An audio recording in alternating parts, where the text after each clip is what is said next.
Hi, thanks for tuning in to Hollywood Makeover, the real information show for independent filmmakers young and old. What are movies without exciting car chases, fabulous vehicles, and of course, the action that goes on inside and outside of the vehicle? Capturing these moments are essential to independent filmmakers. Today, we're talking with Mark Thompson. Mark is a video game program developer and has recently moved into stunt photography. And he's developed some ingenious ways on how to get those live action shots that you want and need for your independent film. Now this is a car. Welcome. Mark! Thank you so much for having us. Thanks for coming. How are you? Great. So where do you want to take us first? First, we're going to check out the Lotus Elise. And it makes a great hero car. It's a small car too, which makes it easier to frame. All right, what about the inside? It looks a little small in there. Well, that's a downside of a car like this. Like if you get inside, there's not a lot of space. And you can find that really constraining when you're actually trying to shoot video because you want to have some depth between you and the cameras. Otherwise, it feels all compact. And we should get in and you can actually see what it's like. This is really, I can see that there's not much space in here. Yep, there's not much space. You can see we've got a few inches between us and neither one of us is particularly big. Right, because I'm tiny and I'm still struggling here. Right. If you had a big action star, Schwarzenegger, he's not getting in this. That wouldn't work very well, now would it? And so, and you also have to think about where you're going to put the camera and how close it's going to be to the people in the car. So although the car may look good on the outside, essentially something this small is not going to be one we're going to want to position cameras and whatnot. It's not going to be for a two-person shot. Right. You can certainly do it, but it's going to be a lot harder. The bigger the car, the easier you're going to have. Well, I think we got a good look at the Lotus. I want to check out what's on the other side of the garage. This is the one I've been wanting to see all day. This is the Ariel Atom, which is just an amazing car, right? If you can get an Atom, I highly recommend it. All right, but if you can't, then we can just marvel in what it is right now. Sure. All right. It really caught its fame on YouTube. There was a video from Top Gear with a guy's face flapping around because most don't have a windshield. And so it's pretty cool. It's the quickest car, 0 to 60, 2.6 seconds. That's fast. I'd say faster than most motorcycles. Wow. So in a movie, we feel so connected when you can see the inner workings of things and how, and you can feel when it's on a big screen that you're going 170 miles an hour. Right. So where do we place those cameras and where do our viewers place the cameras when they're wanting to capture the essence of that scene? Well, the cool thing about the Atom is since it is so exposed, it's really easy to see where you can put cameras. Right. But there's a couple general rules that are pretty good to follow. Okay. The first is if you want the action to seem faster, the lower to the ground that you make the camera, the better. Now, I see that this is a mount here. Correct. Now, what kind of camera are you using here? Well, you can really use any kind of small action cam. I use the GoPro. Okay. Which is, it's an inexpensive and durable little camera. Oh, yeah, look at this. And when you don't want to be strapping a $2,000 camera on the side of your car or a place where it might get hit by rocks, a $200 camera is a much better option. All right, so these are $200. So, and I believe that you can do other shots than just car shots with this, correct? Oh, yeah, this is a good investment for independent filmmakers. Yeah, it's a great. You literally could probably make a film on that if you really were motivated. People use iPhones, and so, this thing is actually, I think, better than that. And that's the great thing is because we're really trying to help people get involved in independent filmmaking and make their investments lower, if you don't have a full crew and a full set. Yep. So the GoPro will not only get you your action scenes, but you can really kind of just do a whole movie on this thing. Yeah, and you don't have to worry about, damaging the camera. This is not going to get ruined. That's right, and really probably it's more for if it's raining, you could leave it on the car and it's fine. So where would you mount this to get the best type of results for a high-speed chase, let's say? There's a couple little rules when it comes to mounting cameras. Basically, the lower to the ground it is, the faster it's going to make the scene look. Okay, so if we're mounting cameras, we want to do lower to the ground to make the scene faster. That totally makes sense. Right. Another important thing to point out, a lot of times you'll see this kind of wobble or jello on video. Yeah. And the way that you can kind of get around that is by going with a faster frame rate as opposed to higher resolution. So the faster frame rate and higher resolution is going to give us what again? Higher resolution will create more wobble. More wobble. Faster frame rate will reduce the wobble. Faster frame rate, reduce the wobble. Yep. So we got a little checklist going here, right, guys? I hope you're keeping up. What is this going to capture? Is this going to capture the wheel? Can you kind of turn it, or? Yeah, you can pivot it around and get it to capture what you want. Really, you want to secure it, and you want to get an idea of where you're looking. Right. You want to secure it, and you probably also want to put an additional little line on it. Right. So in case somehow it pops off of this, especially if you're using suction mounts, okay, that it isn't going to fall on the ground and roll off. It'll actually dangle and you can retrieve it. So how about the mounts that we're going to use to make some of our high-speed chases? Where do we get those? You can get them online, and actually there are forums for a lot of these action cameras where people tell you all kinds of cool tips on how to go down to Home Depot, pick up a couple, pieces of PVC pipe and make your own mounts. And really, you can use this to get like your interior shots right, because you can get kind of the driver, you can put it on the other side, you can put it on the front, you can put it underneath the car. I mean, these mounts are really diverse. Well, the funny thing is the GoPro is actually really common in production, and if you watch a show like American Pickers, or if you watch a lot of reality shows like Survivor or Amazing Race, this is the camera that you see in there. So you're really using something that they use in Hollywood. So why don't you say we get out of here? Let's do it. Take me for a ride? Absolutely. All right, let's do this.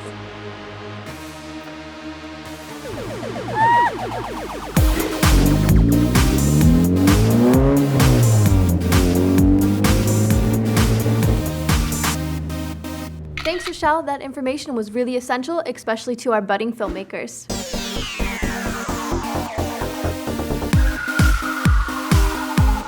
Now we're going to move forward to Red Corvette, a Boat Angel family film.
Get him, or are you just gonna sit there? Relax, relax. I am relaxed. Just saying,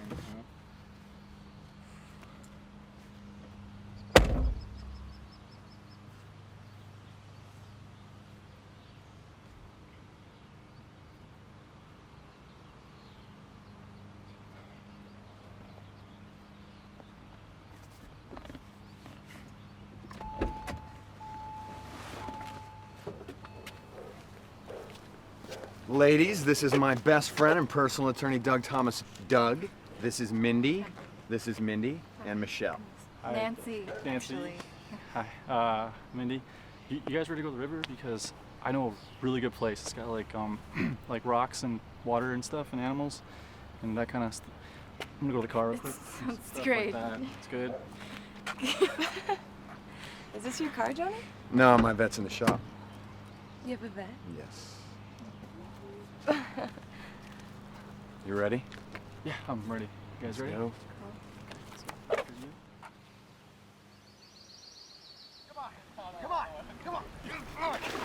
What? What? What? Yeah.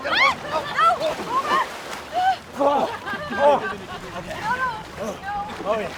It's too late now. No.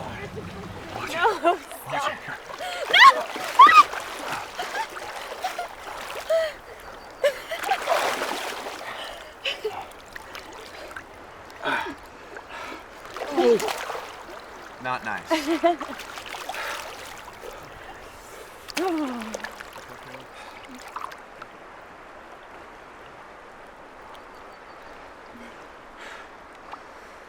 Hi.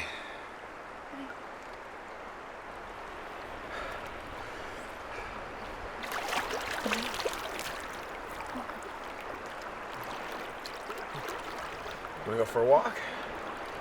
Sure. Yo, we're going for a walk. Have another beer.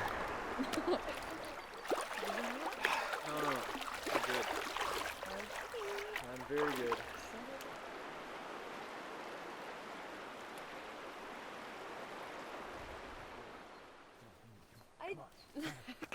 Oh. Hey. Are you okay?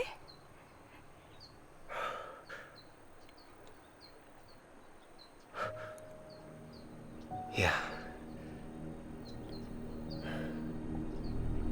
I guess I just lost my breath for a moment. Weakling? Whatever. Come on. Come here. Come here.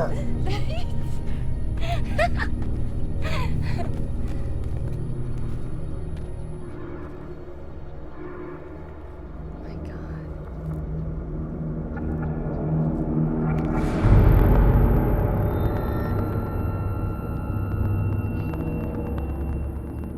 I wonder how long it's been here.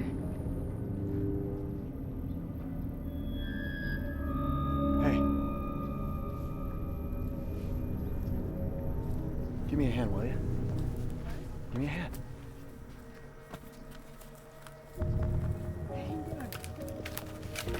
What are you doing? Johnny. Heads up. What? Ah! Watch it!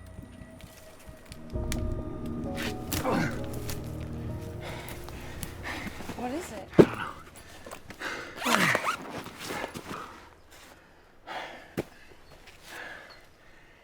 What is it?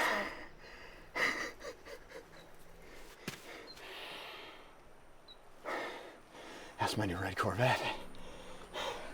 You have a vet already. Not like the one I'm gonna have now.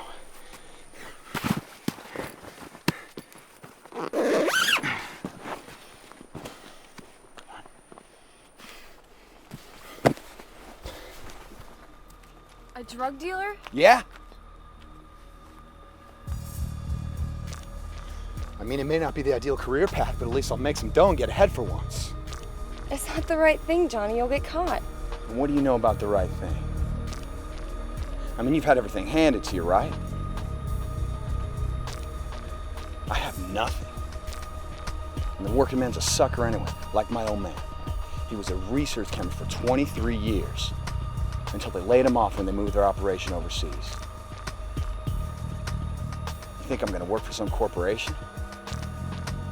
I don't think so. This is my ticket. This is how I'm gonna come up. I've got nothing else.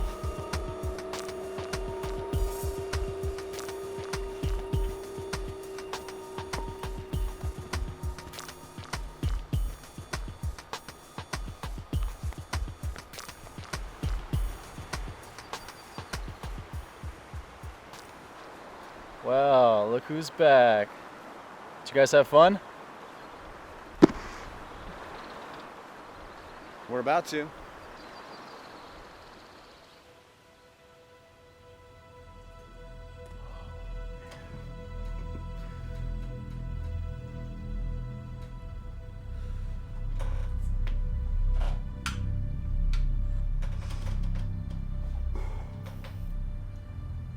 So how much is it worth?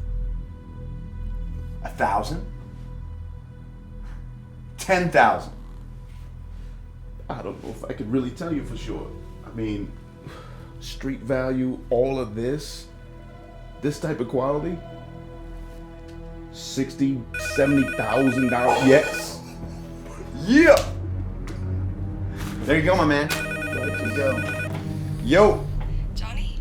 Hey, Mindy, how are you? Great. How are you? Awesome. Hey, listen, do you want to go grab a bite, some coffee? I can't. I just wanted to make sure you could come to the party this The weekend. party. Yeah, I love parties. I'm sure I'll be a big hit there, the older guy and everything. No, sounds good. Hey, listen. I had a real nice time yesterday. Sorry if I came off rude. No, I thought I was getting too preachy. No, preachy love it. Look, somebody's here. I gotta go. Are you okay? Yeah, gotta go.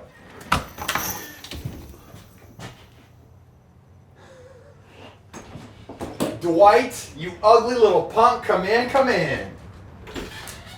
Get in here.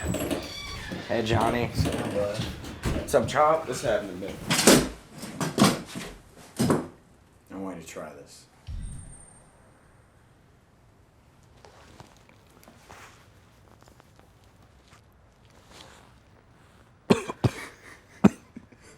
It's called Panama Red. Smokey at half a joint, that was like 3 hours ago. I am not even trying to walk, bro. I was wondering if you could help me sell it. Yeah. Of course I can help you sell it. I have a cousin down in Pavo Real. He might be able to help you too. You ever dealt before? Couple joints, but he's a businessman. He repaints cars and stuff, so he's good with money. Well, hit him up. I don't want to sit on this stuff forever.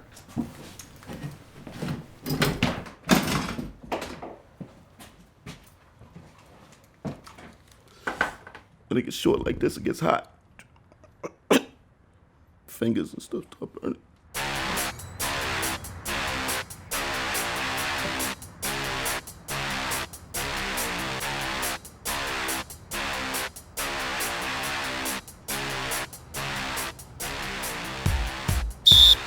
All right, gentlemen, that's lunch.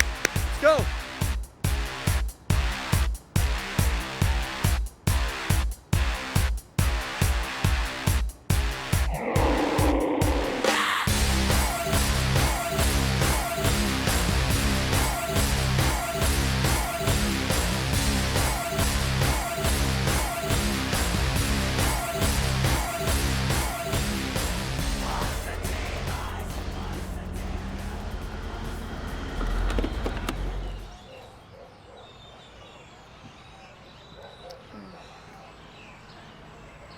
Oh, it's my stepmom.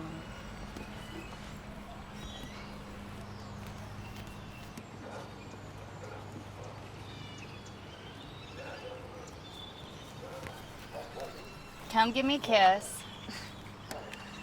What's up? Aren't you supposed to be with Dad? He had something come up. Of course. You want to go shopping? I can't. Dad said he was coming by later. Mindy, your dad is working long hours right now trying to finish up a big acquisition so we can get out of town and go to Tahiti for a few weeks. Tahiti? What about the ski trip?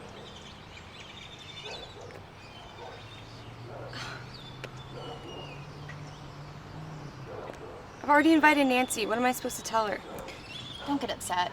You can still bring your friends to the house. Delbert will look after you, cook, clean, whatever you like. Look, we just need some time alone. The ski trip will still happen, it just won't be next week. Because we'll be in Tahiti. You wanna go shopping or not? Got the card.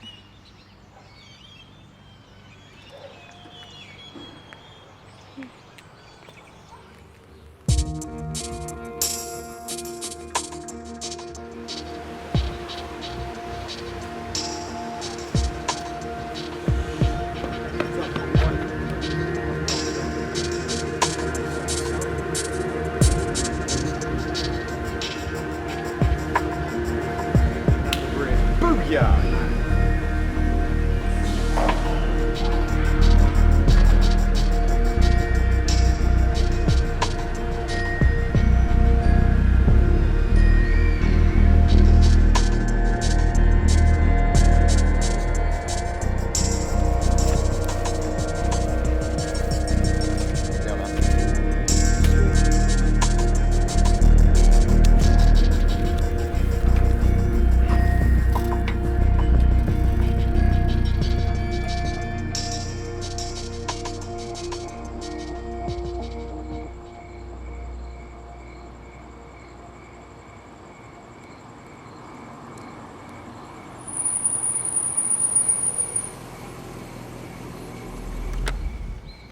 Mindy, your dad asked me to give you this before we went around to the country.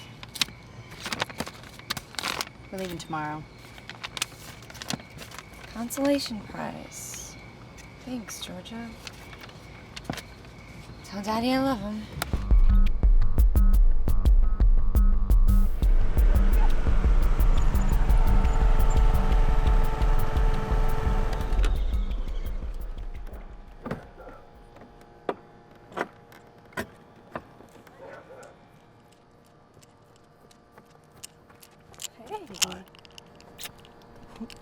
Is this your vet?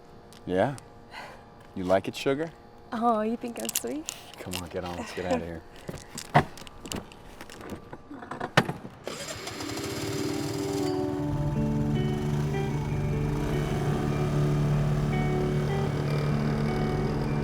Spend one day with you is 1,000 times better than I ever knew life could be. 'Cause when I'm with you, all I see is good in me.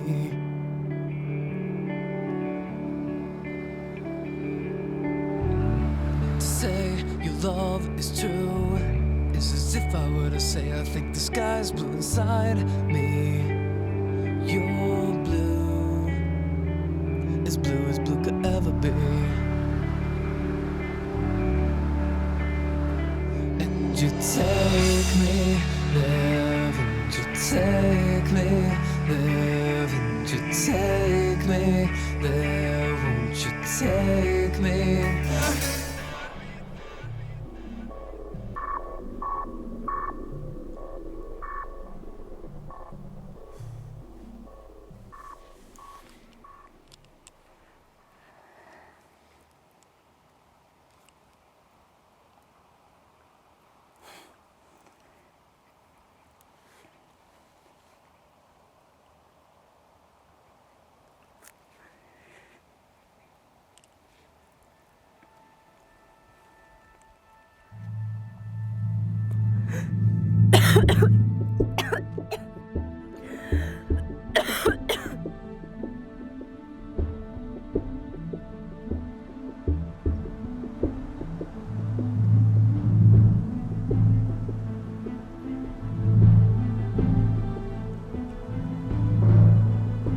So peaceful out here.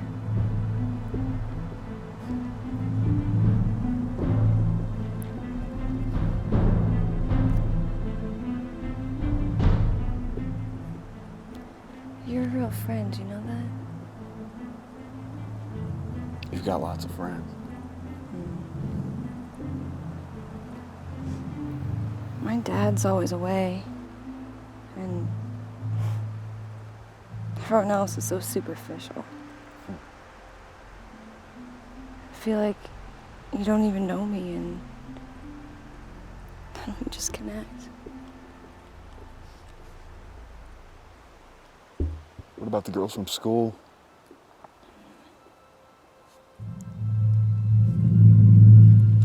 Very good point. John, can you give me one example of Spanish support for the American Revolution?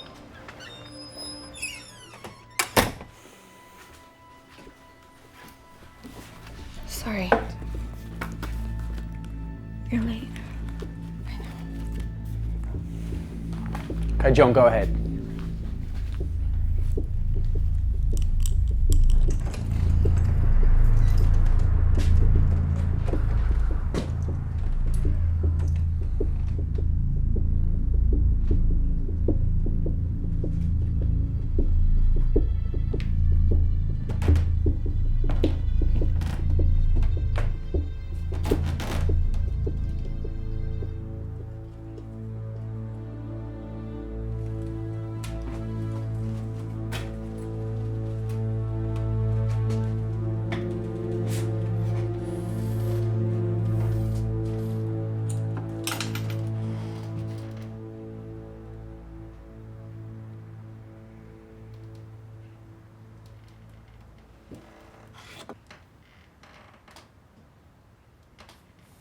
Wake up! Johnny, what's up, man? What's up? Looks like you smoked so much stuff it totally knocked you out. Can't you handle it? Yeah, no problem. I can handle it.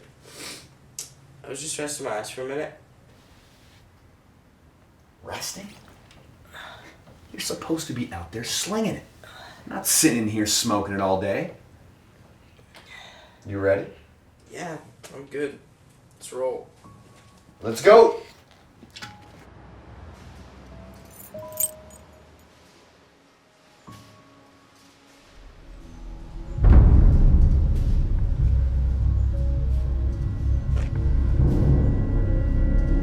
I don't like the way he looks at me. What is he? Crazy? Look, he's cool, all right? So what's up, homie? You like the weed? Just say. See, I ain't your homie. Look, he's cool, all right? He's cool. Just take another hit. Just take another hit, and we can all just chill, all right?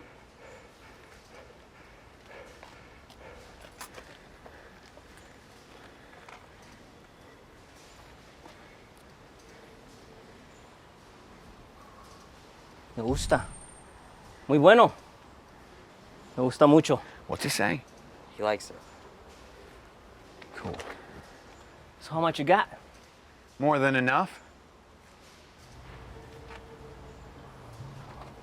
So when do you need the money? No rush. I'll come by next week, pick it up. No, Dwight. We need the money now. Look, that's not how it works down here. That's how I work. COD, guys, cash on delivery. Look, do you want it sold? Then you're gonna have to wait to get paid, all right? What's up, primo? Your boy here don't like the arrangement? It doesn't work for me, there's no money.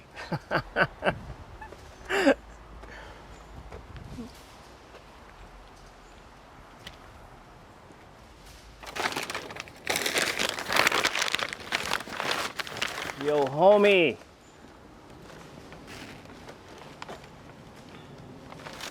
I can sell this in a week. See? Looks like you're in business.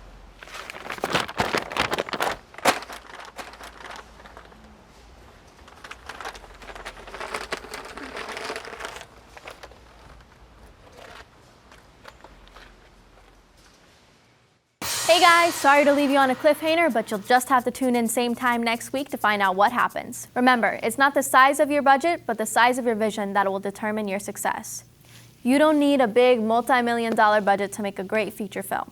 All you need is a great script and a solid team of cast and crew that will see it through till the end. I'm Sedona Freddo, and don't change the channel.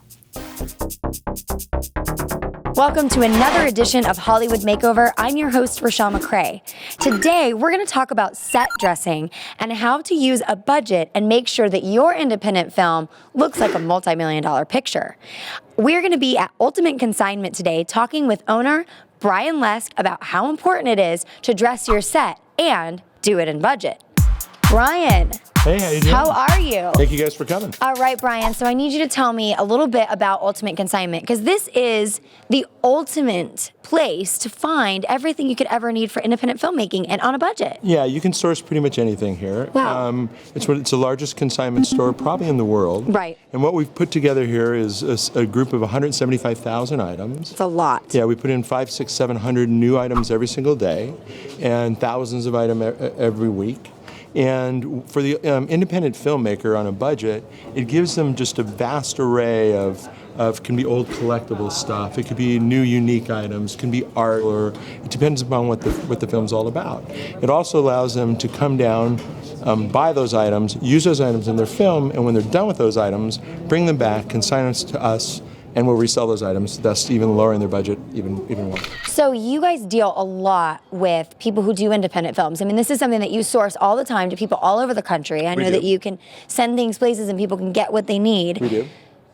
Tell me about the experts here that can help everyone out. Well, I'm going to bring in someone right now who's a little bit more expert than I am. All right. I'm going to bring in Dawn Dunham. Hi, how are you today? Hi, Dawn. Nice to meet you. All right, Welcome so you're going to to take me DC. around this awesome place, right? I'd love to. All right, everything is organized into sections. And so this is our tool section. Okay. These are our various toolboxes that we have. So as you can see, we have every shape, color, sizes. Being that you are the professional that you are, would you say that it's cheaper here than like buying stuff retail and taking it back? Because a lot of people do that. They'll leave stuff tags on and try and bring it back. But if it breaks or it gets ruined or it gets scuffed, you can't take it back. Then you're stuck. The great thing about what we're doing here at Ultimate Consignment is you can buy the item, you can utilize it, you can bring it right back. We will resell it for you, and then you will get a portion of those sales back. Amazing. Right. All right, so I just want to know how much this is so we can move on to find more tools. Perfect. So all I need to do is look at the ID number. Yeah. And I enter it in. Yeah. And this item is $5. $5? It is. I think that fits in my budget. I think it does too. Let's Okay, add it to the list. Let's find some more tools. Great, let's go. Cool.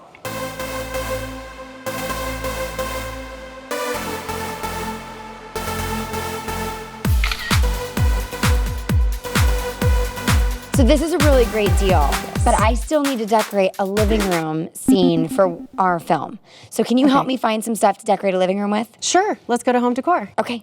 Well, this section of home decor, you're gonna find a lot of things that are just different and very individual. So we can really find some cool things for your set. All of our lamps are here. So you have floor lamps at all different shapes and sizes and colors. And then you get some different varieties as well, and it just is more noticeable. Right. Perfect. Now we need some like paintings. Can you take me to pictures and paintings? Sure. Because that's a really great way to dress a wall. Again, like the plants are good because it fills space. The lamps, you can either choose one for, either floor or one that will sit on something. And then if you use paintings, you can dress walls. Most are displayed here on the wall. So we have all types. We have tapestries, we have colorful paintings that are a lot larger, Native American prints, canvas paintings, and all shapes and sizes. And so, as you can see, there's just such a wide variety that you can just choose what you want and what motif you're looking for. But even something like this, I mean, you've got a wrought iron. I mean, this would take up, you could do it sideways, you could do it up and down. Right. You could even make it look like a door if you needed to do something for a door. I mean, really the options are endless. Right. And I think the key with dressing a set is making sure that it's not distracting, but that it's visually interesting as well. Right, and it's versatile, and you can use it for several different things, several different sets. Bookcases, desks, different tables, chairs. For example, like these chairs. So you could utilize these chairs in an office scene, a waiting room scene, and even a dining room table scene. So, you can utilize them in different ways. Right. I mean, that's a really good point because we want it to look good. And really, your audience is not going to notice if you've duplicated pieces as long as you're strategic as where you put them. Right. It's also important why you do your storyboards and your script first because then you can strategically place where you've got everything rather than go and buy a bunch of stuff that you don't need or that you can't utilize. So one thing I know a lot of people forget about is filling the small spaces. So if you have a cabinet and you need something like a box or a chest or something like that. Exactly. I think people really forget, but if you look here, a lot of things like this would be good for like a dresser scene or if like you wanted to put this on a coffee table to make it look, because you want to make the set look as real as possible, but you don't need really fancy expensive things. I mean, something that's just like this would be fantastic to put, and you can even put some knickknacks on top of it,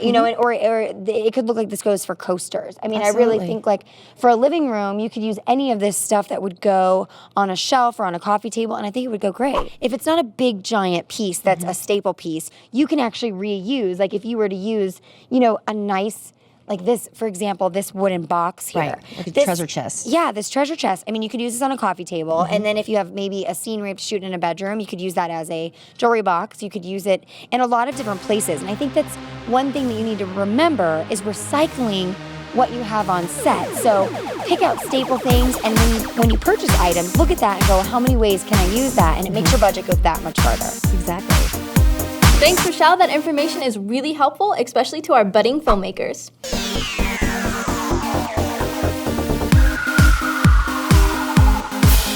Now we're going to move forward to a recap of this week's family film, Red Corvette.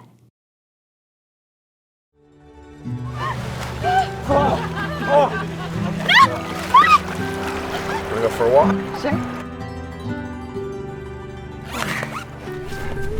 A drug dealer? You can sell this in a week.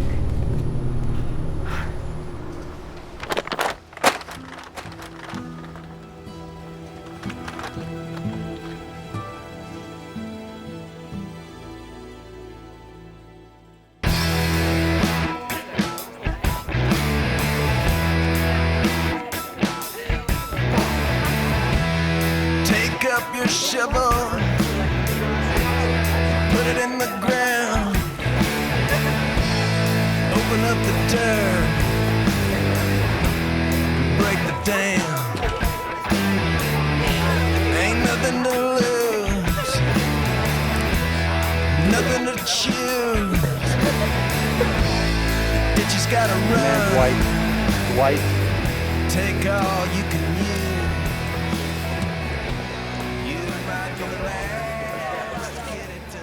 Oh, I actually live here. No, I'm sorry. I was joking. Yeah. Yeah, I was curious about it. Hey, bro. Who's this guy? Hey! What? She's with me. You with this guy? Yes, this guy.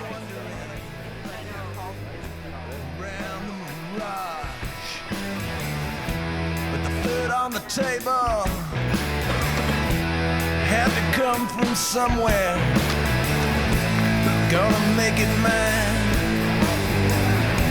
Whoa, whoa. The one and only. The one and only. You want to hit it? Yes. Give it to me.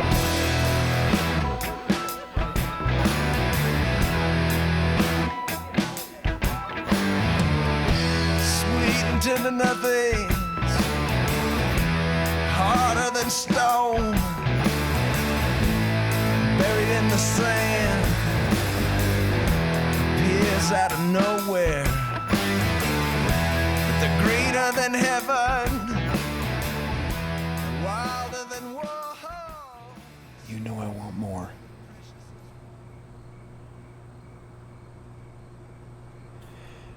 And once I'm off the ground, I'll be able to start a real business. You know, once you get there, everyone will know how you got there. Right? You're going about it the wrong way.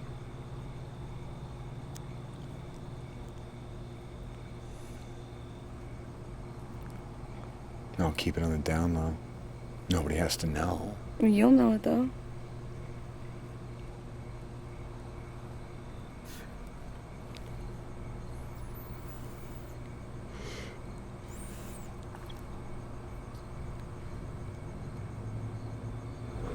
You want to get out of here?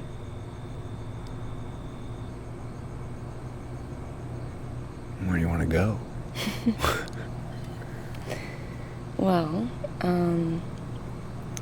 we could get Doug and Nancy and go to my parents' house. They're gone for the week. All right, yeah. Okay.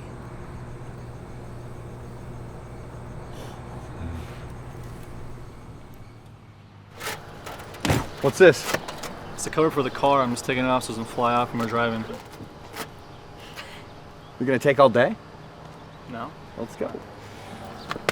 Hit the road.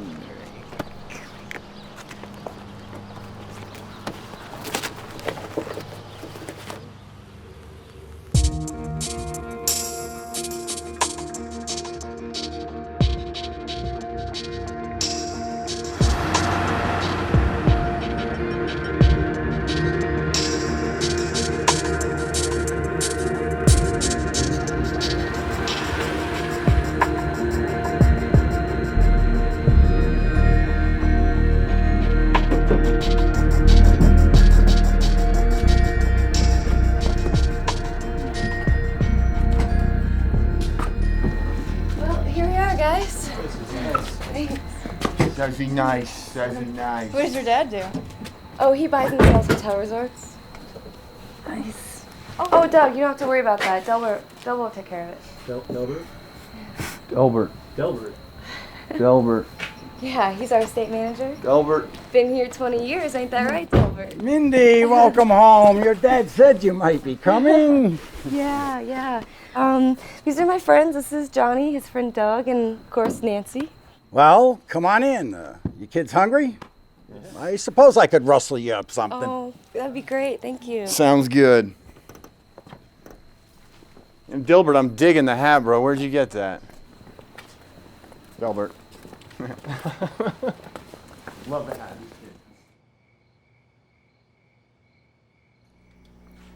You know, when I was a little girl, I used to come out here and just sit for hours. Just stare at the sky. Watch the stars.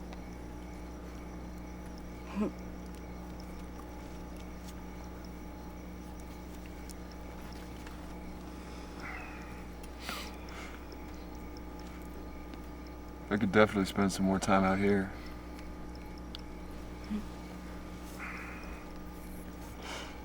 No, I'm good, man. Better enough of that. Doug. I'm Come on. out. I don't got the iron lung like this guy. Take it. I got it.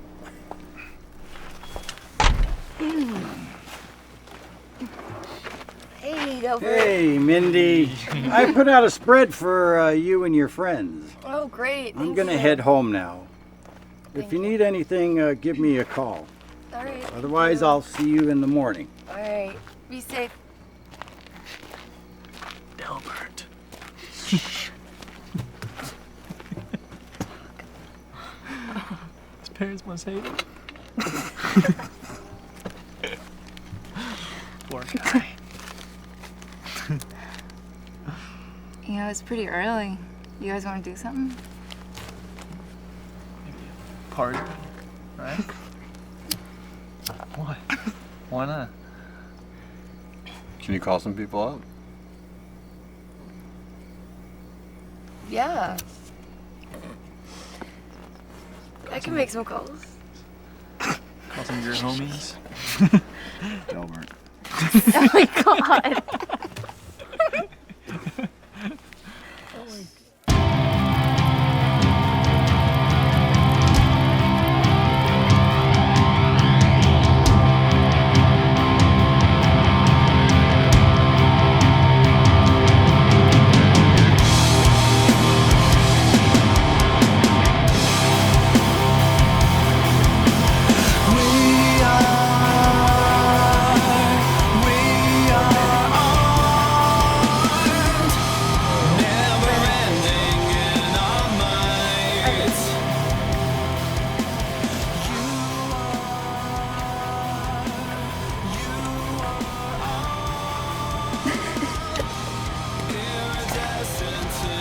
Wow. Where did you get this stuff? Johnny. Ah. Well, tell him I like the sample. Ah, Johnny. What's up, cowboy? Try this. What do you think? I love it. Good. So, how much you got? How much you need? Well, let's start out a little small, okay? How about 40? Joints? No deal. Only sell by the pound. 40 pounds, not joints. Sure. Start small. 40 pounds, 40 grand.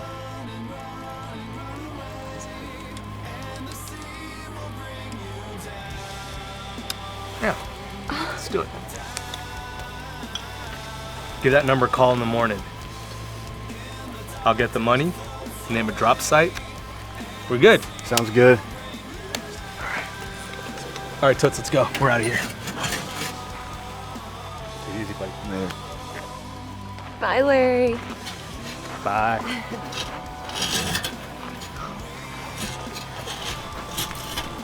Sweet. That's almost all I have left. Sell the rest and I'm out.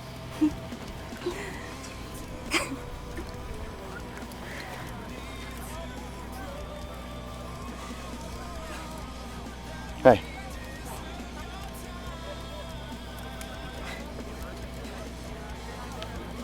I think you've had enough.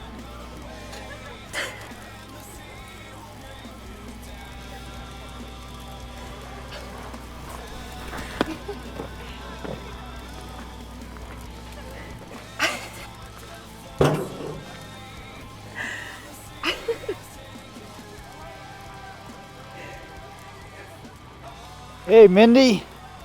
Hey, Mindy. Hey. How you doing? Good, how are you? Oh, real good. I'm glad you could make it. Oh, yeah, it's nice out here. I like it a lot. I want you to meet some friends of mine. Hey, Doug, Nancy, come here, come here. Oh, are these friends of yours from school? Yeah, we're actually on spring break right now. Oh, that's real nice. Yeah. Good to take a break sometimes. Yeah. This is my friend Randy. He owns the hot air balloon excursion shop. Oh, nice to meet you. Hey, how you doing? Hi, how are you? Oh, maybe you'd like to come up sometime. Let me know. Yeah. Really? That'd be really cool. Yeah, in fact, how about tomorrow? Yeah. Oh, you know, that's great, Randy, but I just made plans for tomorrow. Oh, it's no problem at all. How about you two? Really? That'd be great. That's a great idea. Yes. Yes, you should do that. Yeah, hey, how about tomorrow evening, about 6 p.m.? That's perfect. Perfect, yeah. Great. Mindy can give you directions, I trust. Mm-hmm. Yeah, that's great. Hey, listen, Mindy, listen, I've got somebody over here. You know what I mean? Yeah, I'll see you later. See you Okay. tomorrow. Bye. So why don't you want to go up? It's gonna be fun. I've been up a dozen times. Besides, I have this thing with Johnny tomorrow, so. But you know, you'll need a four-wheel drive to get out there, so why don't you take my truck and we'll take your plug. You wanna take my yeah, I think that would be good.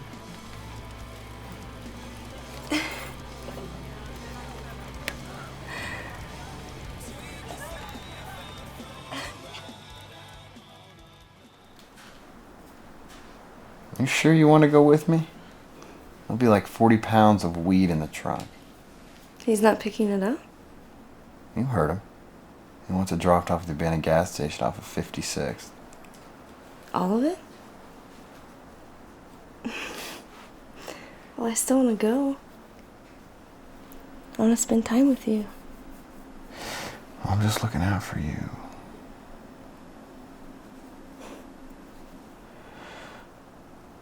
It's your call. Well, great then. I'm coming with.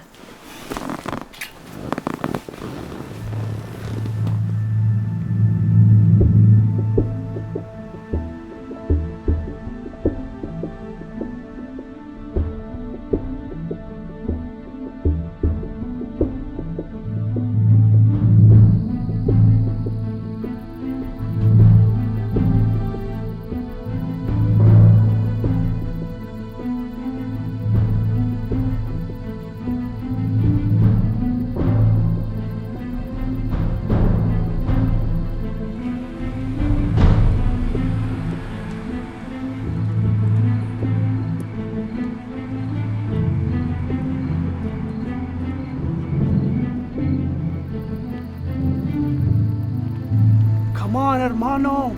You gotta let it fly. Look, like this. Stop it. Why are you so scared? I'm not.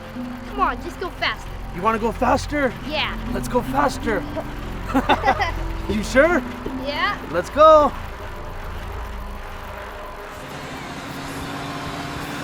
Here, give me that thing. It's ruining the concentration.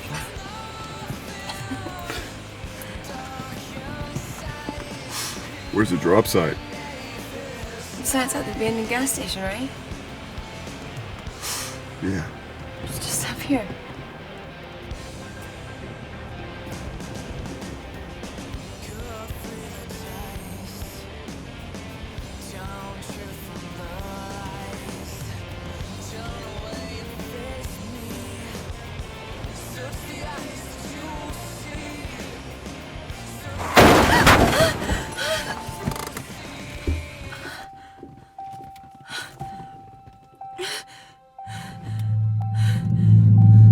Mindy, what was that? I don't know.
We need to call an ambulance. We need to call an ambulance. They're dead, Mindy. We need to call an ambulance. They're dead, Mindy. So, what do we do? We still have weed in the trunk. We can't call an ambulance. We gotta get out of here. What if they're not dead? What if there's something the doctors can do? We can't just leave him. Fine. All right. I'll go over a payphone. I'll dial 911 so they can't trace the call. We have to go. We can't. We can't stay here. Okay? We have to go. No, Johnny. No, Johnny.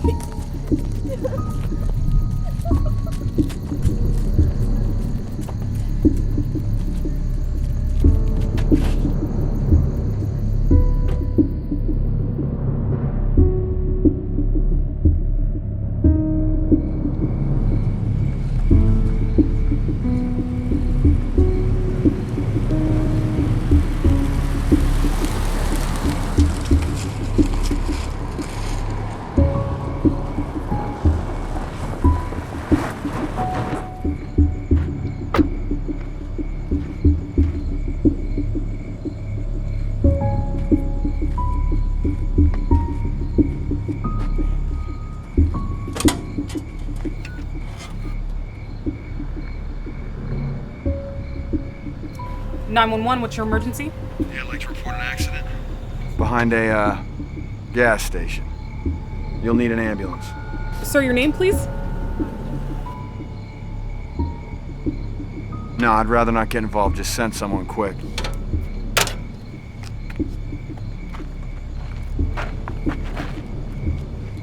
Sergeant. Possible 211 on a hit and run. Looks like the suspect is still in the area. I just sent a squad car out to Santa Rosa. Did you get tape on that? I did. Okay, log it, send it over, and get that car out there. Yes, sir. Good job. I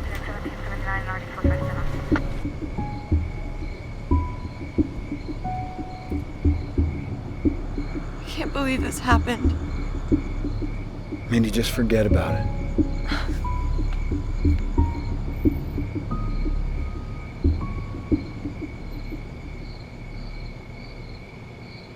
Where can we drop the stuff?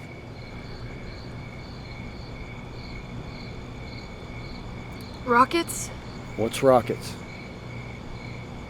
It's a pizza place back in town. Can you call him and tell him we need to change the drop to Rockets?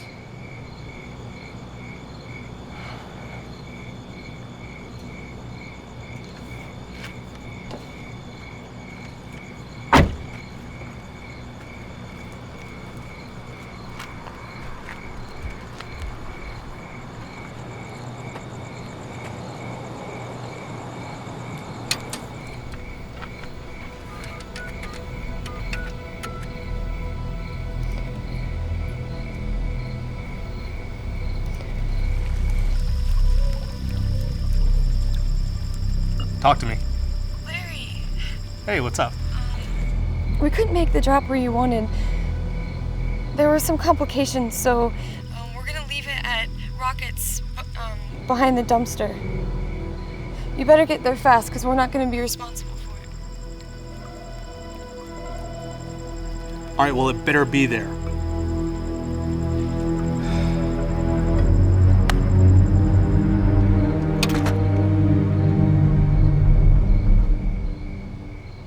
He good?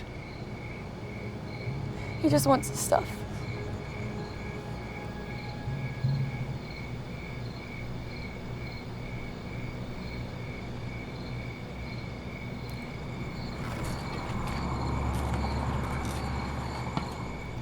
How are we gonna fix this?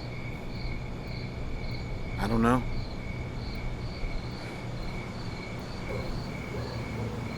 Let's just put the cover on and get out of here.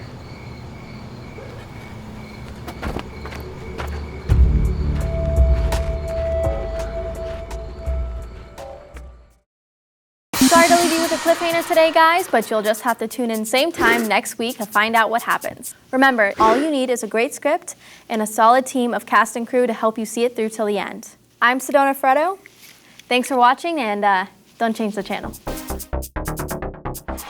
Hey guys, it's Rochelle McCrae with another episode of Hollywood Makeover. We're bringing you your favorite independent films and the tips and tricks from the experts that are going to help you become an independent filmmaker. Today we are outside of the Phoenix Film Festival and we're going to speak with Jason Carney, the director of the acclaimed film festival right here in our hometown. Let's not keep him waiting. Tell me a little bit about the process. Oh, sure. We get people, filmmakers from around the world send us their films. So we get roughly about 1,000 film submissions. So walk me through the process start to finish for our young filmmakers. The first thing they obviously have to do is shoot the film. Yes. Then they need to edit the film. Correct. But then what comes after that? How do you get an audience involved and you know, do you just call film festivals? What is the approach that they should take? You know, what's the best approach to take with that? The best way to approach it, just like anything else, is do your research, do your homework. There's a great site called Without a Box where filmmakers can go to register their film, and they get to see pretty much probably about 90% of the film festivals out there that are registered in Without a Box, and it gives them an easy way to go in and submit their films and not have to do paperwork for every single festival. Kind of a one-stop shop. You kind of upload everything from your sizzle reel to your marketing materials and the film, and you've kind of got everything in one place. Is that right? Absolutely. Now, Without a Box, they do online submissions, so you can actually submit your film to festivals without having to put it in a case and ship it off and spend postage. Right. So you can do everything through Without a Box and not have to redo all the packaging every single submission. So that's really handy. Give me some more examples of, you said high school as a category. Let's talk about that. Mm-hmm. For our filmmakers that want to be in a high school category, what does that look like? And what kind of expectations do you have on those types of films? Yeah, they're all short films. We do a high school shorts category. Okay. And you want to keep your film to a decent length. You don't want to make a 20 or 25 minute short film. Those are really hard to get into festivals. You want to keep it under 12 minutes is really the goal for a short film. And that's, at that age range, that's really where you should be going in terms of films. What do you look for in a short category that makes it a good film? Because a lot of people might think, well, gosh, 12 minutes doesn't seem like very much time. We've had films that have been as low as short as 30 seconds, that have been, they had a hook and they executed their film and it was great. And we've had films, we had a film that was like 3 minutes long and it won an award, was the best short film. So it's not necessarily, trying to fill that 12 minutes. We're going to look for a good storyline or a good hook and, to be brief. Get that film edited down, make sure it's tight, and make sure all your technical elements are really good. Make sure you have really good sound. Really good sound. Okay, guys. If it sounds just okay on your TV, it's going to sound horrible in a theater because it's so amplified. And so we get, not only students that submit that have audio issues, but even professional films that have those issues, and that's a no-no. Give us a little bit of insight when we're submitting. We talked a little bit about technical elements and sound is important, but as far as the story obviously needs to have beginning, a middle, and an end, right? That's important. A little bit of conflict. What else do you recommend that really makes it interesting to watch? Because again, 12 minutes just seems so quick. Even I look at that and I'm like, gosh, 12 minutes, how am I supposed to do a whole movie? Because when we think of movies, we think of the stuff that we, go and sit for a few hours. Yeah, I think, having good characters is really important, and trying to get, good actors is an important part of that, to get them to execute that character. And kind of thinking about, a feature film, when you're thinking about their main storyline, there's so many other elements that are part of that. And if you just strip down to the basic or just focusing on one character, a couple of characters, you see where they're, when they get down to 12 minutes pretty easily. And so, really focusing on having good characters, good script, and the rest will kind of take care of itself. So when we're submitting, we've now submitted, the committee is now looking through everything. What happens what is the film festival like? So I've submitted a film, I've been accepted, now what? What'll happen is we'll let you know either way. So if you submit your film and you're not selected, we'll send you a nice letter letting you know you're not selected. And then if you are selected, there's a whole process. You've got to make sure we have photos from your film that we can use on our website and on our program to promote the film. And you'll want to make sure we have the synopsis of the film and your director's name and things like that. When it goes up on the festival website, you want to double check it and make sure they didn't website anything up, or maybe when you put it on without a box, you may have made a couple of typos, that kind of stuff. So you want to do that. That's kind of the next step. Once you're on their website, double check, make sure all the information's correct. And if it's not, let them know right away. The sooner the better. And then from there, you may want to help promote your film at the festival, create a postcard. That way, when you go to the festival, you can give it out to different people you meet to try to get them to see your film at the festival.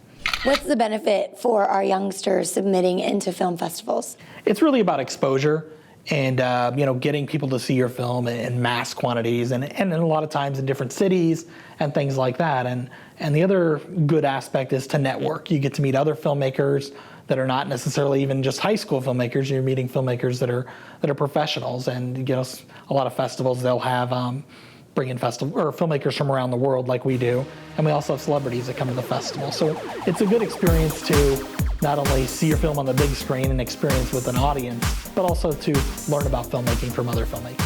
Thanks, Rochelle. That information is especially essential to our budding filmmakers.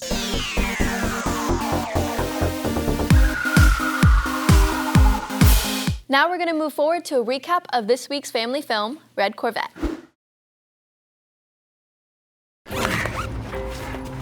A drug dealer? Give that number a call in the morning. I'll get the money, name a drop site, we're good.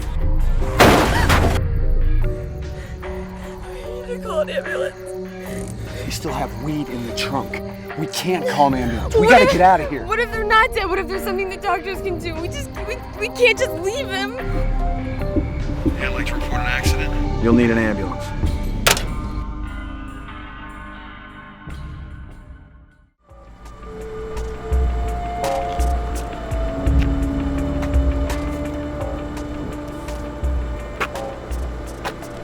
First on scene? Since 9. What time was the call? 8:15, sir.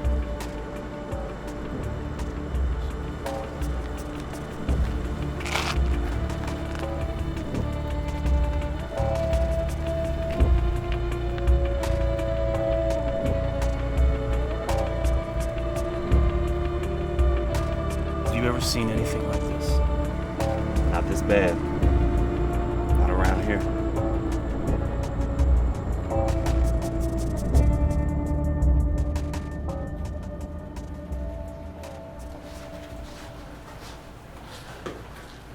Hi, Joanna. How are you? You got visitors waiting for you in your office. Really? Is it serious?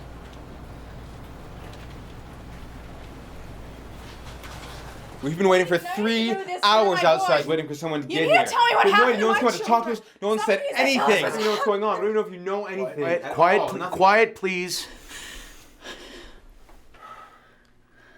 Listen to me. I'm very sorry for your loss. I've been through a very difficult 24 hours. Unfortunately, at this time, we do not have a suspect. We don't have anyone. What do you mean you don't have anybody? My son is dead.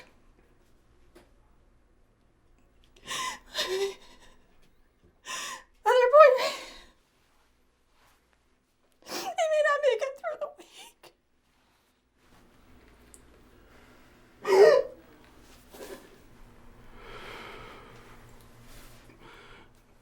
Ma'am, we're investigating. We're still investigating. Unfortunately, and this was a hit-and-run accident, so the suspects didn't stay around long enough for us to get a license plate number. They didn't stay around long enough for anyone to really even notice the crime. This is Detective Ortega. Detective Ortega is the finest detective we have. He will be leading this investigation. We have a couple of leads, one definite. You don't even care, do you?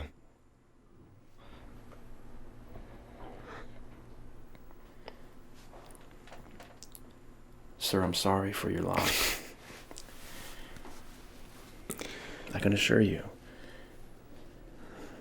whoever did this isn't gonna get away with it.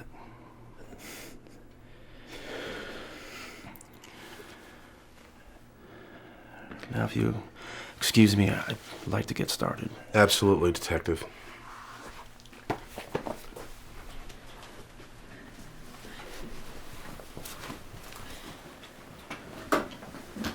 You're a fine officer.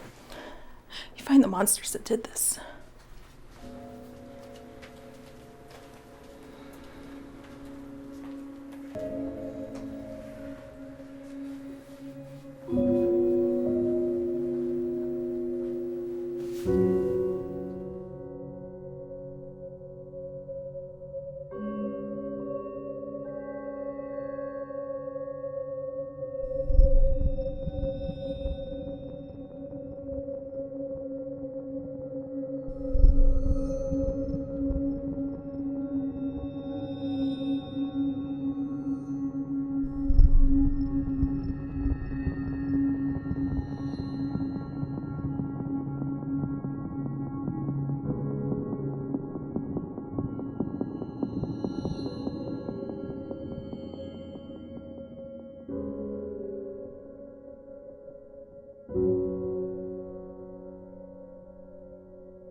Hello and welcome to Valley Light, Arizona's daily news break. I'm Sandy Brown. Ken Jones is still on vacation. No new developments on the hit and run near the old abandoned gas station that fatally killed Manuel Santuro. His younger brother, Pepe, also involved in the accident late yesterday evening, is still in critical condition. It's and is pretty expected heartless to to notice undergo running down 4 two more kids and leaving them there. surgeries in the next Low lives. 36 hours. Does anyone want another beer? No. No. We do not want to drink in the morning. Hey, would you relax? Come on. Yeah, Nancy, lighten up or light up or something. You know, Johnny and I have a friend to go meet, so are you guys okay to chill here for a bit? Yeah. Okay.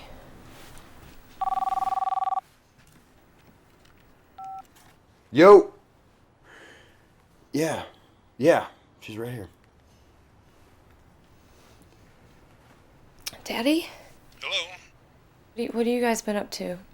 We're having fun here, honey, but that's not why I called. I wanted to say sorry about the ski trip. Yeah, no, that's fine. We can go another time. Next summer, totally. Did you get the envelope from Georgia? Yeah. Well, buy yourself something special with it, and we'll be back in town next week, and I'll come down to the college and take you out to dinner, okay? Sure, Dad. Okay. I love you. Love you too, honey. Bye. Is everything okay, sweetie?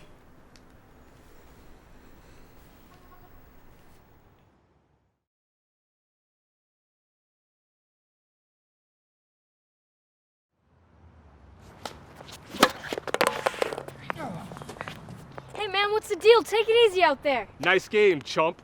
Hey, take it easy on my son. Hey, it's not my fault he can't handle it. Shouldn't be playing for money anyway. Mindy? Mindy! Oh, Mrs. Hampton. I heard you were coming back for spring break. Yeah.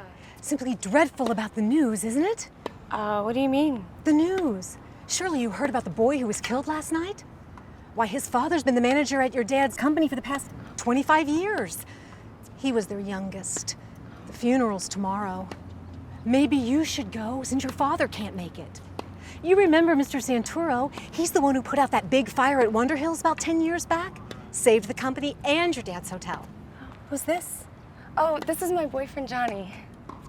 Priscilla Hampton. My friends just call me Scylla. Come on, boys. It's time for us to go. Come along now. Why do you have to Hurry up. everybody? Let's go. Did you see the way she looked at me? She must eat starch. Look, these people can't take a joke. Still. Hey, you're not thinking about going to that funeral, are you? I have to. You don't have to do anything. Besides, the farther away you stay, the better. Look, let's land there and get our money and get out of here. Okay.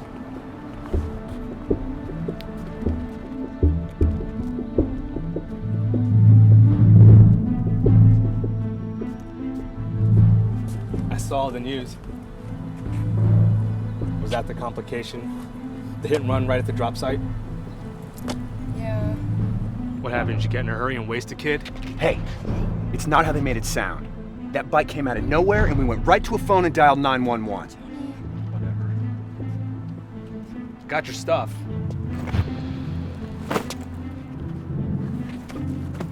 Gonna be on a flight tomorrow afternoon. Hey, Chief. I'm gonna be on a flight tomorrow afternoon. When I get back, I wanna make another buy. You got more, right? I'll see what I can do. Well, just sit on it. I'll come up with the money. Look, you better cover yourselves. In case you haven't heard, a hit and run homicide's playing through. And they want this over quick. You know, I'm probably the only one who can figure things out, so I want my next load at $800 a pound. It's not gonna be a problem, right? Just keep it between you and me. Of course. Watch yourself.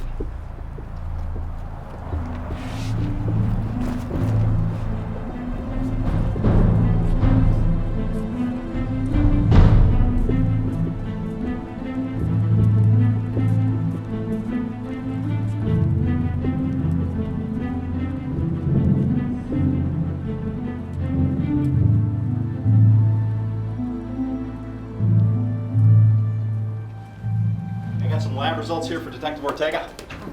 I'll take them.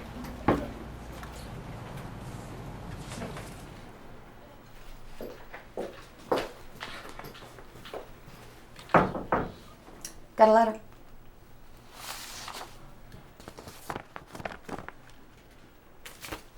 Metcalf? I'm gonna head on over to the Santuro kids' procession later. You wanna come with?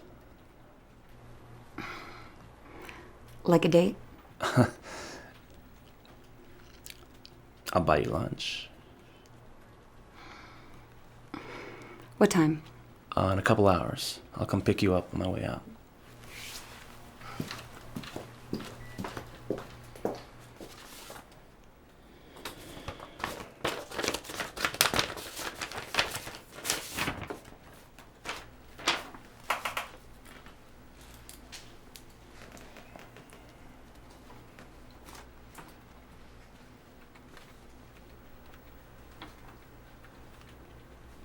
Great. That narrows it down to about 7 million cars.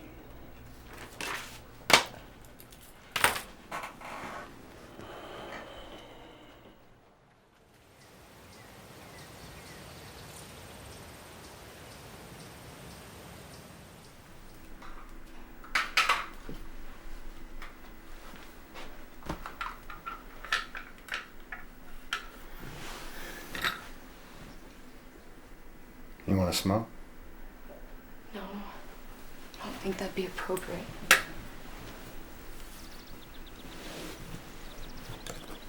You're going, aren't you? You just can't stay away. Yes, I am going. I killed the kid. The least I could do is go to his funeral. You know, not everyone has an easy of a time bearing their conscience as you do. You killed a Mexican on a bike. You know how many kids you think they had? 8? 10? And they have a lot, so when a few of them die off, they still got plenty left.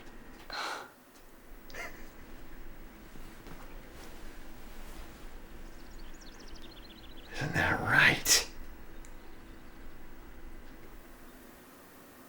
How many Mexican people do you know with only one child? It's a rare commodity in today's world. Wow. I can't believe you. You're really pathetic. You gonna write this off as a loss, Johnny? All the businessman you've become.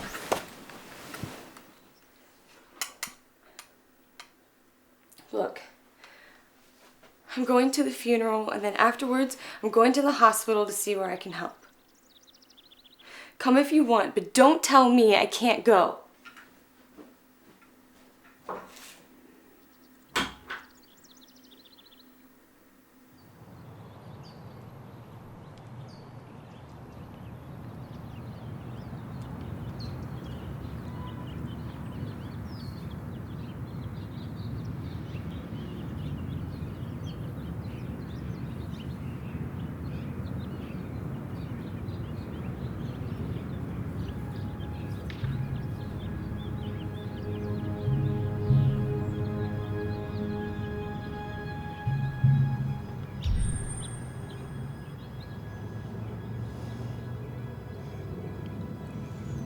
Looks like most people didn't make it here after the viewing. Family wanted to keep it small.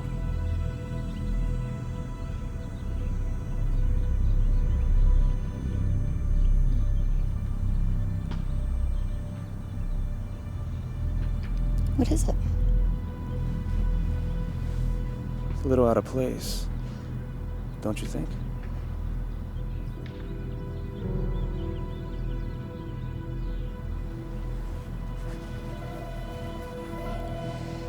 My name's Mindy. I'm so sorry. Hi. You're Ronaldo, aren't you? You helped save my father's company. I wanted to stop by and give this to you to help with expenses. Thank you. I haven't seen you since you were a very little girl. You've grown up to be quite a lovely young lady. Mr. and Mrs. Santuro, our condolences. Thank you. Hi, I'm Mindy Myers. Simon Ortega. This is Joanne Metcalf. Hi. I've worked for her father for the past 25 years. He wouldn't forget me. Yeah, he's actually out of town right now. I couldn't make it, but I know he would have liked to. If you'll excuse us. Sure. Miss Myers, I don't think I've ever seen you before. Oh? You live here in town?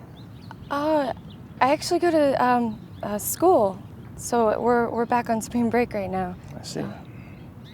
But if you'll excuse me, I really need to get back.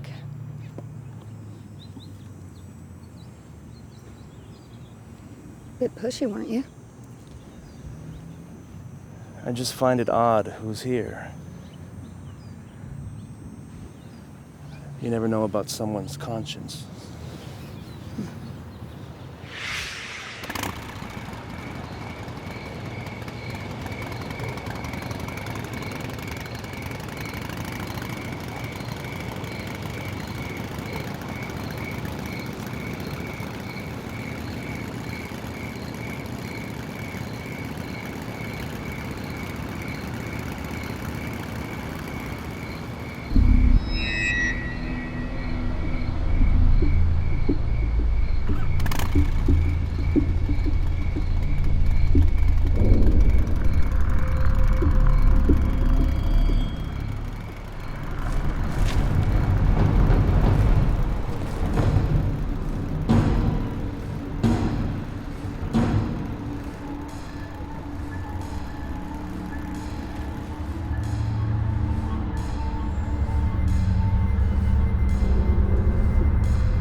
Doug, this house is under surveillance. For what? You don't have any left, do you? Just personal stash.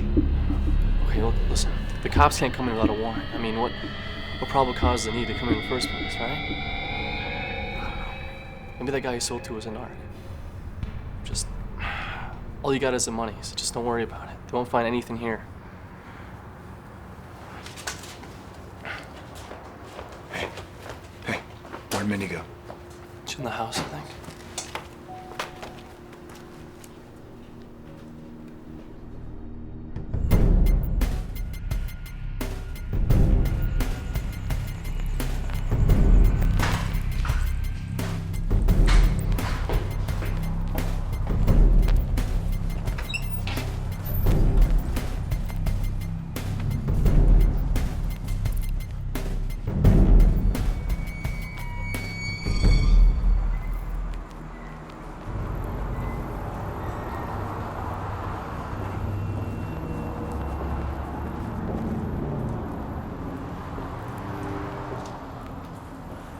Mr. Patel? Yeah? Could you drop the bag, please? What's this about? You're under arrest.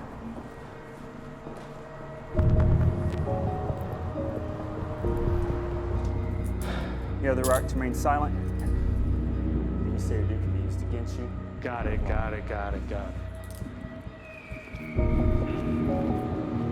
Easy back there. Come with me.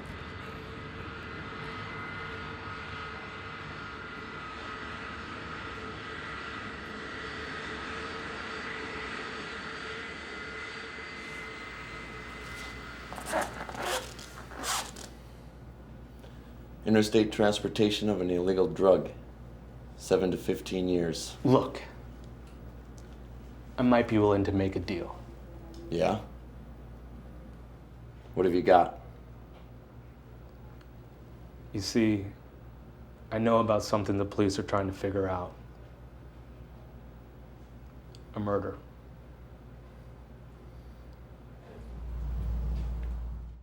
Hey guys, sorry to leave you on a cliffhanger, but you'll just have to tune in same time next week to find out what happens. Remember, it's not the size of your budget, but the size of your vision that will determine your success.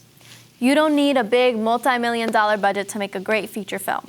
All you need is a great script and a solid team of cast and crew that will see it through till the end. I'm Sedona Freddo, and don't change the channel.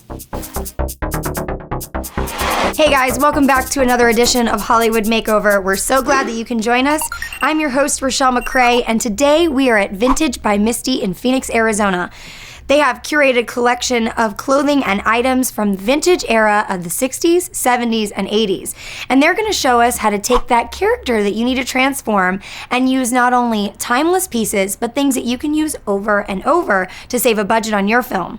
We're also meeting with fashion expert, actress, and model, former Miss Arizona USA, Brittany Brannon, who's also been featured on NBC's Grimm.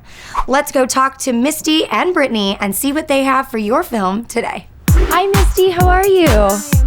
Thank you for having us today. So you are the owner here of Vintage by Misty, correct? Yes, that's correct. Tell us about the store and how it started and the wonderful adventures you guys have had. Well, this is Vintage by Misty. We started in 2010, and we have a curated collection of vintage from the 1960s to the late 80s. It's a little bit of accessories along with jewelry, handbags, and clothing as well. All right, so I understand you have someone for us today. I do. I have Brittany Brannon. Okay. She's a former Miss Arizona. All right, hi Brittany. Hello. Thank you for coming. Thanks for having me. Appreciate it. Okay, so you're gonna kind of take us through, you and Misty have gone through and picked out some options for us, I understand. Yes, we have. And you're gonna kind of show us what we can do with it. We'll show you what we got. Okay, let's go. Let's go. Okay, so ladies, what do we have here? This actually is just it's a Dior. Okay. It's from the 1980s. It's amazing. It's got, if you look really close to it, it's got little like gold like sparkles along it, which is really beautiful. And it's a dolman cut, so it's really flattering for any body type. This top looks like it's a little bit boxy, but this is the type of blouse that you're actually going to tuck in. You're going to put it into a pencil skirt, or you're going to wear it with a slack, and then, you know, turn it into night that way as well. So it looks like it's boxy, but it's not once you see it on, and you will see that later on with Brittany. This is actually a boxy shirt, so yeah, she's speaking the truth. You can shove it in a skirt. It's deceiving. It's deceiving, but once you get it on, it's fabulous. All right, Brittany, well, please try on some of this stuff, and you're going to tell us how we can transform it, what we're going to do with it, right? Yes, we're going to show you various options. Let's see let's get to it. All right. Wow, Brittany, you look beautiful. And I think the key part in choosing things that may go from girl to woman or secretary to glam squad is finding things that kind of accentuate the woman's body. So this belt accentuates the waist. Right. You can tighten it. I don't have it on exactly as it would be, but tighten it. You can show things, maybe roll up the sleeves a little bit if you want to. Just adjusting things here and there. Yeah, and it looks totally different. And then adding a jacket or a purse. Ooh, I like that. So you can even wear that today. I could. And on some of the movie sets that you've been on, Brittany, what do you find is the most interesting thing about what you do? Aside from the fashion part, what do you find is the most exciting thing about being, I mean, when you were on NBC's Grimm, you went to Los Angeles. I did. And you had to film on the NBC lot. Yes, we actually filmed at a ranch just a couple miles away. Okay. And what I thought was so interesting is how they took a place that you would never expect to look like the woods, and they added on all this moss, the fog machine, and the makeup. They used white powder to make me look dead. So they really used their resources, and I was so surprised. The people there are amazing. I think a large part of production is not only the acting, the fashion, the hair and makeup, but a large part of it are the people. And you learn from people who have experience, you learn from different ideas, people's opinions, and I think that's one of the things I love the most. I still keep in contact with everyone from NBC Grimm. So, Misty, you know, in your store, I'm sure that you do, like I said, you do a lot of things on set. What do you think is the key to finding the type of clothes, and if you're helping someone and they only have a little budget, how do you make that go the extra mile? A long way. There's a lot of different things that you can do. You can kind of see, obviously, what theme they're going with. Sometimes if it's not clothing on the floor, if you know the scenario, you know, I know I have clothing that I have that I can donate, or, you know, you can rent at a small fee if you don't want to purchase, you know, as long as you're not making any alterations to those clothing. You know, so there are a lot of different options that you can to try to incorporate this cool look into your film. Well, and plus you can have your actors bring some of their own stuff. And then, so if you already know what they're doing and they're going to be like a waitress or a school teacher, and you already know they have a couple pieces, just come in and get the ones that you want, and try and get sizes that maybe will go across the board for a couple different actors, because then you can kind of stretch it a little bit. Or the ones that pop. Like, if you want the standout pieces, maybe go get that from a store. Right. You know, your actors can provide their shoes. You don't have to go buy new shoes. So everybody has a black shoe or whatever it may be. So you can kind of like figure out what's more important. Right. All right, guys. Well, that's going to do it for today's episode of Hollywood Makeover. I'm your host, Rochelle McCrae, and I can tell you that I thoroughly enjoyed our time here with Misty Guerrero and Brittany Brannon at Vintage by Misty.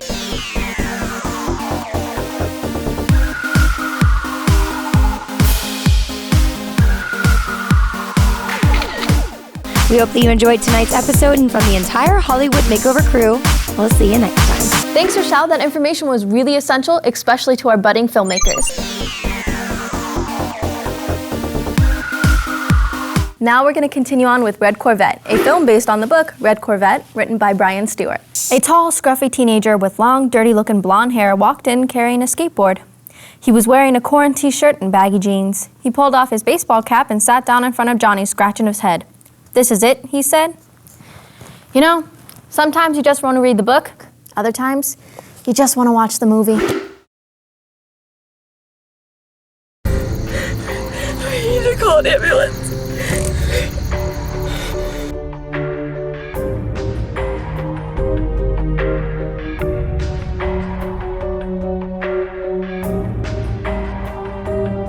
This is Detective Ortega. He will be leading this investigation. Whoever did this isn't gonna get away with it. I killed the kid. The least I could do is go to his funeral. Miss Myers, I don't think I've ever seen you before. I know about something the police are trying to figure out. A murder.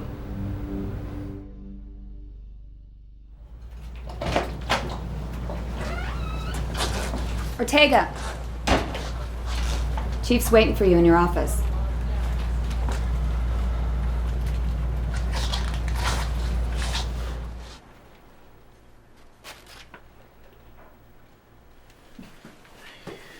Hey, Chief.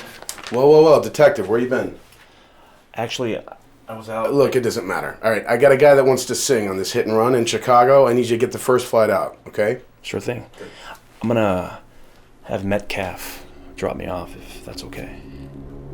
I don't care. Just bring back some good news, all right? This thing has gone racial, as you've noticed. The mayor wants it squashed as soon as possible. Yes, sir. I understand. Thank you. Do your job, Detective. Thank you, sir. Thank you, sir.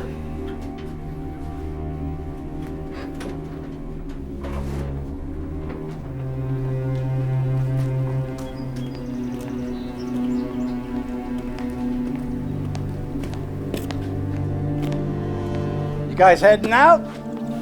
Yeah, I think we got everything. Thanks.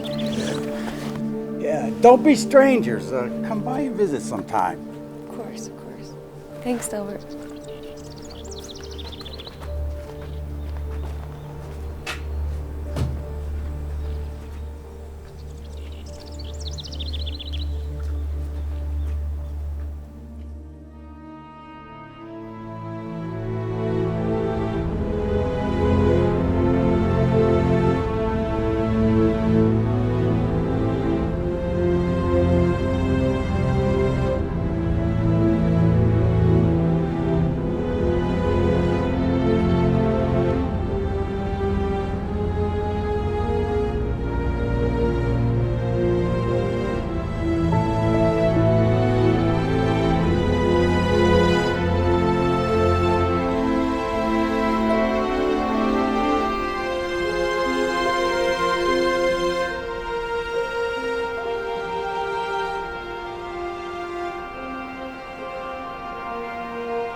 Gentlemen.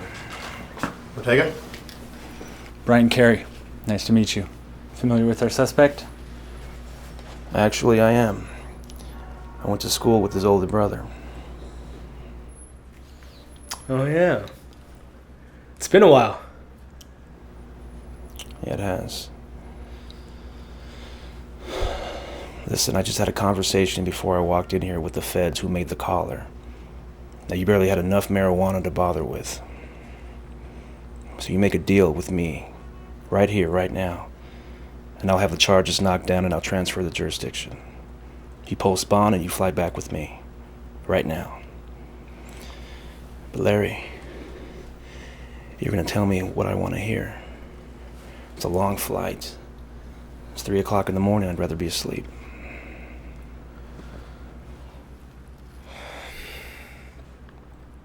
Look, I probably know who was there. I at least have a pretty good suspicion. How? It was my drop site. It was your drop site, so you were there. No. The people making the drop, they called me before 9. They said something came up. They couldn't make the drop. And who are we talking about, Larry? Look, we're out of here, right? Next flight. I give you my word.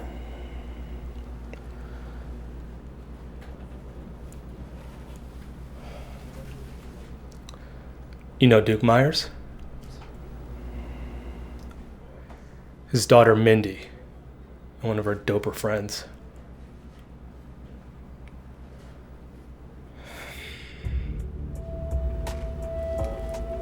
All right. Have your sergeant arrange transportation to the airport.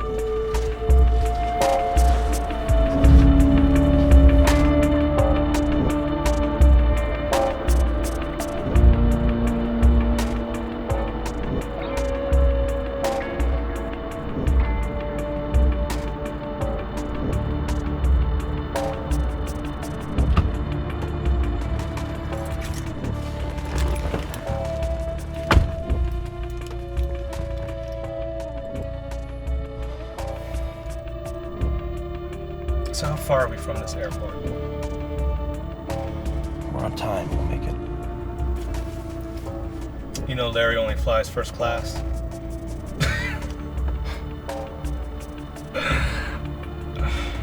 You think this is all fun and games, don't you? Because you're gonna walk.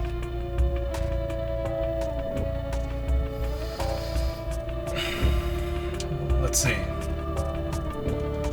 I lost about $50,000 and I ratted on an old friend. So no, I don't think it's too much fun.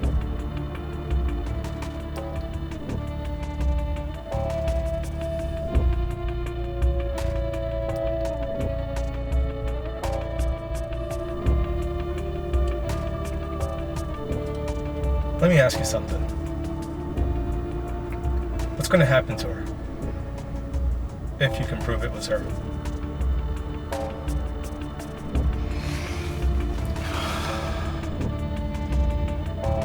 She'll stand trial. Vehicle manslaughter, hit and run. Spend some time in a state prison. Who knows, maybe her father would try and buy somebody off. Could be a million scenarios. Only thing I do know is that I'm here to solve this case. That's what I intend to do.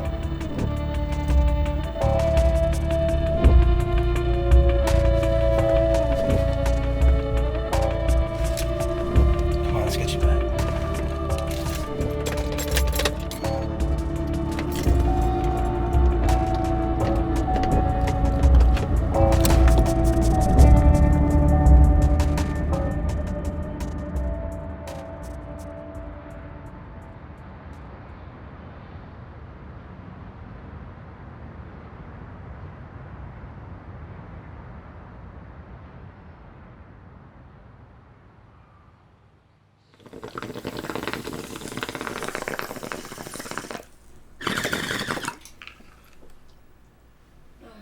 You're at it already?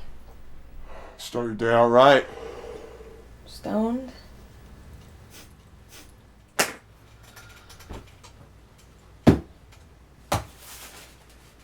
Your dad called. I want you to call him. It sounded like long distance. I'm gonna go clean up. She'll set you up like a domino. She'll knock you down like a bowling pin.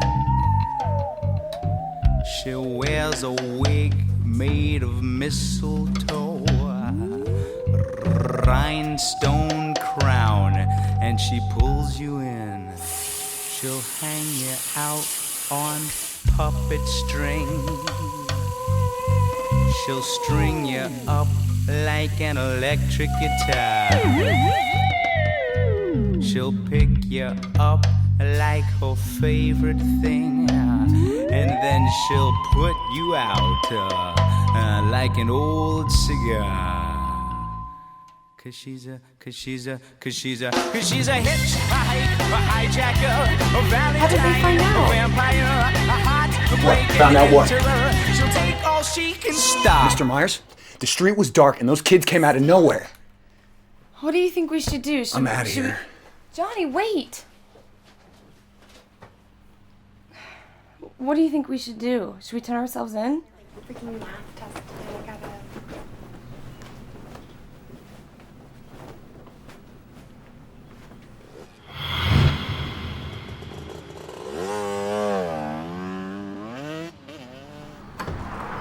Doug here? He's in conference.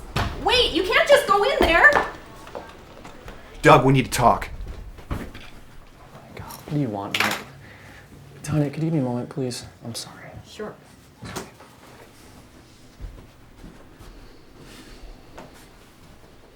you crazy, man? You can't just barge in here like that when I'm working. I'm in deep, man. You're in deep. Okay, what? Like, you sold to a narc? You got busted? What is it? It's worse. Remember those two Mexican kids? Yeah, what about them? We hit them with your car? There's no damage to my car. It was only a small scratch. Barely noticeable. But we did it. It was an accident. Jeez, Johnny. If it was an accident, why don't you just phone it in? Because we were high. There's 40 pounds of weed in the trunk. They could have searched the car. Listen, we ran over right to a phone. We called it in. Oh, stop, man. You killed somebody. Okay, that's vehicular manslaughter. I need to know who was driving. Was it you or Mindy?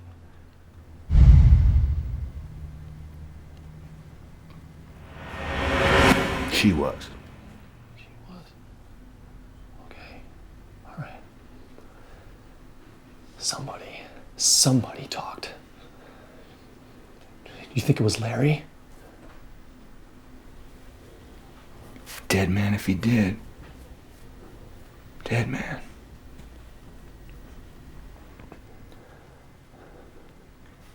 I know her father called. So somebody must have called him looking for her. You do know you're an accessory to murder, right? What about you, man? It was your car. About me. I've got my alibi, okay? I was up in that stupid air balloon. I must have been 100 miles from there. I've got my alibi.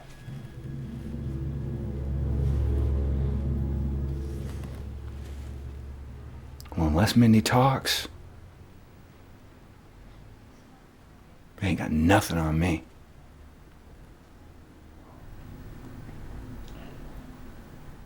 Hey, Hector, my dealer's friend. He does paint and body work. What if I lay low on the south side and have the Porsche touched up?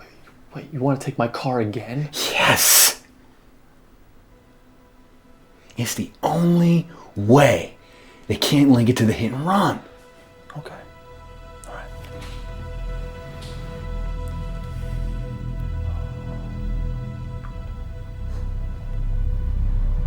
If it's any consolation, bro.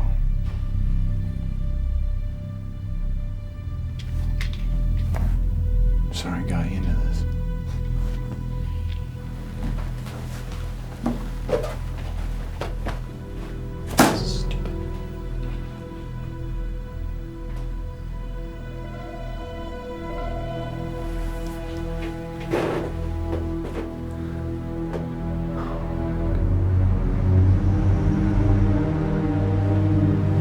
How much longer is this gonna be?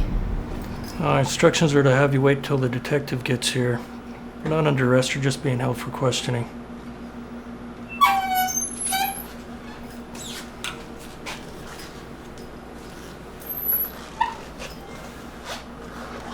Miss Myers? I've met you. That's right. The funeral for Beppis and Doodle. What's this all about?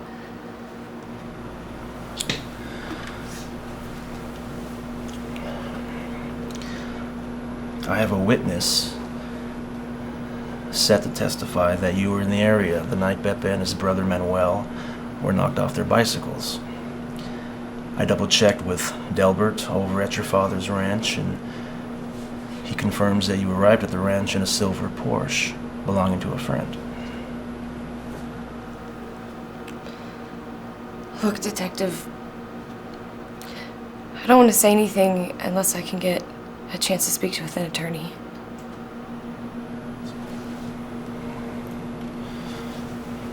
Miss Myers, you're not under arrest or being charged with any crime.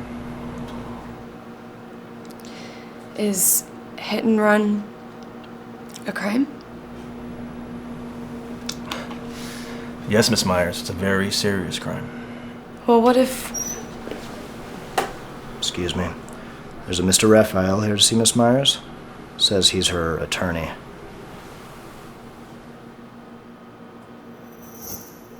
Mindy? Mindy? Did you administer any first aid?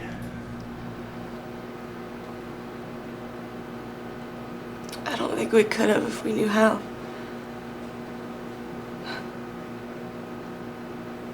We were both trashed. And then Johnny took the car keys and stopped to make the call. So you didn't drive away from the accident?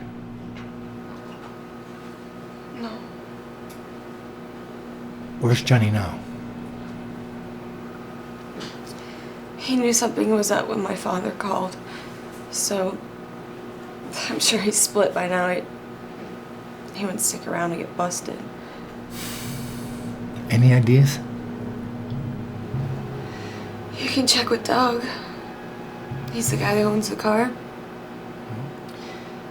Nancy could probably give you his number.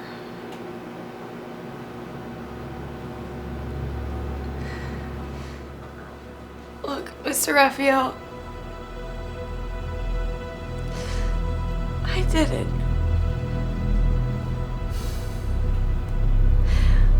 I feel horrible and I can't sleep.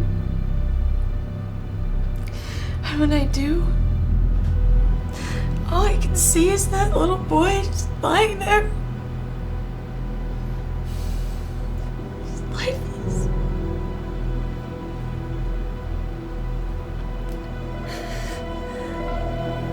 I don't know what to do. I can't believe this is happening. Okay. Look, I know this is tragic, but technically, you did not drive away from the scene. And if you confess to this, think about your future. Think about your family. Now, listen to me. I don't want you to say anything else until I had a chance to speak to Johnny. Okay? Okay?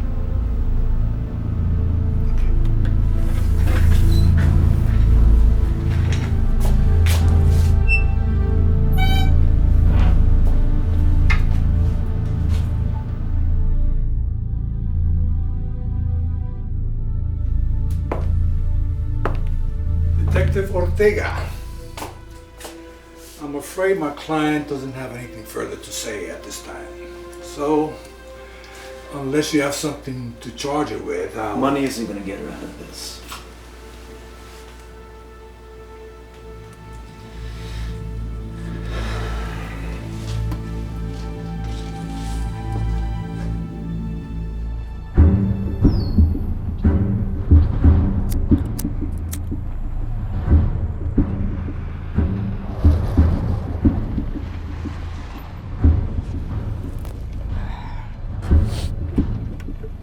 Nice car, Johnny. Where'd you get it? My lawyer friend, Doug. Hey, look, you say your cousin was in the paint shop business? Does body work? Yeah? I need a favor. Yeah, no problem.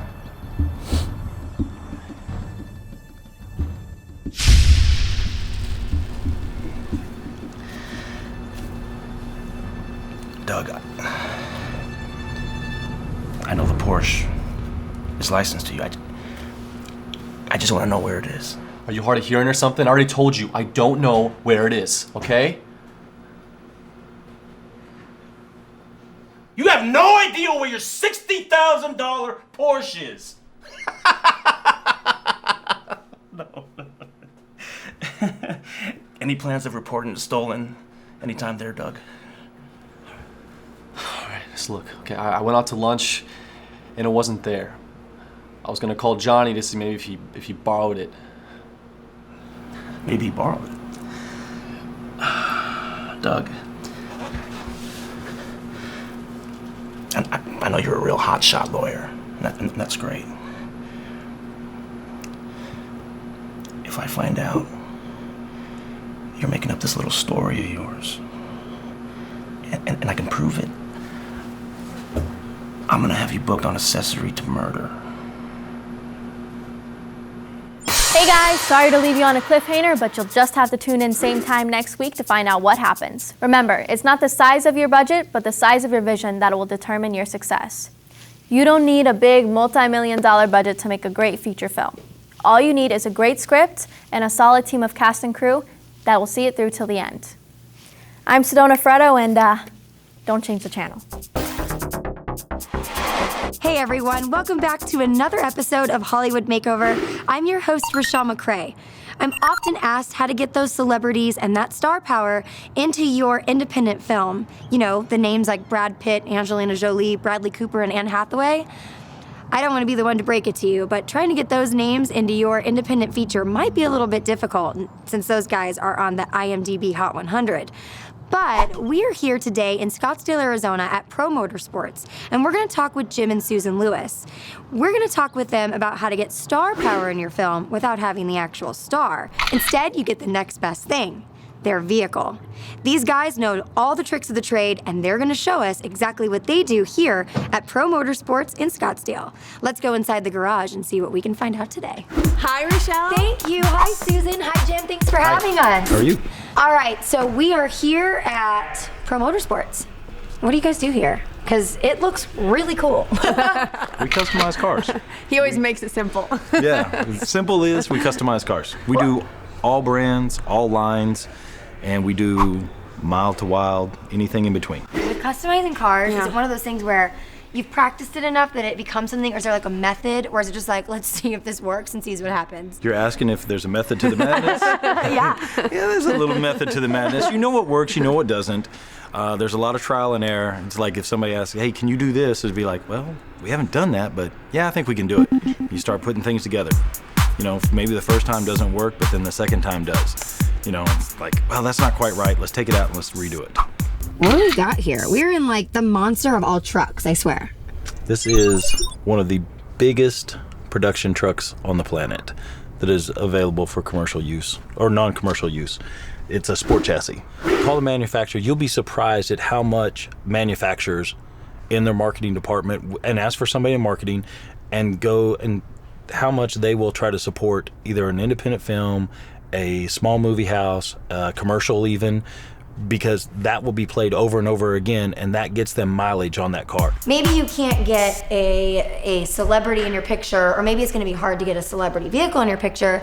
If you came into a shop that does what you guys do, that works with them, what if you came in and some of them were dismantled? I mean, you could use that even for different shots, depending on the script, right? I mean, it doesn't always have to be something you can drive around on the street. Absolutely.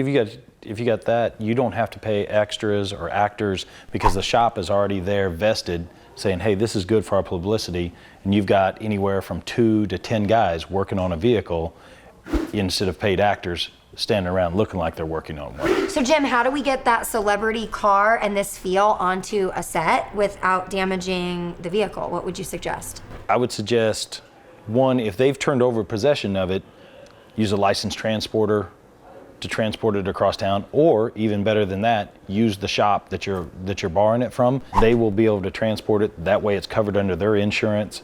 And then even if you have an action scene, have one of them drive it through the action scene, then your actors can get in and out of it after it's been parked.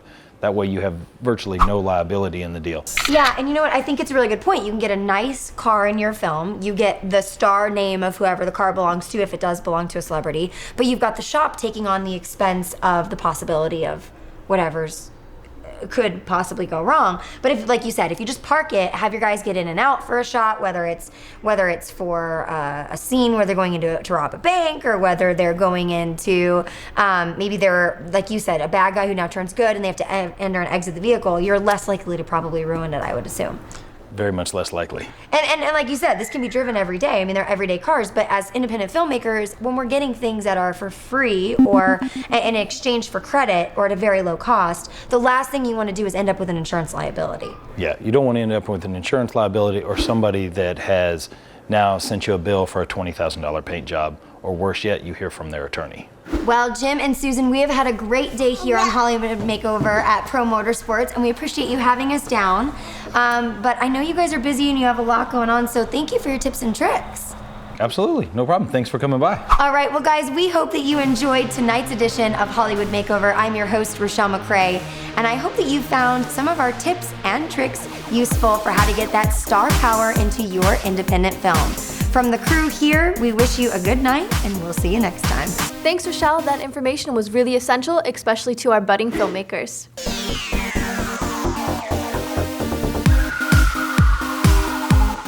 Now we're going to move forward to Red Corvette, a Boat Angel family film. call an ambulance. This is Detective Ortega. He will be leading this investigation. Whoever did this isn't gonna get away with it. I killed the kid. The least I could do is go to his funeral. Miss Myers, I don't think I've ever seen you before. I know about something the police are trying to figure out. A murder. The street was dark and those kids came out of nowhere. If it was an accident, why don't you just phone it in? Because we were high. I did it. I don't want you to say anything else until I had a chance to speak to Johnny. Okay?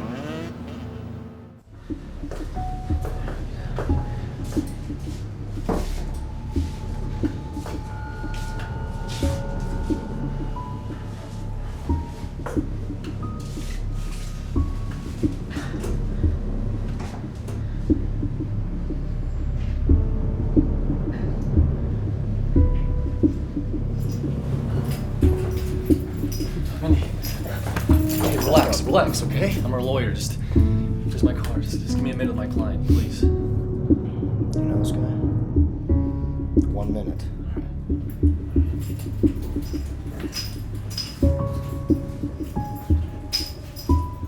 I had to tell him. Why? Because I can't do this anymore, Doug. Can't you get on bond or something? I've got a property I could put up. I'll still need 30,000 cash. I'll think of something, all right?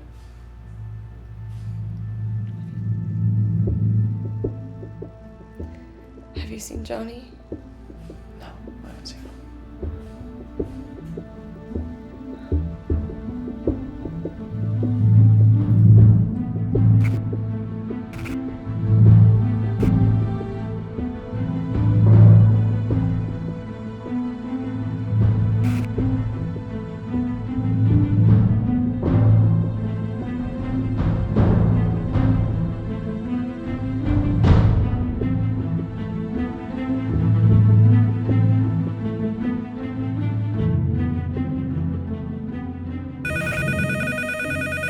Hello? Johnny, it's Dwight. Yo, Dwight, where you been? I've been waiting here in this hotel room for 4 hours. Look, I just got a call from Doug. I saw Mindy. She's confessing. What do you want me to do? Turn myself in? Listen, I'm out here, things are getting heavy. You gotta come get me. Is the car ready? Yeah, let me just stop by the shop. No. You stay there, I'll do it myself.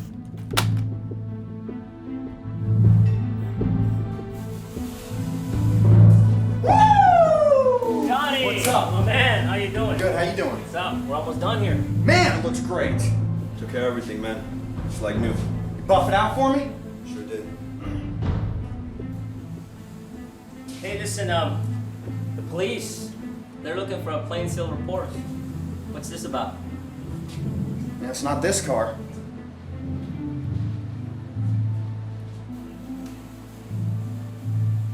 It's not the car.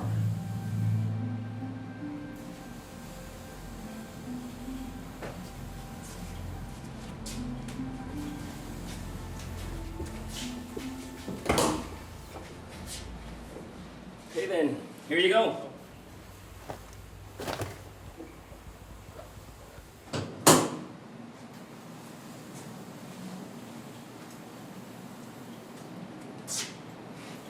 You good here then? Listen, Johnny. I know this is the car that ran over the little kid down south. Everybody else will know that soon. I can keep this on the wraps for a couple of days or so, just for what you've done for me. But listen, Holmes, you can't be in town with this car. You need to get out of here quick. Thanks, Hector. All right? Good luck, all right? Stop here.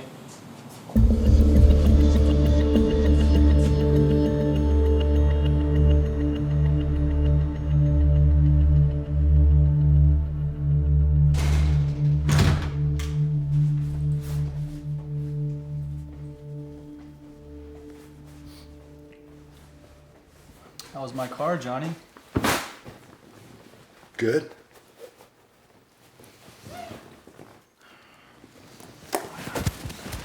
You're a mess. You know that? You know Minnie's confessed already? She's taking the blame for you. Maybe she should. She hit the kid. Listen, maybe if you came forward, she wouldn't have to do any prison time. I mean, you were driving the car, man. You drove it away. She didn't. Listen, Doug. I'm not going to jail for anybody. All right, look. I reported the Porsche's missing, okay? I'll collect the insurance money. If I were you, I'd just take the car, change the plates, and just get out of town when you can. All right?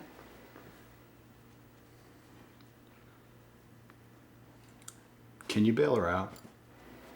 You got $30,000 on you?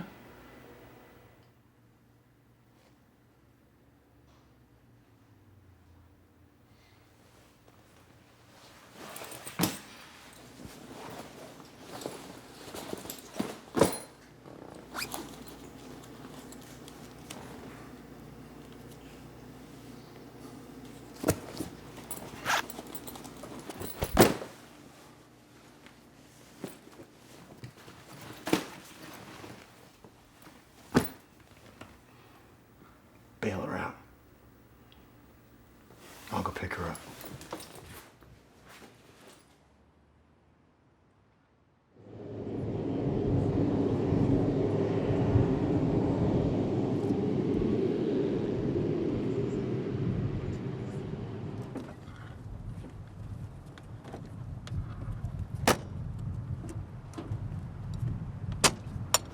Thanks for the call, Franklin. Do you know who bailed her out? She's a big girl, Duke. You worry too much. She'll be fine.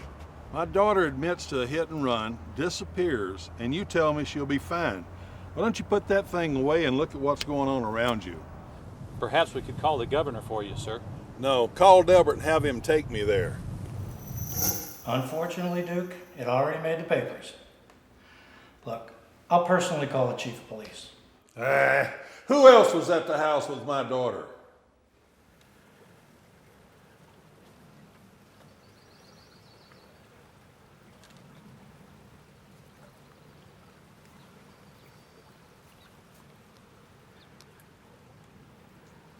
I'm sorry, Mindy. I never should have let you take the rap for what happened. I drove the car away. I just don't want to go to jail. I ran them down, Johnny.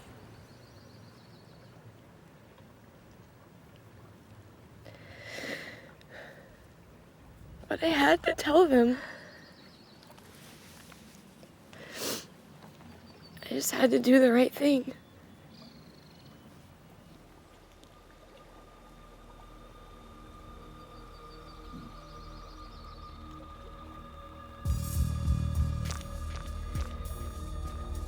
You see this, Johnny?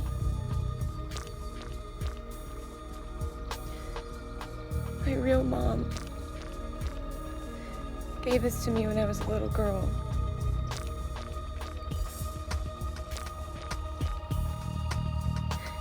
And she said that no matter what I did,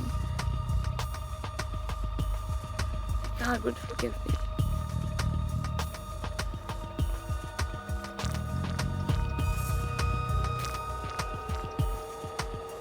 Look, I know I looked the other way for a while, but this whole thing has been a wake-up call for me.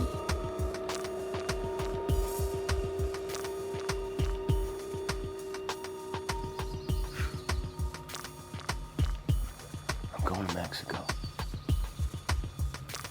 And I need you to come with me. Once we get there, you can leave and come home. But I can't let you turn me in.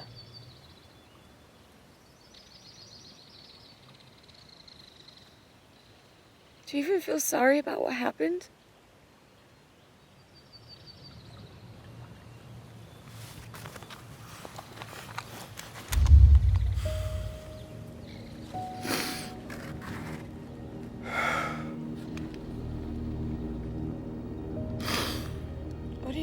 that. Protection.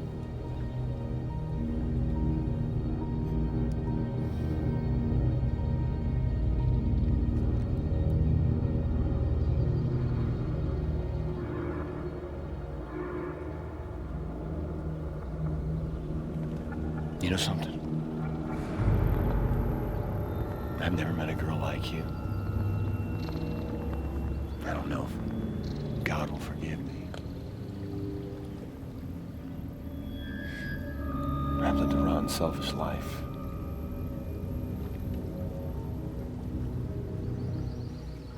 Probably beyond forgiveness.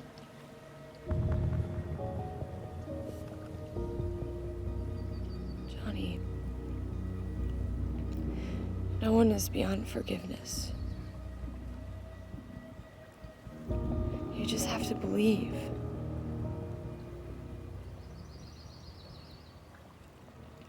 No matter what happens, you just have to trust him.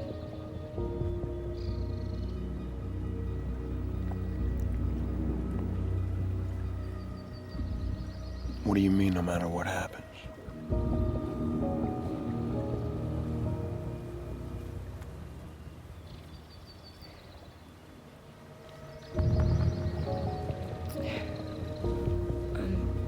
Why don't you get some rest, okay? Okay.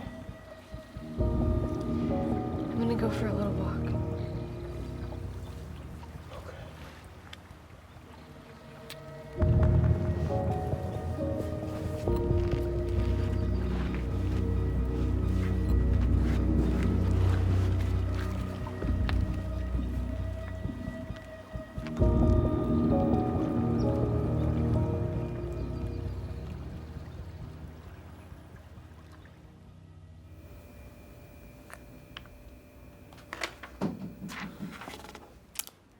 Doug, Mr. Whitfield needs to see you in the conference room.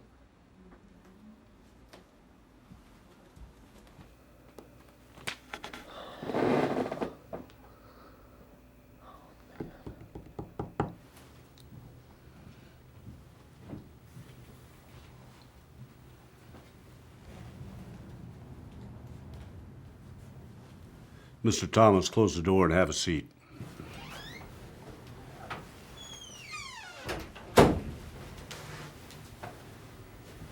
Hello, Doug. Now, before I ask you to clean out your desk, I need you to answer some questions for these gentlemen. You're going to tell us where Mindy is. I know she's with Johnny. I know you bailed her out, Doug. I know they're in your car. You slimy weasel.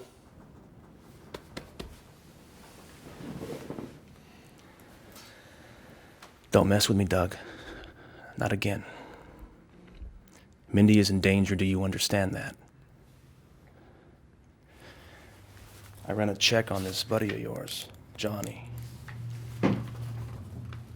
He has a history of physical and emotional abuse, including 3 counts of assault and battery. I've seen him get angry before, okay? But he never told me that. You let her go off with him?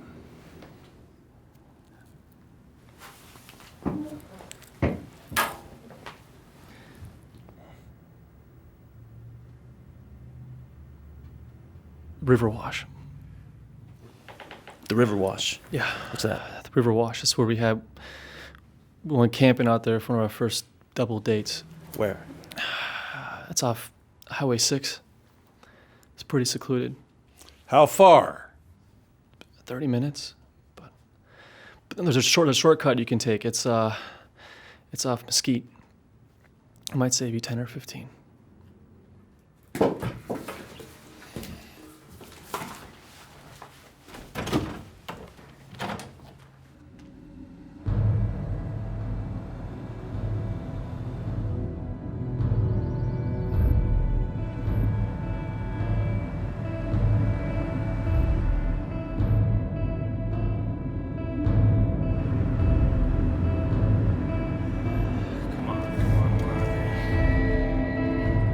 Where are you?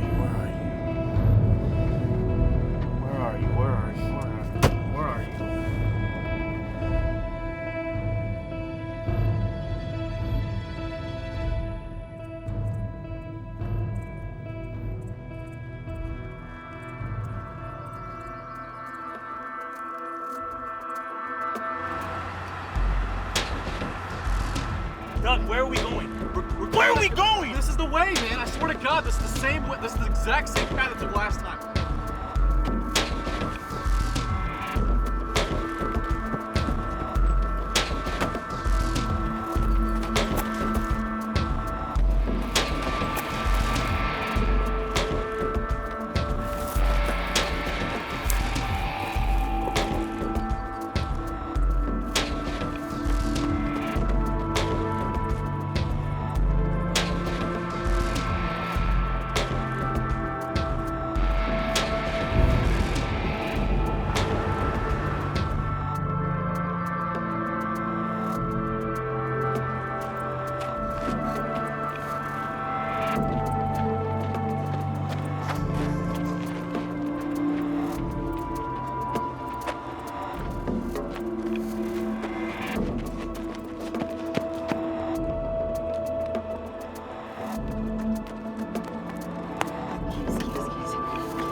They're gonna be here somewhere, okay? I don't see anything!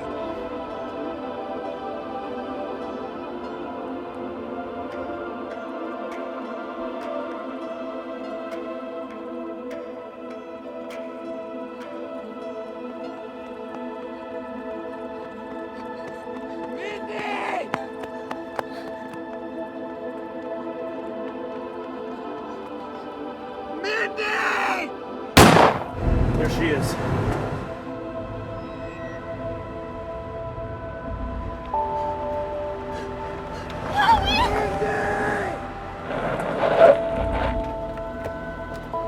Get back! Get back! Get back! Get back! Get back! Get back! Get back! Get back! Johnny, put it down! Johnny, put it down! Johnny, put it down! Put it Get back! Stay back! Stay back! Stay back! Stay back!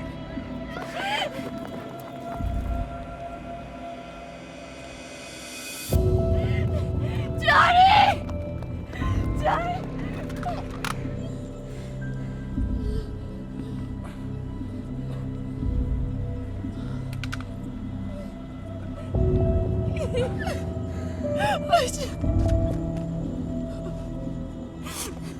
Johnny!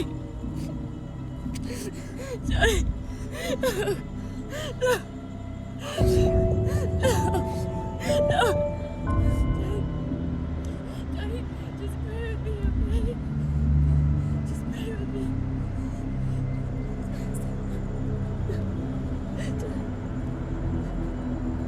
Johnny!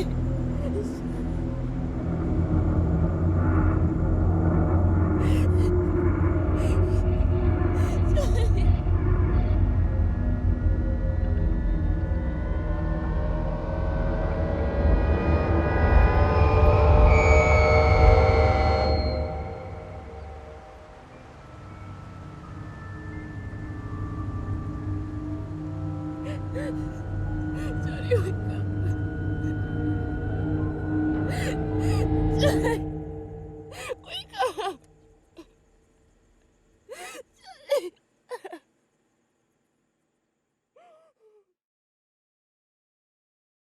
I don't know if God will forgive me. Jonathan Alexander Markham, I heard your prayer and you are forgiven, but there is still a life for you to lead. I am sending you back, Johnny, back to live a life that will be an example to all. My grace will be with you, John. There is much that you must accomplish, many that you must reach who are now lost as you were. No matter what happens, you just have to trust him.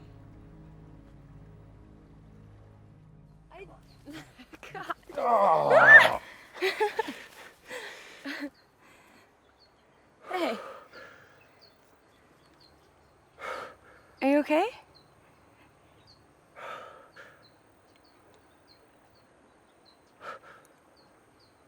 Yeah. I just lost my breath for a moment. Come on. No. Come on. Oh my gosh.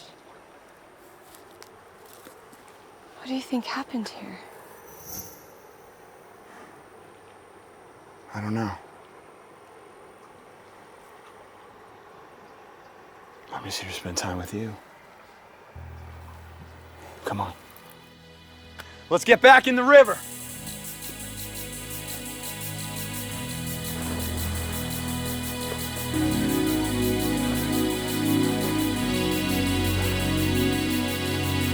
Johnny! Yeah! Here at Hollywood Makeover Real Tip, we try to cover about every aspect of independent filmmaking, from actors to editing, scoring to sound design, props to locations. Do you have a question or a topic you'd like to have covered on Hollywood Makeover? Remember, it's not the size of your budget, but the size of your vision that will determine your success. You don't need a big multi-million-dollar budget to make a great feature film. All you need is a great script and a solid team of cast and crew that will see it through till the end. I'm Sedona Freddo. Thanks for watching, and don't change the channel.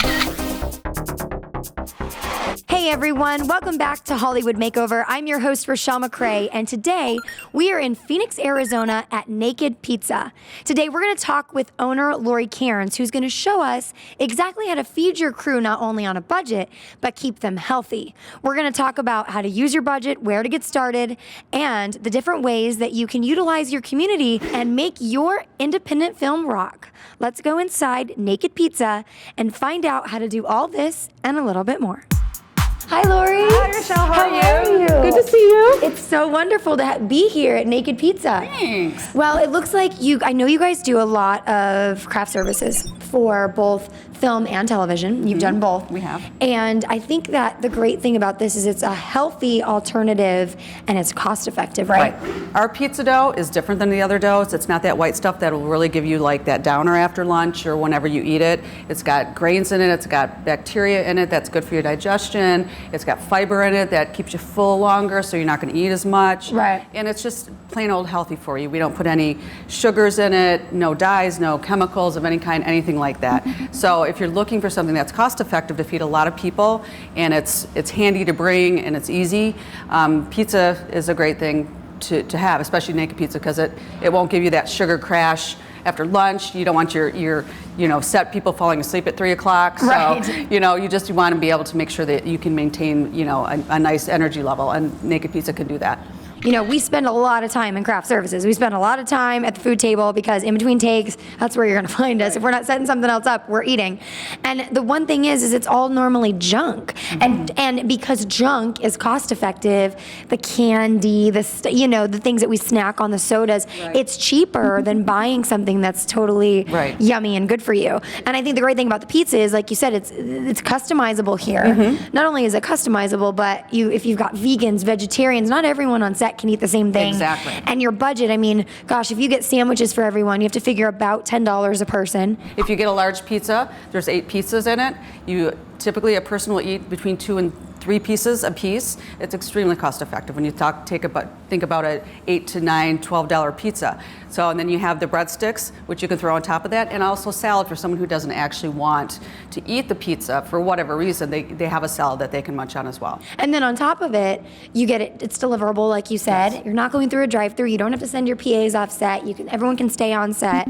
and then you just to boot, like we mentioned before, the vegetarian and all the different aspects. It's just really healthy all the way around. All the way around. And I've been on a couple sets, and I can guarantee you not one piece of pizza is left at the end of the day, because it can sit there, and just like any other pizza, 2 hours later, if you get the munchies, you can go back and have that piece of pizza, even if it's cold. Right. So it doesn't know, they still like it. So, it just really is easy because you bring it and it's already warm. You don't have to worry about plates, that kind of stuff. We just a paper plate and a napkin and you're good. I want to go back in the back and see how it's made, and I want to give, my crew here is going to have to eat here on Hollywood Makeover soon, so let's see if we can get something together for them. That sounds great. And kind of prove case in point. Sure. So can you tell me a little bit of, a lot of people are like, all right, well, where do I start? I know I got to feed people, but what happens first? Well, first, I guess the first thing you need to do is from the producer get a budget. Find out exactly how much you do want to spend or what the limit of what you want to spend is. Then you obviously need to find out how many people you need, what they want.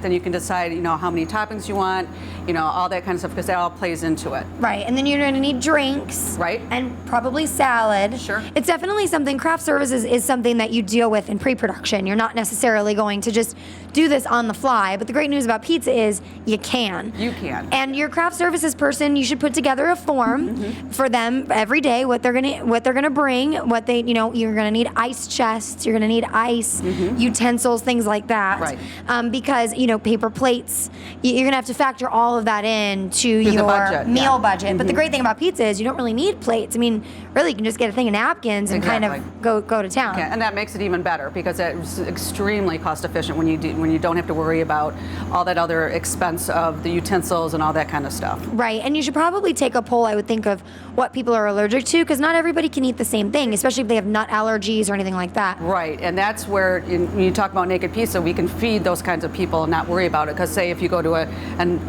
another place, whatever it may be, there's going to be some people that aren't going to be able to eat it. Period. Right. And the great thing about Naked is that the pizza is you keep you full. It's good for you. No sugar crash. No sugar crash at 3 o'clock in the afternoon, because we all know who that is. You've been on set since like 6 o'clock in the morning, 3 o'clock rolls, and everyone wants to take a nap. Exactly. Which you're not allowed to do that when you're working. So, but this is all really great information, because trying to feed someone when you only have, let's say, a $200 per budget, you can't just go out to a restaurant and feed a crew of 10, 20, 30 people. Exactly, and that's exactly right. It's very hard to feed a bunch of people for under a couple $100, and we can do that. Well, our crew here at Hollywood Makeover is going to prove that we can feed a crew on a nice budget and be nice and full. So what we've done is we've ordered 2 pizzas. What did my crew here choose? An omnivore, okay, and a greenhouse, which are 2 completely different because one's got meat and the other one doesn't.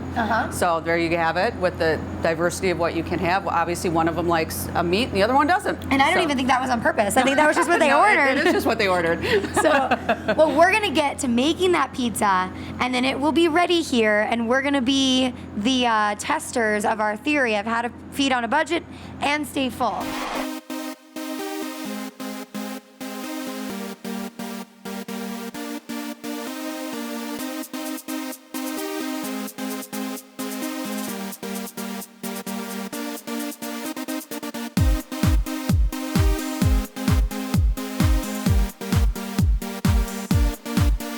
So what we're gonna do now is we're gonna get a real, true crew reaction from the crew here at Hollywood Makeover on the pizza.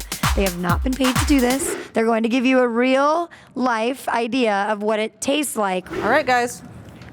Just set that down right there. Charlie. Hi. Pretty good.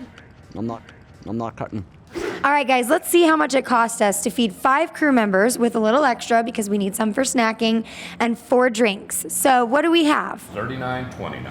That is incredible. So $39. Lori, thank you so much for having us here. I know that you have a great business, and I know that you've done a lot within the community as well with Naked. I've been told that you do a lot with the autism community. Absolutely. A lot of children with autism have digestive issues, so we actually have gotten involved with the school, and they order from us quite often, and the kids can eat it and not get sick from it, so we feel really good about that. All right, well, thanks, Lori. We appreciate having you here today.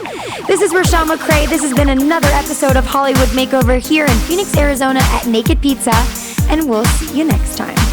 Thank you, Rochelle, for another great interview.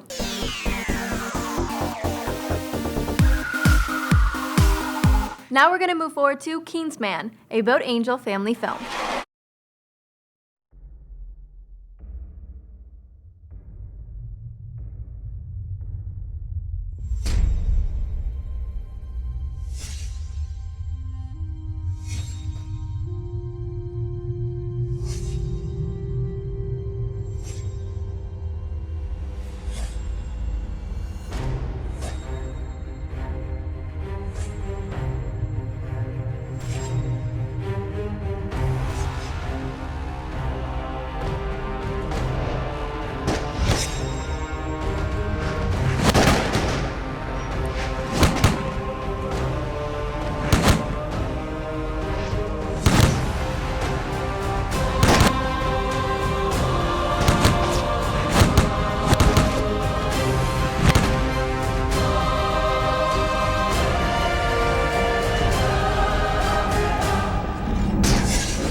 That right there is Orion. Give me a second. Let me see if I can get a better view for you. Ooh. Here, Aunt Lucy. Oh. You know, I hate that you guys are already leaving so soon. There's so much more I wanted to do with you this summer. Mom's already talking about letting us come back for Christmas. Yeah, she'd better. Here, take a look. Now, what do you see on his belt there? More stars. And if you look really closely, what do you see on those 2 stars? A whole other galaxy!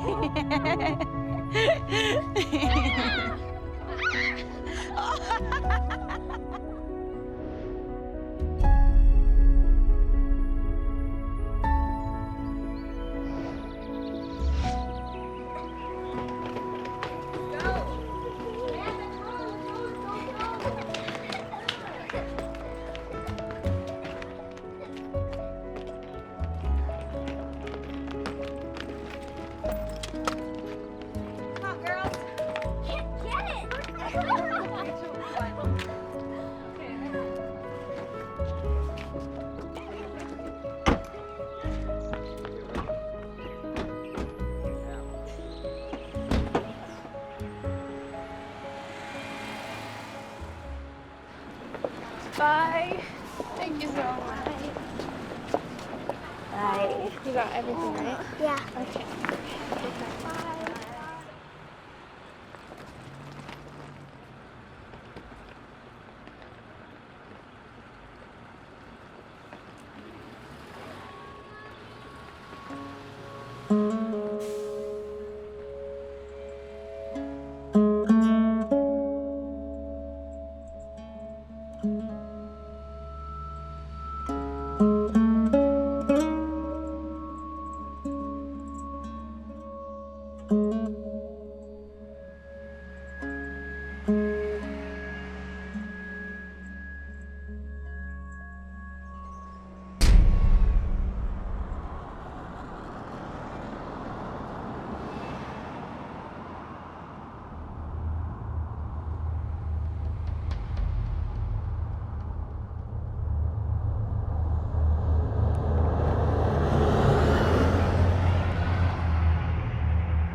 Hi. Probably English? You guys speak English? Yeah. Oh, great. Hey, I wonder if you guys can show me how to get to Santa Maria? Yeah, I think it says on the map right here it's about 100 kilometers from Mexico City, but I've been all around here and I have no idea where it is. Okay. okay? You need to take this. No te muevas! No te muevas! Get on the ground! Get on the ground! Don't move!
Let's go. All right. Right here.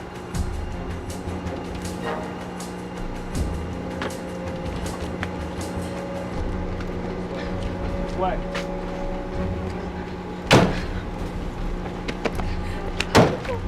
Vámonos, así, para acá.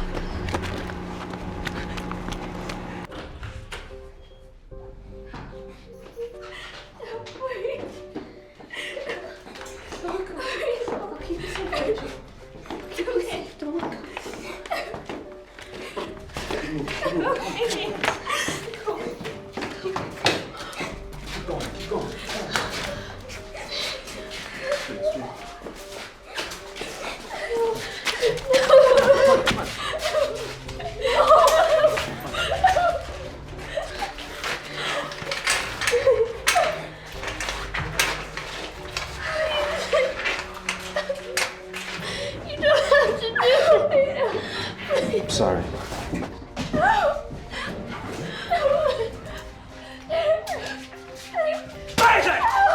Be quiet! Welcome to my rancho. I will tell you when you will sleep, how much you will eat, and when you wake up. ¿Me entiendes? Please, just let us go. Sit down!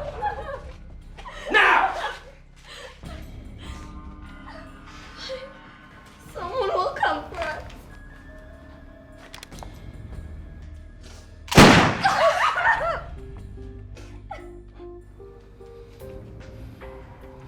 No one ever comes.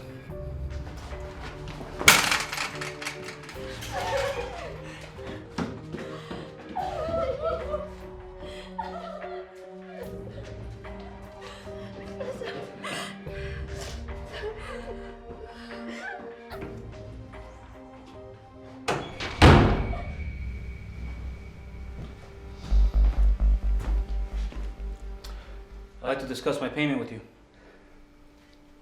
Surveillance is increasing. Traffic cameras, cameras in malls, schools. We're taking too many risks. It's becoming more costly for my brother and I to do business. Is it always money, Carlos?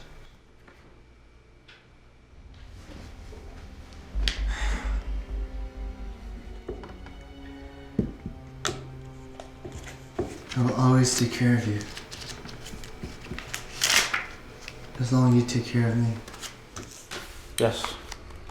Thank you.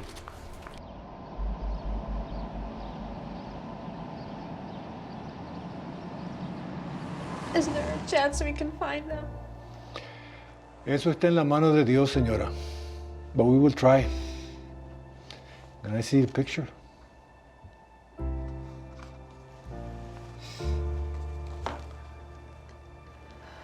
Yeah, pretty girls. Is it the only picture you have? I have more at home. Okay. I will drop by and pick them up.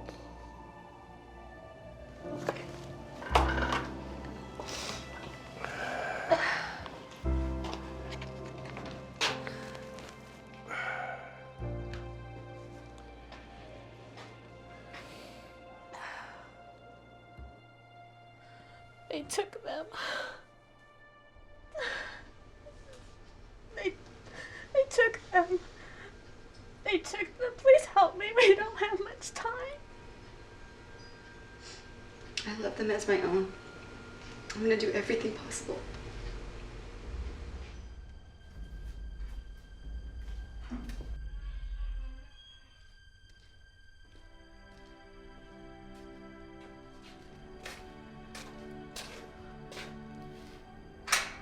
What do you want from us? Get cleaned, get dressed. Get cleaned! Get dressed! Come on, move! Get clean and dressed!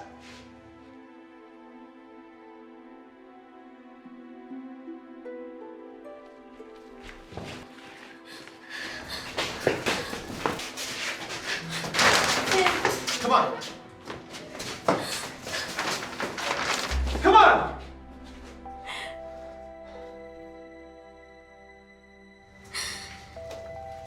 I can't do this with you watching me.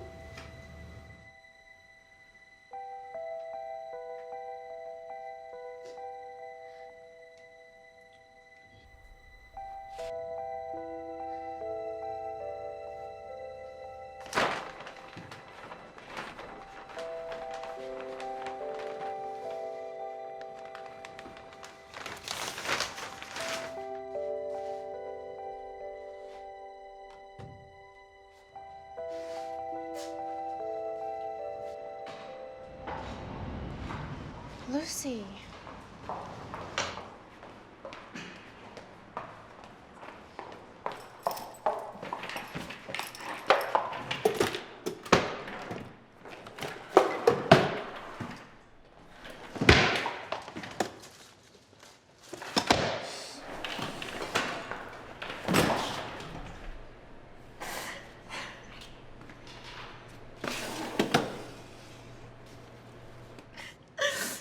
Okay, Lucy.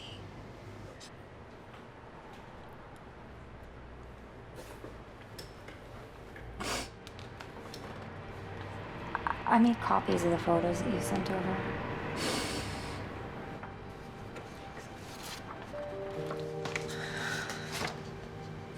We have some of the other girls. They're out putting them up. You should stand and get some sleep. Thank you for this, Amanda. Sorry, Lucy.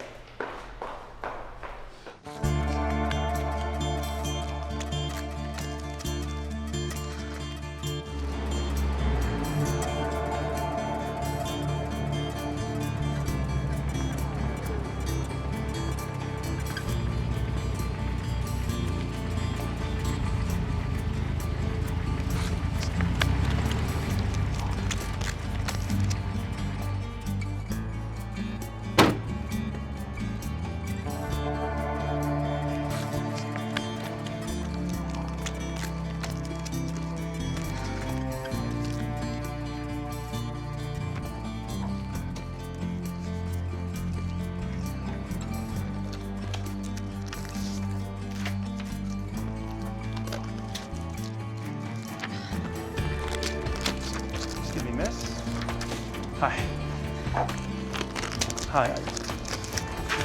I'm not trying to stop you. I just want to talk to you. Excuse me. What? What? My name's David. I think you've covered this part of the street already.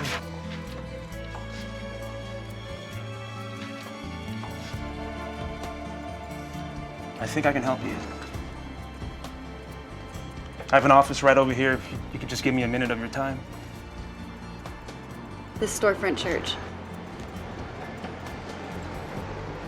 Storefront church. I think you can use all the help you can get. I know I can help you. Come on. What's your name?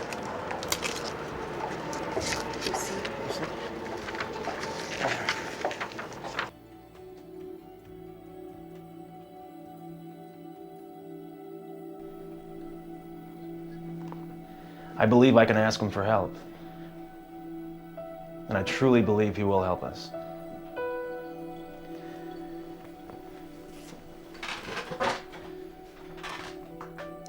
God loves children.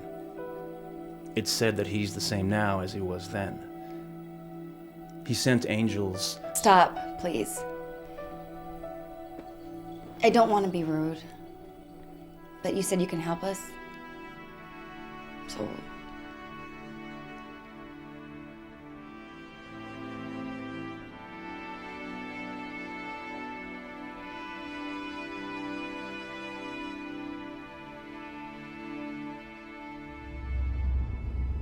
look, I'm sorry.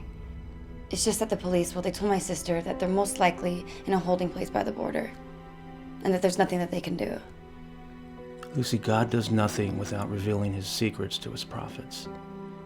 I want you to take me anywhere your girls have been recently. Anything close to them. Hi guys, I'm Sedona Freddo. I'm sorry to have to leave you with that cliffhanger today, but you'll just have to tune in the same time next week to see what happens.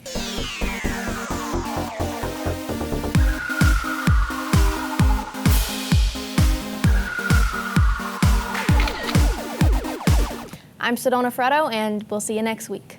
Don't change the channel. Hey guys, it's Rochelle McCrae, and welcome back to another edition of Hollywood Makeover. Today, we're going to be speaking with professional artist Allison Stewart. Allison's pieces have been featured all over and in several independent films. Today, she's going to talk to us about how art fits into independent filmmaking overall. Let's go check out her studio. Hey, Rochelle. Welcome to my studio. Allison, thank you for having us. This is wonderful.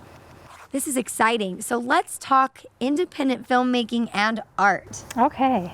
So Allison, tell me a little bit about your art background.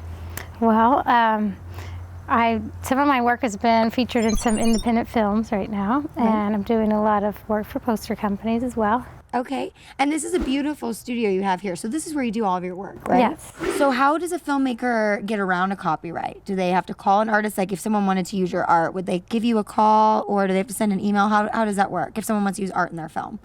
Well, it's best to find somebody maybe in your local area that is doing artwork and then just get their rights from them that are okay, and then you would just give them their original back after you use it. Now, we have a lot of beautiful pieces that we're surrounded by. Can you tell me a little bit about the techniques that you used and how they're, how just a beautiful artwork is made? Where do you get your inspiration from? Well, a lot of the stuff is quick techniques that, such as like the texture there I used with fabric and pulled up the fabric to get the lines.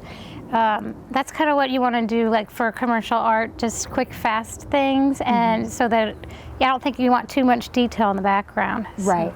So where would you use, like, this flower painting would be good where, like, maybe a kitchen scene or maybe a living room? Or even a bedroom if you did like a set of 4, you know, set up a set of 4.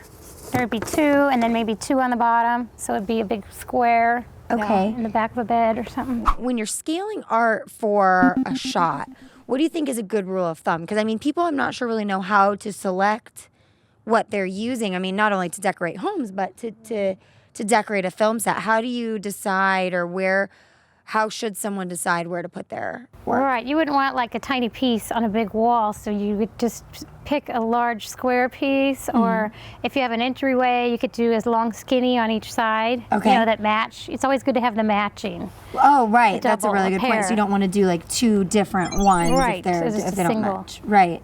And then do you think it's okay to reuse art? So like let's say we had one in a bedroom scene, but maybe we had a doctor's office. If you switched it up, is there a way that a filmmaker can like recycle their art to make sure that they're not, you know, mean for two different films, or maybe the same film? Yeah.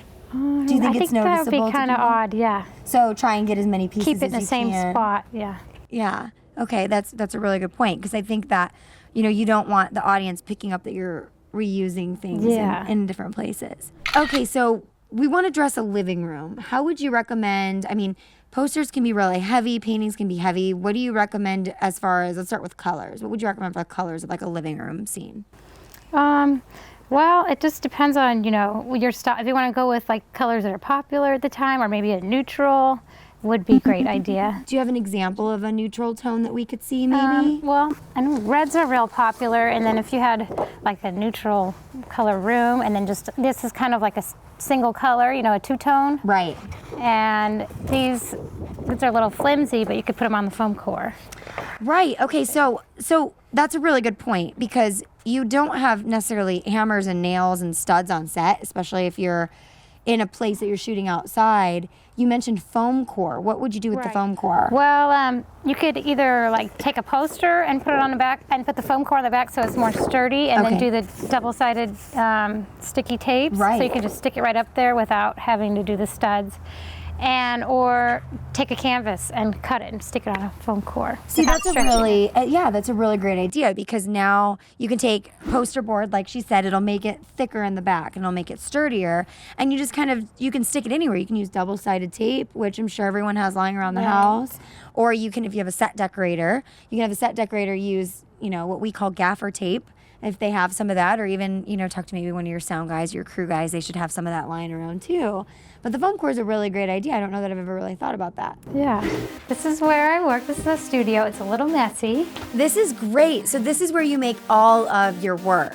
Yeah. Now, I mean, obviously it comes from a very creative space, which is perfect, because I think you can show the details and everything, but can you show me some specific work and where you'd place it? Let's see. For example, these two posters could be great for, like, you know, a daughter's bathroom, a young girl's bathroom. Oh, perfect. But, you know, they would go in large wall. Oh, right. So like the colors, I mean, look at the colors and the textures and the paintings, and this is the kind of stuff you could put on foam core because it's the poster. And like you said, it could go for a young girl's bathroom or even the bedroom. Right, and just keeping it simple. Right. And then here's some, maybe an oriental flair. Okay. And which would be good for maybe a living room or an office? Oh, that would be a great idea. An Right? office, yeah. And and they're both real similar but different, you know, so they could still be together as a pair. And again, with the posters, you just put them on the back of something that's solid and stiff. Right. And it works out really well. Exactly. So when you're working on using these pieces, I mean, do you think that there's a point where after you're done using the poster, if you've bought them and you're not borrowing them, do you think that you could maybe even kind of cut them and use these pieces in different places and kind of like... Oh yeah, that's a great idea. Now, one thing I noticed when we came in was this beautiful lion here. Oh, thank you. Can you tell me a little bit about this painting here? Yeah, that painting was done for the movie Kingsman, and that represents the lion, the tribe of Judah. Got it. You know, I remember seeing it during that part of the film. Yeah. And I thought it was such a beautiful piece. How long do you think that took you to make? About a half a day or so. About a half a day. She says it like it takes 5 minutes. I mean, it would take me a lifetime to even try and draw a stick figure, let alone something that beautiful. But that's a great piece. And then finally, this is looks like it could be diverse and really go with any scene. Yeah, that's what's good about that is, you know, it's real traditional, and it could, you know, kind of just flow with, you know, a couch and like a taupe, and you could put that behind a couch or even in the large bedroom to fill up the space. All right, so these are your helpers. Yes, would you guys enjoy helping your mom? Yeah. Yeah. What does it look? What do you guys do? Do you guys maybe give her inspiration, or how do you help? We help her pour the paint and do the water. And do the water. Well, you guys sound like you guys have just a ton of fun and like you really help your mom out. Yep, they're my inspiration. Oh, that's great. So we really appreciate you having us. Okay, yeah. I mean, by the way, I guess we better get started. Come on, let's go have some fun. All right, Thank you guys. for Thank coming. you.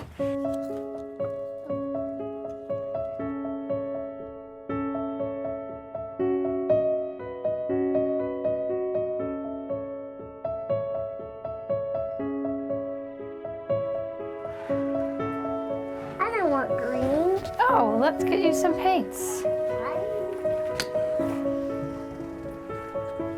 you go.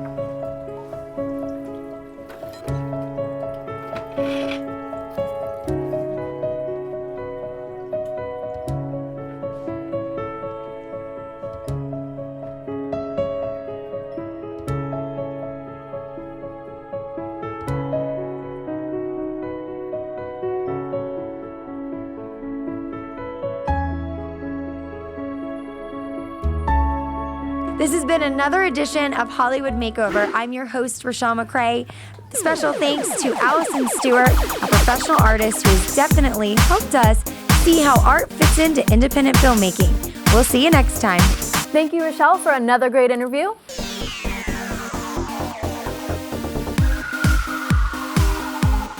Now we're going to go and move forward to a recap of this week's family film, Kingsman. Bye. Thank you so much. Bye.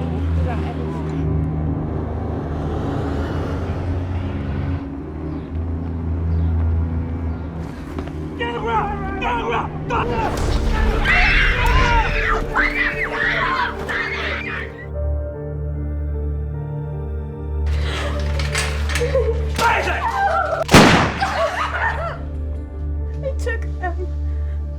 They took them. Please help me. We don't have much time.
Welcome, girls. What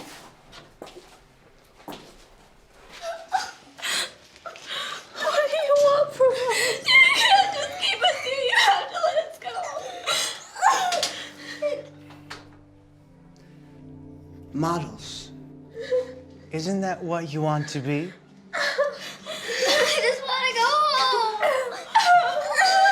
Oh, you will. This is just temporary. You will have a new home soon. You can't just keep us here.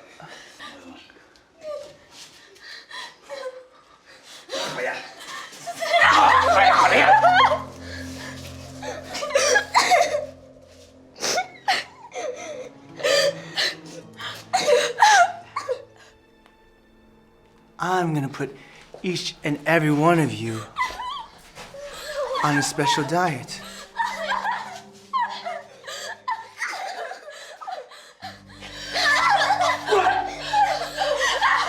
You will learn complete obedience, or you will suffer more than the loss of your mother.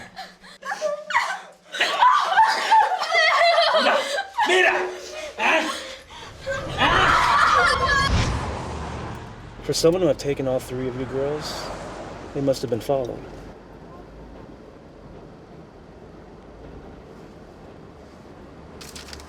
Sorry, we cram a lot of stuff in here. Just feel free to move that.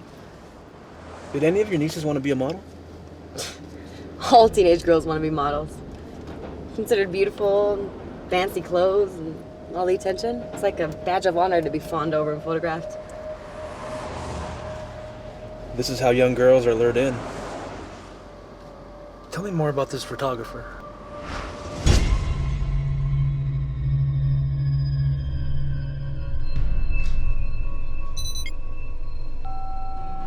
Gentlemen, as always, it is an honor. Please take a moment to look at the binder right in front of you.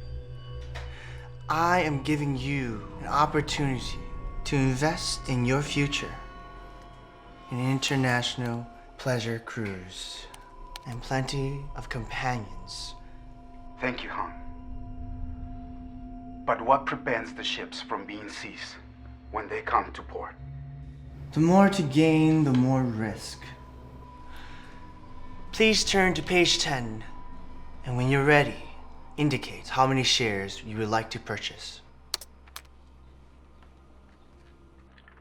Very well.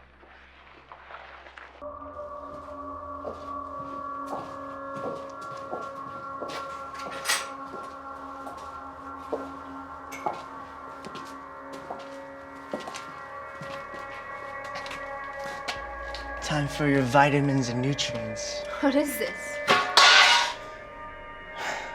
My clients demand perfection. Come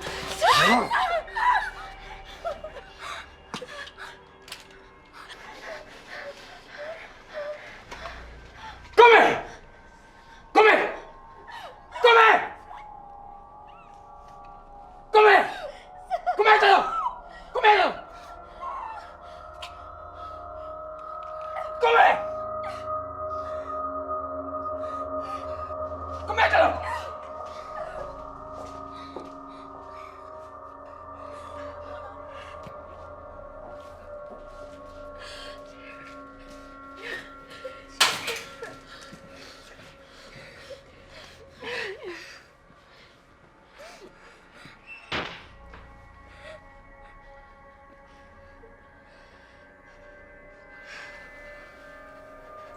The sooner we cooperate, the sooner we can go home. They aren't going to let us go home. Okay, we're out here in the middle of nowhere. No one even knows where to look for us. There aren't going to be any phone calls to trace or ransom notes or anything. How do you think Mom's ever going to find us?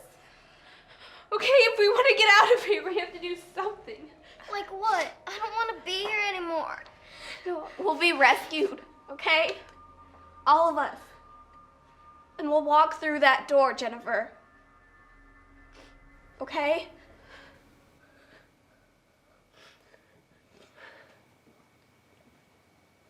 Okay.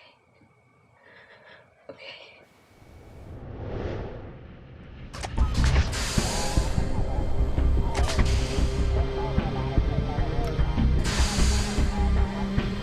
You and Honk have something going on there? He told me you did. Hey, Mario, I didn't know you like cross-dressers. Bonito!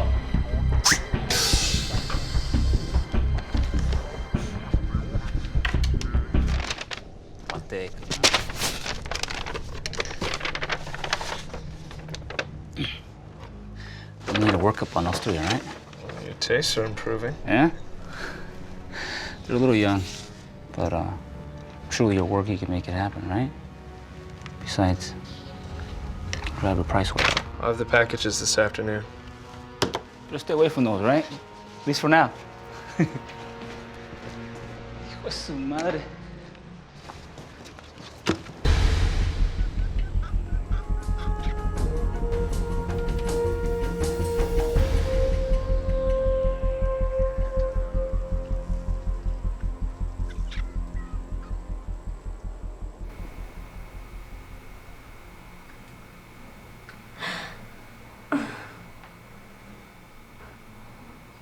Yeah. Sammy, what's wrong? Nothing. Sam, let me see it. Sam. I'm sorry. We just have to go wash it out. We'll get your heart rate up. We'll just get moving. Come on. Please. Just keep moving. Come on. Come on. Keep moving. Stay with me, Sam. Stay up. Come on. Sam. Turn around. Come here. Breathe. Hey. Look at me. Hang in there, okay? Just hang in there. It's gonna be okay. Don't. Just breathe. Calm down. Okay? Okay.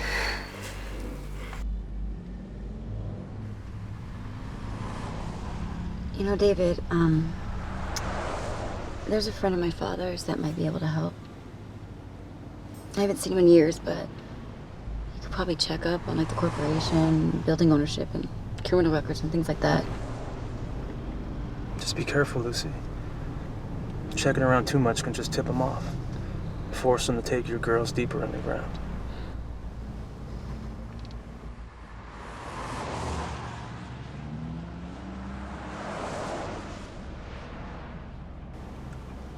Okay, let's follow him. Yeah.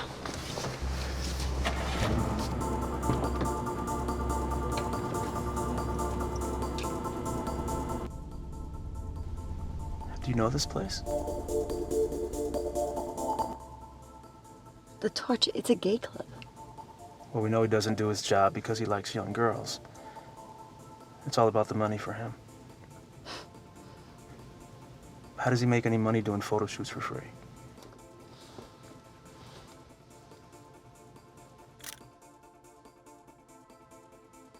Wait here, I'm gonna take a few pictures with my phone.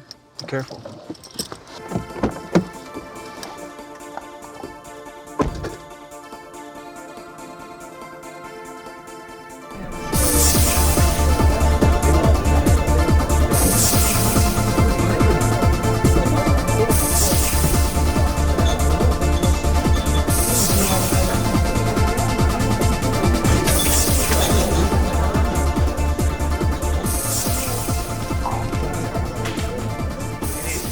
Can I get a red wine? How much is that? $10.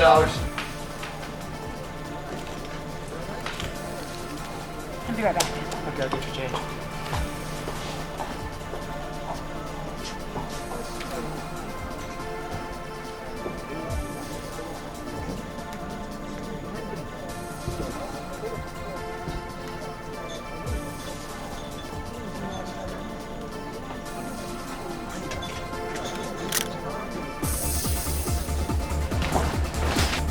Can I buy you a drink? Actually, I was just headed to the little girl's room. Maybe later?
Don't be talking to him either! Vamos.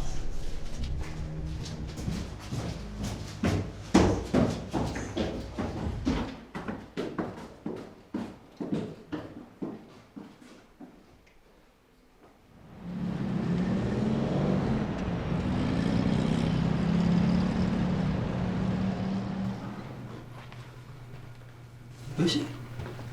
Hey, Carl. Good to see you, Lucy.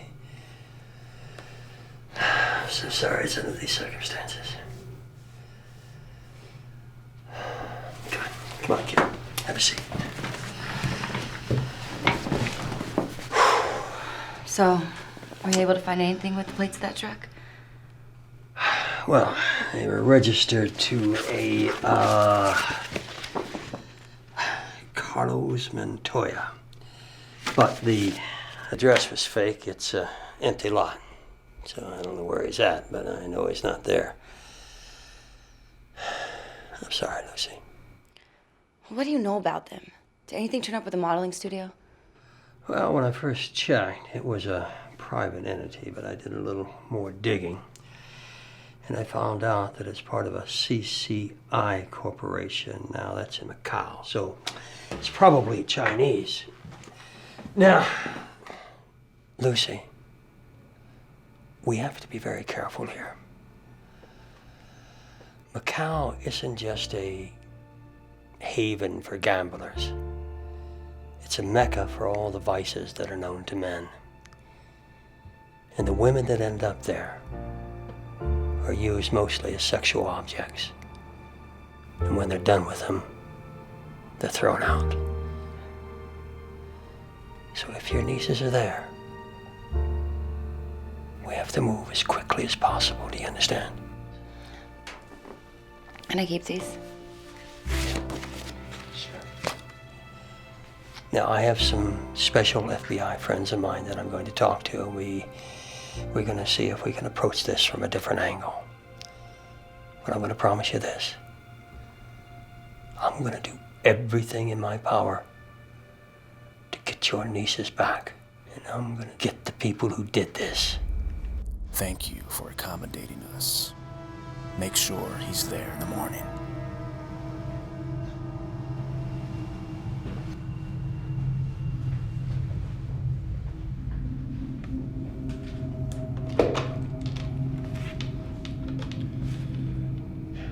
Get the boy. The buyer is ready.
Hi guys, I'm Sedona Freddo. Sorry to have to leave you with that cliffhanger today.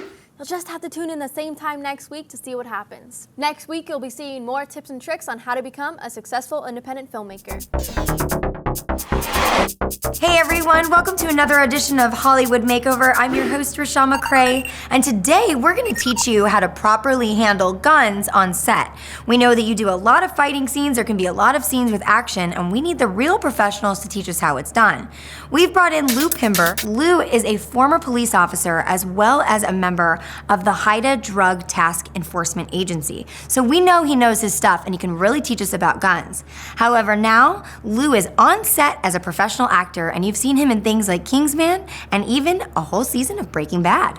That's right. What do you think is the first most important thing to remember about utilizing guns on set?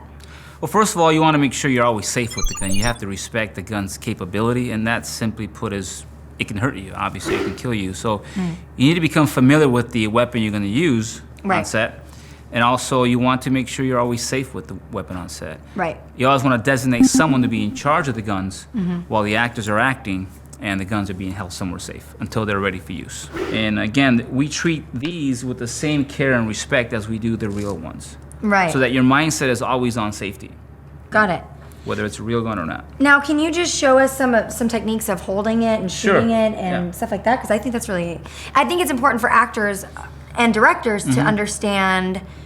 You know, the director needs to understand, I think, when to tell the actor what to do, and then the actor also needs to understand how to hold it so it looks real. One of my goals on set is always to make sure that the actor appears to be comfortable holding that weapon. Right? So oftentimes we'll coach them on how to hold the weapon in such a way that it appears that they've been doing it for years, right? Right. Number one, we make sure they're using the proper grip, Okay. a proper stance, and a stance where they feel balanced, right? Uh-huh. And whether they're left-handed or right-handed, we make sure they hold the weapon securely in their hand, and they aim the weapon in such a way that it appears like they've been doing it for years, right? Right. Lou, why don't you show us some of your stances, some of the Sure. professional techniques that you use? Yeah. Or the real life ones, actually, since he was a former law enforcement The real officer. life ones. We can do those too.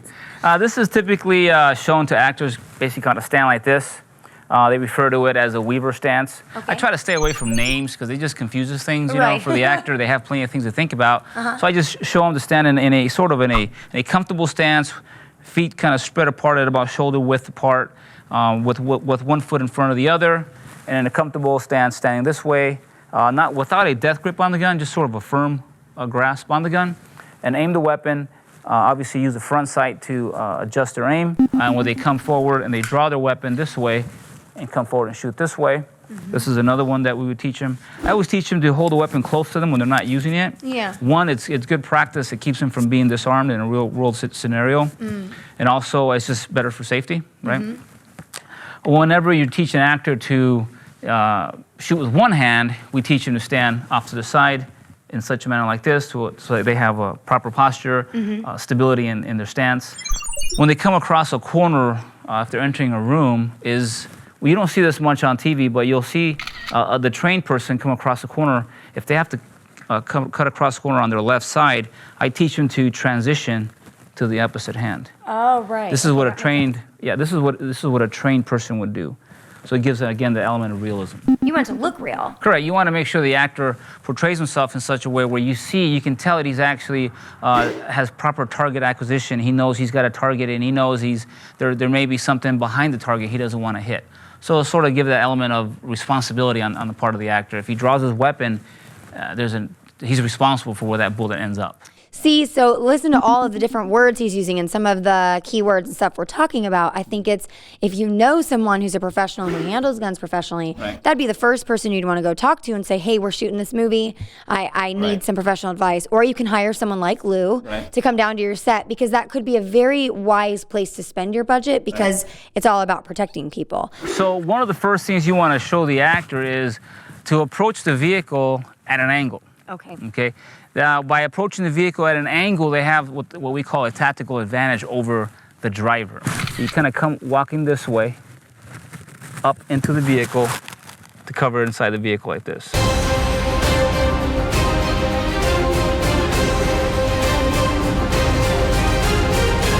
Please don't move! Something like that, assuming you're the good guy on the set, right? I feel scared just from that already. So we'll teach actors how to do that, how to come up on set, how to hold the weapon in a way where the weapon looks secure, like they've been doing this for years. Elbows tucked in nice and close. They come in up to the vehicle at an angle, stop, and take aim. You want to have the element of surprise on your side, right? You want to surprise the bad guys coming around the corner, but more importantly, for the sake of a movie, you want to appear real when you're doing it. Right. All right? You don't want to come over and do it this way. I'm here. Right? That's how I would Right? do it. You want to come over, you want to appear real, your weapon is drawn. As you cut the corner, it's called cutting the pie. Cutting you the come pie. over, you get a piece of the pie, and there we are. Oh, You're and the whole exposed. pie is yours. That's right. And once you're here, you own this scene. You own it. You don't go back unless there's a reason to get headed for cover. Right. But once you're here, and you've got a full picture of what's in front of you, whatever target's in front of you. Why do you call it cutting the pie? Because you're getting a picture of ahead of you, one slice at a time. Got it. Yeah. So in other words, if you come around this way, I come around. Now I have half the pie. I have the whole pie. I want to see your final technique on how to kind of switch from the big gun to the little gun. Little transition? Little transition. Gotcha. All right. This is often taught to actors so that they, again, give the element of realism, right? To appear as if this is sort of a worst case scenario, right? Your weapon jams or you run out of ammo, and what do? Well, if you have a secondary sidearm on you, you can easily transition to it without having to raise your hand and ask for help, right? So it looks so. Excuse me, cut? No. Right. It looks sort of like this. The actor is actively using the assault rifle like so. For whatever reason, there's a jam or a misfire or he's out of ammo. He releases a weapon, tosses it to his back, transitions to the handgun.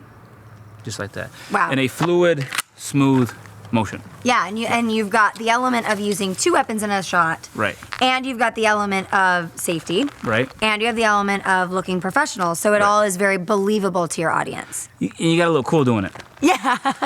Well, Lou, we really appreciated having you on today's episode of Hollywood Makeover. Thanks for having me.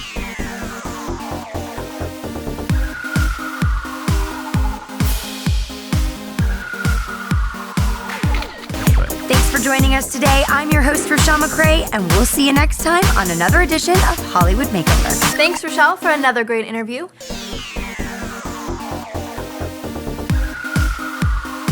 Now we're going to go ahead and move forward to a recap of this week's family film, Kingsman.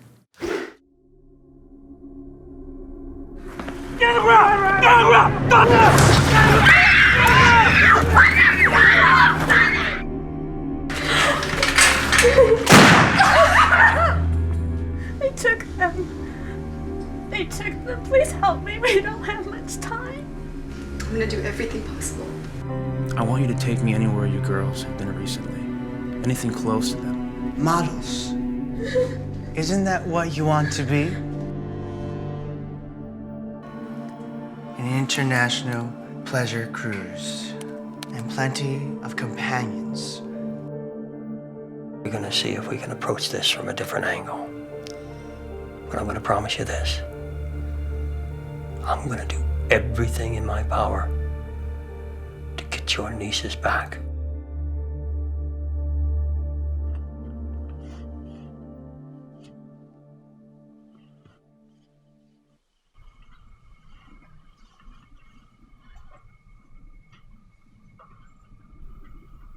I was just thinking about all the people who have helped us in the past and how I really wish that one of them was here right now. Do you remember the missionary that we used to visit all the time? And how he told us about the stories of the two apostles and how they were singing in an earthquake. It destroyed the prison that they were in.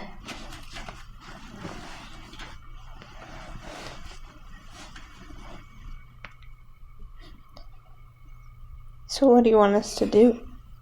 Sing our way out? It could give us hope and it could lift our spirits, you know? I remember that we used to sing those songs and how we used to sing them to cheer ourselves up after we lost Dad.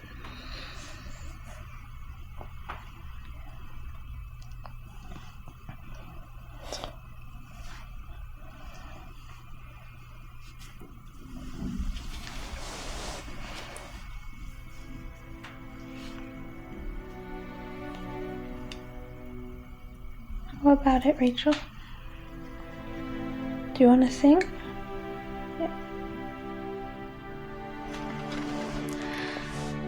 I'm gonna let my light shine. I'm gonna let it shine.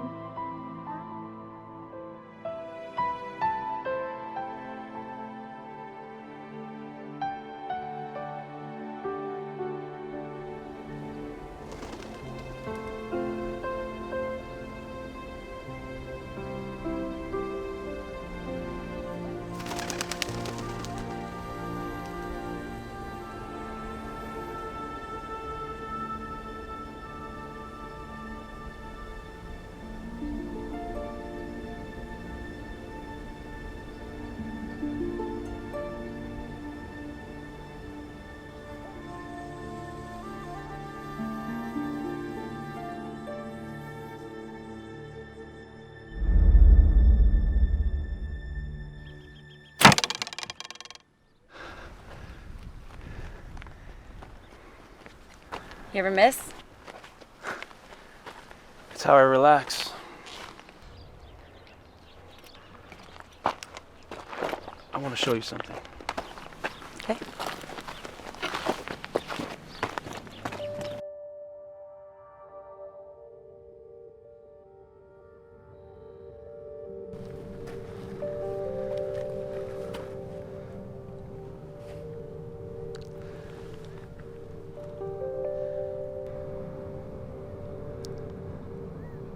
Why are you doing this?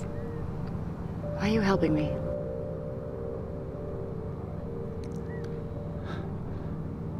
I know what it's like to lose loved ones. And would do anything to get them back.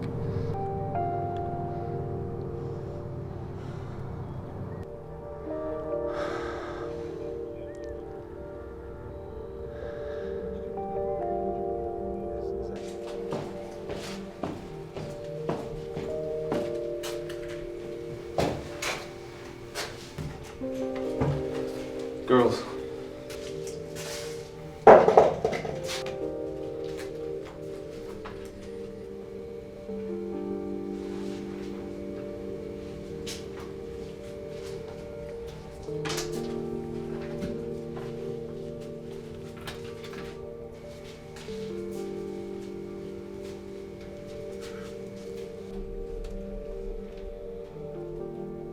Sit.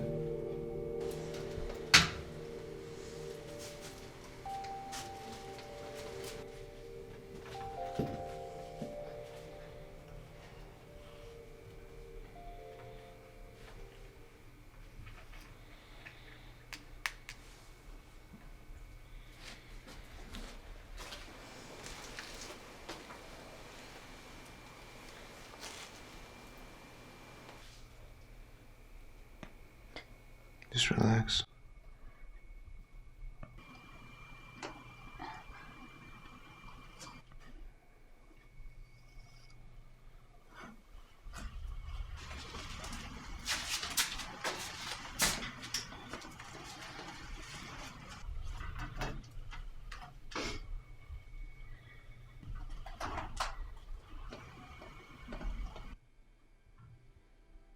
Come on, short stuff.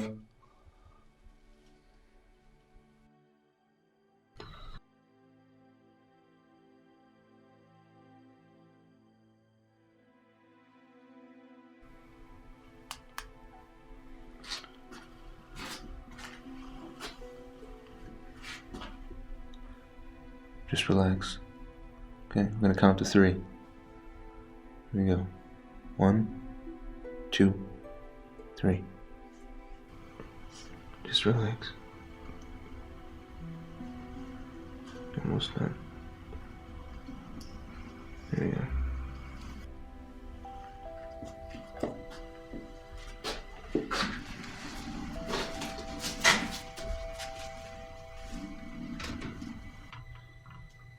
You. It's my turn. Shooty went.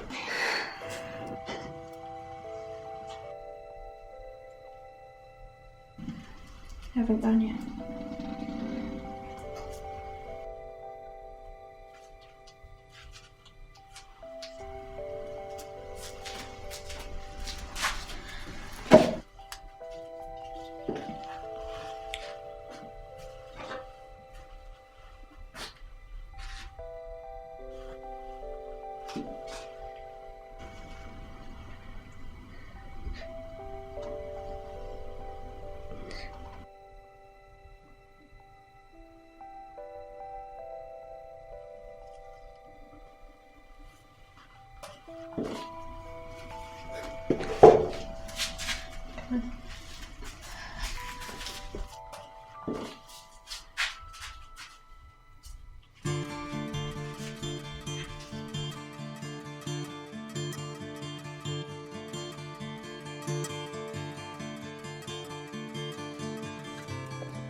What's going on?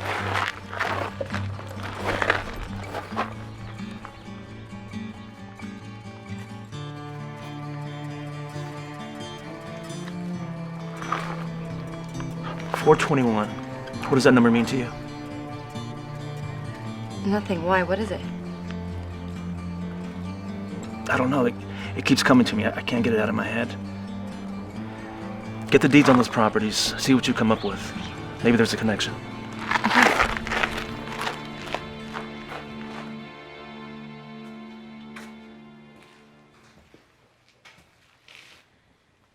Come on.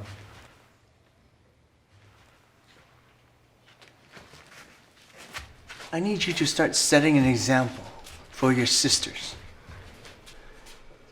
If you don't, I'm going to dispose of one of them.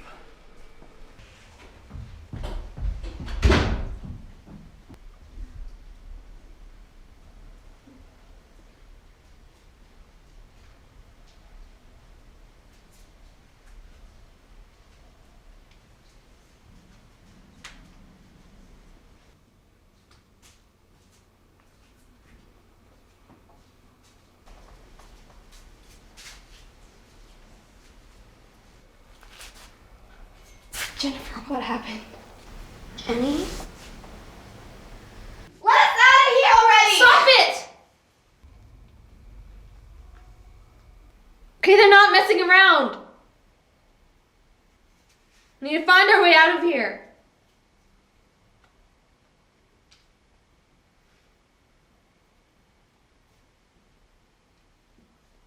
Rachel, where'd you get that?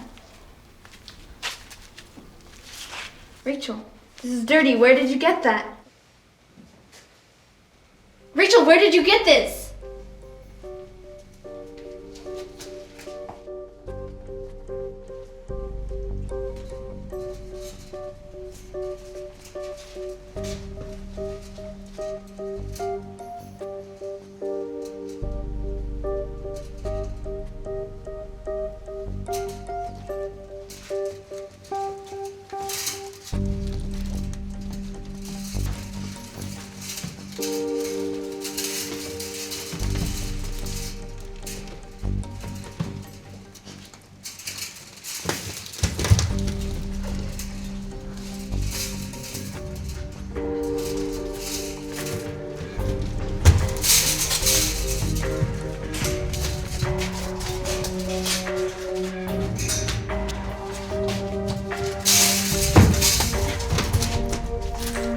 Come on, we can dig our way out. Come on, this is our way out, Sam. Here. Rachel, look, come on. Help me dig.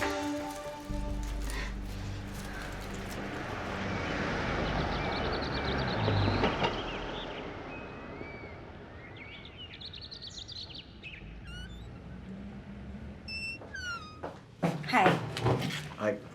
I can get copies, right, of any public record? Yeah, but you pay per copy. Okay. Well, these are the ones that I need. They're all under the same name. All right. Look up the deeds. CCI International. And you've got the tax parcel as well. Okay. Should make it easier to find, so if you'll give me a minute, I'll look it up, okay? I can see the wind blowing through the trees. The birds, bees, and butterflies. It's beautiful. Okay. Alright, here's what I found for you. Here you go. Great.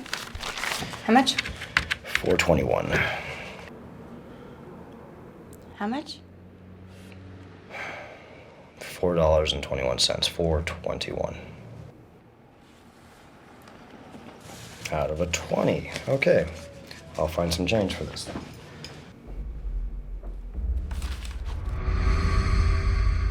Hey, Tiff, I want you to go ahead and pop that hip. Pop it. Ooh, yes, yes, yes. Looks sexy. Yes. Oh, I love that. Okay, yes, yes. Hold. Oh, I love that. Okay, yeah. Let's pop it. Let's just pop it. Pop. Very sexy. Okay. You know what? Let's go ahead and let's just take a 5. Okay? All right, Okay. anything you say. That's great, thanks.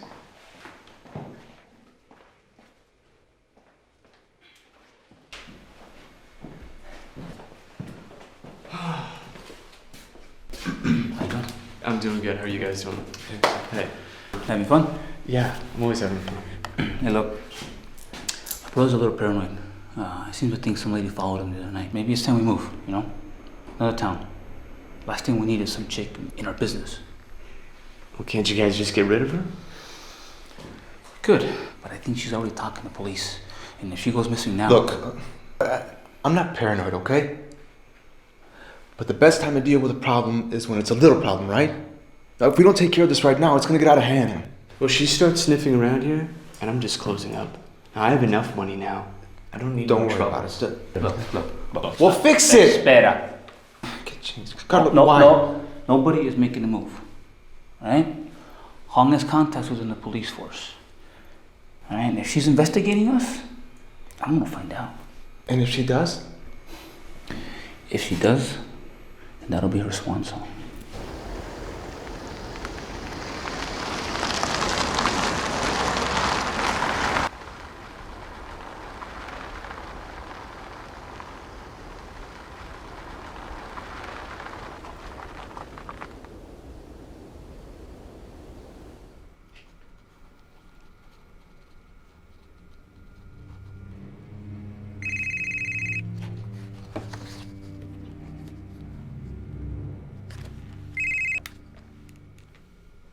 Lucy, what do you have? David, I found the connection to 421. I'm up on Ingalls Road checking it out now.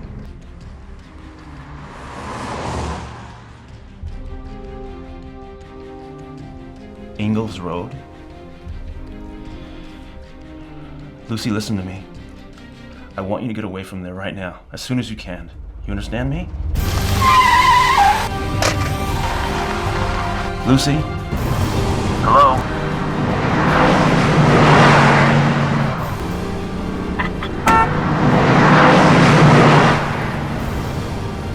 Lucy!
Put these on.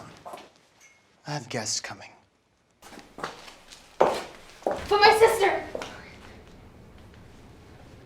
Those shots, the drugs, she's really sick. I'll send someone back for her.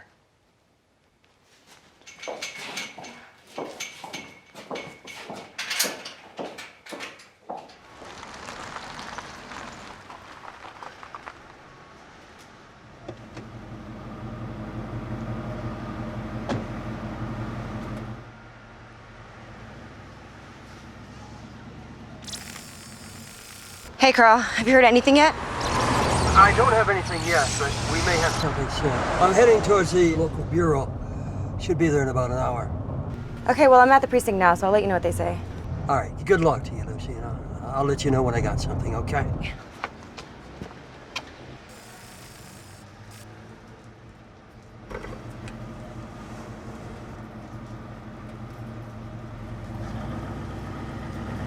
Hong, I have an interesting development. It might be a problem. Good afternoon, ma'am. How can I help you? Yes, I was out on Ingalls Road and a man in a green pickup truck chased and fired at me. So you need to do an incident report. No, I want you to arrest the man that tried to kill me. I think they have something to do with my niece's disappearance also. That your car, the BMW? Yes. Let's take a look. I already did. I didn't say that they hit me, I said that they fired at me. Just because we're a small rural sheriff's office doesn't mean we don't patrol. And it doesn't mean we don't know our area. But I don't patrol out on Ingalls anymore. Because it is private property, a privately maintained road. So we're gonna need probable cause that your nieces are out there. But officer, I know that they're there. I'll poke into it. I'll ask a few questions around town. But they pay their taxes. We've had no complaints from anyone. So if they're not on the up and up, they're really good about staying out of our radar. Honestly, I need your help. The only reason that they're not being found is because you guys aren't looking for them. I'll file the report for you. I'll look into it personally. Thanks. Hi guys, I'm Sedona Freddo. I'm sorry to have to leave you with that cliffhanger today, but you'll just have to come back next week, same time. Next week, you'll be seeing more tips and tricks on how to become a successful independent filmmaker. And guys, remember, we wouldn't have this show without our loyal audience members and great viewers. So if you like the show, please tell your family and friends about it. Have a great day, and thanks for watching. Today, we're here at the independently owned and operated Windmill Farms and Winery, and we're going to talk with Harold and Katie Crisk, the owners of this beautiful property. They have a very unique setup here, so let's go in and see what this place is all about and how we can use it in several different locations for your independent filmmaking project.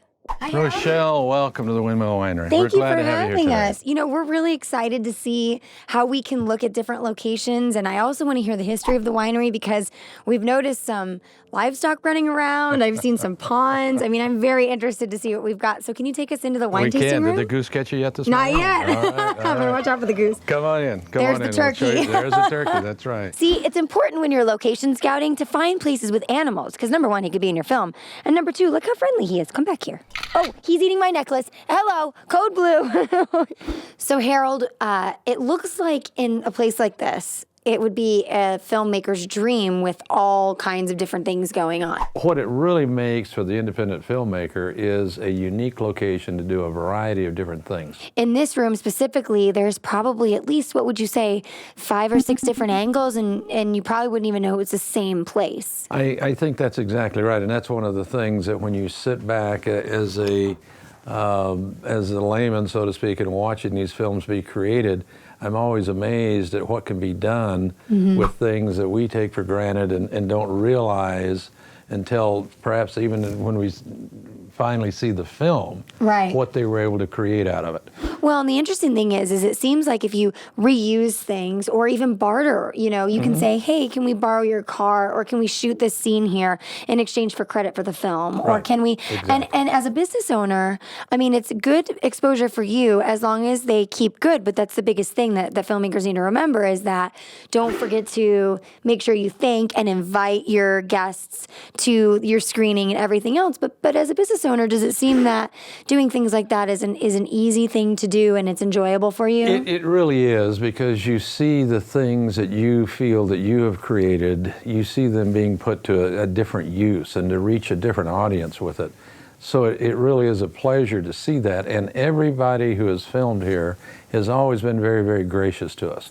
Just sending a thank you card, a copy of the film, making sure they get credit. And I mean, a handwritten note goes a really long way to show your appreciation. And if you appreciate businesses, it seems like you'll have them back. It really does. Those are the people that you remember. Harold, this is a wonderful big space. It looks like it's a barn, is my guess. What can you do in here? The space provides not only for the shots of the film itself, but it's a great place, as you well know, just because there's only 2 or 3 people before the camera Yeah. doesn't mean that there's not 100 people behind the camera. Right. And that's what this space allowed them to do, was to be able to utilize that on that basis. Yeah, because I think it's really important when you're location scouting to look for a place that can accommodate all of the people that you might have or the different things that you might have going on. So they were able to shoot in one spot, they were able to eat in one spot. Interesting. So what would you say is key to location scouting for making an independent film? Well, I think the first thing that somebody needs to look for is a space that allows them to do as much as they can without having to change a lot of location. If you can find some place that has a variety of sites for you to be able to incorporate in your film, that's going to, one, save you money, it's going to save you time, and the people that you're utilizing in your filmmaking are going to appreciate it as well, because they don't have to move around as much. Right. And the Kingsman especially, that was a complex film to be shot, and although they did shoot in other areas, the majority of it was shot here, and they were able to incorporate that. And the other thing that happens, a lot of this filmmaking goes on through the night. This is not just something that happens during daylight hours. And so we would see them arrive here sometimes at 3 o'clock in the afternoon, and they'd be wrapping up at 8, 9 o'clock the next morning. And this provided them the type of space to be able to have people rest, relax, and jump back in, do the filming and so forth. So that's how that happened. So it would be a great place for somebody to come to and do filming, because you get a different look in something that's unexpected in Arizona. Right. So, I mean, and two, you've got different, I think the thing that's really important is there's like lots of different backdrops here. So you've got outside, you've got inside, you've got rustic, you've got a barnyard. I mean, something like this, like a nursery maybe in someone's hometown or, you know, because you guys are a winery and you focus on events, you have all this, but maybe if someone had a friend who has, like I said, a tree nursery or something to that effect would be great too, because you've got the different elements coming in and out. And plus you can pull, like over here, I see you've got bougainvilleas. You can like pull these around as long as they're not being planted there. That's one of the things that some of the groups that have come in and done filming here have done. They have moved the plants around, box trees, smaller plants and so forth, and created a whole new scene by being able to use those plants. Well, guys, we hope you've enjoyed today's episode of Hollywood Makeover. I'm your host, Rochelle McCrae, and we'll see you next time. Thank you, Rochelle, for another great interview.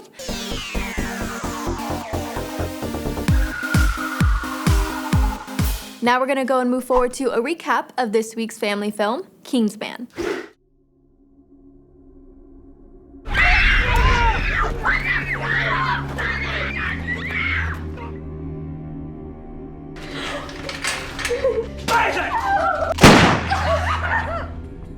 They took them.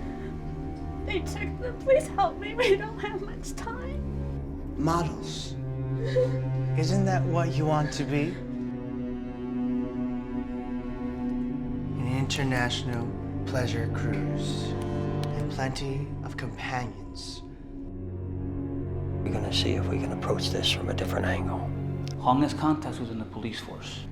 All right, and if she's investigating us, I'm gonna find out. The only reason that they're not being found is because you guys aren't looking for them. And if she does? If she does, then that'll be her swan song. Lucy? Hello?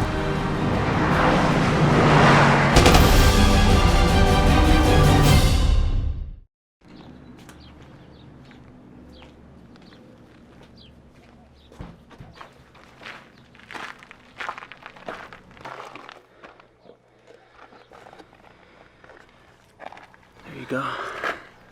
Thanks. You okay?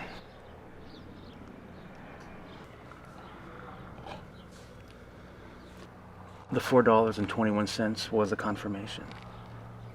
But Lucy should have never gone there alone. Now they know who you are. It wasn't just an impulse, David. I was scouting out those properties.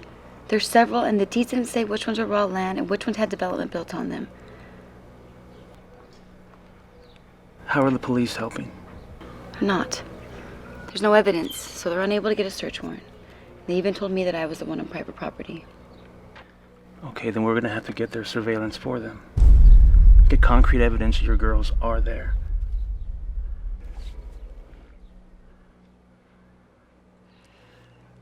I've been getting a verse. It keeps coming back to me. Psalm 107, verse 23. Well, why that verse? What does it mean?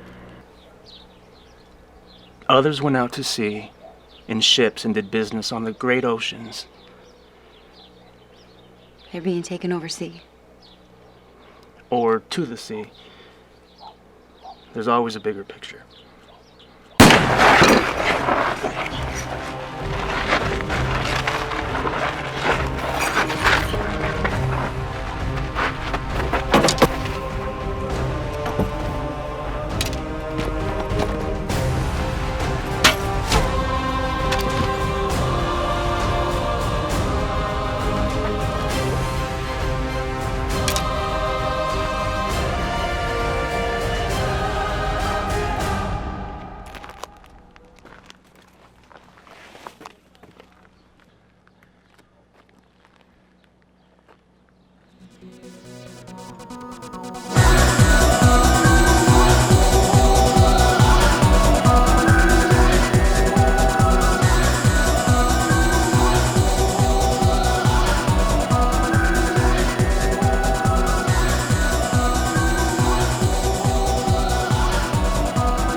We're not going to be holding you. That was obviously self-defense. If he'd have got another shot off, he'd have cut you in half. You did the right thing. You know, what I don't understand is though why he came here and why he wants you dead. It's not him, officer, it's me. This man must have followed me all the way to David's house. These are all the same people. We're still looking into this, Mrs. Sanchez, but let me get back to my lieutenant and see what we can find out. We're gonna catch these guys. You okay? They just won't listen. And I know that they're here, and I know that they're somehow tied to that ranch. It makes sense that they would keep them so far out of the way like that. How are you holding up? I'll be fine.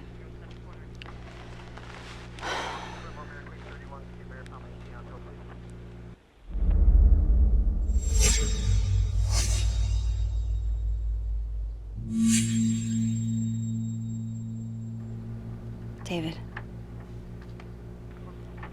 we need to talk in private.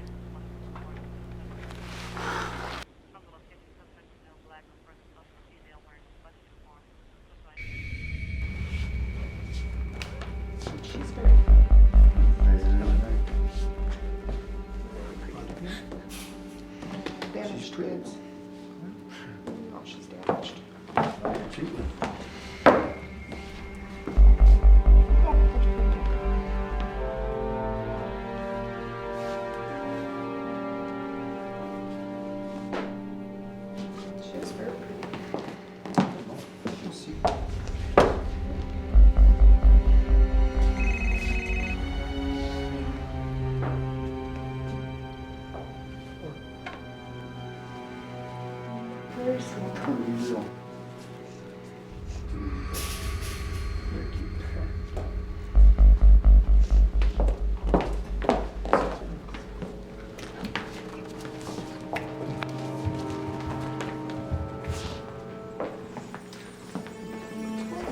And make sure you do it quietly.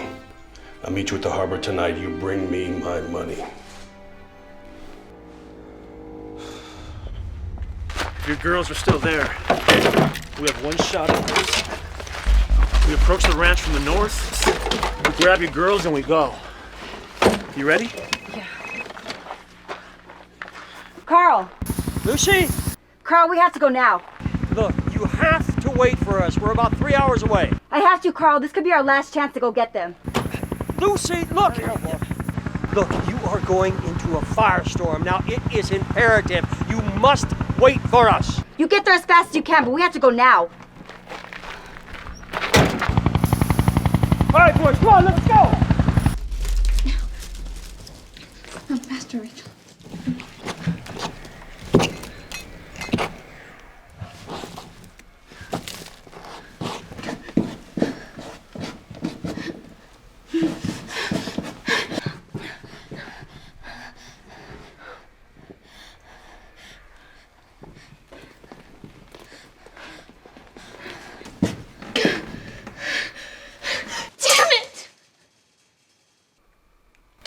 hope, Jen.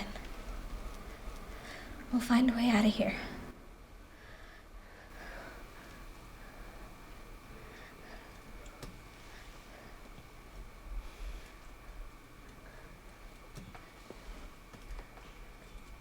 I know we will.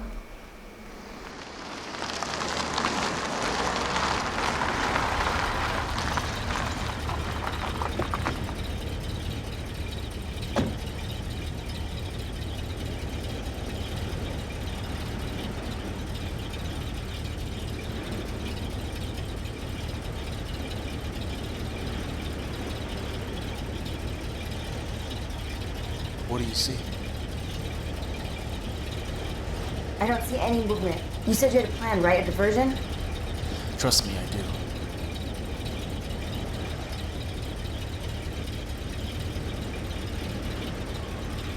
You're gonna set the barn on fire? No. That van.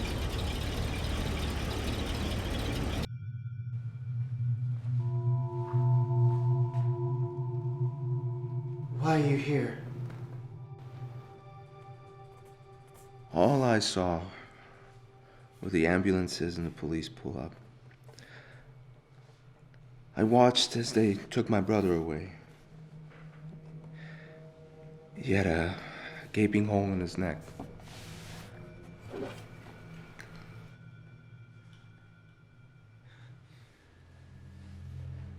Is he alright? He had a gaping hole in his neck! What do you care, huh? He served you? He served your purpose like a puppet? No, he was nothing to you, but to me, he was everything. All of a sudden, you grew a conscience.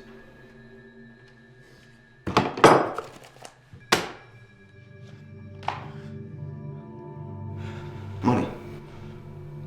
You want to buy my brother's life with money? What's wrong with you, huh? You know nothing. You don't care about us, and you don't care about those girls. I can forget about this. Never speak to me this way ever again.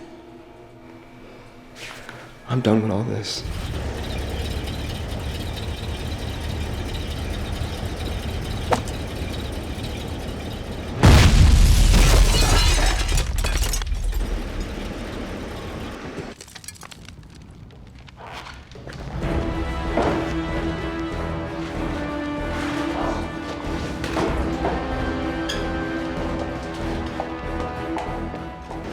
That should get their attention. Let me see.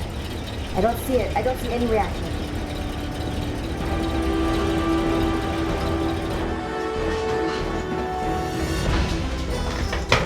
Here's your clothes. Get dressed. I'm gonna get you out of here. Come on. I'm gonna come away. No problem, no problem. Stay down, stay down, no problem. Everything's fine. No panic, no panic, that's fine. Everything's fine, no problem. What the hell's going on out here? Come on. Come on.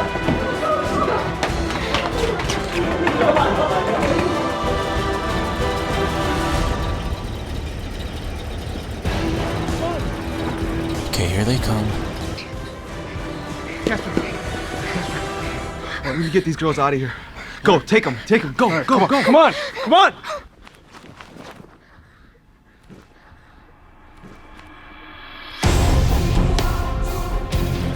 Wait, here, get the Jeep ready. Stay close to me, come on, we don't have much time. Come on. Stay close to me, come on, we don't have much time, come on. This way, this way. Come on. Stay close to me, come on.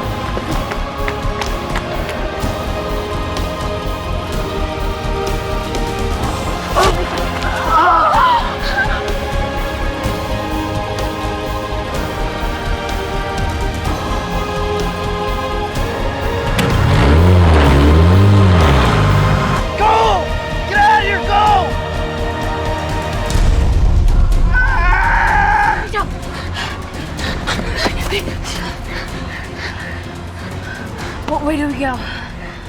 We need to get to the road.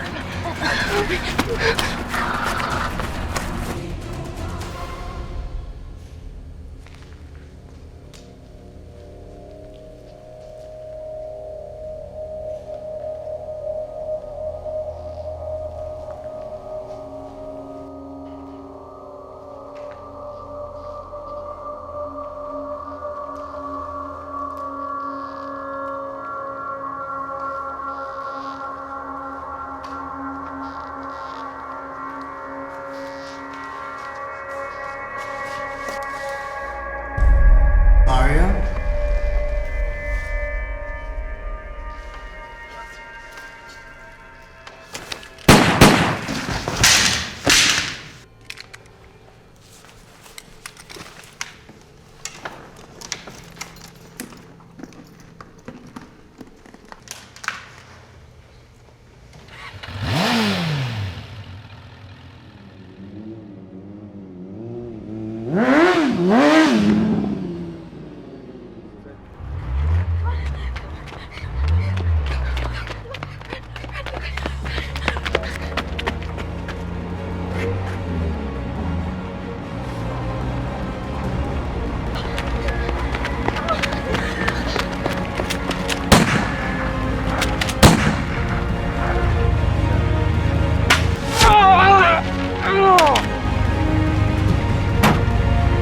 On the way around, going after him.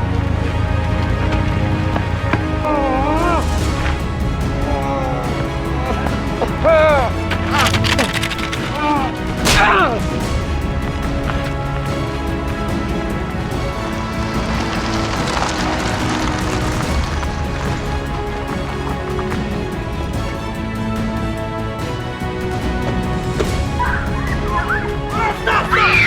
Come here! Stop! Stop! It's okay. It's all over now. It's all over, okay? It's all over, okay?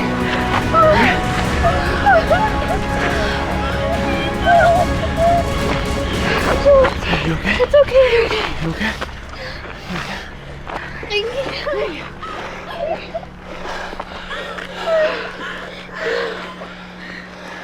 It's okay. It's okay. It's okay.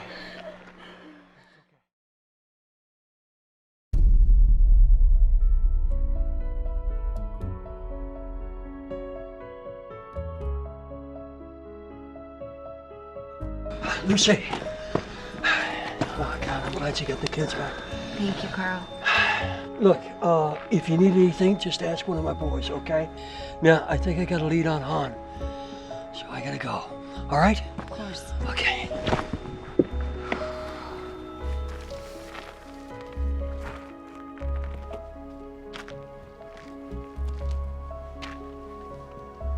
You found him? Are you needing anything else from us tonight? No, not right now.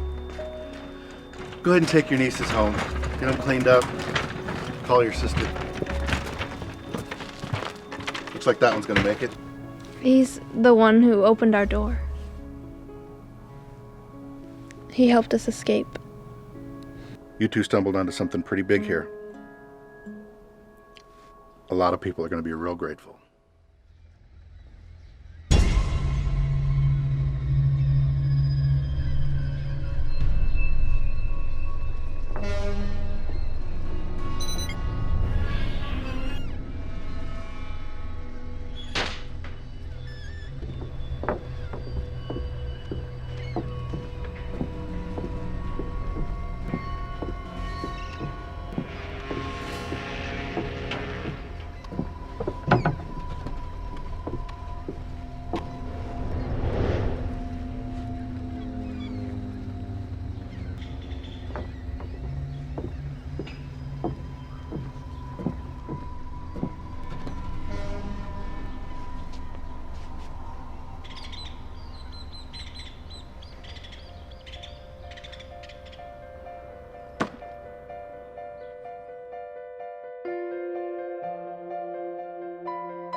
I know you're guilty. We got ballistics. We got phone records. We got dead bodies.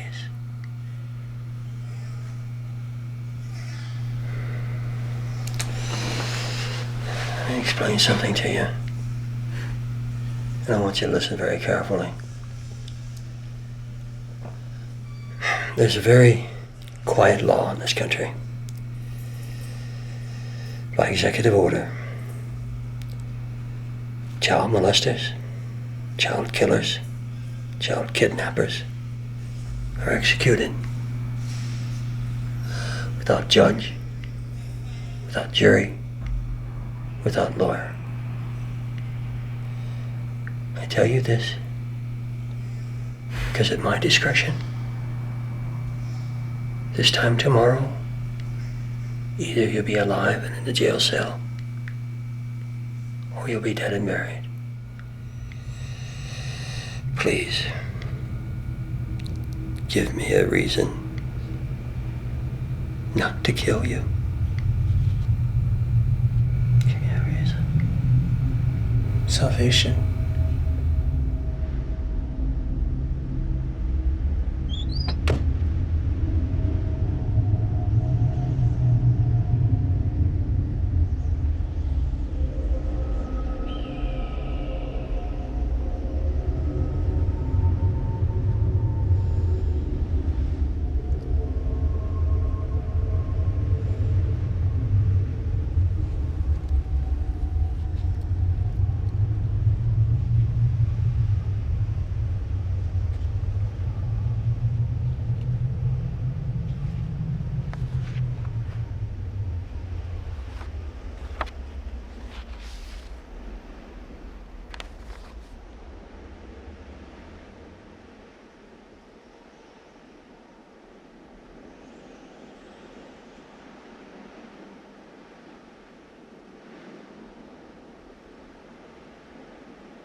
Hi guys, I'm Sedona Freddo.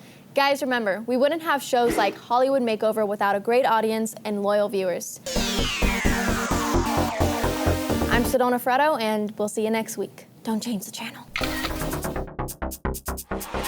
Hey guys, welcome to another edition of Hollywood Makeover. I'm your host, Rochelle McCrae, and today we need to find me a production assistant to get me out of the trailer and on time for my director. One of the first things that I think is important for you to notice is that you need to tell your talent where they're going. Like we did here, Ace Hardware, Home Depot, Lowe's, any of your stores can get you a sign, get some spray paint, and let them know where they're going, especially when you're in a big environment like we are here. Now, let's go inside and meet some of the talent, because I have a feeling we have some true professionals here on set. Let's not keep them waiting. So what are we looking for today? We are looking for talent. When I say talent, I don't mean the person who necessarily gives the best read. We're looking for the person who's most suited for the part. Someone that can really get me out the door and on my toes. Here's a list of things that you should grab a pen and paper and write down. What the name of the project is. What exactly that you're looking for. So age range, type, whether it's male or female, along with a small description of what it is you're looking for within that role. So we kind of talked about what you need to put together on a casting call, but where the heck do you put it? And how do you get these people to show up anyways? First, put your casting call together with the 5 or 6 things that I told you about earlier. And the second thing you want to do is get on social media. Post it in forums, Craigslist, or talk to the agents in town. Go ahead and get a list of all the agents and say, hey, we're holding a casting call. A lot of times the agents will agree to go ahead and send it out. Once you start getting emails in, make sure you're responding and answering any questions people might have. Hopefully those tips are good for you. And in the meantime, we're going to go ahead and go and meet some of the actors so you can get a familiarity of what kind of professionals we have here today. Hi. Hi, Holly. How are you? Good. How are you? Thank you for coming out. Thanks for having me. Nancy Mercurio. Raymond Scott. I'm Kim Hay Henneke. Sushen Cho. I'm Jai Yane. What we're gonna do today is I'm looking for a production assistant that can help me get on time. I have a tendency of not getting out of my trailer on time. The director's told you that I need to be on set right now. Hopefully by the 3rd time you can get me up and out of the trailer. Okay. Okay? Yes. Hey, Miss McCrae, they're ready for you on set. Your jewels are good, you're accessorized, you're dressed, you're ready to go. You can eat your food on the way. Let's go. I need a few more minutes. I was just really into my chicken. I'll leave it Fiji if you need me to. Channing Tatum is here. Oh. And he has donuts and also diamonds. Sold. Let's together. go. Where is he? I'm ready. All I needed was a little convincing. No kidding, right? You're like, now I don't get yelled at. They have someone out there that can really fix your hair right when you're on set. So Oh, they you'll be good do? to go. Yeah. Oh. Don't worry. They really are waiting. Like the ice cubes are melting on set in the drink, ready for you that you wanted, the iced coffee. I like the iced coffee thing. Oh, thanks. Because, you know, oftentimes we need drinks. We're Right. thirsty. Just 2 more minutes. Well, thank you, Renee. Thank you so much for having me. We appreciate it. Yeah, thank you. All right, bye-bye. Well, we'll be letting everyone know, and we'll be filming in the next couple weeks. Just go back and tell them I just need 2 minutes. Just 2 minutes. We gotta go right now. On fire. It's on fire. Let's go. She's the first one to get me out on the first try. I don't like fire. I was happy eating my lunch. And we really appreciate your audition. Oh, it's great to meet you. Thanks so much. you. Thanks for having me. All right, thank you so much. Thank you so much for coming in. Well, thank you. It was so nice to meet you. Nice to meet you. And we look forward to seeing you. We'll be letting everyone know in the next couple weeks. All right, bye. Thank you. We hope that you enjoyed today's episode of Hollywood Makeover. I know I sure had a great time meeting a lot of the local Arizona talent. We sure are going to have a hard time with these professionals here, getting to know who's going to be my production assistant. We hope that you got some good ideas and tricks on how to hold a professional casting call and find the professionals that you're going to need for your independent film. From the crew here at Hollywood Makeover, we wish you a good night. Thanks again to our host correspondent, Rochelle McCrae. Now we're going to move on to this week's family film, Inside Out.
I grew up by the water. Gulf of Mexico, just outside of Houston. My dad was a fisherman. He specialized in supplying sushi to restaurants. 12 years ago, we were involved in a boating accident that left one of my friends dead and me crippled. Not long after that, my dad left. Nugan and his thrasher buddies are classic textbook bullies. His twin brother was the one who died in the boat accident. Nugan blames me and my dad for his brother's death. Look, it's the Holy Roller Crip. What's the matter, Train? Cat got your tongue? He never misses a chance to give me a hard time.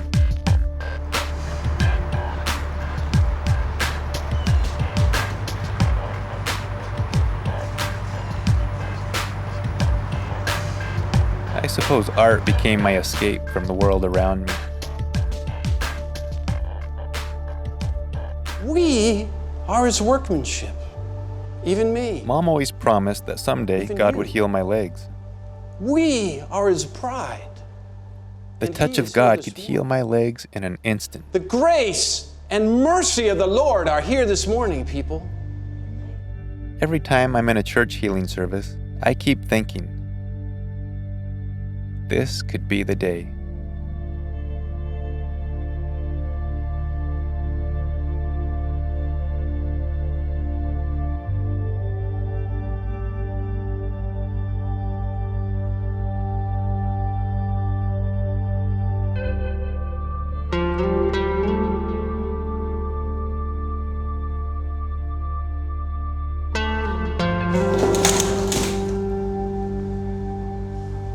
but it never is.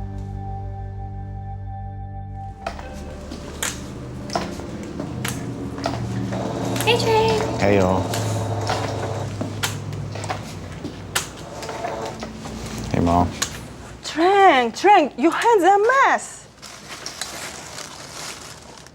Were those boys picking on you again? Yeah. I wish your father had never left. He was so strong. Don't hate him, Trank. Pray for him like I do. He's your father, and wherever he is, you gotta respect him. Sometimes I wonder about my dad. If he ever thinks of me.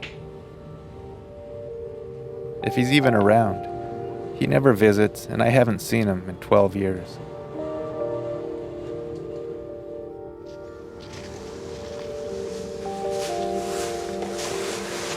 Mom, aren't you eating?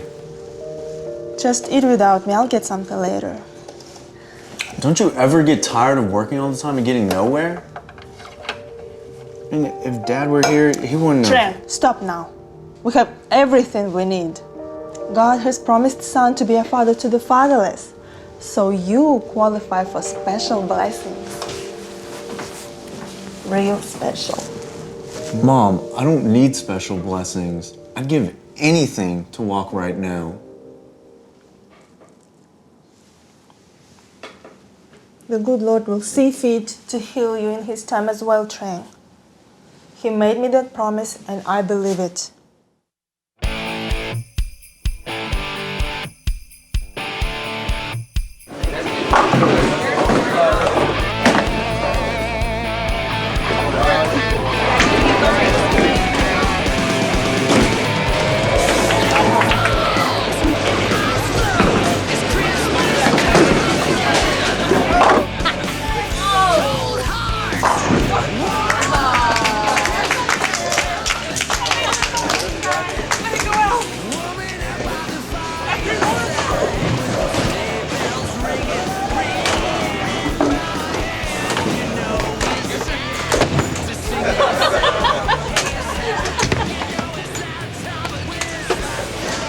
Don't worry about them, okay? Just aim for the middle pin and just have fun. Here, you can do it. Thanks, Lulu.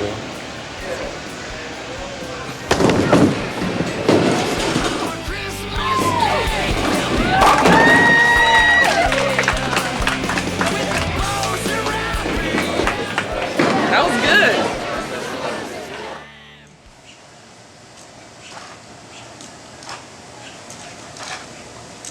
Hey! Hey! I saw you with my sister Lulu. I warn you, stay away from her. Got it, cripple boy? Your family is poison to us. You'll turn out just like your boozer dad. Stop saying that about my dad. He didn't kill your brother. You're pitiful, Trang. You're pathetic. No one will ever want you. Stay away from us. It was an accident.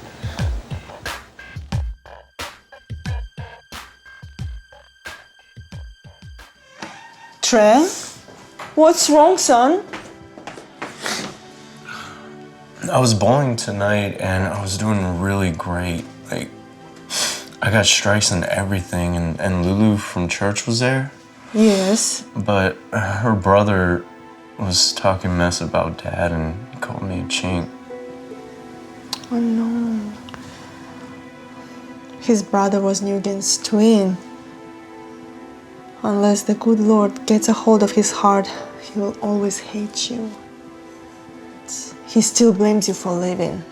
No one knows for sure if your father was drinking.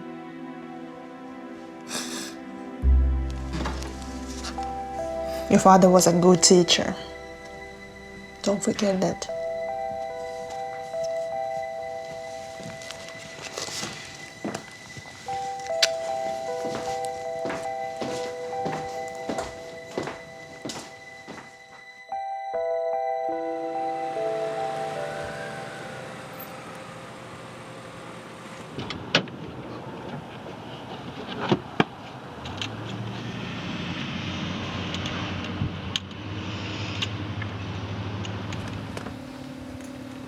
Hey, everybody. How y'all doing? Good, good, good. How are y'all?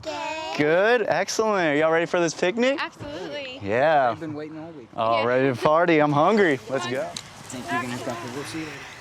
Hey, Betsy. Hey, Trang. Where's your brother and sister? Oh, they're over there playing volleyball. Do you want to go to the lake? Okay, let's go. Let's go.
I didn't even think that day. I just jumped in to save Betsy. We probably should have both drowned that day, but we didn't. I can't even explain what happened.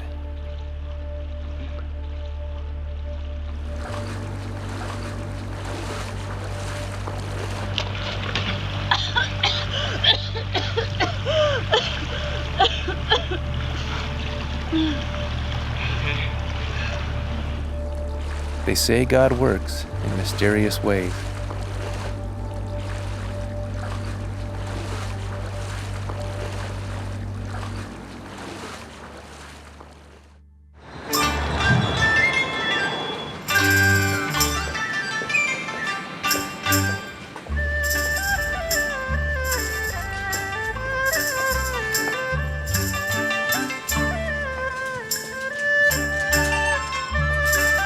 You miss me? Of course I did. How you been doing, Miley? Good. Trang, God didn't heal you so you could flirt. Leave Miley alone and come and help me out. You know, God should heal you too, Mom. He didn't mean any disrespect, Miss Chen. I believe every day in my healing. Look, Trang, what I found.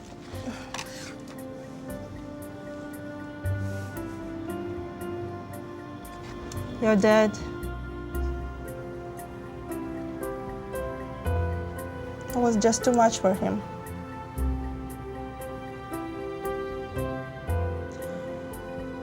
Let's go. It's time.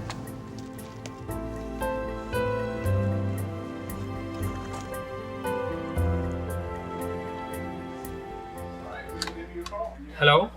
Hey, Trang, is it you? Hey. Yeah, it's me, Trang. I really like the work that you did, especially the VW and Porsche piece. Can you do the hot rod for our next issue? Yeah, I'll come by later. All right, thanks. I'll be looking forward to getting it. Bye. All right, man. Peace.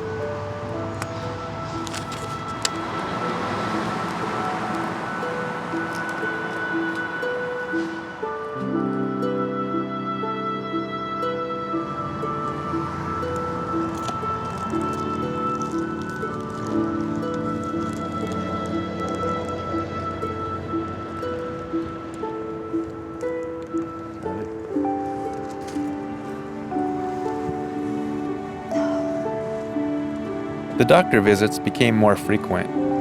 Got a photo job tonight, Mom. We need the car. What's wrong, Mom? Mom. On the day I got my first professional graphic design job, Mom got word from the oncologist that her pancreatic cancer was terminal. This is what you get for sacrificing all these years? Oh, Trey, don't take it wrong. It's not that I'm not grateful.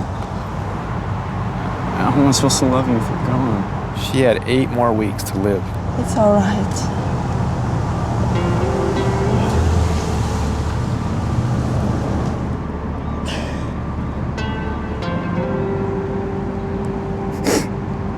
If God won't heal her, how can I even believe He cares about me at all?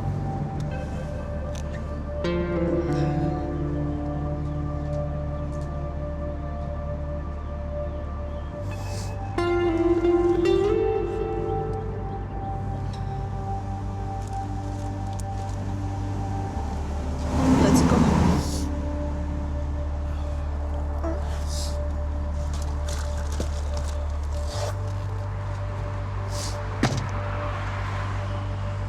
You're gonna get better, Mom, okay? My body's shutting down, Trent.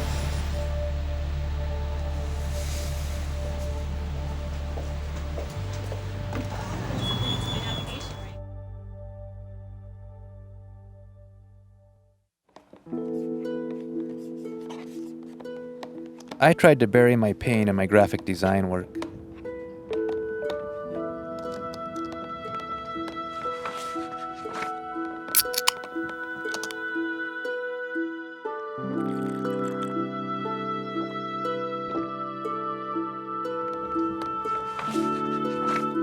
Mom says she's ready to go.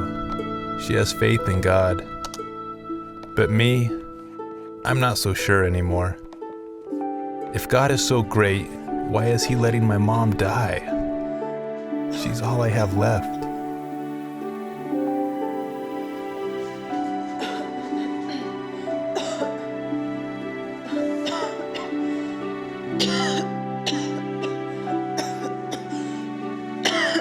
When the day I dreaded came, it was more than I could bear.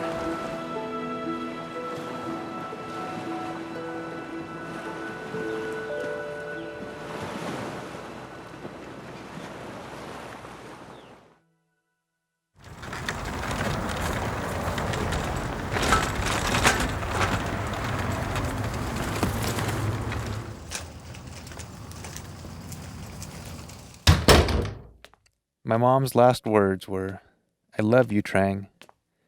You're the best person I have ever known."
I had to move on with my life.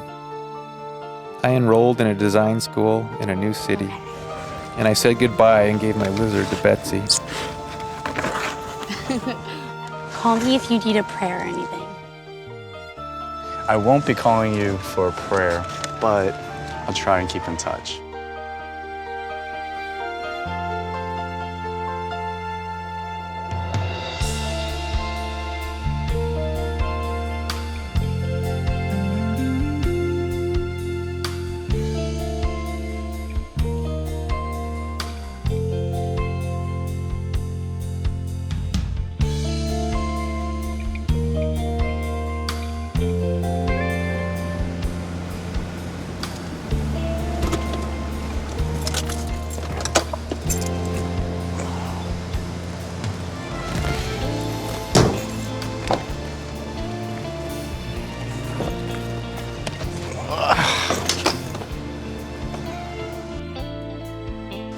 this my place?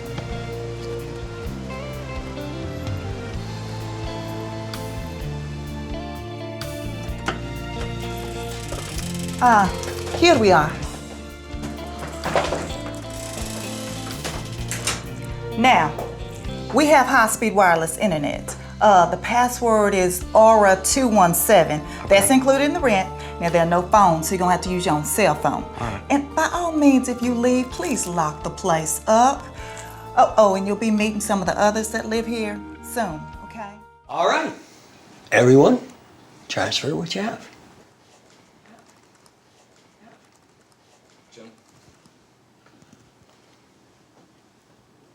Well, all right. Burlap sack. Great facial expression, nice texture, good product relation. Any comment on it? It's not like the taco dog. It doesn't have heart. I saw the talking coffee beans, but the bag tells you to buy it. It's rustic and it's easy to relate to. Now we got the talking mug. Is that yours, Emily? How did I know that? Reminds me of Beauty and the Beast and the talking teacup.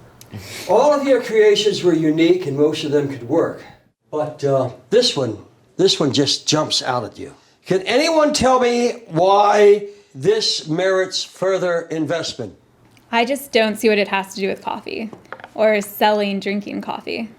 I do. It's not just about coffee. It's about branding fair trade coffee with a recognizable mascot imprint, like the Nike swoosh or a Disney mouse ears. Yeah, that's right, Fred. You look for clues from your client because no matter how good anything is that you design and come up with, the client is the one that is going to decide whether they like it or not. Suppose the client's ideas are just bad. Oh, well, that's a given. They will be, but that isn't your job to tell them. That's the job of the ad rep. Your job is to make something that they love and make them think that they had a good part in making the final product. So tomorrow, we're going to flush out a campaign based on Trang's love. I'm forwarding the drawing to everyone, so let's come in fresh and ready to rock.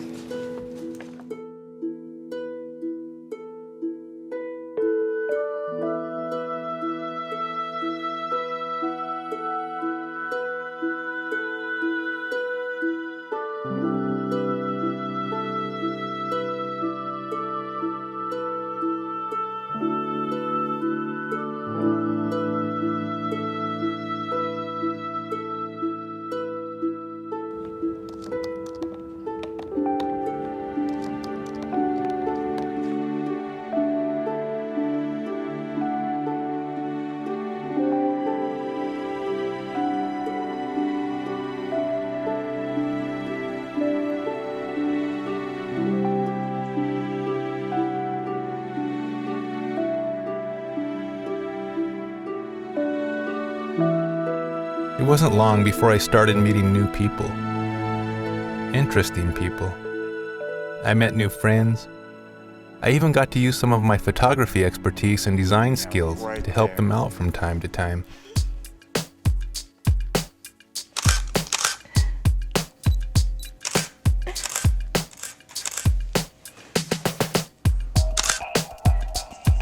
Okay, awesome.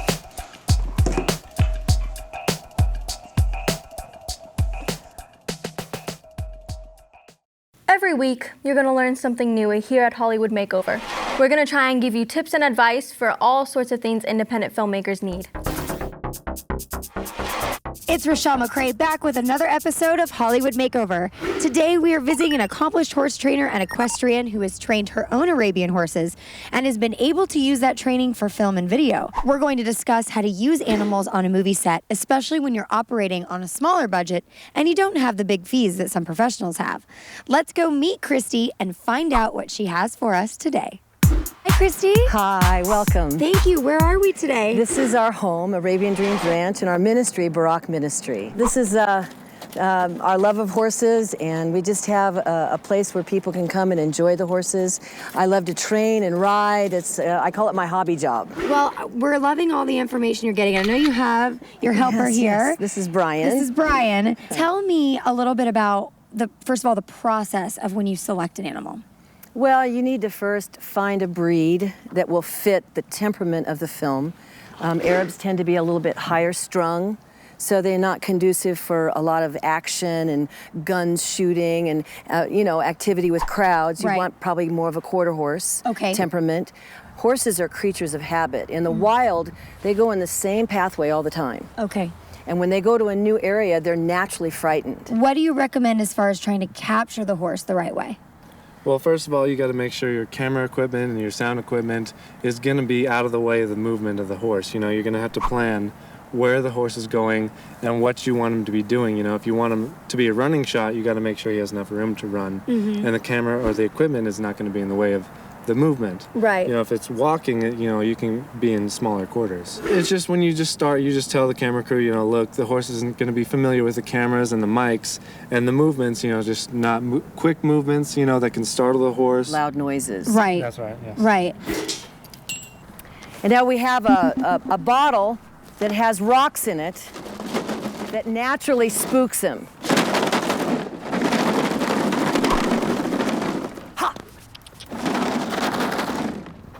We encourage you that when you're going to use animals in your film to find ones that you know are being well taken care of. I understand that next you're going to saddle him up for us. We're going to do a spook trick and you're going to ride him, right? Yes. This is a Western saddle. There's lots of different kinds of saddles, but basically they fall into two categories, Western or English.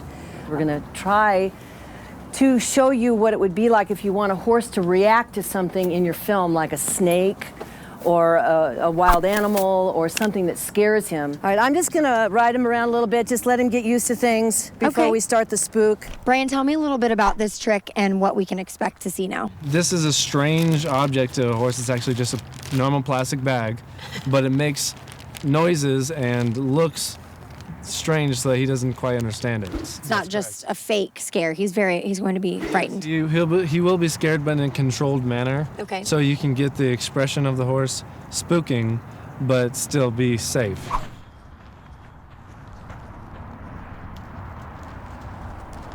I admit, I'm a little scared.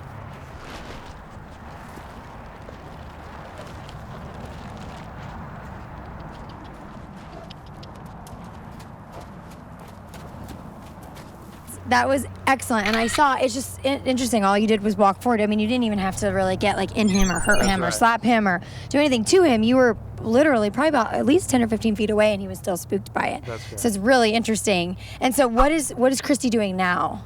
Okay, she's walking the horse around a little bit because he got a little high with that spook, so she's just calming his nerves a bit. There's a lot of cameras and mics around that he's not used to. And He doesn't seem to like our boom mic, the big fluffy thing that we have. He doesn't seem to like that. She's riding him around to calm him down. Okay. So to settle his nerves a little bit because he's a bit nervous with all the commotion. So you actually did a film that was all about horses. Well, the name of our film is Come Ride With Me. Theme of the film is horses from a biblical perspective and God's perspective and the love and the relationship between man and horse, the way God created them to be. What did you find the most challenging thing about filming horses? Getting the horse to go exactly where you want to go. You really have to know the animal. So let's use the spook, for example. I know that wasn't in your film, but let's just say that we used it in a film that I was putting together. Right. Explain to me how we would go from here on set, doing that to the cutting room floor, and how to make it what you'd need to focus on when you're shooting, and then how it would kind of all come together. Because I think people don't understand sometimes when we shoot films how it's broken up and how long the process is. Right, in our film we just had the horse, so we didn't have to do so much compositing. But for the scene that we just filmed, obviously we didn't want our rider to get thrown, so what we would not do today. is we would film the rider falling, for example, in front of a green screen. Then you'd film the horse running away, and you'd combine them to get the complete shot. I see. Okay, which makes sense. So then by the time it all comes together, you've got kind of two shots, because you're going to want to do one shot of the horse, right? And getting the horse reaction. Then you want to do one shot of the... So you're going to have to do this, by the way, several times when you do something like that. Right. You're not just filming it just once. That's right.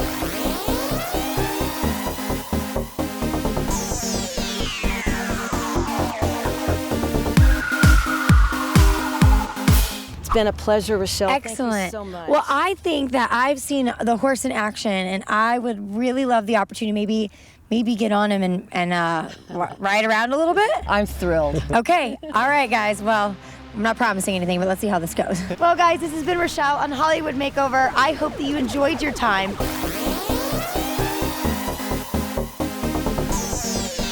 And we will see you next time.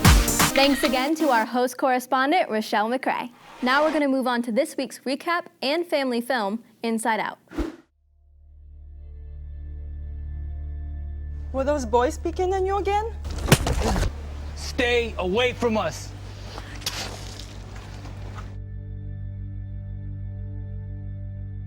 We are his workmanship, even me. Mom always promised that someday God would heal my legs.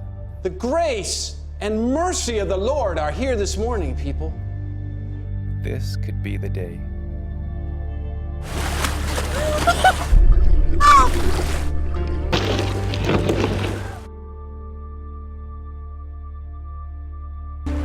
I can't even explain what happened.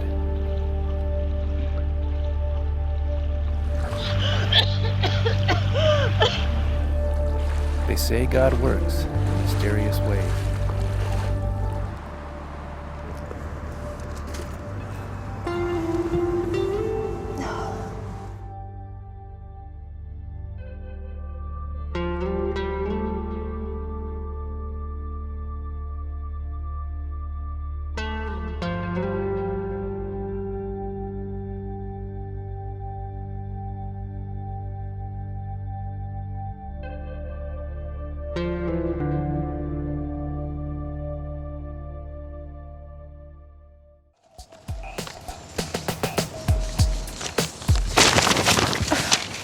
I am so sorry. That's That was fine. my fault.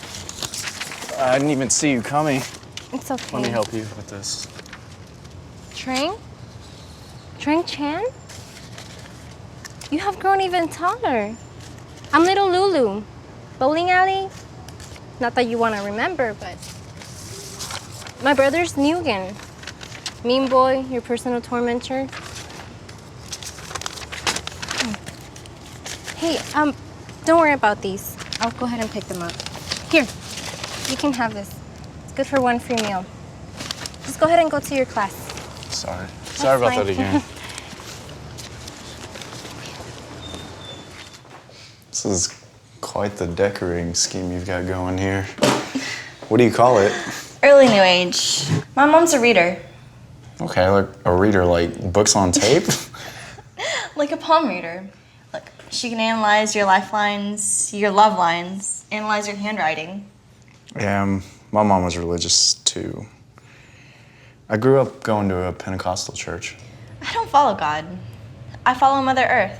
And sometimes I'm visited by the illuminated ones. But they're always so pushy, trying to worm their way inside my head. You mean like possess you? No, like that one, Lilith. She visits me in my dreams sometimes. But no, I like my freedom. That's funny, you talking about freedom. I grew up most of my life trapped in leg braces, and now I don't believe in anything anymore. Nothing? No. I mean, I'm lost. I don't go to church, I don't pray. I don't feel free. I feel lost and alone. Oh, hold on. Hello? Okay, bye.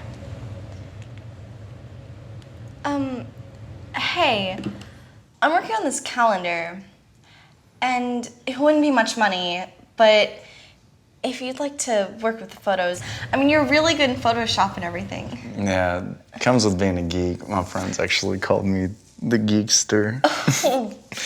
Look, if you need any help tonight with the calendar, just let me know. I've got a lot of assignments I have to do, but I can do them pretty quickly.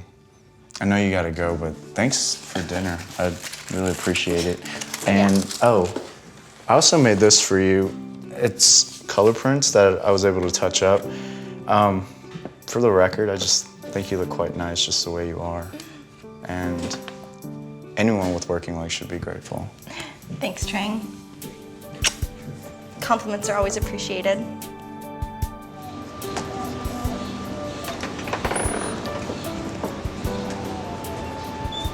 Hey! Sorry about knocking you over earlier. It's fine. Okay, we have pork rice bowl or chai gu. Both. I'll have both. Do I give this to you? No, just keep it. You can just use it whenever you want. Go ahead and pick a table, and I'll bring your food over. I have a break coming up. Okay, sounds good.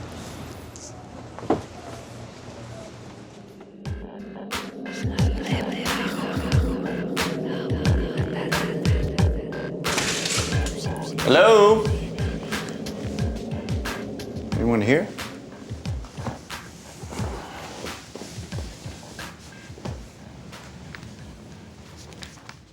Hi. Trang. Hey, Liz. Hi, so you met Mistress Medusa. We just finished a photo shoot with 12 different calendar models, all in unique costume settings based on the astrological signs. Here, I have all the finished photographs on the flash drive, and everybody was photographed on a green screen. Cool, thanks. Do you still have the costumes? Yeah, we own all of them. Liz vouches for the quality of your work. Here's $1,000 for your trouble. Thanks again. Good. She doesn't follow God, like you. Look, it's a long story. You don't mind if I take creative control over things and take it in a different direction? I think I got a really great idea for this catalog.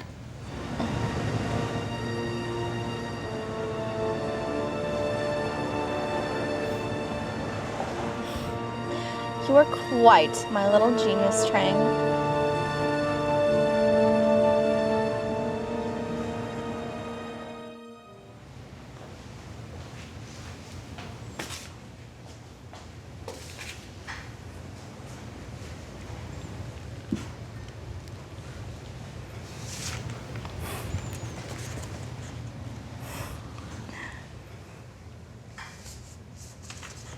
Hey, wake up. These are brilliant. I'm gonna make sure Medusa gives you a nice fat bonus on top of the $1,000. You don't care that I dropped all the other models and just used the shots of you? Care? I'm sincerely flattered. I don't even look like the same person most of these shots. Good thing it's Saturday. I think that coffee will last me enough to get home and into bed. Yeah, you should be exhausted. Oh, by the way, could you sign this? This calendar is going to be a bestseller.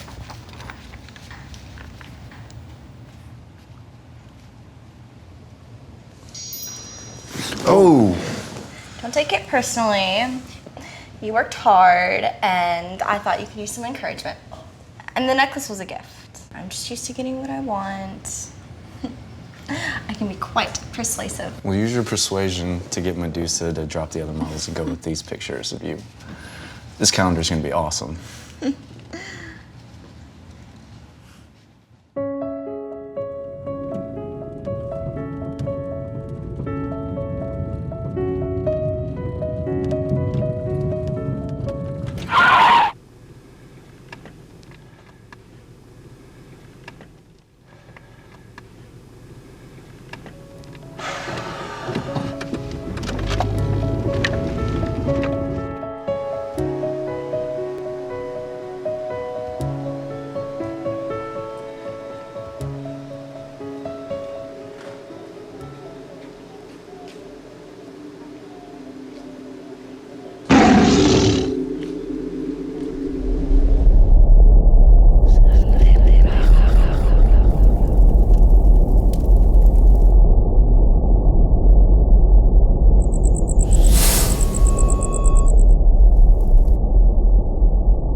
right, fellow illustrators. Today is a very, very special day, and we have some very, very special guests. Today, we honor Trang Chin. The logo that Chin made was so impressive to the folks in Ecuador that they insisted on coming here and presenting him an award. If you won, give a rousing applause for the two representatives from Ecuador. Come on in, folks. Come on in. Come on up.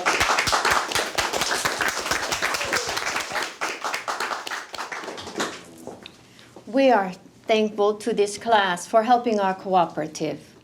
For many years, we were not able to afford food, fuel, or housing.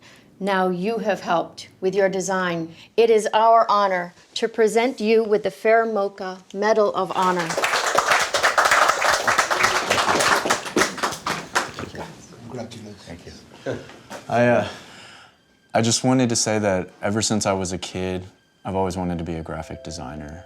I always hope to use my talents to help others the way that they've helped me. I wouldn't be here if it weren't for the sacrifices that my mom made.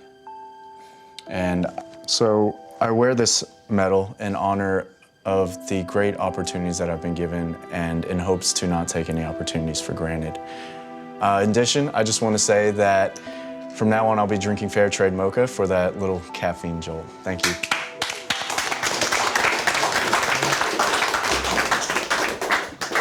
And again, we would like to thank the Design College for all of the help you have given in marketing our product.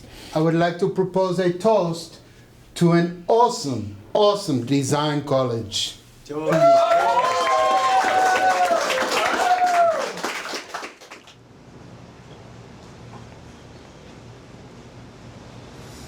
Sorry about the leftover string. Today's dish did not do so well. Poisson look Grec, but instead of poisson, it tastes more like poison. Poisson, that's French for fish. Hey, what is that for? Do you win the Olympics or something? Sort of. Fair Trade Mocha is using my logo and our class's marketing materials. Wow, your first design award. Yeah. So I take it this isn't seafood. No, sort of a German schnitzel dish. Nein ist gut. Whoa, you lost me. I said in German, it's good. Yes, it is good and talented as well. I'm glad to see you, Brother Trang. You know Liz Malone, the fashion major from the island? Wait, that girl Liz is one of the Malones? Everyone knows that restaurant, Malone's. Oh, and that famous occult bookstore, To the Rich and Famous, it's always in the tabloids. Every year they feature her prediction. Madame Malone's things to expect in the new year. You know, every now and then she's even right. Life is not like that. Just look at the very world that was created. You have protons, electrons, neutrons, electromagnetic force, all opposing forces. Yet something holds everything together. That something is God. When you blame God for the death of your mom, you're blaming the wrong one. God didn't create disease. He made the earth good. It was sin. Adam and Eve's disobedience that brought in disease, sickness, death. You really believe that? Well, how else would you explain such a perfectly balanced world that seems so out of balance to the very creation that it owes its existence to? It's us. We're the problem. What? Liz, she must have heard everything we said. How did she...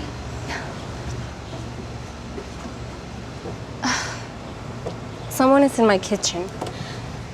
Trang, God doesn't give us the spirit of fear, only the power of love and sound mind.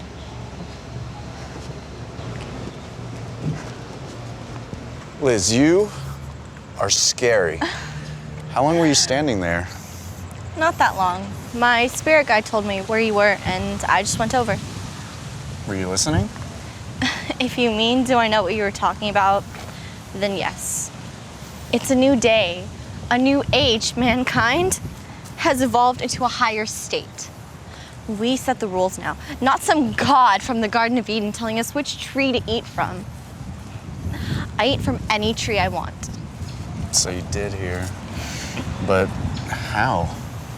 You think this is all coincidence? Where you live, us meeting?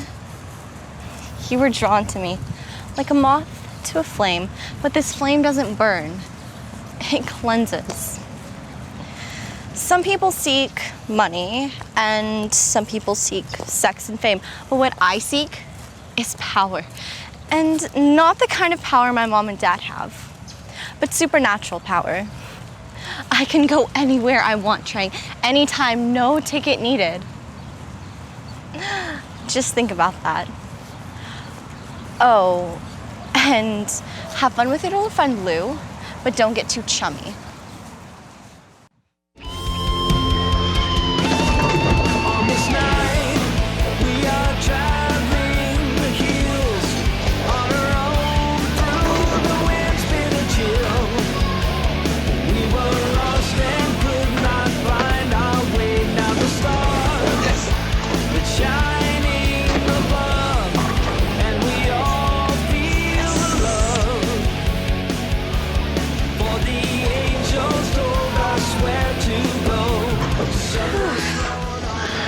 So, I talked to my mom. I told her that we've been talking. How's Nugan? Nugan is Nugan. He's learning to forgive and to let go. Cool. Oh. What? What is it? Feels like a book.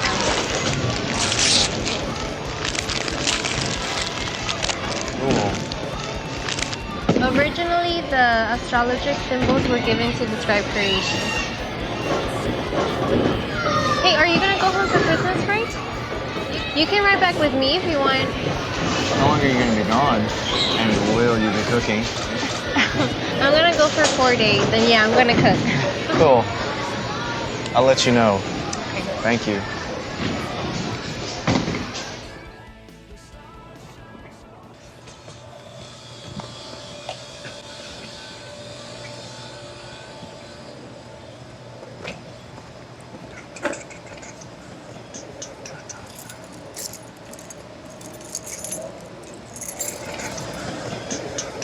Hey, Trang, where are you going? Lou is giving me a ride home for Christmas. Well, aren't your parents dead? No, just my mom. Still have a dad, I haven't seen him forever, and friends, and a business I need to take care of. My family doesn't recognize Christmas. We call it the winter solstice. But yeah, I'm going back. Yeah? Here, keep this with you. It'll protect you.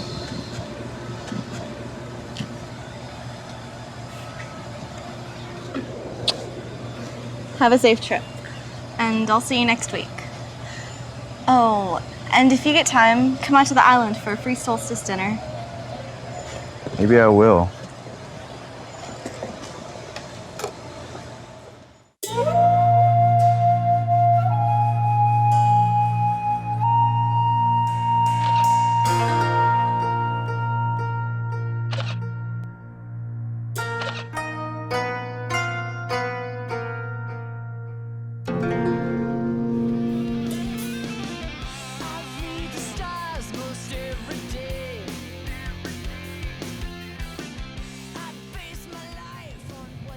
Don't you like Northern Light Orchestra?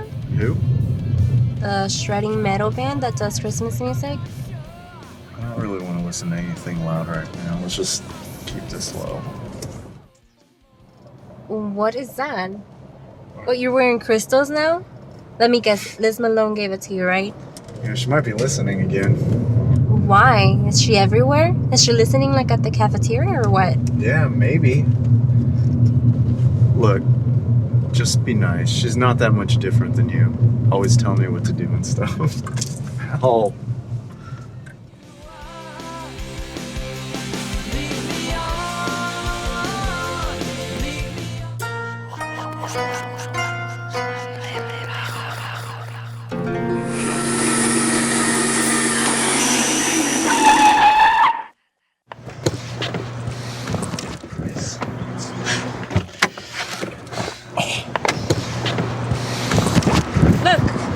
Could have happened to anyone. Here, guys, I'm sorry. Are you two okay? Yeah, I'm okay. You? I don't even know what happened. I mean, it's like my brakes just locked up or something. It's never happened before. I gotta tell you though, I've never prayed that hard before in my life. Well, listen, I don't know who's protecting you two, but it has got to be one powerful force. Because in the real world, you two would both be dead. Yeah.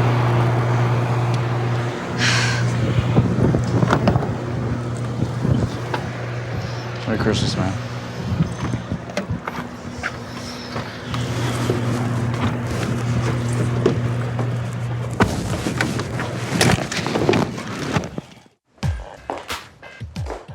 Every week, you're going to learn something new here at Hollywood Makeover. We're going to try and give you tips and advice for all sorts of things independent filmmakers need.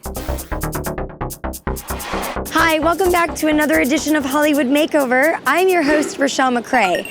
Today, I'm gonna take you inside Le Studio Salon in downtown Mesa and show you how to bring a character to life. We have Amanda, who has already done some shopping today to bring some wardrobes and accessories to figure out exactly how it is that she's gonna transform. Let's go inside and see what we can do. Hi, Laurent. Good morning. Thank you for having me here. You're welcome. We need to take Miss Amanda here. She has a big audition. Hi, Amanda. Hi. She needs to be transformed from her everyday look to a rocker chick for a film. Can you help us? Of course. Easy. Of course. Easy breezy. All right, what do we do? So what we're gonna do, we're gonna add some extension. Okay. These are human hair extensions that are pre-dyed. Okay. And we'll just put it all over, our hair and place it. This is Sabria. Hi, Sabria. All right, And so you're in good hand. thank you, Laurent. Well, we'll call you when we're all done. Okay. All right. Sabria. Yes. What rocker chick? Can you help? Absolutely. All right. Yes, this will be exciting. Let's get down to business. Yes.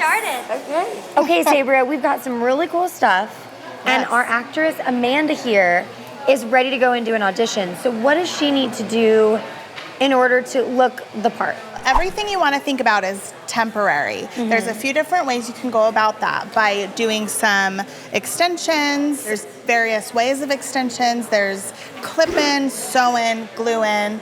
These ones in particular are on a bobby pin, which is great. So easy because it can come out really fast. Right, okay. Yeah. There's various ways. There's also spray color, glitter, anything that can come out quickly or with an easy shampoo. So we're gonna go through, put these extensions in, but you don't wanna see the bobby pin, so we're gonna go through and put them underneath where the hair is. Right. Do a little back combing. Are you nervous? A little bit. But this is easy, right? Because she doesn't have to worry about going back to work. She can take them out. This is so easy because they're all put on clips or bobby pins. You can just slip it right in. Oh, look at that. We put some back combing in there. This is great. That, absolutely. Yeah, we're gonna put some more hair in the back. Want to keep the hair a little clean. Okay. So I'm not grabbing like hair from all over. Right. We'll just stick that in and pull the hair over it to hide the bobby pin.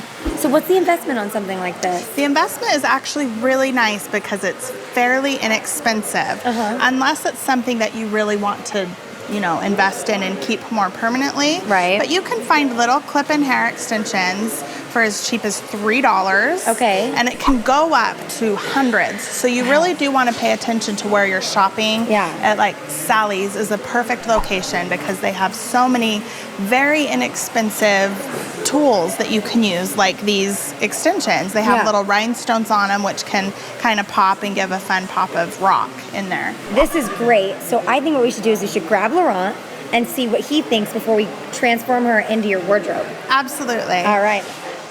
Okay, So Laurent, what do you think? It looks almost there. Almost there. I think we need a little bit more, maybe that blue piece around the front. Okay. And what I would do, I would put some colored hairspray around the fringe, around her face to frame it a little bit better. Okay. And, I think we're gonna be all set. All right, and then you're gonna, of course, help with the final look and approve of her wardrobe, right? Of course. All right. So we're gonna add some more blue up here, like Laurent had suggested. I think that's a great suggestion. Great. There we go. And then I'm gonna turn you just a little bit here. This kind of acts like a spray paint. Yeah. So you wanna shake it and you'll hear the little piston in there. Oh, yeah. Shaking it up and just, it goes on so easy. And I'm just doing small little sprays How fun and easy is that? All right, Amanda, let's go get you in those clothes. Let's see, what about leather? I really do think. You know, I think I'd like to go with jeans. Okay, but, let's go you know, denim. Well, can here, see. look at this. That's cute. Maybe? Yeah. Perfect. Okay. We'll do that. Maybe And- these shoes. How about that necklace? I love it. Lacy, classy at the same time. I love it. Let's just have her try this on and see where we can go with that. Wonderful. There we go. All right, let's see the Fantastic. whole thing here. You look great. Yeah, You look great. thank you. So did you guys think this was an easy transformation? Such an easy transformation to make quickly. Right, Laurent, what do you think? I think it's wonderful. We would like to offer you a gift. Thank you so much. I definitely feel like I can get the part now. We hope you enjoyed today's episode of Hollywood Makeover and taking this everyday actress and turning her into a rocker chick. We'll see you next week. Thanks again to our host correspondent, Rochelle McCrae. Now we're going to move on to this week's recap and family film, Inside Out. Were those boys peeking at you again? Stay away from us.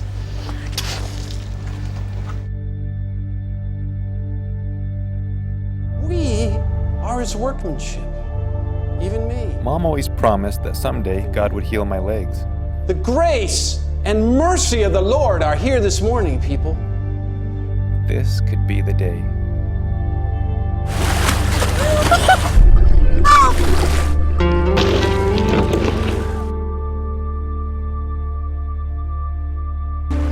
I can't even explain what happened.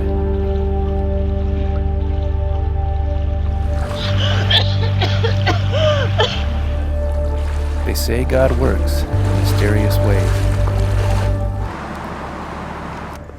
Mom got word from the oncologist that her pancreatic cancer was terminal.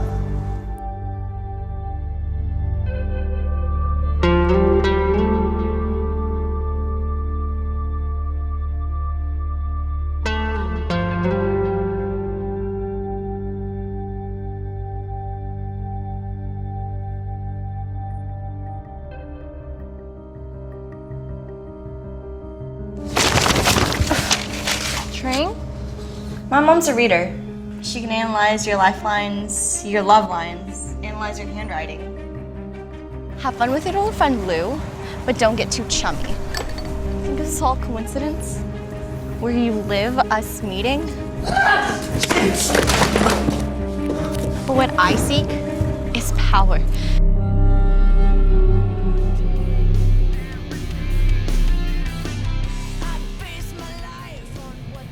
Don't you like Northern Light Orchestra? Who? The shredding metal band that does Christmas music? I don't really want to listen to anything loud right now. Let's just keep this low. What is that? What, you're wearing crystals now? Let me guess, Liz Malone gave it to you, right? Yeah, she might be listening again. Why? Is she everywhere? Is she listening like at the cafeteria or what? Yeah, maybe. Look, just be nice. She's not that much different than you. Always tell me what to do and stuff. Help.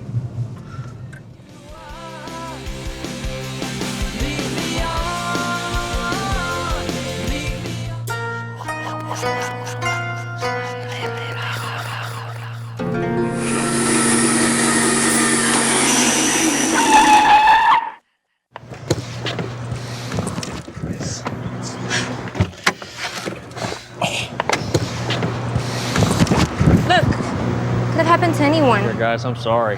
Are you two okay? Yeah, I'm okay. You? I don't even know what happened. I mean, it's like my brakes just locked up or something. It's never happened before. I gotta tell you though, I've never prayed that hard before in my life. Well, listen, I don't know who's protecting you two, but it has got to be one powerful force.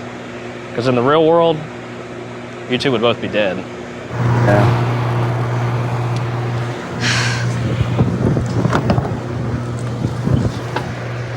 Merry Christmas, man.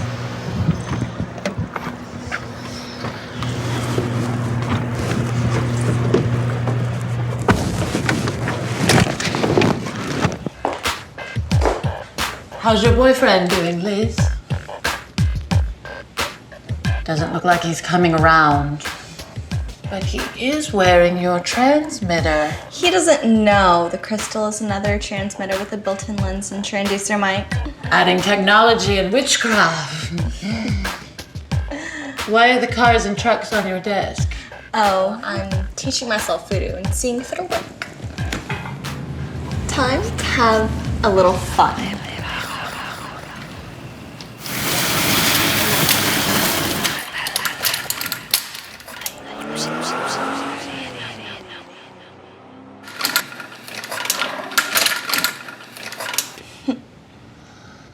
Here.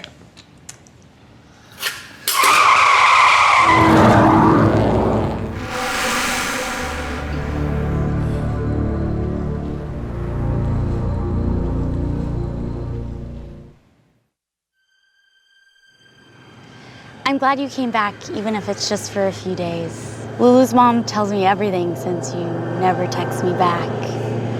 Are you gonna help me with Christmas gifts for church? Betsy, Lou and I are just friends. I'm sorry I didn't call you enough, but I've been really busy. Like, the reason I don't want to do this Christmas thing is because it reminds me of my dad. I thought you would say that. I heard you did some pin-up occult calendar thing. It is not a pinup, it's just astrology. Look, why don't you come with me to meet calendar girl Liz? Her parents own a restaurant out on the island. And if you come with me, then I'll help Pastor Mark with Christmas.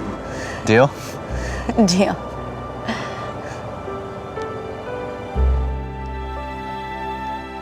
I hope the gym bugs don't come by and start landing on everybody. I know, it's crazy. Hey, Liz. This is Betsy. I hope you don't mind I brought her. I just didn't want to come here alone.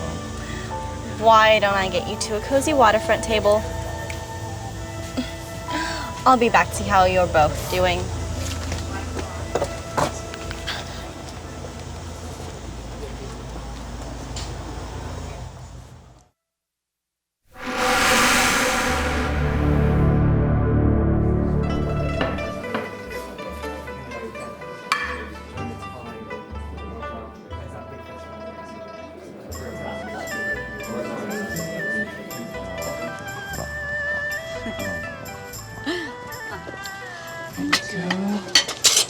Enjoy your meal. Thank you. So that's my competition? Calendar girl? We're neighbors. It was just one job I did for her. We're friends, that's all. Well, you are clueless. I think she has other jobs in mind for you. She could have killed me with her eyes. Whatever. Should I check for poison? A Christmas toast to my missing hero.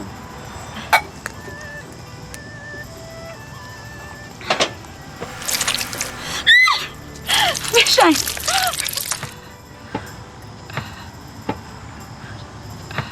Is there something wrong, ma'am? There are fish eyes in there. I'll get you a fresh shrimp cocktail. I swear, I saw something. I saw fish eyes in my food staring straight at me. Yeah, sometimes I see things too. It's this new religion, Betsy. Everyone's their own god. Anything goes. Money, power, sex. I'm so sorry about your shrimp cocktail. We get our jumbo shrimp flown in from Kema. Can we get you anything else? Oh, it's okay. I'll just have some good old-fashioned fish and chips. Do you have any Icelandic cod? No. Our fried fish is tilapia.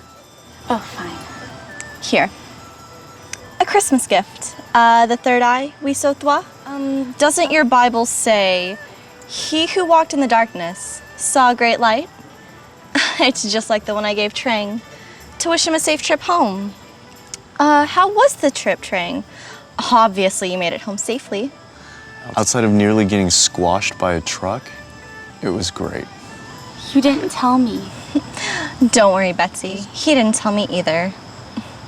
Well, I wish you great illumination, and Walter will be out with the rest of your order. Well, this place certainly has the right touches. Smiling devil ice cubes? Can you? You should avoid that young man, Liz. I don't think it's gonna work out for you. He doesn't even like her.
Yeah, we got it flat.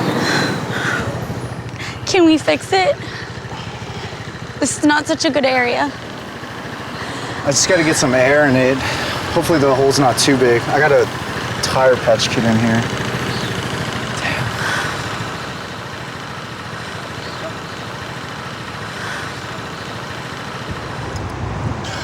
Damn. Really? We hit some glass.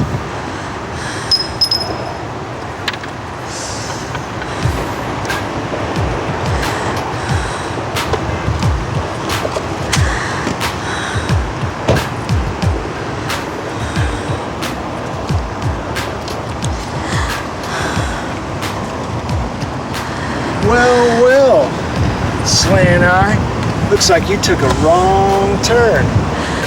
Please, we don't want any trouble. We're just putting air in the tire. We're about to leave. Was I talking to you? I don't think so. Hey, why don't you watch how you talk to the lady? I'm not Japanese. I'm Chinese Vietnamese. You know what? I should pop a cap in your big round head.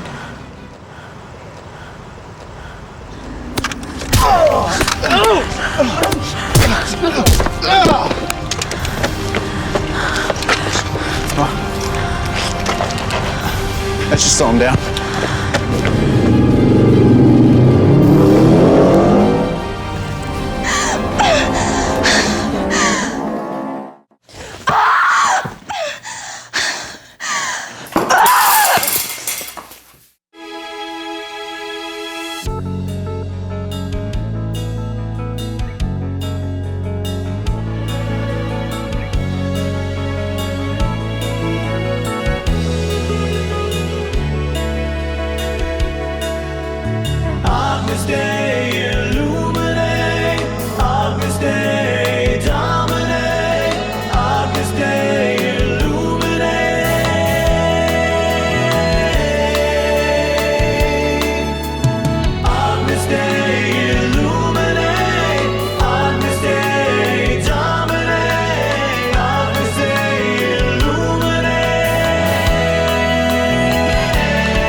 awesome. They were so cute. They were really, really cool. I think they had a lot of fun. I know. I liked it. I've got some place I need you to take me, Trang. It's just over by the harbor. Right now? I'm tired. It's only 20 minutes away, and it's really important to me, okay? All right. Mark Stewart's parked over there. Okay, that sounds good.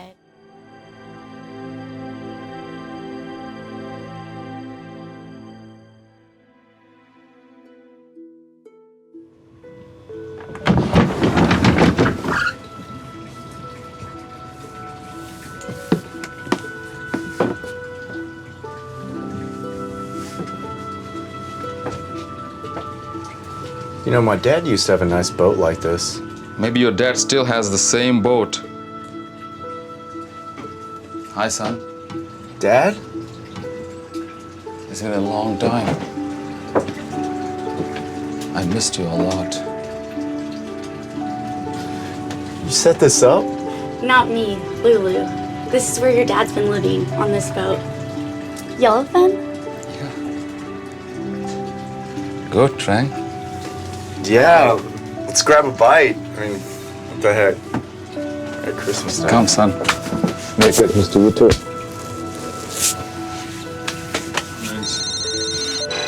Hello?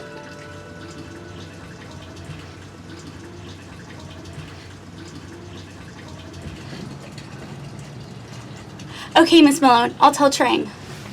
Why is Liz's mom calling your phone? She got my number from Lulu. She says she found a suicide note from Liz. She's locked herself up in a room. She's going crazy. You need to go help her. I know the place. I supply them with fish. Yellowtail. It's 20 minutes, right across. Let's pray that she can make it. Let's go. Make it.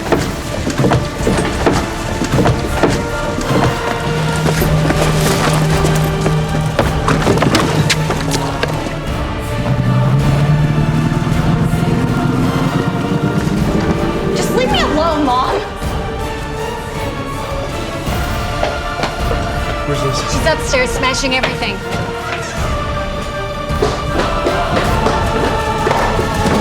Liz, open the door. It's Trang. Is your babe with you? No, she's just a friend. Now open the door. I'm kicking it in.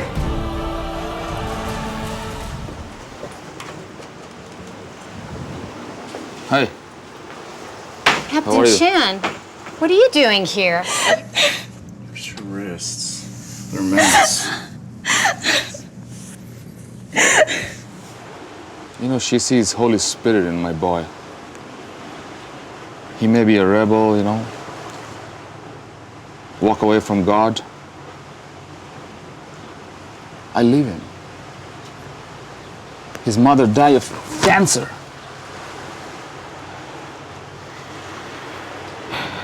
But he has got faith in his heart. He's a miracle boy.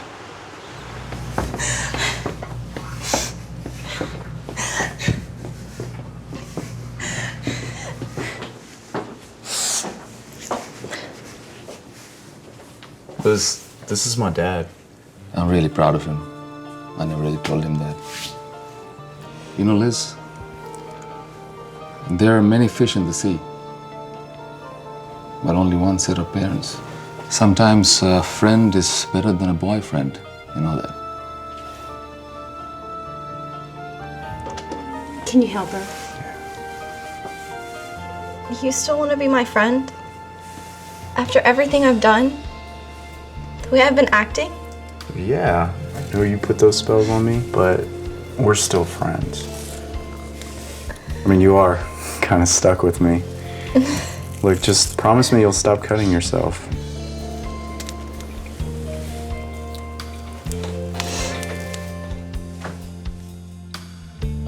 Now I see God works in mysterious ways. Even when you leave Him, He doesn't leave you. Nothing can separate us from His love. I know in heaven, Mom has been praying for me and Dad. Now I avoid projects of darkness and only work on projects that bring light into the world.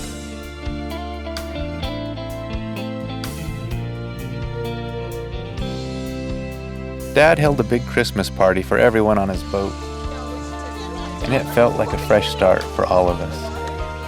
I'm sorry about my anger and hate. It's cool, man. I understand.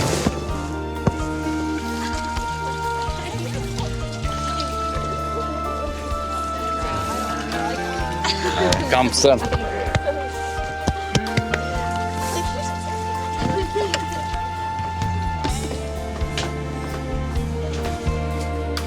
Thank you, God, for new friends and old. Tonight, we celebrate Christmas, a time for reconciliation. Thank you, God, for sending baby Jesus to clean up all our sins in this world. Merry Christmas to all of you. You're here, Captain. Amen. Cheers, everybody. Cheers, you guys.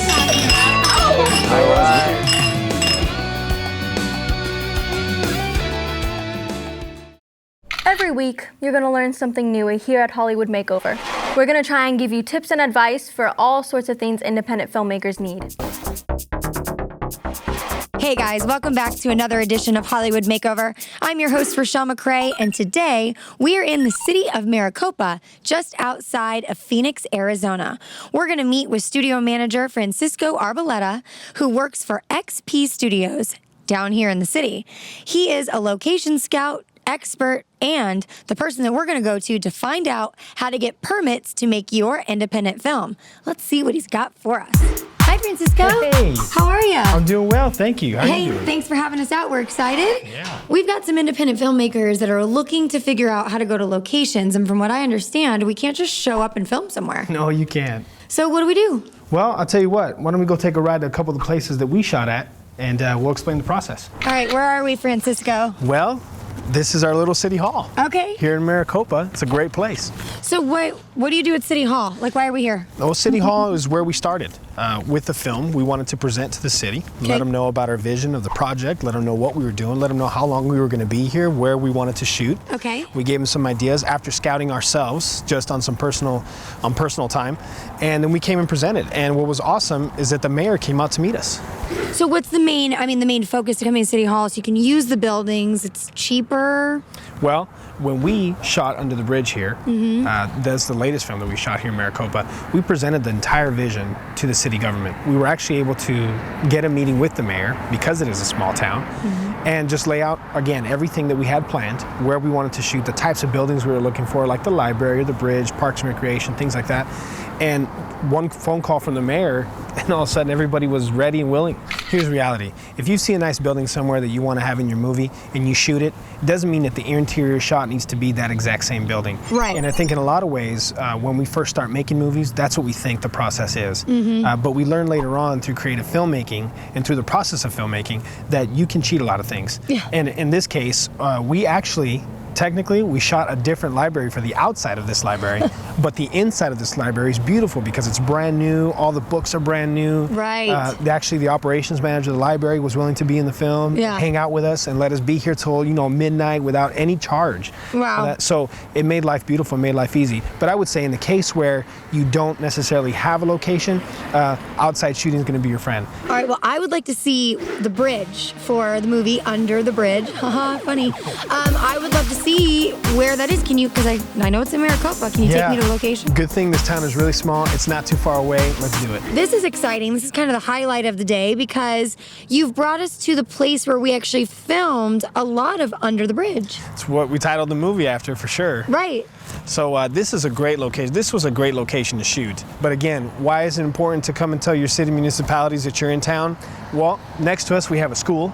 Behind us over here to the left, we got a bunch of houses. Right. We have a golf course in front of us. And so the importance of letting them know is because, again, with this type of location, there's also safety hazards. Right. And we want to make sure that we're abiding by those. Now, luckily for us, again, being a small town, there wasn't a whole lot of requirement. They Right. were okay with us being here.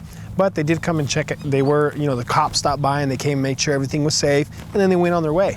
It is a bridge at night. There were a couple of the scenes took place at night. What does that look like as far as being in a location like this? Well, it's pretty dark out here because we are in a desert. And so you can imagine that it's pretty exciting when you see a bunch of trucks lined up and a bunch of, lights out here and a bunch of people and all kinds of commotion, not to mention that we actually hired some desert wolves, so to speak, species of a wolf that came out here with a dog trainer and everything, and they came out here and we had them out here because it was part of the young girl in the film, and the character being, the dangers that could come about, living in the desert, or under a bridge, and so that was pretty exciting. And so you want to make sure that all your bases are covered, whether it's safety, whether it's you're having fun, or again, being here at nighttime. The use of generators was very important. Right. And you probably have to have permission for all that too. You don't want to burn the park down. Yeah, and then get technical. You don't want to hear that in your film. No, exactly. And so, those are all concerns that we have. And so we try really hard. There's a lot of planning. There's a lot of hard work, obviously, for those that are watching that are filmmakers, But for those that aren't, there's a lot of planning that goes into the filmmaking, and it's not just show up and shoot. Right. Well, and I think too, something that's very true is if you look around, like you said, there's a school to our right, there's houses to the left, there's a golf course behind us. But if you watch the film, you'd never guess. So getting really creative with the places that you're choosing, the places that you're going to get your permits, I think is key, because you don't have to pick these, huge.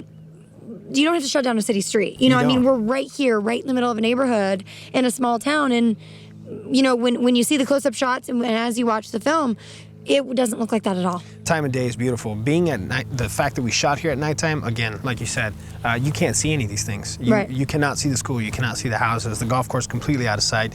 All you see is the bridge, and you see the street lights from the bridge.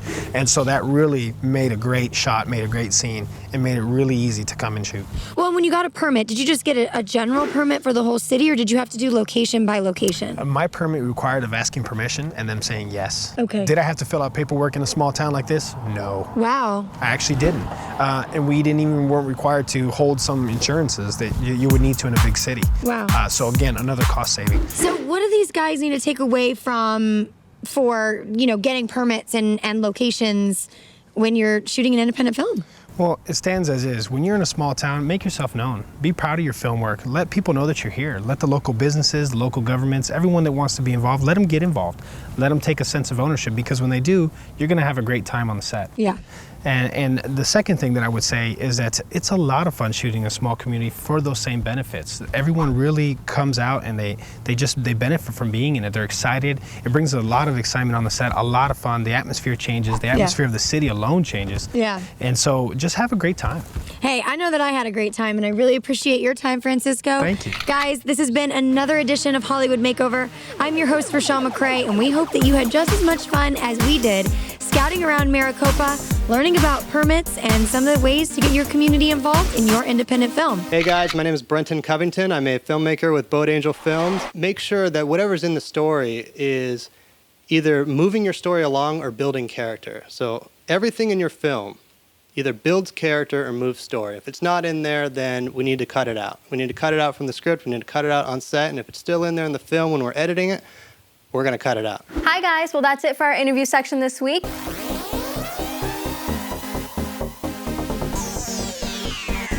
Now it's that time again where we're going to move on to the feature film segment, which this week is going to be Under the Bridge. You may or may not recognize your hosts in that film. I'm not saying anything, but enjoy the film, guys.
1996. Nope. Close. 1987. Nope. Which one is it? You're on a weak side now. You have nobody over there to block that. See, if it had been me, I would have been castling on this side over here. That's where I would have castled. So I would have moved this stuff out of the way. All right? You got to play smart, Lily. Make every move count.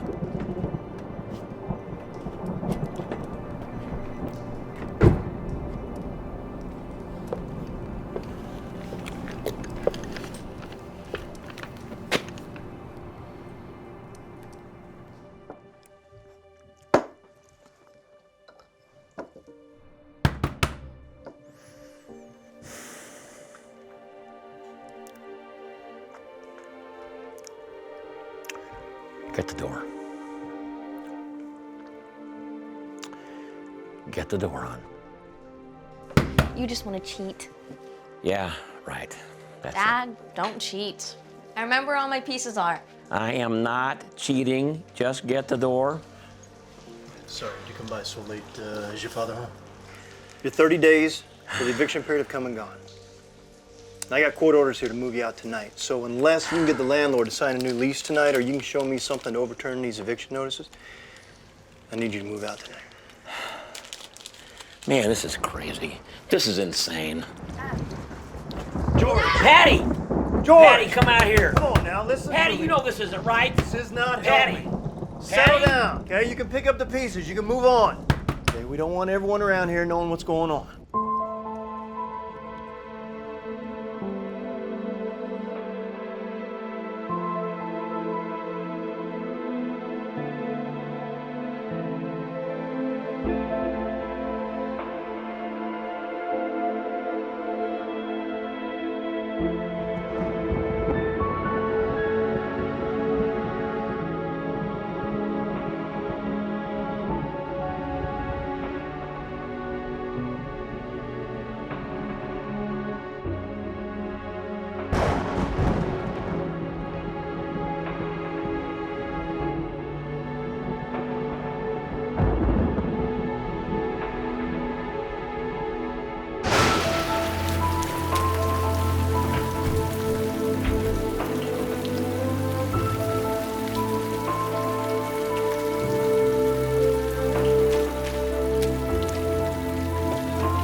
How much do you have left? 15. And I still have the $40 check for my route I can cash, so 55. You eat this. They'll give free hot lunches at school. I've seen them do it before. I can hold out till then. I'll keep on my route and see if I can bring in some extra money from donations. I'll get us out of this, I always do. I know you will. Hey. Hey. Thought we were walking to school together. What happened? Sorry, I didn't get a chance to call. Something came up unexpected. The famed philosopher Goethe stated, "Of all the discoveries and opinions, none exerted a greater effect on the human spirit than that of the doctrine of Copernicus." The world had scarcely become known as round and complete when it was asked to waive the tremendous privilege of being the center of the universe. Never perhaps had a greater demand been placed on mankind, for with this admission, so many things vanished in smoke and mist. What became of our Eden? What became of our innocence, our piety, our poetry? Well, Lily, can you tell me what it was that Copernicus discovered and why he was so reluctant to publish his findings?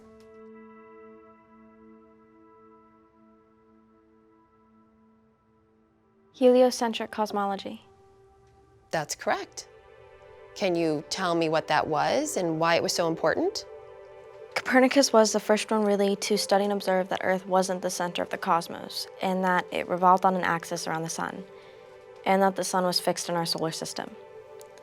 Because of the church's belief that man was the center of the universe and that everything revolved around God's creation of man, he knew he would incur the church's anger if he published his findings.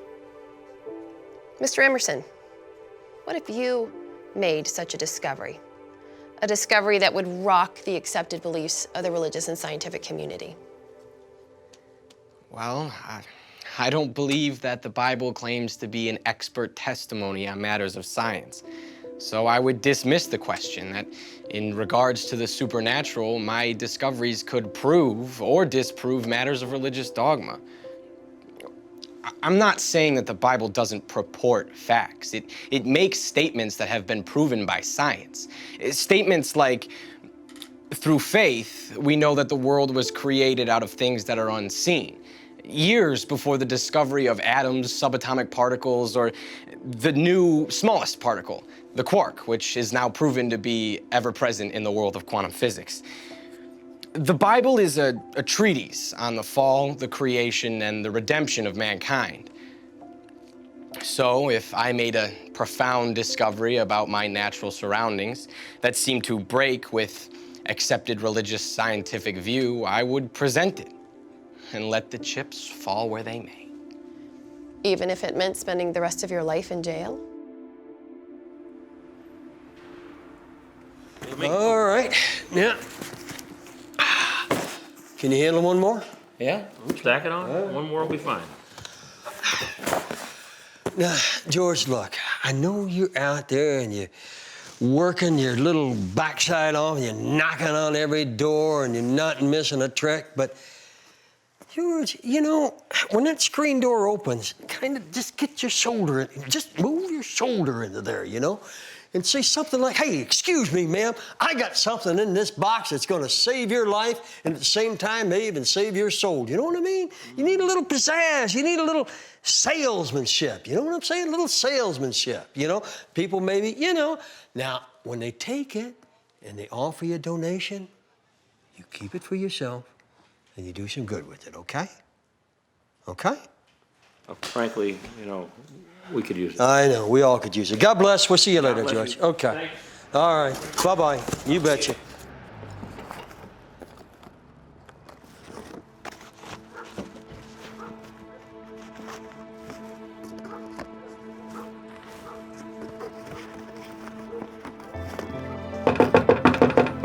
These are animated DVDs for children. I'm not interested. Thanks a lot. They have positive messages for kids on them. And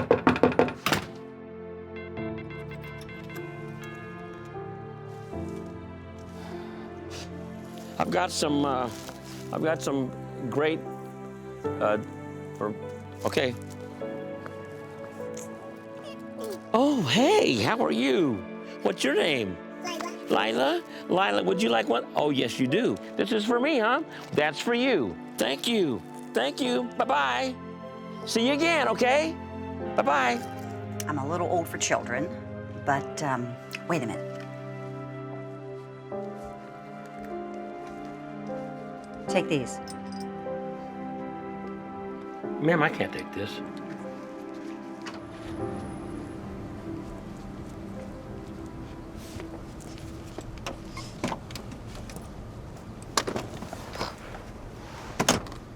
Thanks.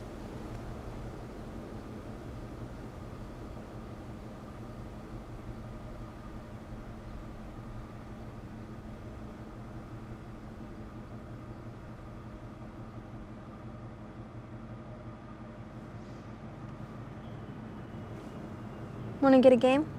Absolutely.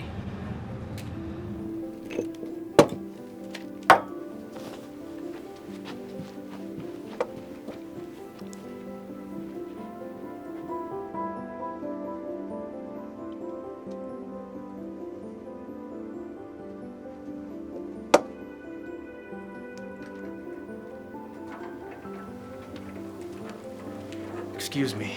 Hi, guys. We're gonna be closing in a few minutes. I'm gonna have to ask you to start gathering your things and head out for me. I appreciate it.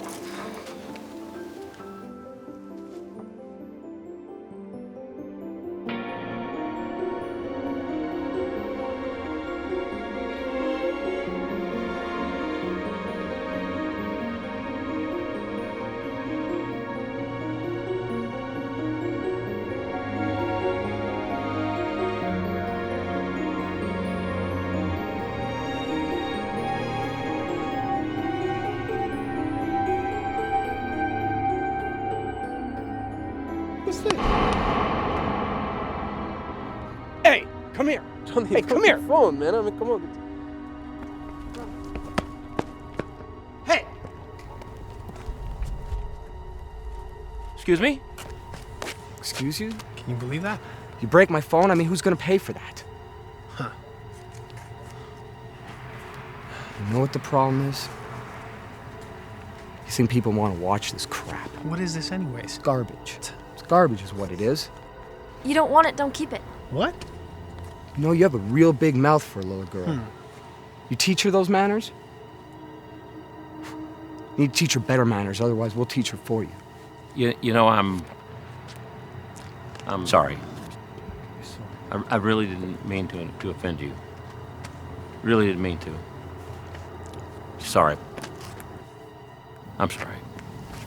You gonna let him turn his back on you like that?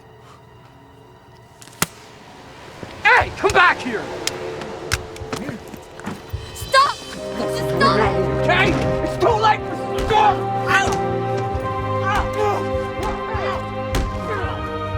Come on, let's go. Stop. Come on. Let's go. Daddy! Come on.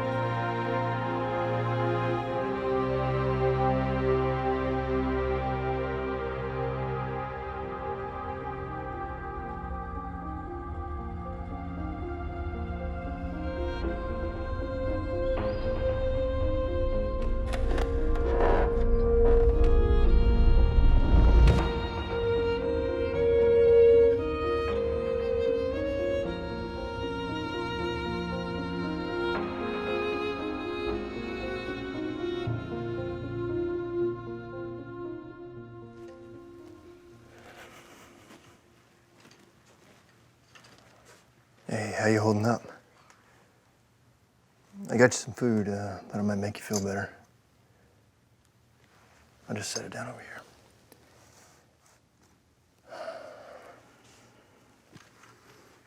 Lily, I have a friend coming down here from the station. We can't leave you down here without supervision.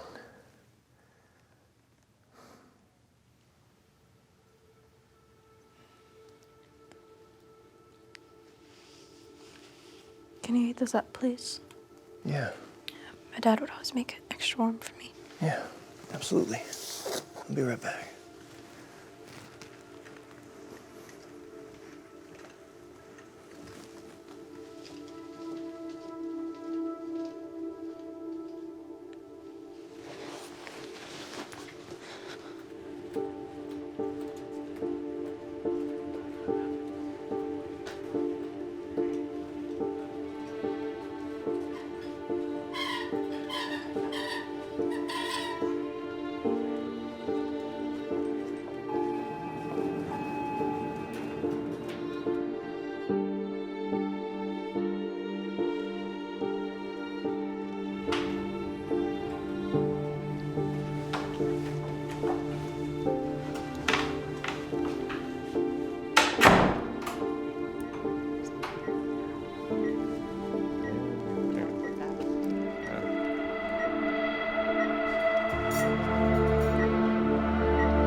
Excuse me, doctor. A nurse said I could talk to you. I'm Sergeant Russell. Dr. Emerson. Whenever they brought him in, there was a young girl that was with him, like 12, 13 years old. Have you seen her? No. Okay. If you do, give me a call. Hi guys, I'm Sedona Fredo. Thank you for watching Hollywood Makeover. Hey everyone, welcome back to another episode of Hollywood Makeover. I'm your host, Rochelle McCrae. Today we're talking with Lee Tacker, who is an independent film producer and has worked on many different productions. And he's gonna show us some tips and tricks for lighting and cameras and how to make a set look good. Is that right? Yeah. All right, so we got the tripod. That's obviously important because you can do different shots with this. I mean, this is gonna keep your shot still, I assume. I mean, that way if you're like standing here going like that. Right. Our camera guy right now that you're watching this on, he's actually using what we call a Steadicam vest. Right. So what is the difference between what our camera guy is using behind the camera and what we've got here? We can just use this as kind of a lock-off position as, you know, if we have these two people here in this kind of restaurant setup, I just want to focus on just them and I don't need to move too much, I would use a tripod. Whereas if I need to move around things and I need to move, you know, in and out a lot, I would go more for a Steadicam. I'm curious to know why you choose the spots for the lights that you do.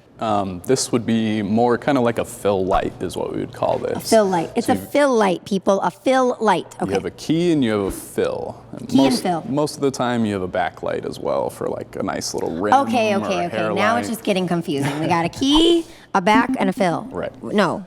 Is that right? A key, a fill, and a back. I hope you're taking notes because I'm going to need them later. Okay. A key light is basically the main source of light. So here we have the diffuser and an RE300 behind it, just kind of to break the shadows up and not have such a harsh light like this is. I always like to keep my top flags are the two bigger ones. Okay. So I can adjust if I want more of kind of a square of light or if I just want to open it all the way up like these other backlights are. On all REs, you're going to have on the cord. a switch, you know, basic switch. Always want to say striking when you turn a light on. Striking, people, striking. And let me tell you what, from a talent's perspective, when you don't say striking and I look at the light and then it just turns on, I am blinded. That's just what a gaffer would normally do is say striking before you turn on any kind of light. Now I can kind of direct where I want this light to go. And it is going to get very hot very quickly. There are different kinds of gloves you can get. RE sells gloves. Of course there are. Hot Hands is another company, you know. I mean, basic just leather gloves will work as well. Lee, what I wanted to do is if you could set us up a scenario at the table behind me and kind of show everyone how you would light this shot, maybe if we were in a film set and maybe my production assistant's gonna come in frame in just a second and she's gonna sit next to me and let's just pretend we're at a kitchen table and she's getting like a dramatic phone call or something. So show us how you'd light a shot like that. Sure, we can do that. So I get the shot set first and then I'll start moving lights around. So obviously I'm casting a big shadow on her face. Move this other fill light in a little closer. I'm striking because we're turning a light on. See, and it doesn't matter whether it's pointing to a wall or to a person, you always say striking. Is that right, Lee? Correct. We're not going to put everybody right in the middle of the frame. Like, we're not going to stick Rochelle right in the middle of the frame, or we're not going to stick Amanda right in the middle of the frame. We kind of want to use this rule of thirds, and if you can see, my monitor's kind of divided into 9 little squares here. Both vertically and horizontally divided into thirds, which we then use to kind of set up our shot. So there's 2 different types of bulbs that we can get for a Kino. So right now we have a daylight balanced bulb like we talked about earlier. There's the tungsten and there's the daylight. So this isn't going to be, I mean, as flattering of a light for you, unfortunately, but with this big of a light, I can throw more onto the couch, I can throw more onto the table, those kinds of things. But it doesn't look like it sounds like it covers more area, like what we're looking at here, because all this is like nicely lit. But it doesn't look like it goes as far back. Like the other light, when you put it on, kind of like goes forever. Exactly. Right? Okay. So we're more focused with that light as kind of a widespread fill that we're using. That's the barn door light, right? Yes, the barn door light. I learned something today, at least. I've heard someone say the word tungsten a lot on set, and I think mainly when we refer to Kino flows, right? Is that right? Mm-hmm. So what is that? What is that? What is a tungsten whatever? I mean, the only thing I know of tungsten is like rings, because I'm a chick. Sure. So. Now, I think you can tell the difference on this camera between the 2 colors of light. So we have kind of a more orange light here and more of a blue on this side. See, I feel like this doesn't make me look as heavenly, this little situation, and I feel like this is like glowing, where like angels sing and stuff. Right. So with these banks and whatnot, what's the cost on something like that? This setup of Kino flows comes with 2 of them, 2 ballasts, which we'll kind of explain here quickly. This light needs a ballast. It has to have its own power source, basically, which is operating these different lights. With each of these different switches, I can control each light separately. Right. So I can turn them all off, I can turn them all on, just have 2 on. Now, what would the benefit be of being able to do that? I mean, why does it matter? Don't you want all the lights? It just kind of depends. If you have like a large washed out kind of situation like this, you'd probably use all 4 at the same time. They do make smaller Kino flows that come in a 2 foot that we use a lot, just the 2 banks, because we use them in a lot closer. Like this light's a lot closer to us, so we're going to use only 2 banks because the 4 lights would be way too much light on us. Do I need all these lights and the lights from the other shot to make a good movie? I mean, well, no. I mean, really, this is just kind of for a wider area. The difference between the Aris we were working with before and these is, you know, I can fill this whole area with 1 Kino and maybe another. we hope you enjoyed today's episode of Hollywood Makeover here at the venue of Scottsdale in Arizona. Thank you to our guest, Lee Tacker, for giving us all of your independent producer and director tricks of the trade. From all of the crew here at Hollywood Makeover, we'll see you next time. Hi, it's Brian Stewart. One of the things that makes a scene believable is if you have real pictures, kids' pictures in the background. So if you cast an actor, have them bring some pictures from home. Here's one of me on Santa Claus's lap from many, many years ago. But most of your actors will have these. Ask them to bring it. Somebody could put it in an inexpensive frame, and then you could have that actor, a little bit of character, 10, 20 years in the past, maybe little wedding pictures. You know, just look for all those things, because those are the things that make a difference between a film with a lot of depth and a film that just is sort of on the surface. Well, guys, that's it for our interview section this week.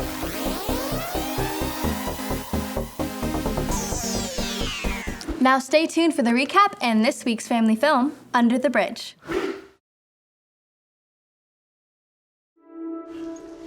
Sorry to come by so late. Is your father home? Your 30 days for the eviction period have come and gone. And I got court orders here to move you out tonight. So unless you can get the landlord to sign a new lease tonight, or you can show me something to overturn these eviction notices, I need you to move out tonight.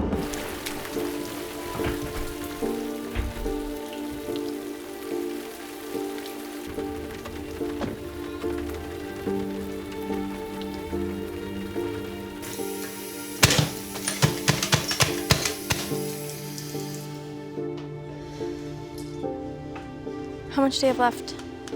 15.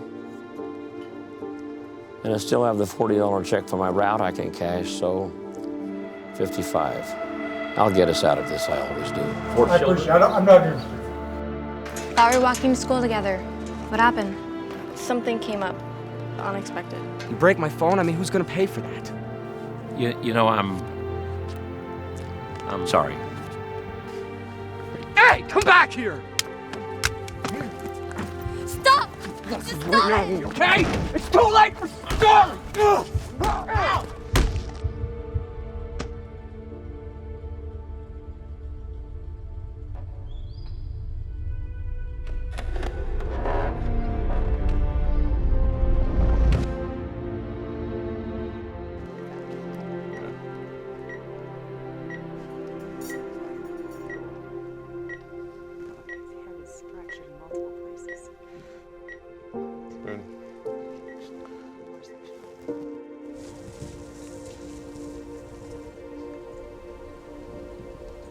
Excuse me, doctor. A nurse said I could talk to you. I'm Sergeant Russell.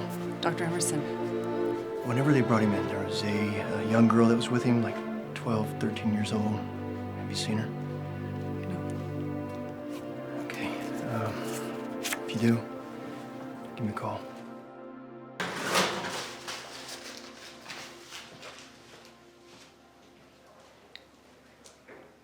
Waited for you again. What's going on? You still want to come to the park Saturday morning?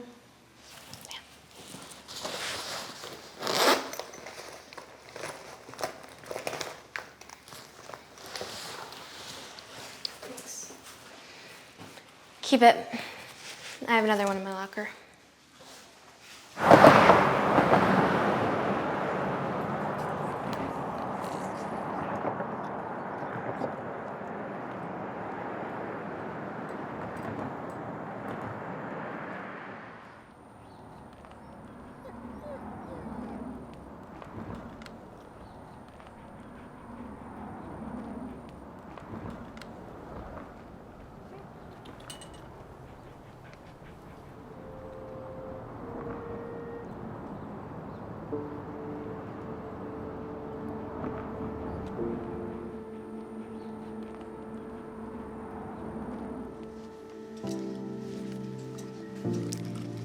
Excuse me, which floor is the recovery room on? 3. 3? 3. Thank you.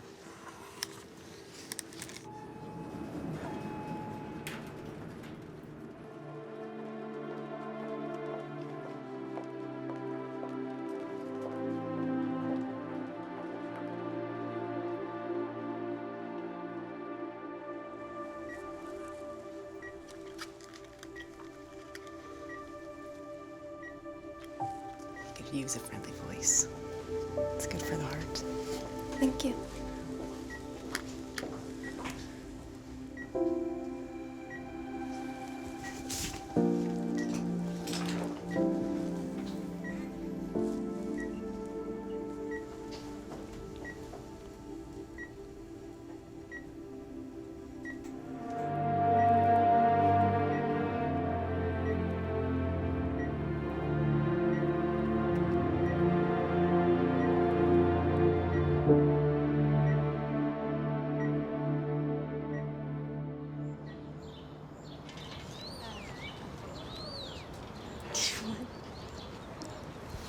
Hey, hang on for a second.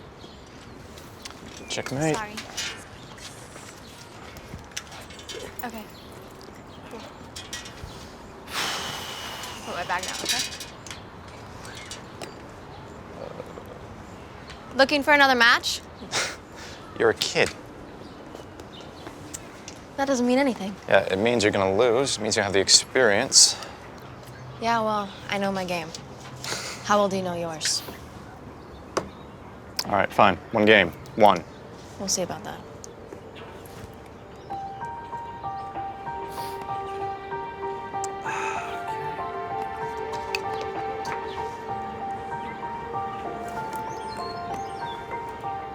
Oh, that's a nice move right there, right?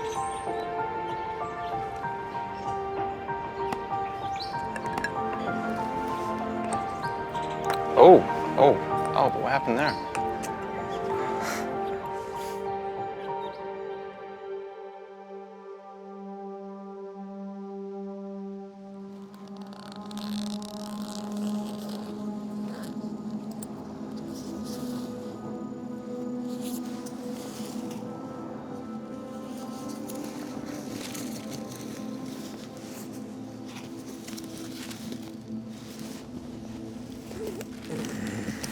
Whoa, whoa, hey, calm down. Get away! Calm down. I said get away! Go away, okay? That blade wouldn't break my coat. Back off, okay? Hey, whoa, I'm just looking for some aspirin. Got any? Okay. All right.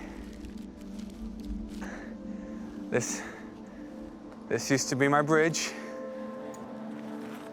Me, my old lady, our son.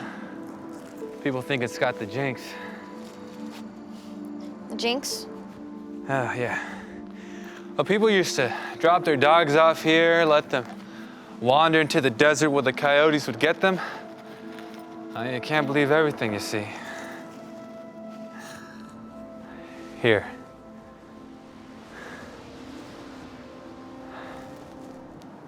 Just in case coyotes get too close.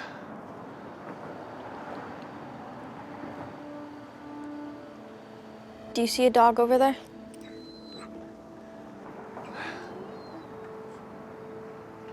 Yeah.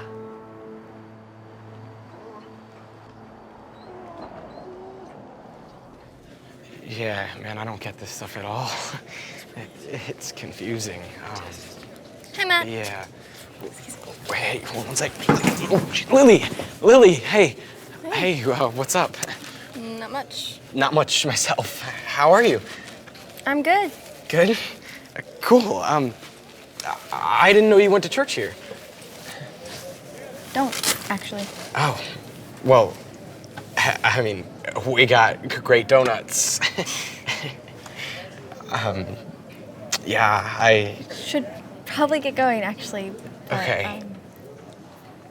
I'll see you at school. Okay. Bye. Bye. We got great donuts. Whatever.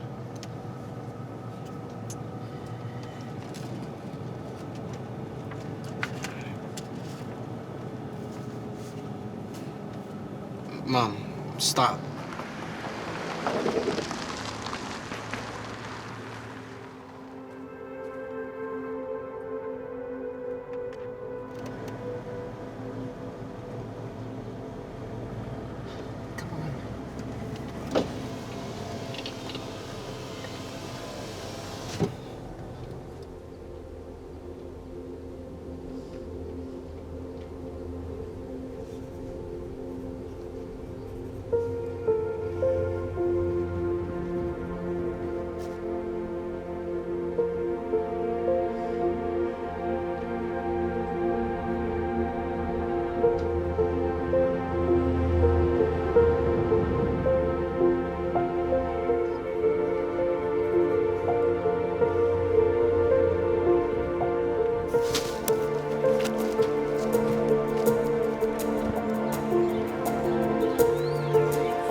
Hey, you know, if you're looking for a rematch, you can forget about the odds.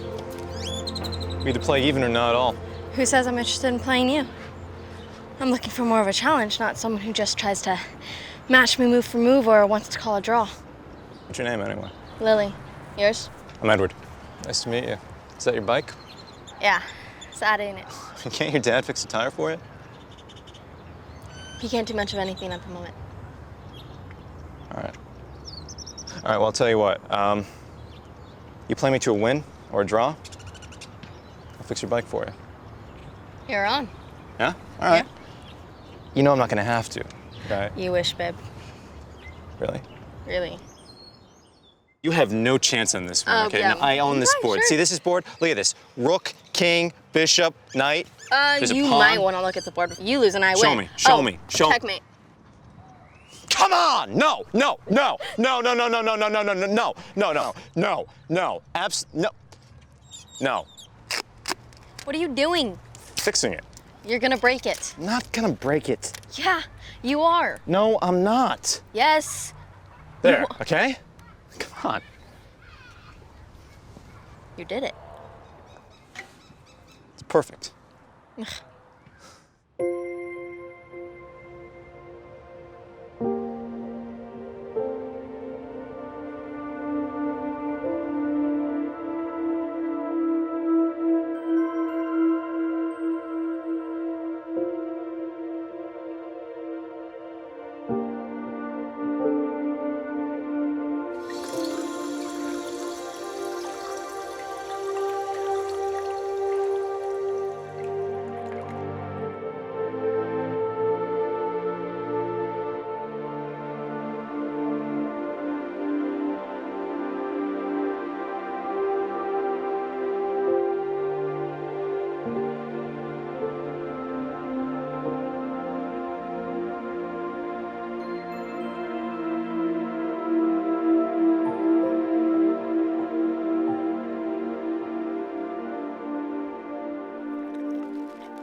Shoot!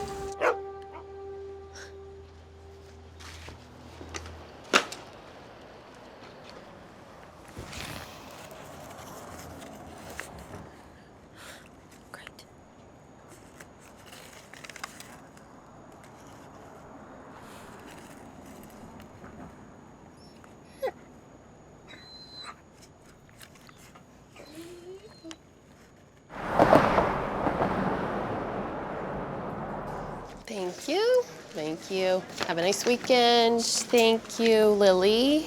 Come back here, please. Thank you. What's this? My homework? Okay. I don't normally accept papers that look like this. It's still legible. Kind of.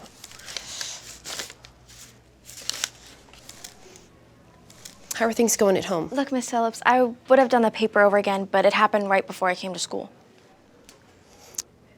If this keeps happening, I'm going to have to send someone in to look in on you. Are you hungry? I didn't get a chance to eat breakfast. It's been a rough few days. Okay. Enjoy your apple. Thank you. Hey, Lily. Hey, Matt. Hey, how you doing? Fine. Look, come over to my house. We're having burgers.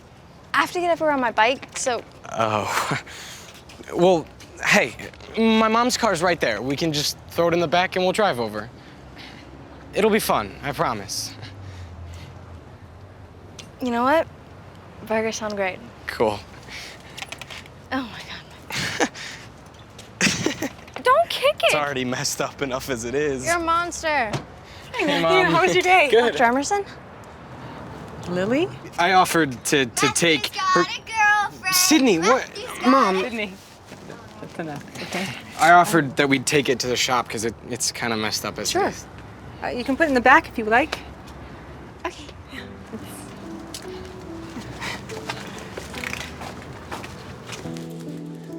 All right, guys, all fixed up. What happens? The whole rim just like snapped completely in half. Well, thank you again.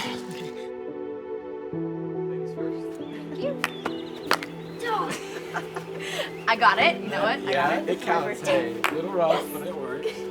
Sydney's great at this. Obviously. Wow. I thought I was supposed to be the newbie at this. Hey, well... come on!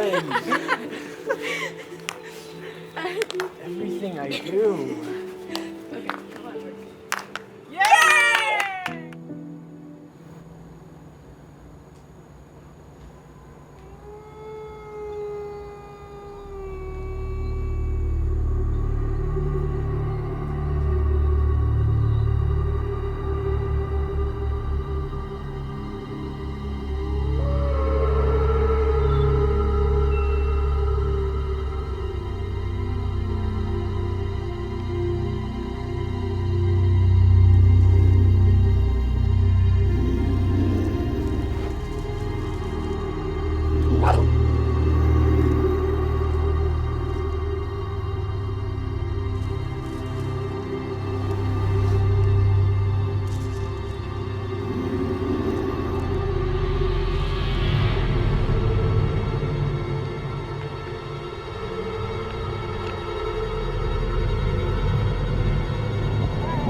PB&J, classic mom. Can I join you? I'm sure you know Tina. Nice to meet you. So Lily, You're in my algebra class. Yeah, yep. But I wanted to ask you, right, that's the guy. Lily, See, can I see you for a minute? Yeah, sure. Okay. oh, I'm good, thanks. Yeah. I was saving this for you. This is a chess competition, and the grand prize is a full-ride scholarship to any accredited university. Lily, this is a really great opportunity for you. This is huge. It's something that could really change your life. And it's also something that you can do. I think you'll do great, okay? Good luck. Thank you, Miss Phillips. You're welcome. Bye-bye. Sorry. Oh, thank you. What was that all about? She wants me to play in the checkmate tournament. Well, sorry, chess master, and Tina? Tina, right. I gotta go, and you guys probably don't want to talk to a kid like me anyway. Hey, I think you're great. So what if the people who don't want to work for their grades want to put you down? What's the big deal? Well, stop by the church tonight. We're having movie night. You'll love it.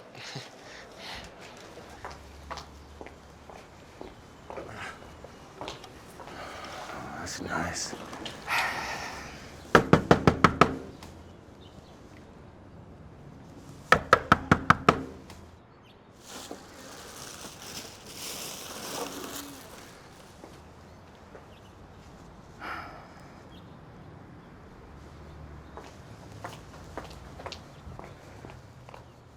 Hello?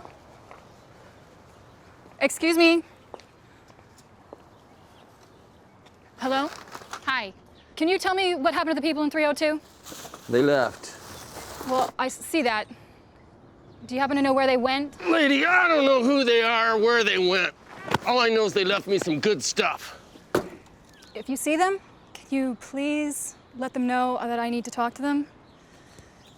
Here, I have a card. It has my number on it. Please tell him to call me. It's very important. Hey, if you see him, the father or the daughter, please tell him it's very important. What's this, a note? If you see them, please give that to them and have them call me.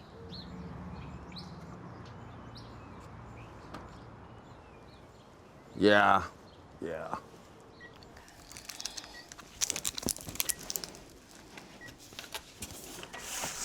How's he doing? He's coming along. The doctor will be here shortly. We just did an EEG to test his brainwaves. What's an EEG? It helps us tell how your dad's brain is responding to outside stimulus. Hi. Okay, everything's on here for you. Okay, great. Thanks, Mary. You're welcome. Hi guys, I'm Sedona Fredo. Thank you for watching Hollywood Makeover. Hey guys, welcome to another edition of Hollywood Makeover. I'm your host, Rochelle McCrae, and I am here at Wild Storm Studios in Tempe, Arizona. Owner Justin Mack has agreed to show us around his place, and we're gonna talk to some child actors. Hey Justin. Hello. How are you? I'm doing well. How you doing? Thanks for having us. Can you show us around your Absolutely. new spot? This is Wildstorm Studios. We're in the green screen room right now. All As you right. can see, there's a lot of color on the back. We use this table when we have our castings. We set it here. Yeah. And then the actors get to audition in front of the green screen. But it's most importantly for when we do special effects. Okay. We built the green screen to come out like a 3D wall so we can take higher camera shots and come out. So we can basically do virtual studios. So you can show their feet, the wide shot, and then the close-up. And we can create our own studios in Cinema 4D. This is our editing bay. This is where all the special effects, post-production, everything pretty much gets done here. After Effects, Final Cut, Avid, Adobe Premiere Pro. This is where we come after the movie's shot. We take the footage, upload it onto our computers, and then from there we put it into the editing systems. And usually the editor will sit here if we're doing an effect, so they have two screens to work with. So a room like this, you could edit both an independent film and which is a feature film, or you could edit a short film, a commercial. You can do anything in here, right? Yeah, it just kind of depends. You could even do a motion graphic for a company online.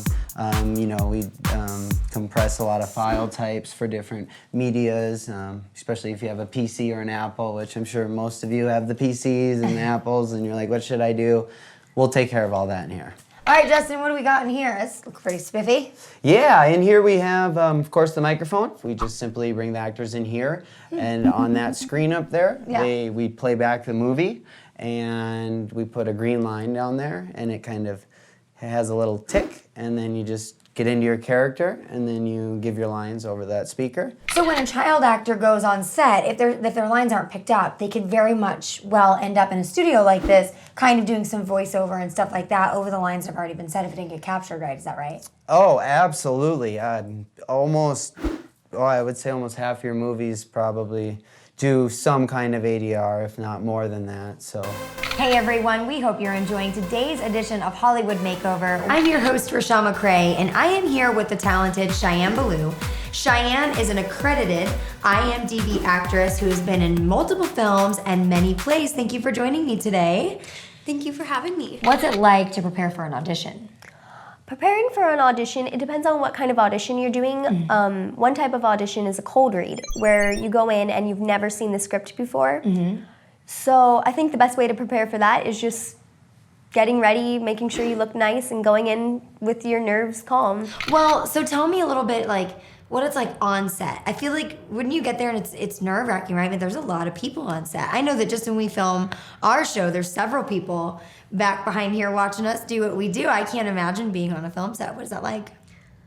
Well, my first time, I was very nervous because I didn't know what it was all going to be like.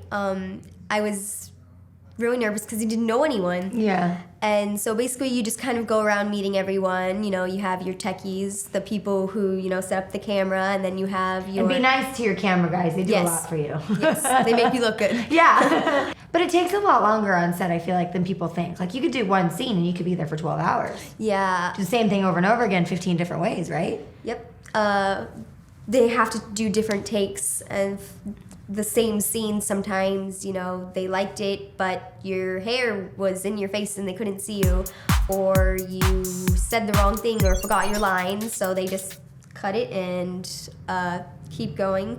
You redo the scene, and then they just edit out all the other stuff. What would you say is like the trick of the trade? Like, if you could give young actors out there who want to be just like you a tip, what would that tip be? Practice, practice, practice. Just keep rereading with your dad or your mom. That helps a lot. Or get together with some of the other people who are, if you're in a play, just spend time on break reading through the script with them. Hey guys, this has been another edition of Hollywood Makeover. I'm your host, Rochelle McCray. We hope you enjoyed your day here at Wildstorm Studios in Tempe, Arizona. From the cast and crew, we wish you a good night. Hi, this is Paul Dela Cruz with Boat Angel Family Films, and apart from being the graphic designer, I'm also the IT guy. And part of what you want to make sure you're doing with these new DSLR cameras is make sure that you get some cases to keep your cards in. You don't want to put them in your pocket. They get lint and other things, and that'll start to damage the actual pins inside your camera and maybe inside your reader as well. Once you're actually done with the card and you've actually filled it up, make sure you go ahead and put a piece of colored camera tape on there. That way you can actually know that it needs to be transferred out. Well, that's it for interviews this week.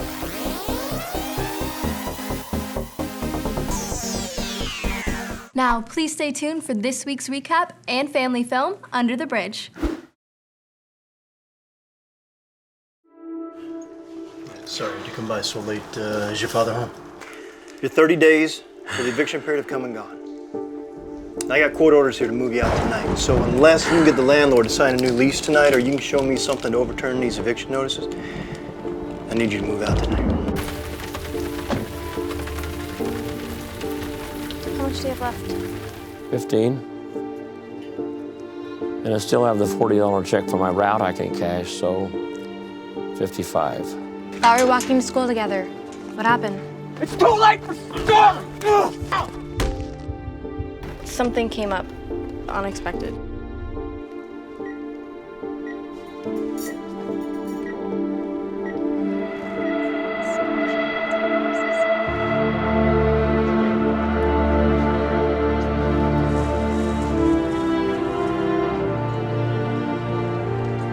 Excuse me, doctor.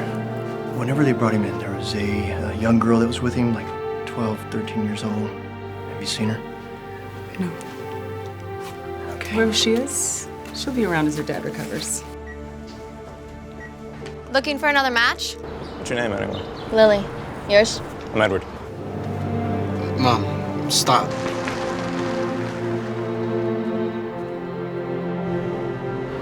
Lily? I offered that we'd take it to the shop because it's kind of messed up as Sure. You can put it in the back if you would like. All right, guys, all fixed up. I got it. You know what? I Yeah, got it. it It's my counts, birthday. hey. Seriously. Wow. This is a really great opportunity for you. What was that all about? She wants me to play in the checkmate tournament. Can you tell me what happened to the people in 302? They left. If you see them, please give that to them and have them call me. Yeah. Hi. Everything's on hold for you. Okay, great. Thanks, Mary. You're welcome. See you. Hi, Lily. How are you holding up? Fine. What's going on with him? Well, his tests show we have a definite reaction in his alpha and beta frequencies. And when I speak with him, his auditory neurons appear to be firing as well. So you gotta keep praying for him.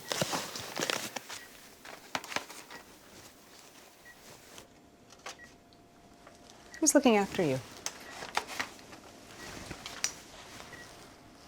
Are you okay or in some kind of trouble? I'm just staying with friends for the time being. Not in any trouble.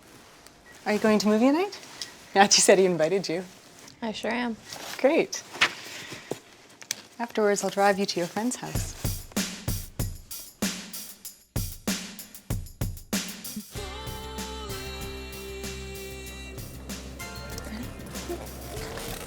Not too bad. You guys ready to go? Where are you going? She's taking me home. Giving me a ride. To your friend's house, right? Yeah, of course. Her dad isn't back home yet. What do you mean? My dad is, kind of in the hospital. So where are you staying? How long have you been hiding under the bridge?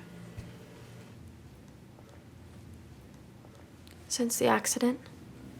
Why didn't you go home?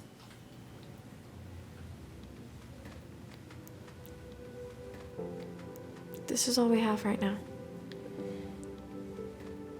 I'm fine. I can take care of myself, really. I'm sure you can, but you don't have to.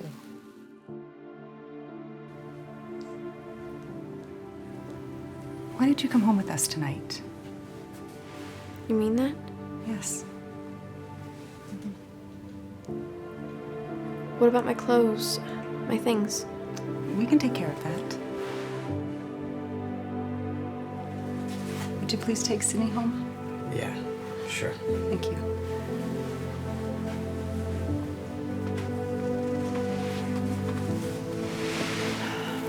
Thank you, Pastor. I'll have you stay in Sydney's room, okay? I'll bring in some fresh towels and pajamas as soon as I get her tucked in. Okay.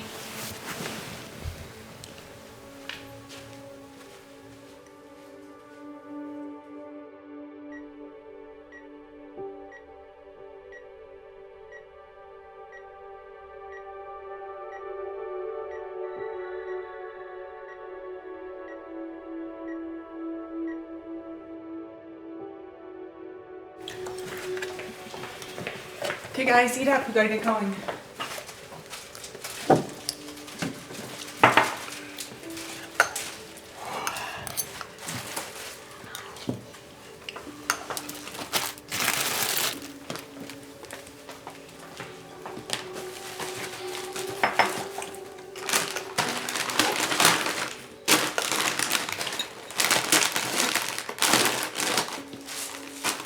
Lily?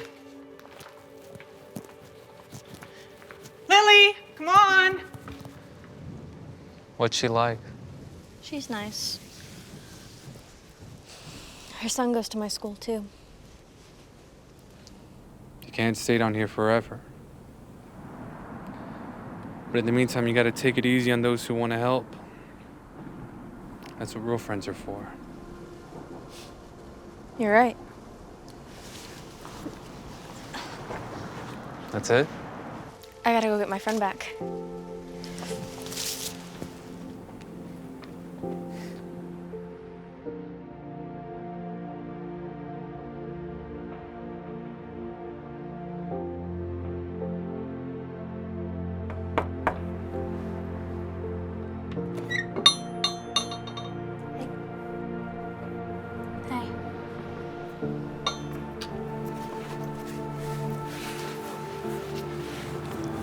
You still mad at me?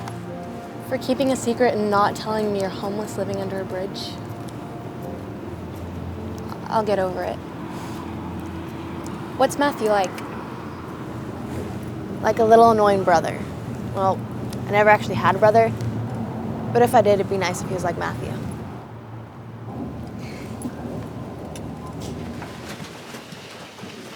Dr. Emerson, Yes. I need a choice.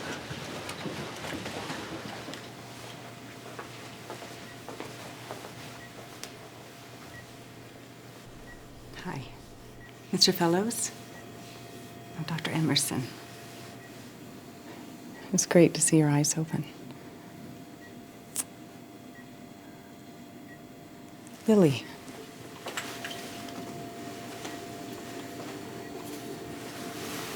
Your daughter Lily? She's good. She's a great kid.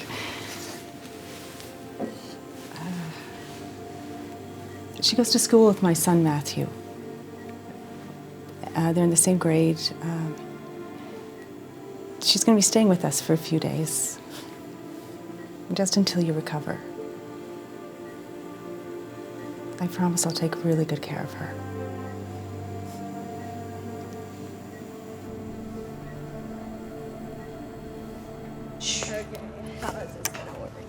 You know, it should be fine. I think it's long enough.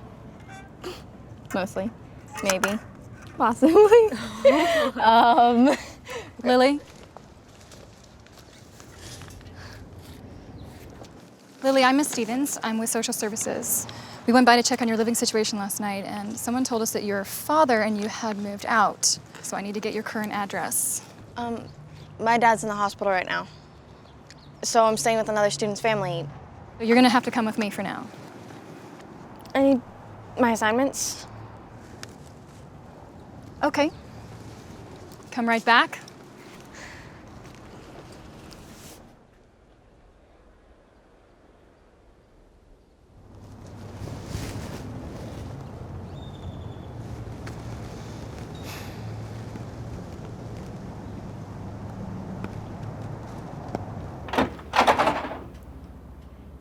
Can I help you?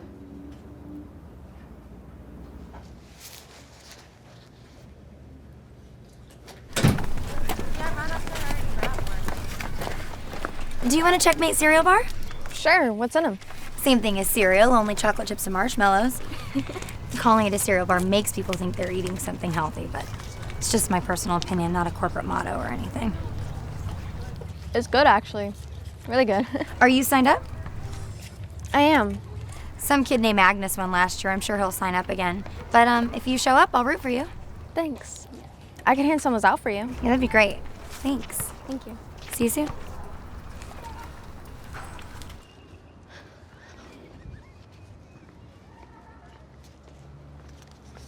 Hey guys, there's this cool tournament. I don't know if you guys would be interested, but there's this really cool tournament.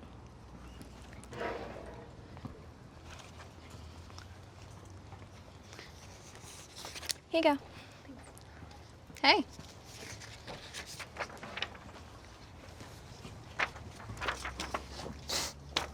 Yeah, you know, it's too bad I'm too old for that tournament. Otherwise, that scholarship would be mine come Saturday. You should come watch. There's free candy. Yeah, I've had too much of their candy. Look, I know, they're the big company in town, but not so sure I want to rally support for one of their contests. My dad, he works for Checkmate in the shipping department. I went to every contest, 6 years old and up. Never won once. Yeah, I guess he just wanted more from me, you know? College, all that stuff. For me, the point is that I did the best I could. Regardless if I win or lose, I know I gave it a shot.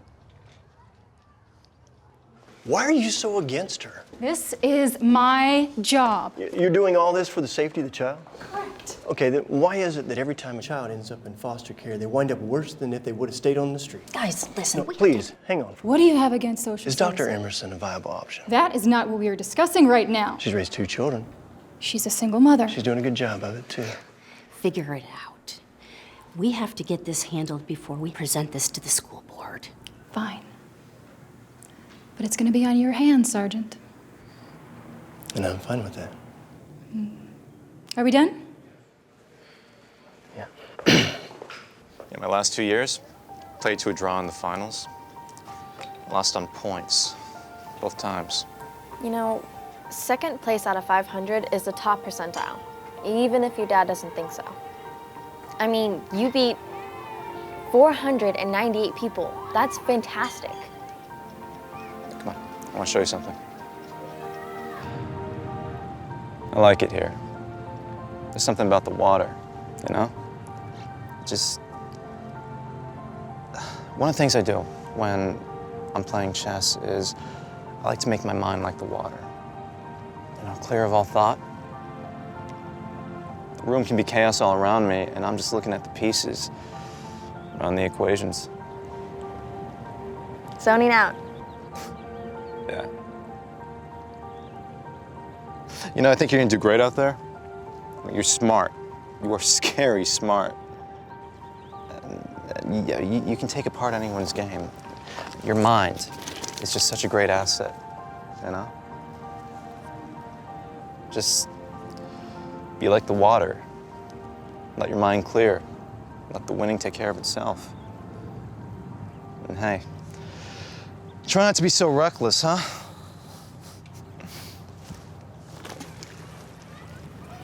See that kid behind me? The one in the hat? Yeah? That's the kid who beat me. Name's Angus. Look, Lily, chess is war, okay? Now, everyone in town knows you're good. What do you know about them? What do you know about Angus? It's not about who's the best player, it's about who plays the best game. You have to get this lined up with this, because if you don't do that, you don't have anything. Play by strategy, play by the rules, not by intimidation. Get your pieces into position, castle early, okay? And Lily, I know you like to play aggressively, but I am telling you, don't sacrifice your king shield pawns. You need to keep your focus, because if you're distracted at any point during the game, it's gonna hurt you. Play from your gut with all your heart, because if you're not doing that, you're not doing anything. You got it? Got it. Master that, and you'll be a champion. What are you doing? Yeah, maybe we should come back during proper visitation hours. Don't worry about it. It's fine. It's fine. Yeah, but I mean, hospitals are all like about rules and stuff. If they didn't want us here after hours, there would have been some kind of sign. There was a sign. Get up.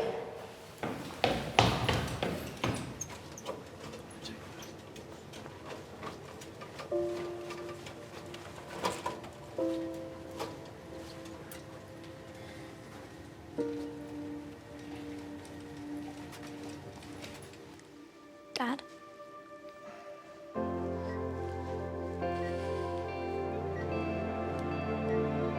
How are you?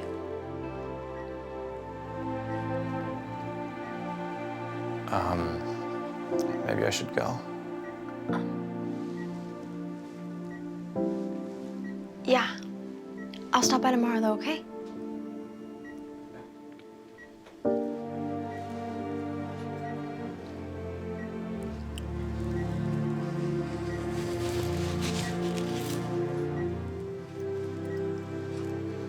Hi, Dad.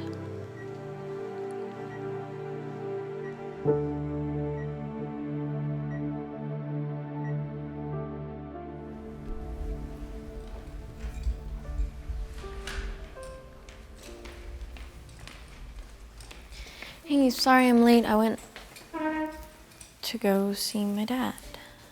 Lily? Oh, you're not in any trouble, Lily. We just needed Sergeant Russell and I were talking with Dr. Emerson, and we think it will be acceptable for you to stay here. Temporarily, anyway. Really?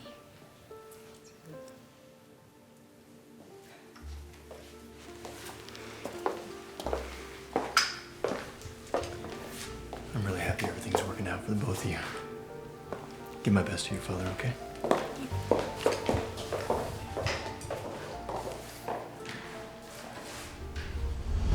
When did this start happening? About 7:45. At 8:15, there's a marked drop in blood pressure. And his right pupil has become fixed. We've got to get in there now.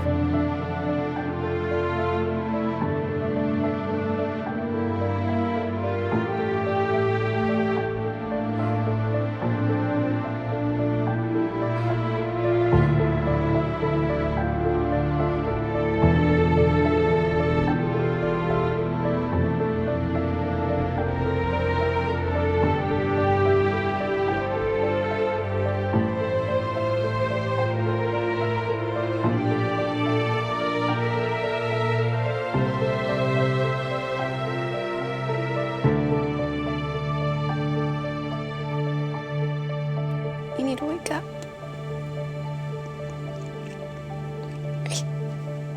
I don't want to be alone, Dad.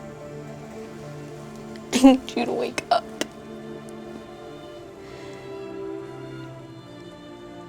Who else am I going to play chess with every day? Who else am I going to argue with about all the little bumps in the road? We're a team.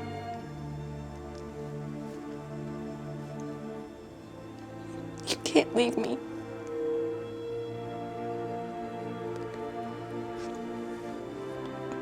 I'm gonna play in the tournament. I'm gonna do it for you. And I'm gonna win. That's a promise.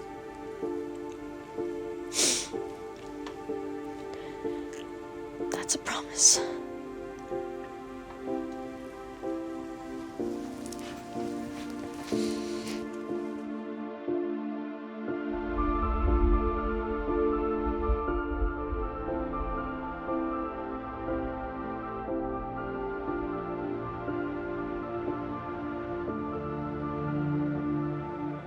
First time?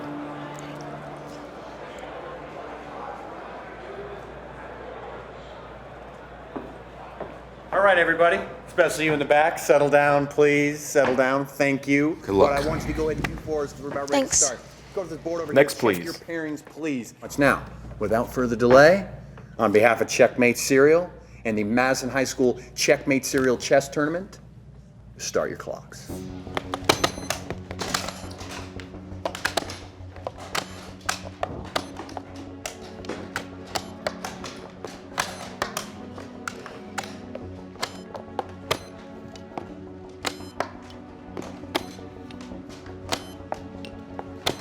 Thank you so much for coming today. On behalf of Checkmate Bar, this is Bill Barker. I'd like to welcome you all. Just keep in mind, just keep it quiet. Everything's exciting because we all have friends and relatives out here. There's a little one for the man right there. What? Would you like a Checkmate Bar?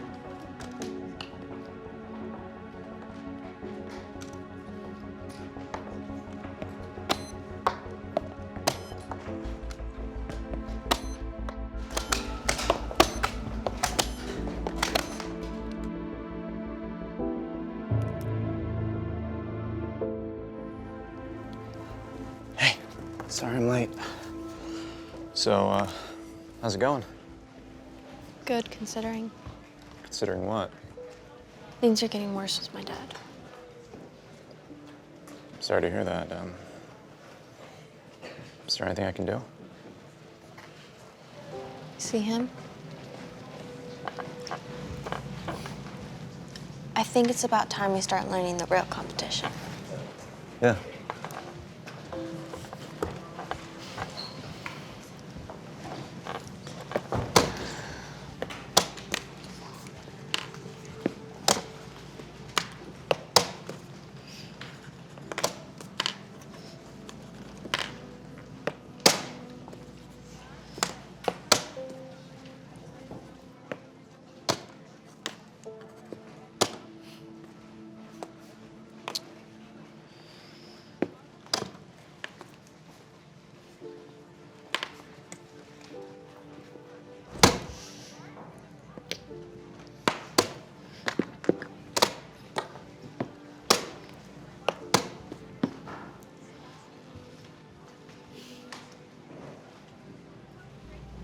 Good king.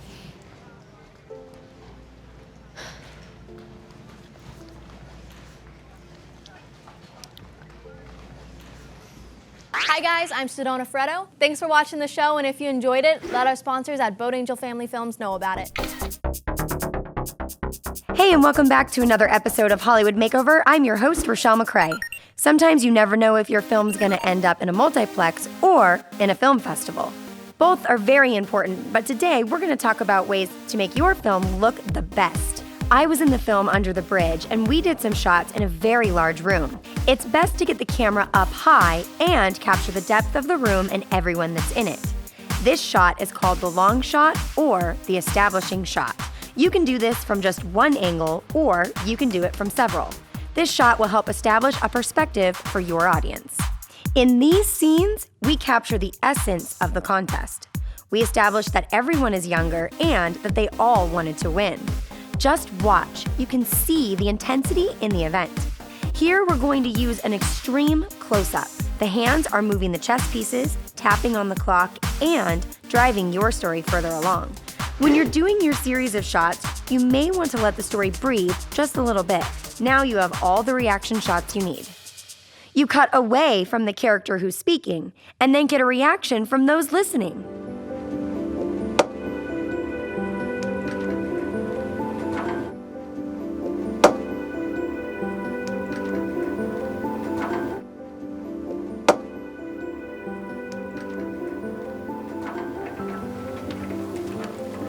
Excuse me.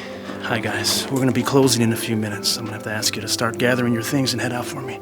I appreciate it. Excuse me. Hi, guys. We're going to be closing in a few minutes. I'm going to have to ask you to start gathering your things and head out for me. I appreciate it. Sometimes you need to linger on a shot just long enough to capture the movement in their eye.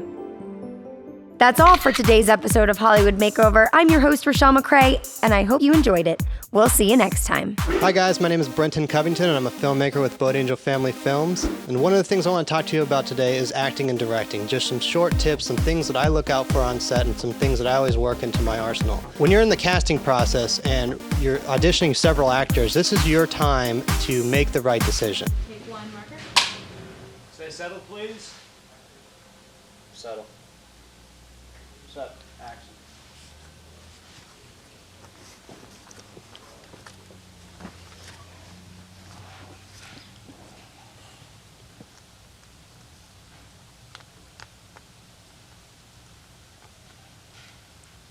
How much you got? 15. And I still have my $40 check from the route that I can cash, so 55. And I still have the $40 check from my route I can cash, so 55. So 55. I can keep on my route. I'll keep on my route.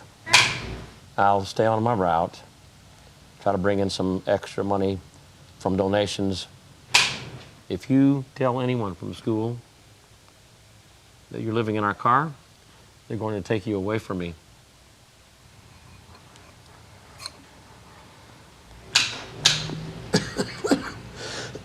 Sorry. I'll keep my route. Cut, go back. Thank you. That's a cut. Back to one. And I still have the $40 check from my route I can cash, so. You eat this. They'll give free hot lunches at school. 8, take 24 marker. And I still have the $40 check from my route I can cash. 55. I'll stay on my route, try to make some extra money from donations. And I still have the $40 check from my route I can cash, so.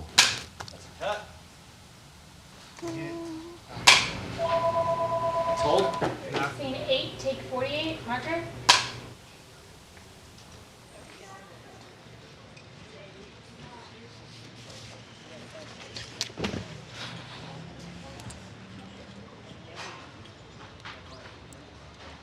How much do you have left? 15.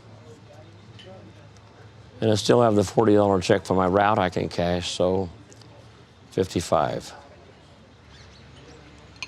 You eat this. They'll give free hot lunches at school. I've seen them do it before. I can hold out till then. I'll keep on my route and see if I can bring in some extra money from donations. I'll get us out of this, I always do. I know you will. Hey. Hey. One of the things I would look out for is actors that are overacting or playing an emotion or trying to say, look at me real loud with all their actions. Make sure in your script that you've gone through your script and you understand what the point of that scene is, what the overarching story is, and what the subtext of that scene is. Oftentimes, the script and what's happening on the dialogue can be, mundane. It can be anything such as like a $1 Million Baby where they're talking about, did you buy new socks today? But really, it's telling us about those characters and their relationship, and it's allowing us to like those characters. There's a lot of interesting ways to make a film unique. And another thing is, a talented actor should come to set and make a performance interesting. It's their job, to be honest. And for your job and theirs is to make that performance interesting, unique, and memorable. Well, that's it for interviews this week.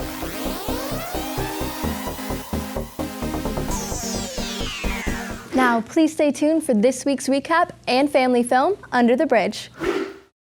Your 30 days for the eviction period have come and gone. I need you to move out tonight.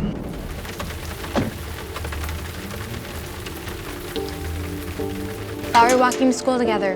What happened? It's too late for school! Something came up, unexpected.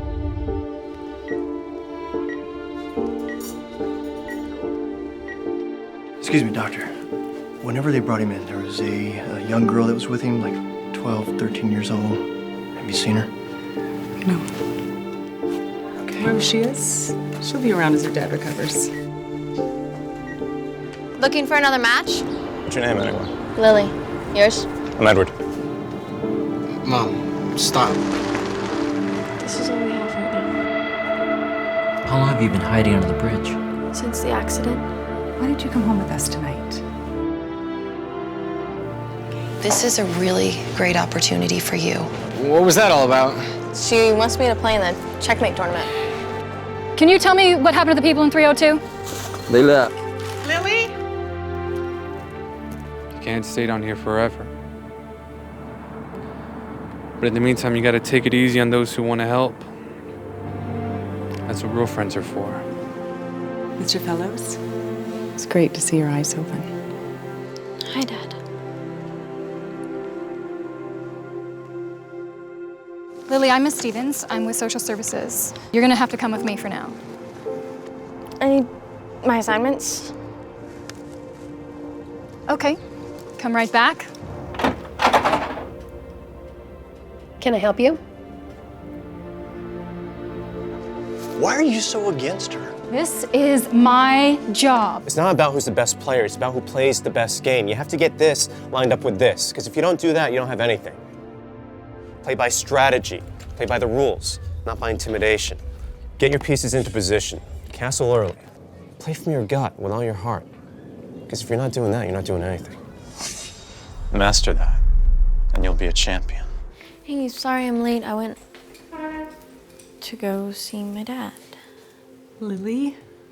Sergeant Russell and I were talking with Dr. Emerson, and we think it will be acceptable for you to stay here. Temporarily, anyway. Really? I'm gonna play in the tournament. Good luck. Thanks. I'm gonna do it for you. And I'm gonna win. That's a promise.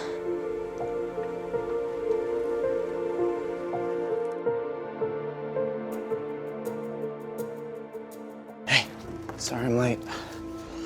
So, how's it going? Good, considering. Considering what? Things are getting worse with my dad. Sorry to hear that. Is there anything I can do? See him? I think it's about time we start learning the real competition. Yeah.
So you feeling good about today? Yeah. Thank you, by the way. Hey, it's no problem. You know, I'm really proud of you. I think you're doing an amazing job. This your protege, Edward? Don't you wish you were young enough to still compete? No, not really. I'm just glad I finally grew up. I'd introduce you to, but something tells me that you're gonna be meeting up real soon. Edward's told me you're quite good. You know what, Angus? Why don't you get lost, huh? Dad? Mm-hmm. Dad, this is Lily. She's in the tournament. Nice to meet you. Wait, you're not the second place type like Edward here, are you? I mean, got a little more bite in you, right? No. Nice, Dad. Thanks. Huh. Well, look, I gotta change the uniform, get a couple more boxes, come back and watch the match, right? Nice to meet you. Okay. Yeah, thanks. Thank you, sir.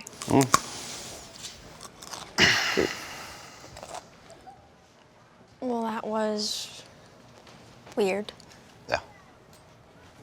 Yeah, well, it's my dad. All right, everybody, let's make some noise here for these lovely contestants. They're about ready to come into the auditorium.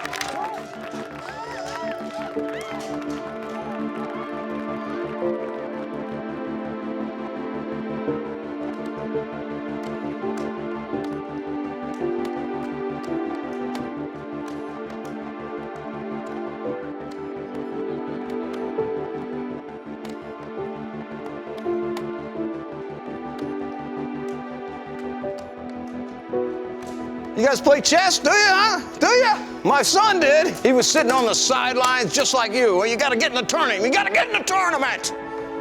Look at these kids. They're doing it. They're doing it.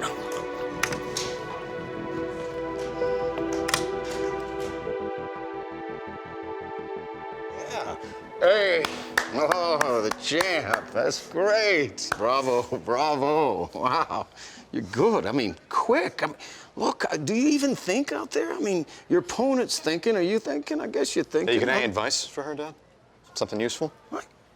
No, I don't have. I just say slow down, you know, breathe. I mean, you got the time, you know, why don't you take your time? What? It's a long tournament, you know? Is that it? Are you done? You got it? Am I done? Yeah.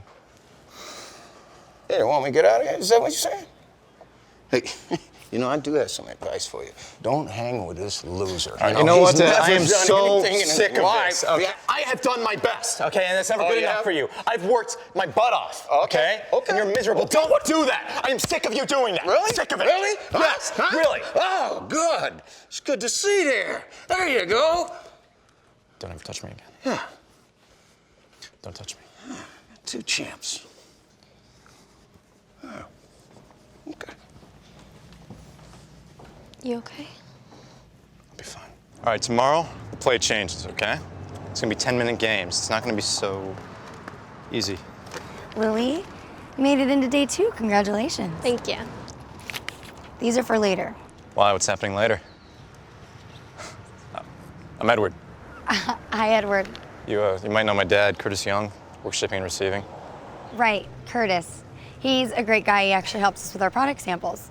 Are you gonna come work for Checkmate too? Me, no. No, I want to be a mechanical engineer, you know? Work with my hands, design things. Are you on Facebook? Yeah. I'm Julie. That's my Checkmate account.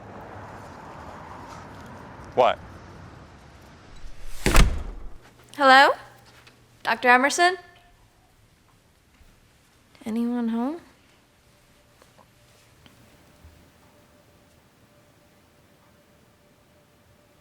Dr. Emerson?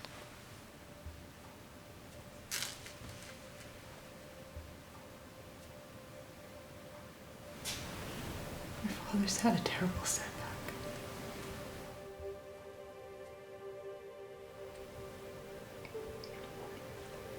Can I go see him?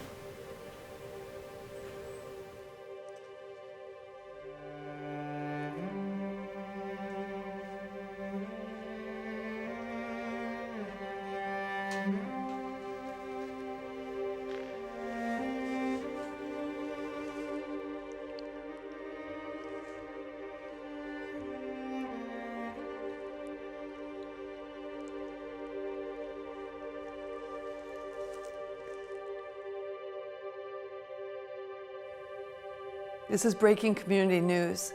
George Fellows, who was brutally attacked last Wednesday at the Main Street Library, has died.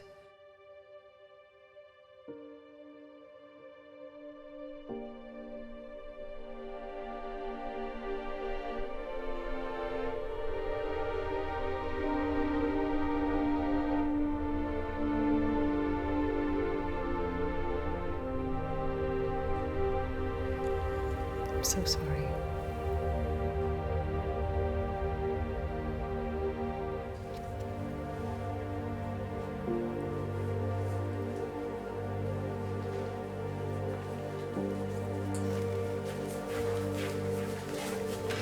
Hi, sweetheart. Hi, Mom.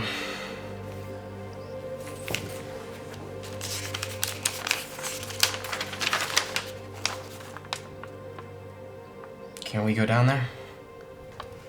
Let's give her some time to herself, okay? All right. Come on. What are you gonna do? That's what everyone keeps asking me. Sometimes we like to think we can do everything ourselves. But the most important part is that we don't have to. What do you mean? People want to help and we should let them. That lady you told me about, the doctor, you have a relationship with her. I wish I had that kind of relationship with my son. You have a son? I do.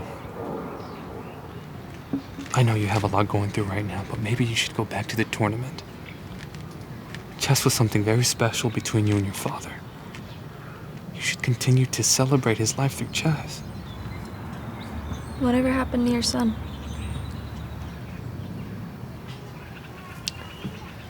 Well, he's still around. Why don't you go see him? Something tells me I'm gonna be running into him real soon.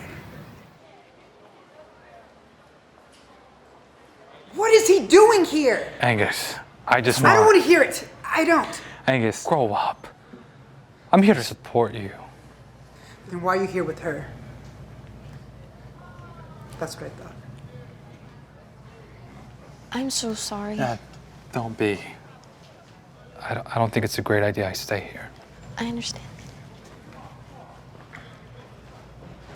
Willie, I heard about your dad. You okay? I'm fine.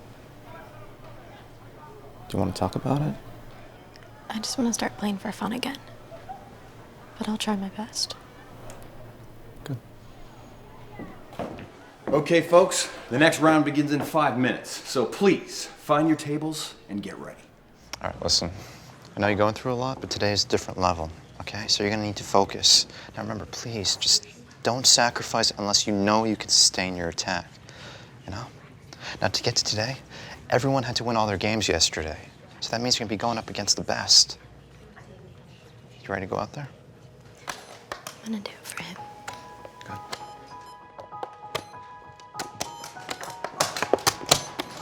Check.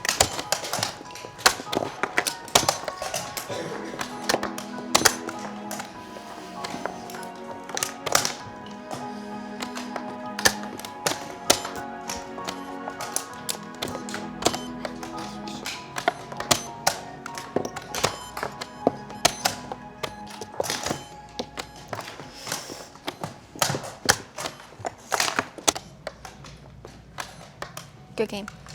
Thank you.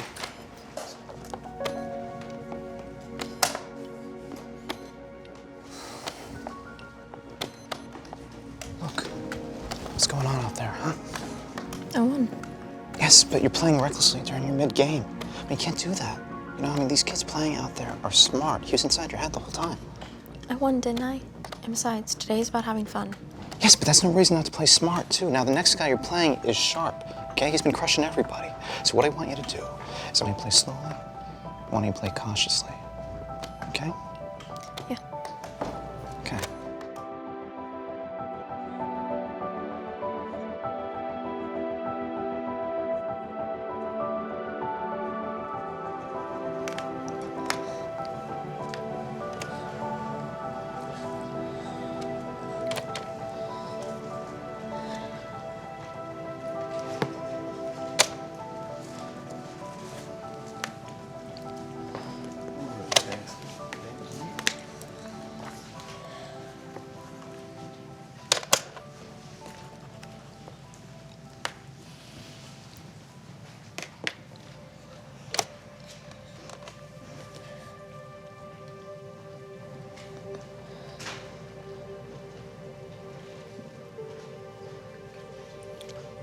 Good game. Good game.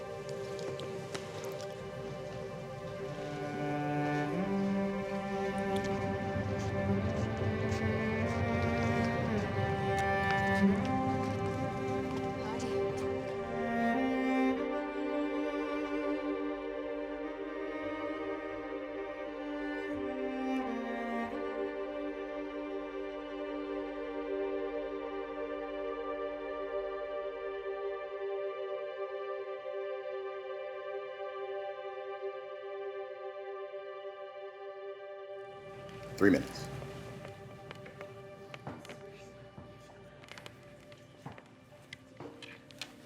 Go get him, Jim.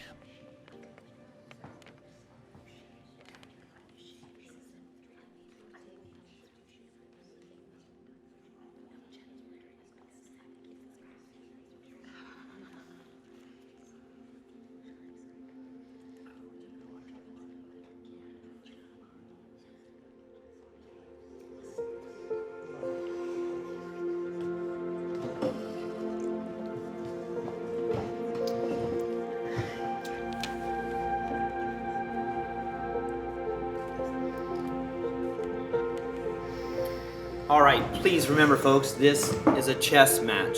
We expect you to practice good sportsmanship and follow all rules of tournament etiquette.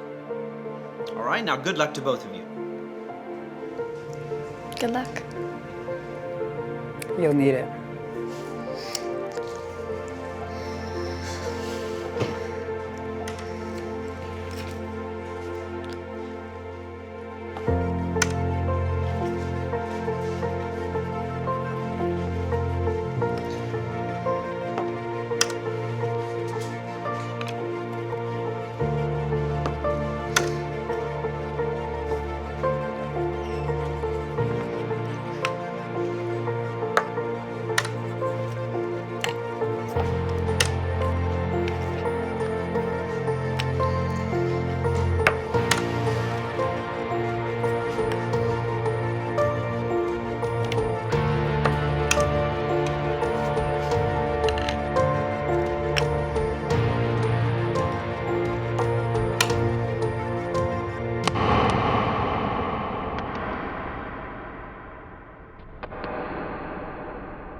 Guess your father didn't teach you everything. Go ahead and refrain from any crosstalk. Me, I would have been castling on this side over here. That's where I would have castled, so I would have moved this stuff out of the way. You gotta play smart, Lily. Make every move count.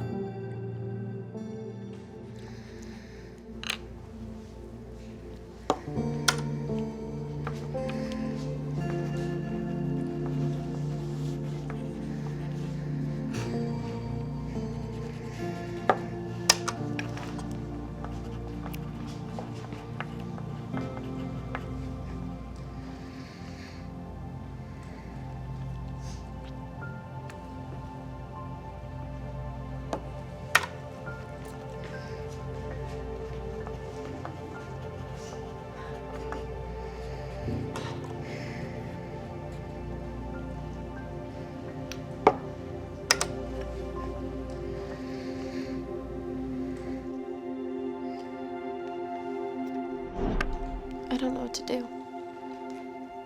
Yes, you do. I miss you, Daddy. I always believed in you.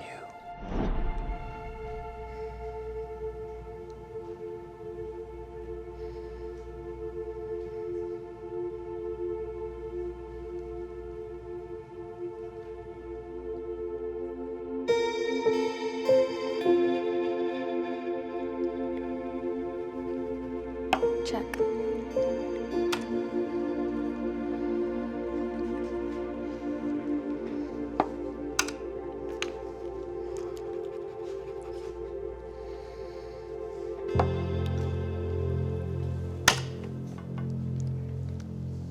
Good game.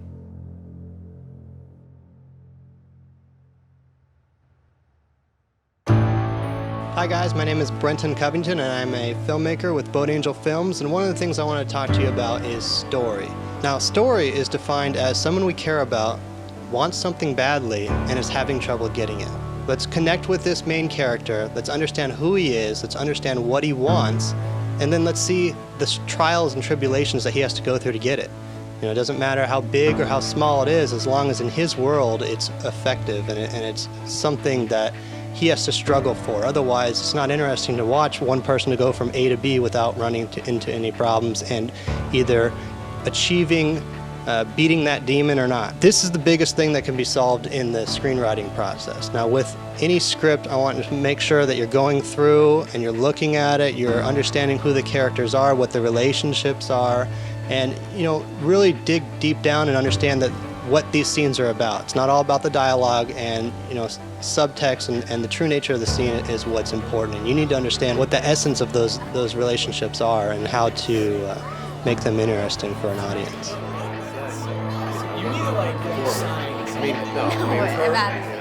Hey guys, I'm Sedona Fredo. Thanks for watching.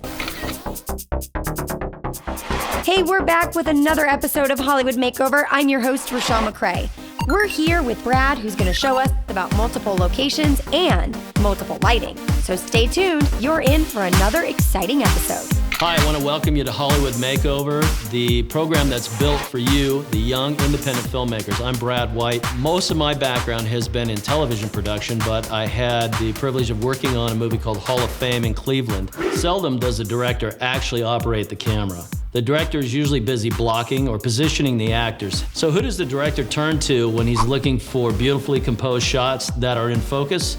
That would be the DP, short for director of photography. If you're fortunate enough on a set to have 3 cameras like that one, and that one, the thing you have to be careful though is, do they complement each other? Do the angles complement? You may have a wide shot, a medium shot, a side shot, but they all have to work together. What about audio? How are we getting audio to all 3 of these cameras at the same time? Well, we may not have to. If we lock each camera together, all the cameras are locked together, complementary cuts, the audio feeds across all 3. In the edit, 1 track, good to go. In this scene in Hall of Fame, Chuck surprised Teresa with an on-stage dinner. If we would have shot it with 1 camera, it would have taken us hours to get through this scene, and with food prep and all that, could have been a nightmare. With multiple camera angles, we were able to shoot it more in real time. We covered a lot more ground and a lot more interesting angles all at the same time. In this scene in Hall of Fame, it's the competition between the guitar players. They are shredding away on stage, as you can see. So how do we capture this in its best form with non-professional talent, i.e. the judges? Sometimes with non-professional talent, it's difficult for them to recreate the emotion that they're supposed to have after the fact. But here's where the multiple cameras came in. We were able to shoot multiple angles, as I said, at the same time, so the judges are actually reacting to the shredding guitar work that's going on stage, and it saved us a lot of time. Okay, so what do you do when you have a scene like this where there's shredding guitar going on, bass, drums, all of the audience participation of the crowd of a rock concert, but they're not professional musicians? How do you get around that with cameras? You shoot wide coverage. You'll notice we've got wide shots, we've got close-ups, we've got reaction shots, over-the-shoulder shots, everything you can think of to pace it, bring up the action, to keep it moving along, but to also hide the fact that, these guys just aren't professional musicians, they're actors. So by shooting all these angles and carefully assembling them in post-production, you get the appearance of a well-performed rock concert with all the energy, all the enthusiasm, all of the pizzazz, but not giving away that they're not really professional musicians. We start with a blank slate, namely a dark basement in a building in Cleveland, Ohio. That is supposed to be the venue for our rock concert. How do we light that to make it A, look like a rock concert, but B, pleasing on camera? So it's one thing to make it pleasing for your eye, another thing to make it pleasing for the camera. How do you balance that out? So the trick is to go in and light it, light by light by light, checking the monitor, not overlighting it, but really keeping in mind that you're lighting for a rock concert, but it still has to work for the cameras. We had LED lights, we had intelligent lights, we had regular tungsten lighting. all on a small stage in the basement of this building. How do we light that so it's not so blown out and overlit that it loses its rock, concert effect?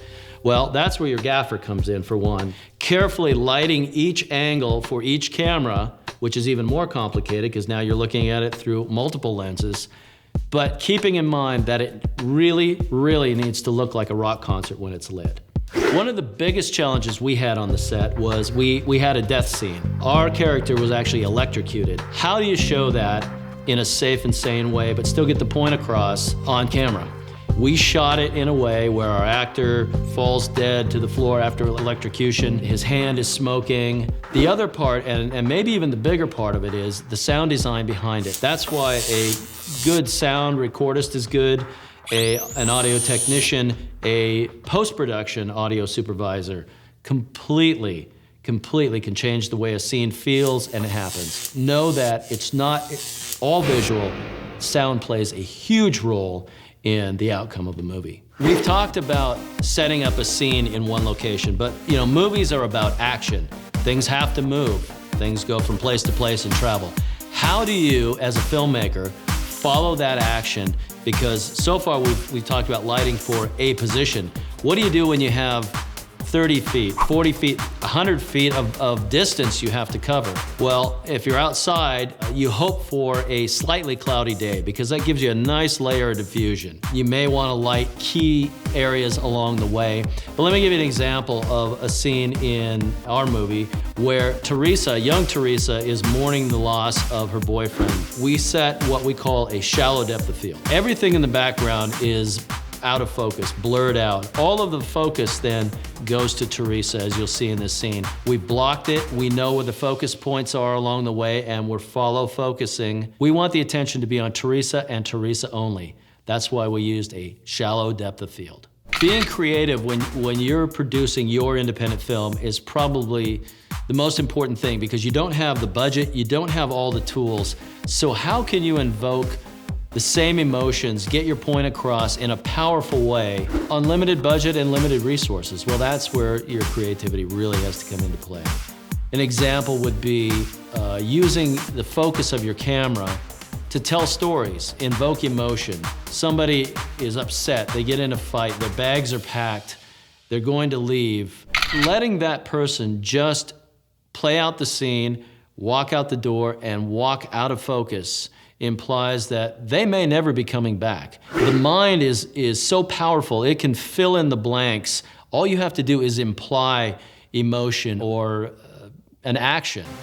And people will fill in the blanks, your audience will fill in the blanks, and that becomes much more powerful. Take inventory of the tools that you have to work with and figure out how to get the maximum out of those tools to tell your story. Now we're going to continue on with Hall of Fame, a Boat Angel family film.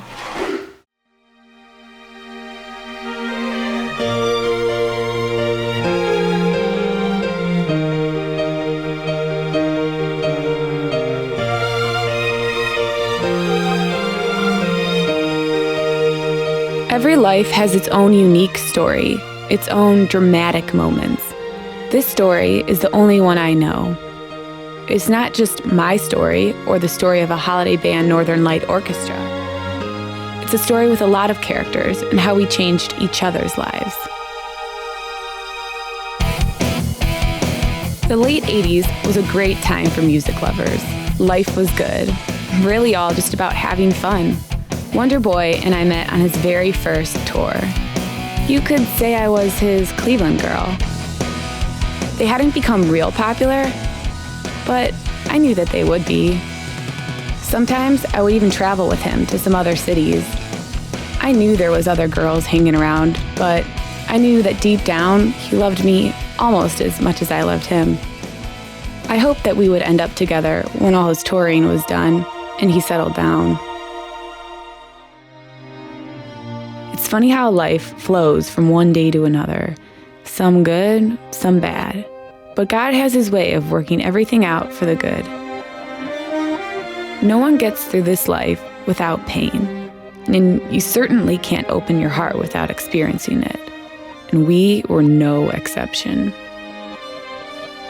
So You decide what you think of our story, our lives. Thank you, sir.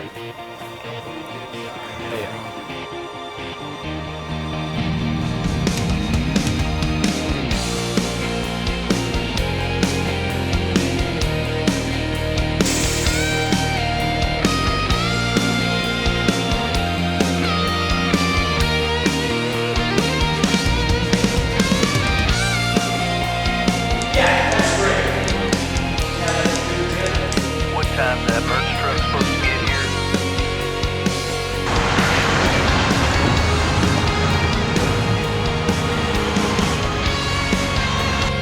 One. Channel 1.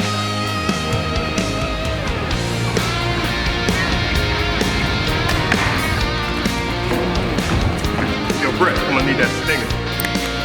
There you go.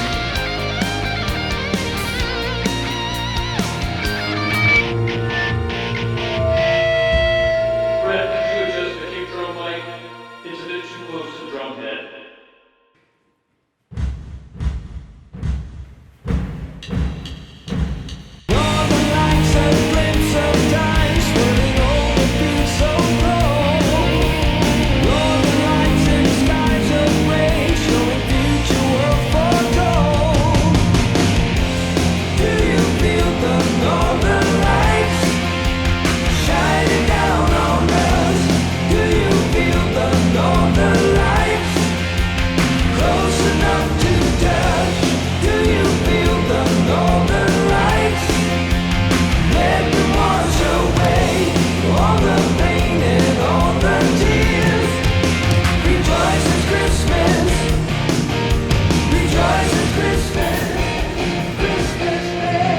All right, everybody, get backstage. We're gonna go in 1 hour.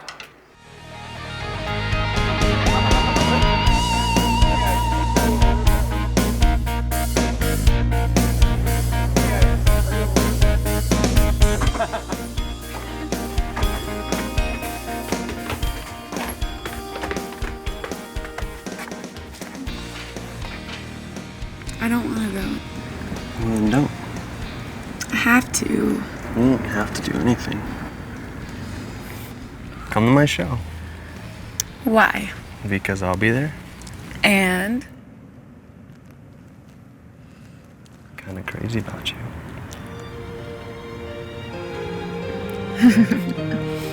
Take my coat. It's got a backstage pass. It'll get you anywhere. Ooh. Anywhere. Anywhere. Yes. So come tonight. Come find me. I'll be waiting for you. So you're crazy about me. Yeah.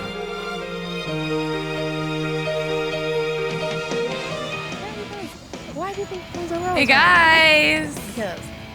Oh my gosh. No No way. way. Guys. This is awesome. Alex, Wonder Boy. Oh my gosh. And I got backstage pass from me. Lucky. All right, but we really have to leave. Yeah, let's go. And I'm coming back later tonight. 1 or 2 or 3 or 4. Thank you, good sir. Hey, Eric, cheers to that. Hey, you guys miss me? Look who it is. Excuse me. Hey, where you been, man? We've been waiting. I've been around. I'll get ready, no worries. Do your little pep talk. You have about 5 minutes. Good point. All right, everybody, listen up. Full house tonight, okay? So let's keep the main set to 70 minutes, all right? Give us time for 3 encores. Please don't stretch the solo just because it's the last night. And don't thrash the guitars just because it's the last night, okay? Let's rock. Get everybody in line. I'll be a few minutes, okay? See you, Dave. Bye.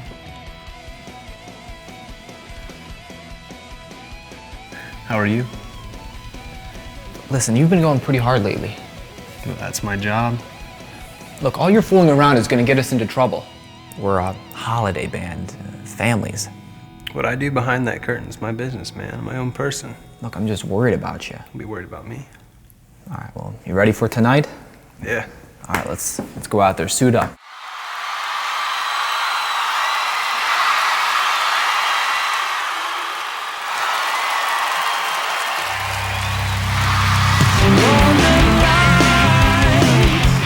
Shining bright, mysteries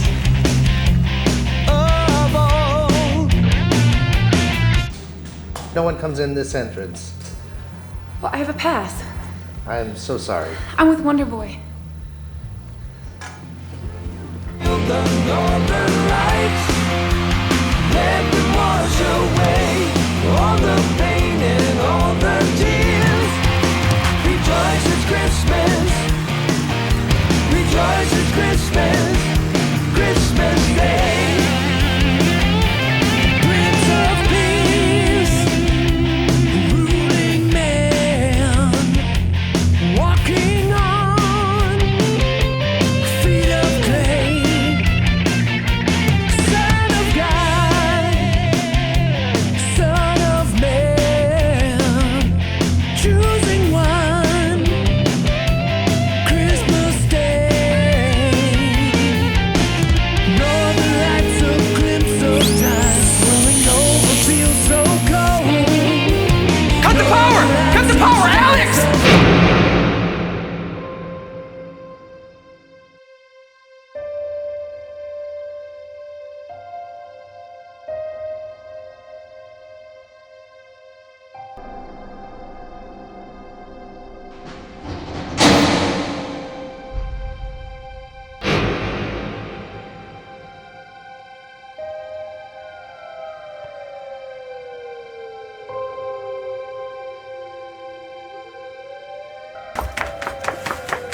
Alex! Whoa. Alex! Hey, what? Hey, calm down. Hey, what? Calm down. Stop, You okay? Stop. Is Alex okay?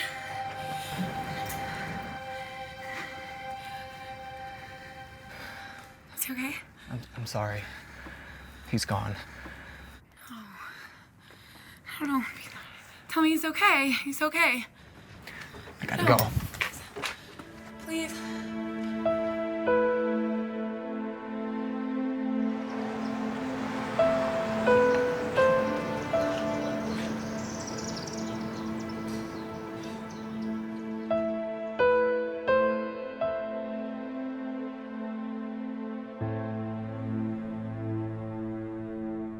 They say that in a blink of an eye, everything can change. Everything happened so fast, and it was so hard for me to accept. It all seemed so wrong. One minute he was here, and then the next he was gone forever. It felt like a big hole in my heart, one that I thought I would never fill. Did you hear about what happened at the Palace Theater? Rockstar got electrocuted. Do you want one? He said no.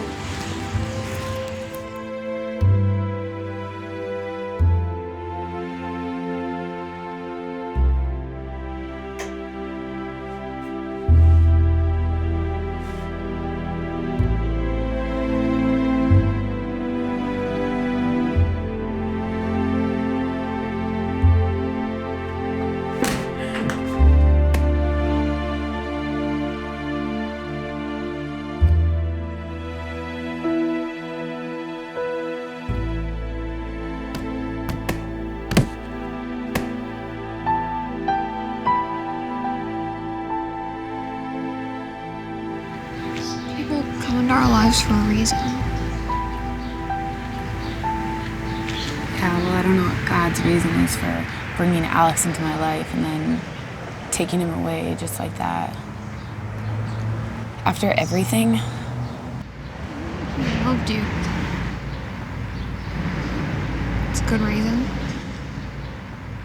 it's different now. Just problems we have in high school are different. Like, I'm pregnant. Just don't tell anybody he's the father. Have the baby and love it as much as you can, but nobody's gonna believe who the father is anyway.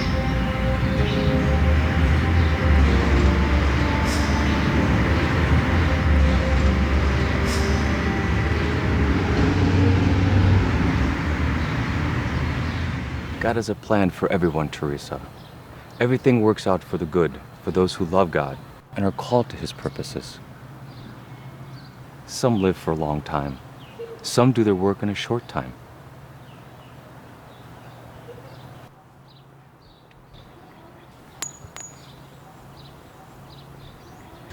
gave me this ring. No matter what, Teresa, don't lose your faith. We may bear the consequences of our sins, but it is God alone who has bore them.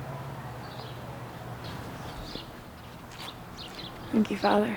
My priest, Father Tim's words didn't exactly give me much comfort, but sometimes the fear we fear most becomes the biggest blessing to us. Concentrating on my child was what helped me get direction in my life and prepare for what was ahead.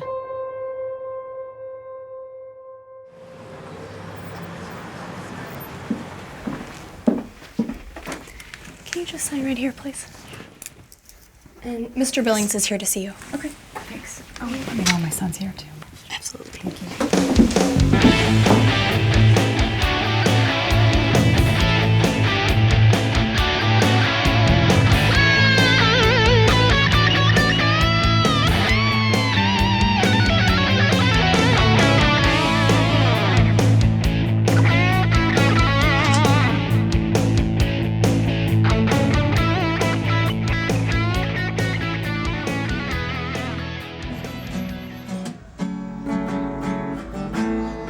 My son grew up fast. His name was Alex, too, and he was a wonderful kid. He showed all the signs that he had inherited from his father's talent without any encouragement from me. I never told him who his father was. I just told him that his dad had died before he was born.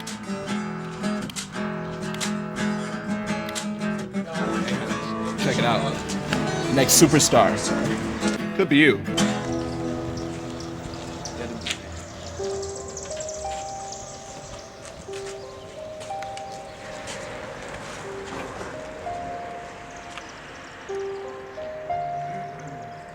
Be the next superstar.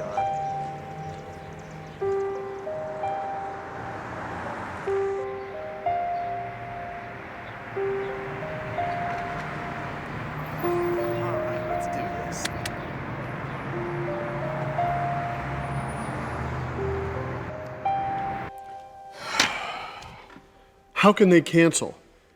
We've got a signed contract. We've got a deposit. Face it, NLO, it has a lot of risk. Great potential for profit, but it has a lot of risks. Maybe they just wanted to cut their losses, but they gave you $1 million up front. We can't sue them for breach of contract. But as we all know, they have deep pockets. It's going to take 2 years if you go to court on this. That's how long it will take. Guys, what do I do? Come on. Look, I'll waive my 25%. That's $250,000 right now for you to go on tour. They could handle all your concerns in Cleveland. Stone and Sweeney, they're very good. You know, when I think about it, the venue for the contest in Cleveland, it's not that big. I could probably cut back on the sound and the light some, and we got a lot of support from the local television and the newspaper and the radios. And maybe we can get that local sponsorship to come out of the woodwork. I'll go tomorrow.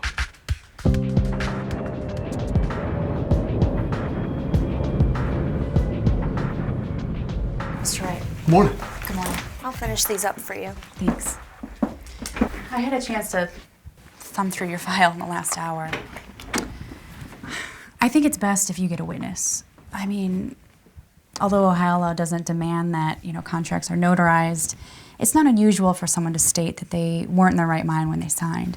Once he accepts this, it's going to be difficult for him to state that he, didn't agree to the terms of your agreement. I must say that it's an honor that you're doing your holiday reunion tour in our town. My son's actually auditioning for your band, and he's really excited. If he knows as much about music as you know about the law, I'm sure he's going to be awesome.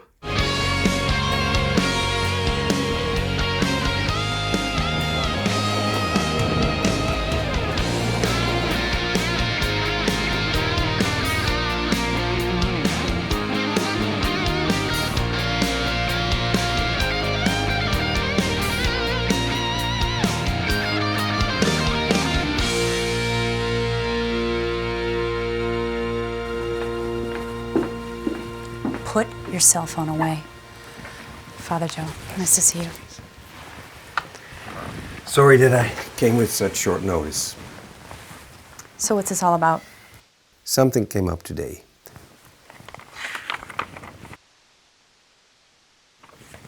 Why are you forging notes from me? How am I supposed to participate in gym class if I can't even see 3 feet in front of my face? I was getting creamed out there. What do you mean you can't see? My vision's horrible even with my glasses. Why wouldn't you come to me about that? It's not exactly the easiest thing to get a hold of you. Alex, the school cannot have students forging notes. What does he have to do? Well, I gave this a lot of thought. I called one of our board members and she arranged for him to do community service. He can clean parks and pick up trash. I miss my guitar playing. Do you want to get thrown out of school for lying? No. You are an excellent guitarist, but without integrity, you'll get nowhere. A good name is to be chosen over great riches. The holidays are coming up, you can start cleaning. Yes, sir. All right. Nice to see you.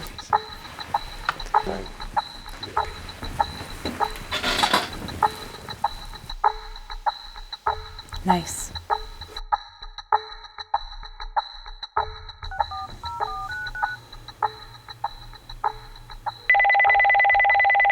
Yes, hello there, Chucky, me boy. You know, you can't be using me son's songs just because you paid me 20 grand.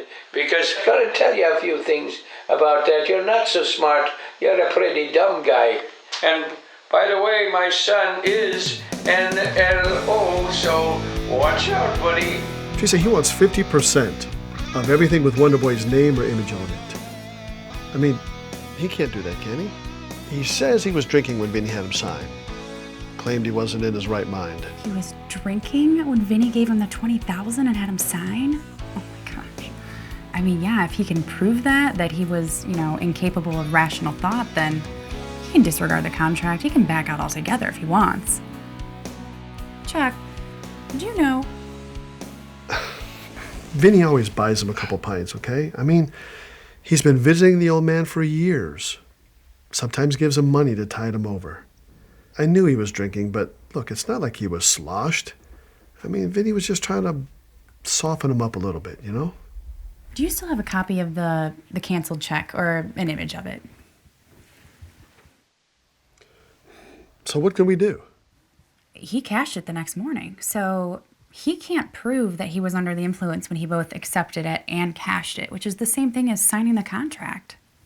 You're golden, whether or not he disagrees.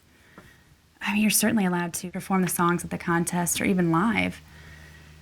But, before we go down that road, let me reach out to him, see if we can talk to him, win him over, that kind of thing. Well, that's a wrap for today's show. Next week, Rochelle McCrae and her crew will be bringing you even more tips and tricks on how to become a successful independent filmmaker. Thanks for watching, and don't change the channel.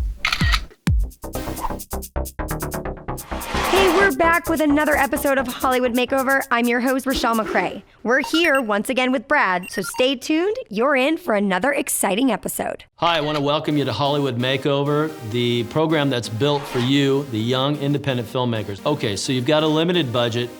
That's the bad news. The good news is it forces you to really be creative with the way you approach it. You have to learn to think like a camera will see things, not like a tourist walking down the street looking at things. You gotta look through the lens and really start to look at life as a camera will. When you get on location, really try to map out and visualize how the film will look in those situations. We had the privilege of going to Cleveland for our movie, and it actually took place in Cleveland, so it was an easy fit. But we still had to search out and seek out the right locations, old buildings, gritty parts of town, where would the venue be? And so we spent some time scouting those locations. The good news for us is the locations were real, so we didn't really have to fake the overall ambiance of the feel of the scene. But we didn't have a gigantic budget to shoot these massive scenes, so we had to really start to think like a camera and see as the camera would see through the lens. How do we pick our angles? How do we find just the right part of that building that would imply we're in a huge concert hall or the entrance to a concert hall? Those are the things that you really want to consider when putting together your independent film.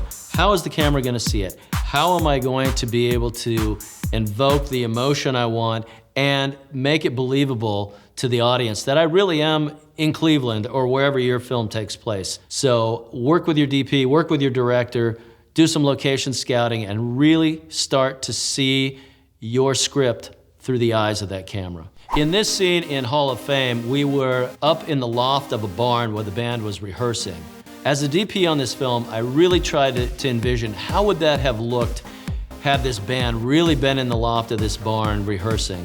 You don't want to overlight it, you don't want to flood it with light, you want to add complementary light to where it would really happen to give the right mood. Even if a section is maybe underlit, but think about how you would really see it, you know, if there wasn't a film crew there, you walked into the barn and a band was set up. So again, really try to see these scenes through the lens of the camera, and it'll serve you well in really lighting and producing these scenes. One of the critical scenes we had in Hall of Fame was at the lake house, where our two characters were really having a heart-to-heart just in this waterfront down at the beach house. The challenges we had were lighting. We hauled in lights that were called HMIs. They're daylight, color, temperature, and they emulate what daylight would look like. So we could put them in a pool of daylight, making it look real. The biggest challenge we had was shooting across the lake. You've got that straight line of water. Where does that line hit? Does it go through their head? Does it go through their shoulder, lower down? Do you see it at all? And if you don't see it at all, what's the point of even being at the lake? So we had some composition challenges that we faced in trying to make that scene really work. Here's what it looked like. Now you see from that scene how we position the cameras. Background slightly out of focus, you know where we are, you know we're at the lake, but the lake is not taking away from the scene because it's a really intimate moment between the two of them where they're sharing some heart-to-heart. And we wanted the cameras to really complement and the scene to really complement and not take away from that dialogue. I think it worked pretty well. In the lawyer scene in Hall of Fame, you'll notice we had all these people at a long table. How do you light a scene that big? Well, I'll tell you, we were very fortunate. There were a bank of windows and it was just the right time of day. The light poured in just beautifully for us. We complemented with some backlighting on one side. The biggest challenge we had was the depth of field. How deep do we see?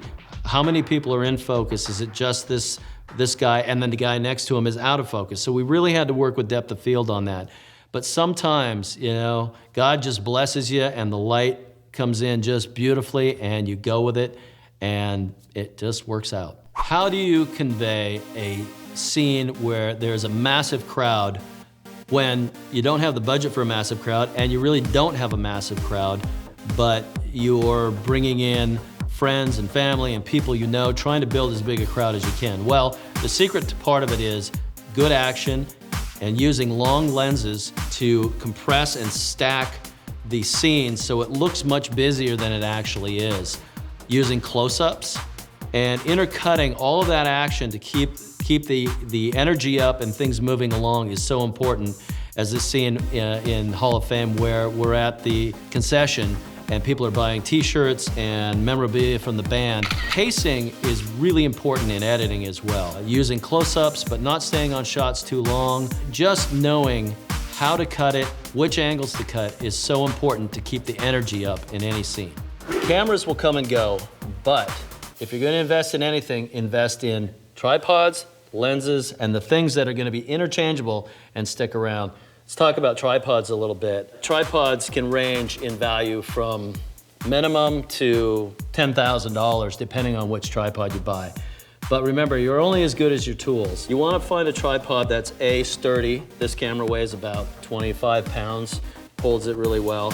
This particular Sockler tripod is carbon fiber, so it's pretty high tech. More important than the legs on the tripod, what they're made out of, how tall they go, is investing in a good tripod head.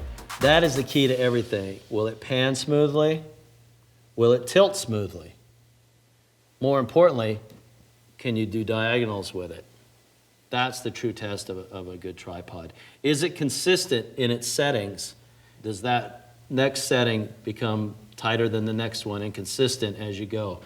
You don't want to fight your tools. You want to make sure your tools are, they can be your best friend. And so invest in good tools and they'll serve you well. Hey, thanks for sticking around and talking with me about the job of a director of photography on an independent movie. Good luck with your project. I gotta go get ready for another shoot. I'll see you later. Thanks for such a great show.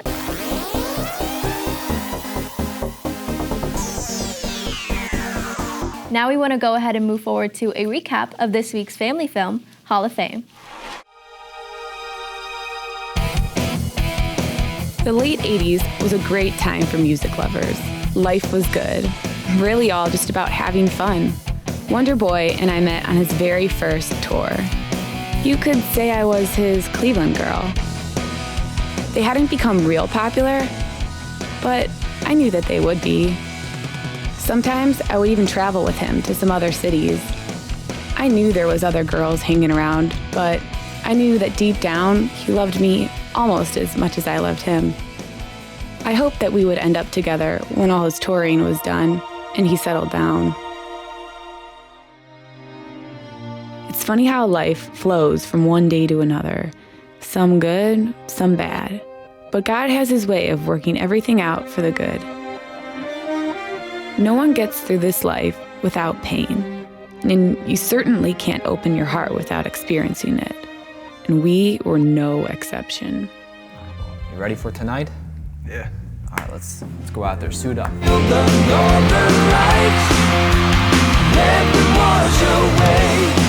the pain and all the tears. Rejoice, it's Christmas. Rejoice, it's Christmas. Christmas Day. Prince of Peace, ruling man, walking on feet of clay. Son of God.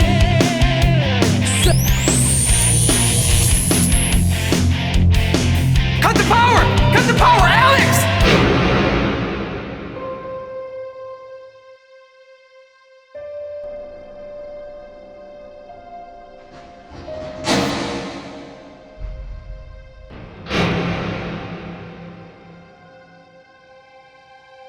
Is Alex okay? He's gone. They say that in a blink of an eye, everything can change. I'm pregnant. Just don't tell anybody he's a father. Have the baby and love it as much as you can, but nobody's gonna believe who the father is anyway. God has a plan for everyone, Teresa. Don't lose your faith.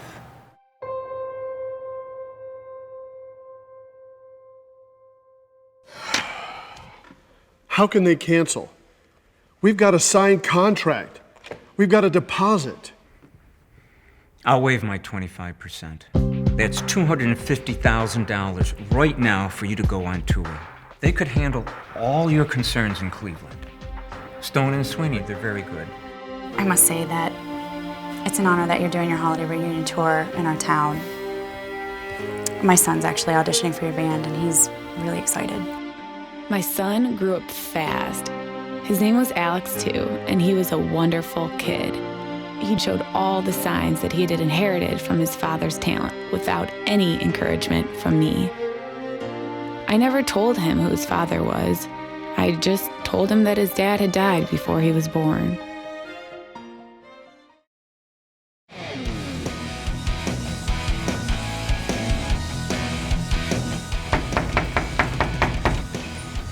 Is the doctor here? Sorry about the knocking.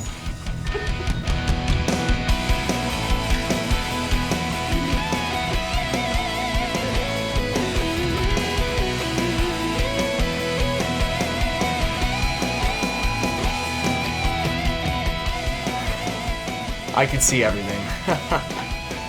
Wow. Chuck, I take it Alex had no will? No.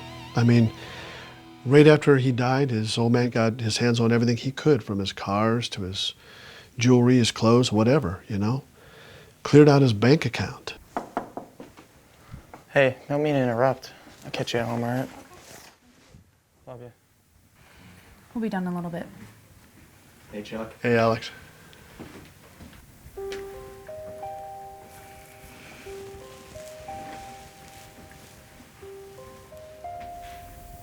Teresa, that outfit. Yeah. Pretty awesome, right? No, Teresa, it's not just the outfit, it's Alex. He looks like Wonder Boy. Like a reincarnation. I mean, Chuck, he should. It's an exact duplicate of the real one that's in town right now at the Hall of Fame, and Harry Reid made it, and he's amazing. I mean, you know how the right clothes can make anybody look.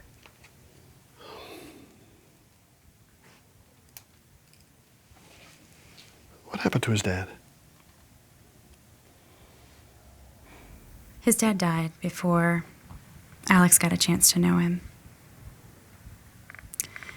It's not something I like to talk about too much.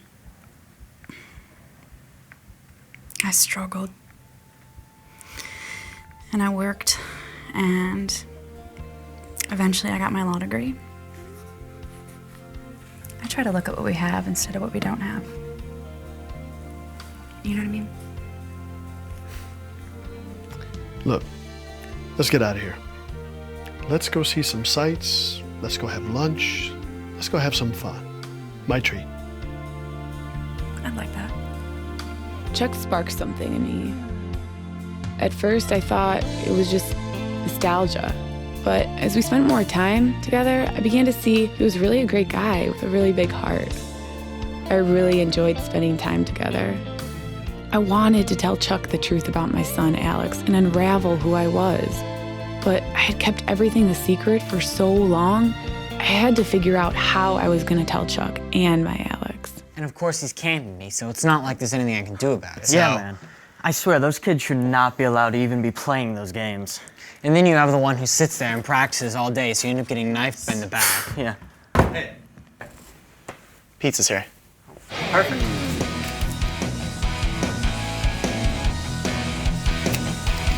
Grab some change in that jar on the workbench downstairs. All right.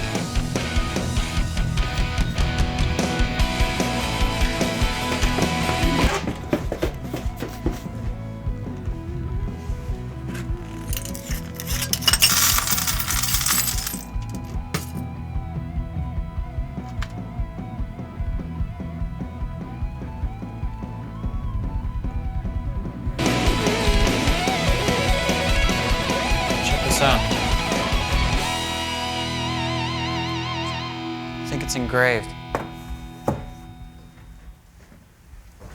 I can't even read it. It says to wonder. NLO. Yeah? So what?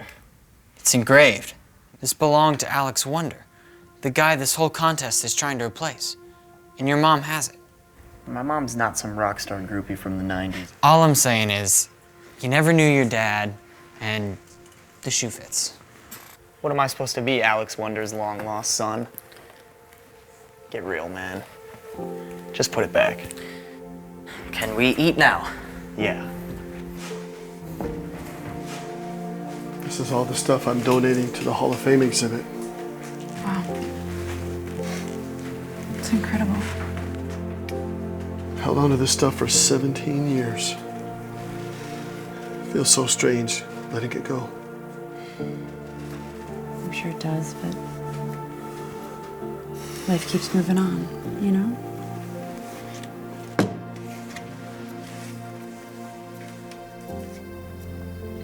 It's all my fault. I have been so cheap. Alex would still be here. He's gone. It's our time. It's our time. Hey. I gotta go. That's something that God appoints. Okay? It was Alex's time, sweetie. You gotta let that go. Okay?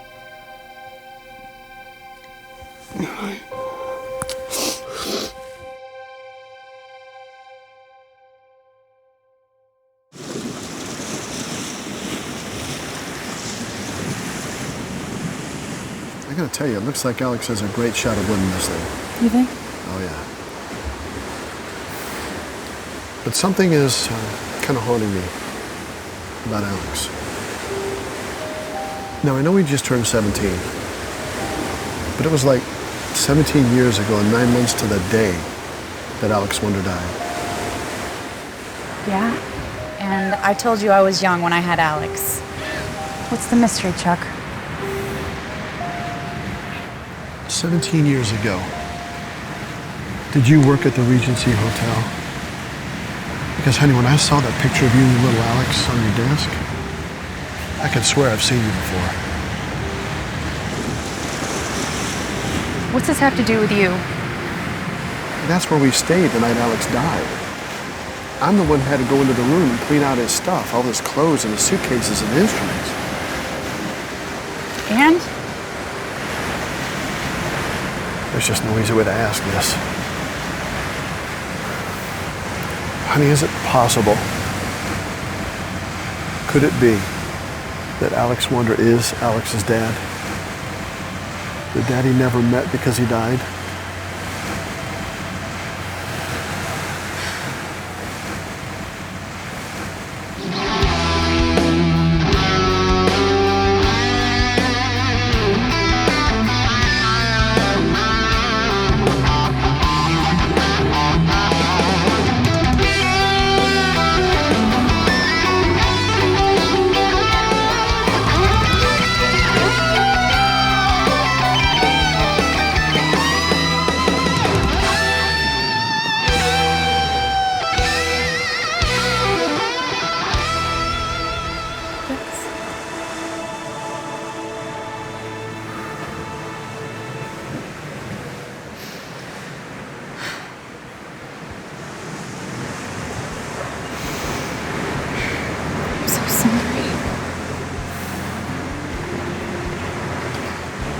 I loved him.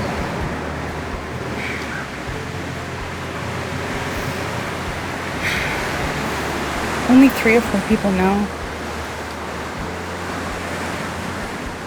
I never made a big deal about it. And what was there to gain? It's okay. It's okay. But honey, Alex, in this contest, what if he wins? And he fills his dad's old shoes? If he wins, I don't know. I was waiting until he was like 18 to tell him, you know? But if he wins, I'm gonna have to tell him sooner. I know, you're right. But what if he doesn't win? I still have that ring that he gave his father. I'm gonna give it to him after the contest, whether he wins or loses. I'll tell you what, it solves some other issues too, though. Like what? Well, like Wonder Boy's dad trying to mess everything up. And like finding somebody who's really compatible with the band. I mean, honey, whoever wins the contest just wins the contest, you know? I mean, they'll do a few shows and they'll maybe record a CD or help write a few songs, but that doesn't get them voted automatically into the band. But if Alex wins, I mean, if he wins fair and square on talent and ability, well, listen, if that happens, I'll leave it up to you two to make that announcement, okay? In the meantime, I mean, I'll just kind of avoid the subject. I'm the only one in the band who knows anyway. There's always the chance that he already knows. He's just too polite to tell me.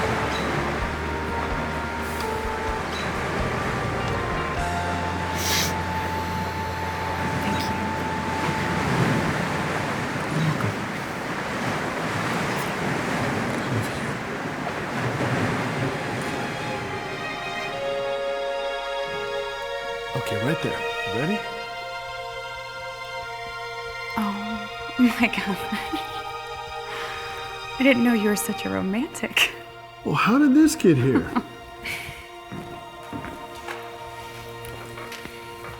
Thank you. That's nothing fancy. We had chicken Kiev, some garlic mashed potatoes, a side salad, and, the wine, French Bordeaux. Of course. Oh, almost forgot the most important thing. Huh? All right. Shall I? Yes. This is amazing. A toast to our future. So, I thought after the contest you're going back to LA and back on the road, right? Well, that was the original plan, yeah. But I think some things have changed.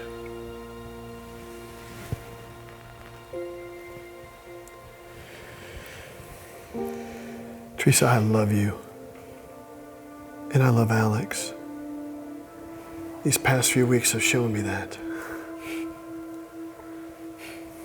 Sweetheart. You are the biggest blessing to come into my life since Alex was born. And I mean that.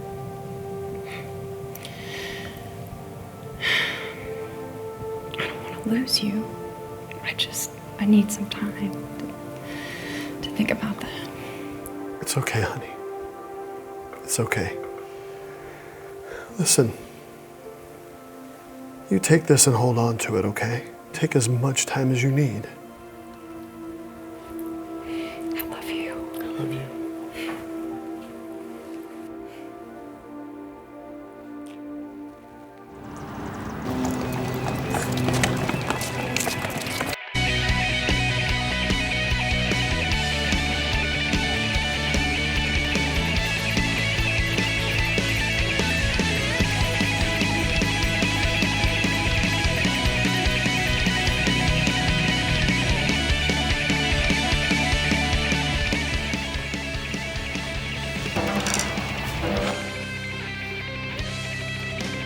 Can you feel it?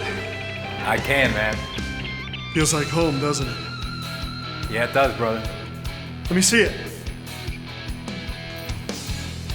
Oh, that's incredible. Good to have you back, man. Good to be back. Yes, it is. Yes, it is. All right, guys. Show's about to start. Just like the old days, right? So keep it tight. Don't thrash that guitar, Vinny. We're back, guys. NLO is back.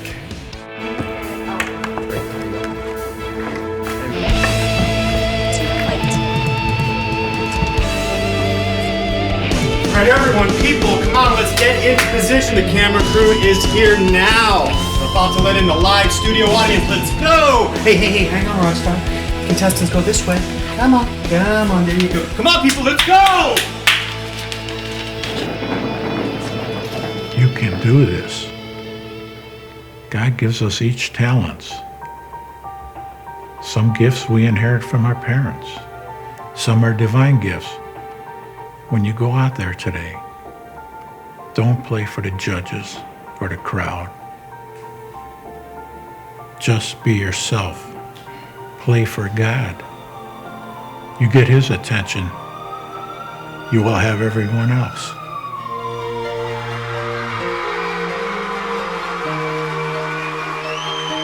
I hear you, NLO fans, I hear you.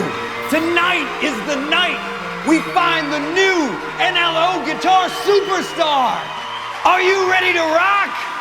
Well, all right, give a huge rock and roll welcome to Brad Scott.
Well, that's a wrap for today's show. Next week, Rochelle and her crew will be bringing you even more tips and tricks on how to become a successful independent filmmaker. Thanks for watching, and don't change the channel.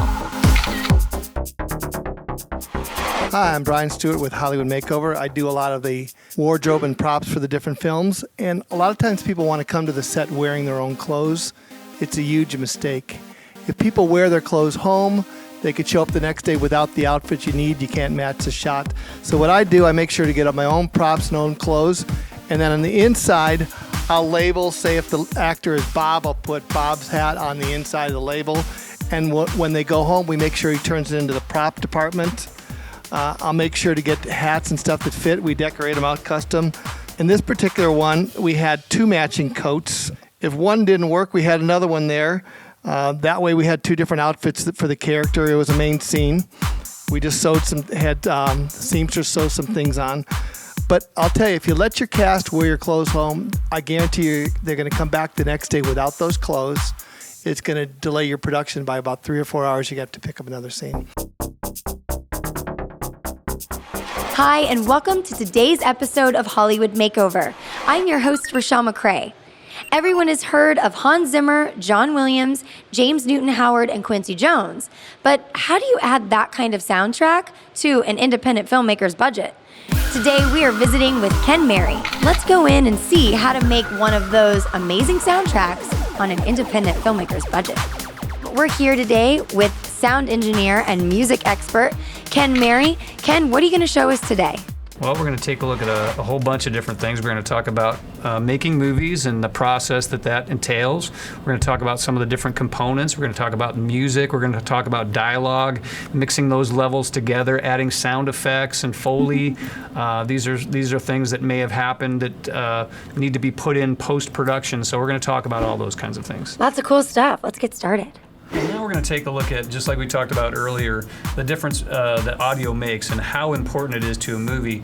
We're going to look at a scene with the audio that's actually off of the cameras in the shoot, and then we're going to look at the exact same scene once crowd noise has been put in and additional audio and sound effects and music, and we're going to see what it all sounds like and what a difference it makes. I mean, even when you watch the video, it gives you the impression that the video is better just because the audio is better. So the first thing we're going to look at is this is what the scene looks like without the audio sweetened. Okay. I'm telling you folks, this next contestant, he's got the gift. I've seen him play myself. Magical fingers. Ladies and gentlemen, please give it up for Alex Sweeney. Yeah. Yeah, Alex.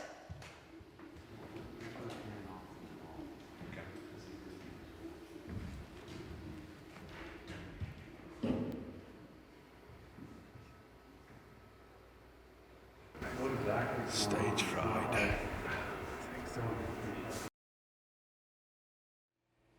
Alex. All right, bro? Of course I am. Take it away, Alex.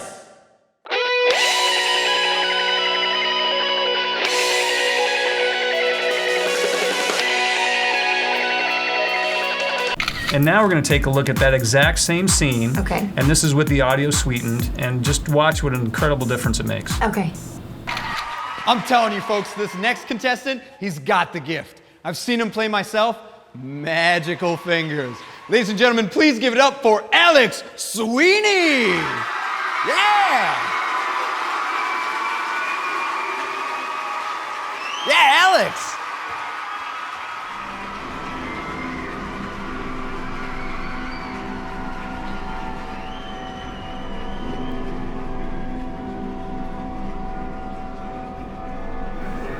Stage fright.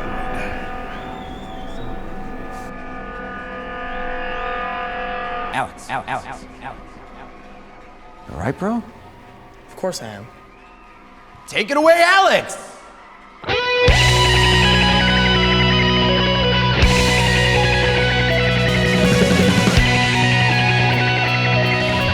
That makes a huge, I mean, it's not even the same. It's incredible, isn't it? Oh my goodness. So it really goes to show, I mean, this is really proof of what we've been talking about, of how important it really is when we're doing sound mixing. I mean, it really can make or break a movie. What if I don't have a lot of money to do this amazing sound recording? I mean, the studio is fantastic. We've got a lot of cool stuff here.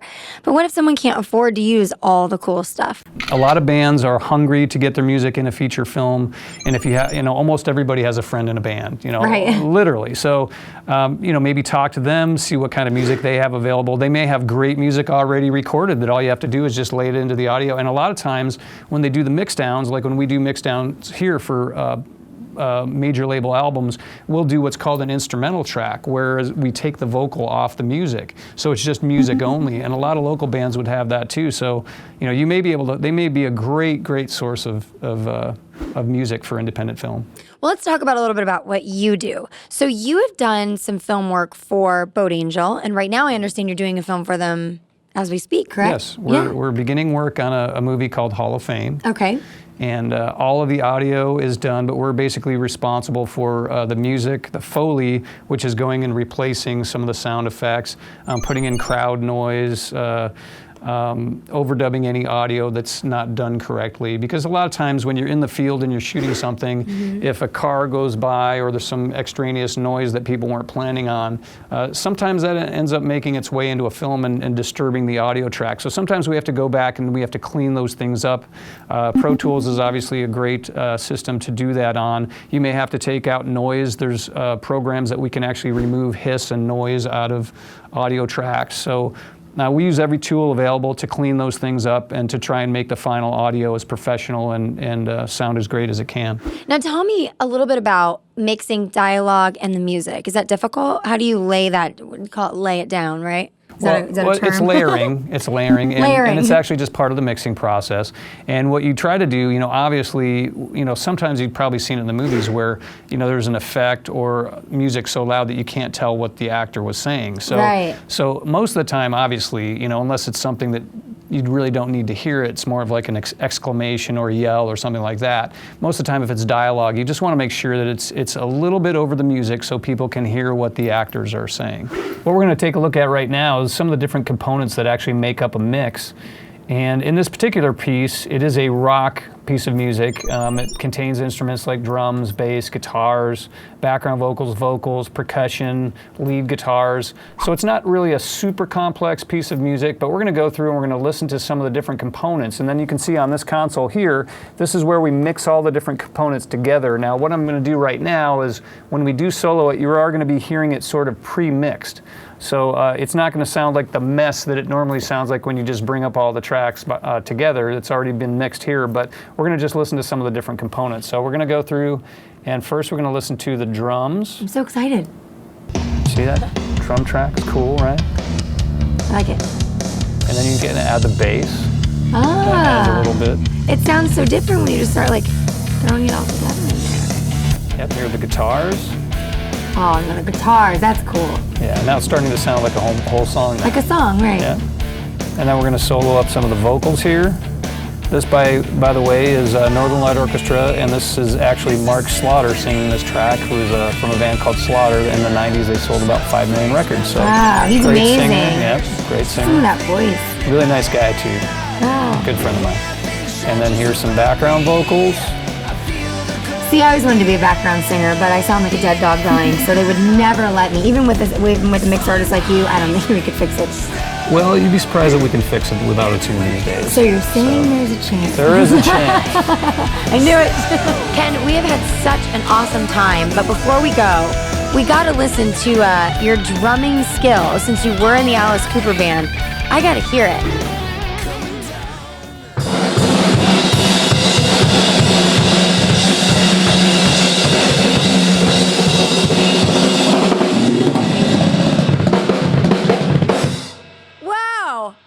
Thanks, Rochelle, for such a great show. If you enjoyed today's program, please let your friends know and enter your comments on HollywoodMakeover.tv. Now we want to go ahead and move forward to a recap of this week's family film, Hall of Fame.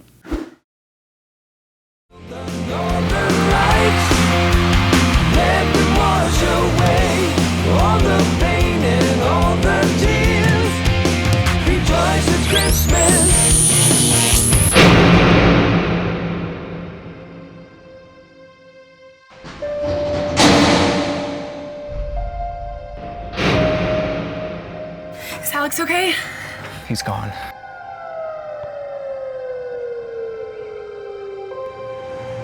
I'm pregnant. God has a plan for everyone, Teresa. Don't lose your faith.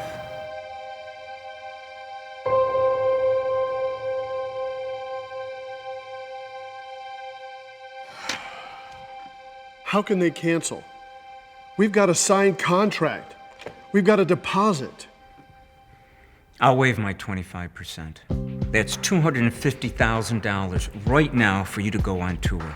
They could handle all your concerns in Cleveland. Stone and Sweeney, they're very good. I must say that it's an honor that you're doing your holiday reunion tour in our town.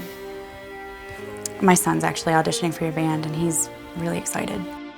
My son grew up fast. His name was Alex, too, and he was a wonderful kid.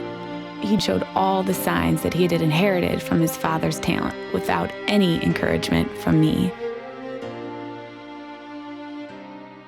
What happened to his dad?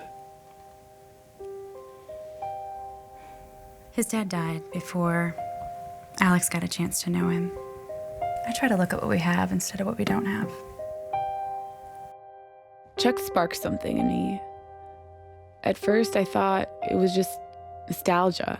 But as we spent more time together, I began to see he was really a great guy with a really big heart. I really enjoyed spending time together. Check this out. It says to Wonder.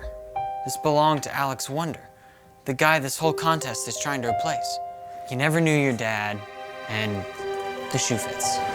Honey, is it possible? Could it be that Alex Wonder is Alex's dad? The dad he never met because he died?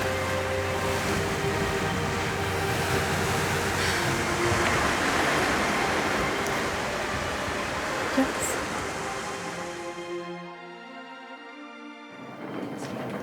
You can do this. God gives us each talents. Some gifts we inherit from our parents. Some are divine gifts.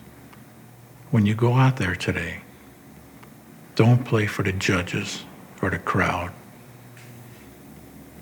Just be yourself. Play for God. You get His attention, you will have everyone else.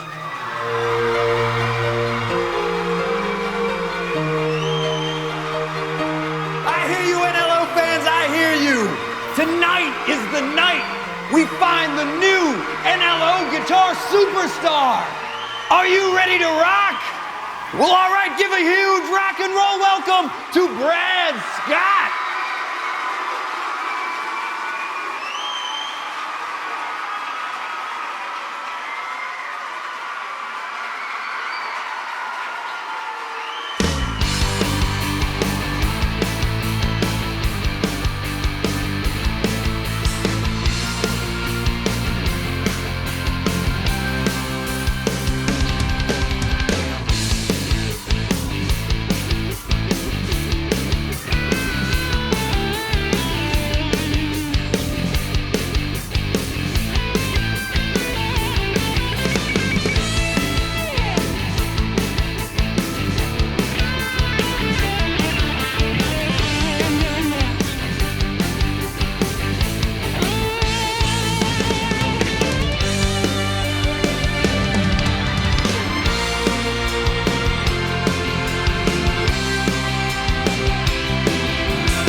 Gentlemen, give it up! Yeah! That was some serious shredding.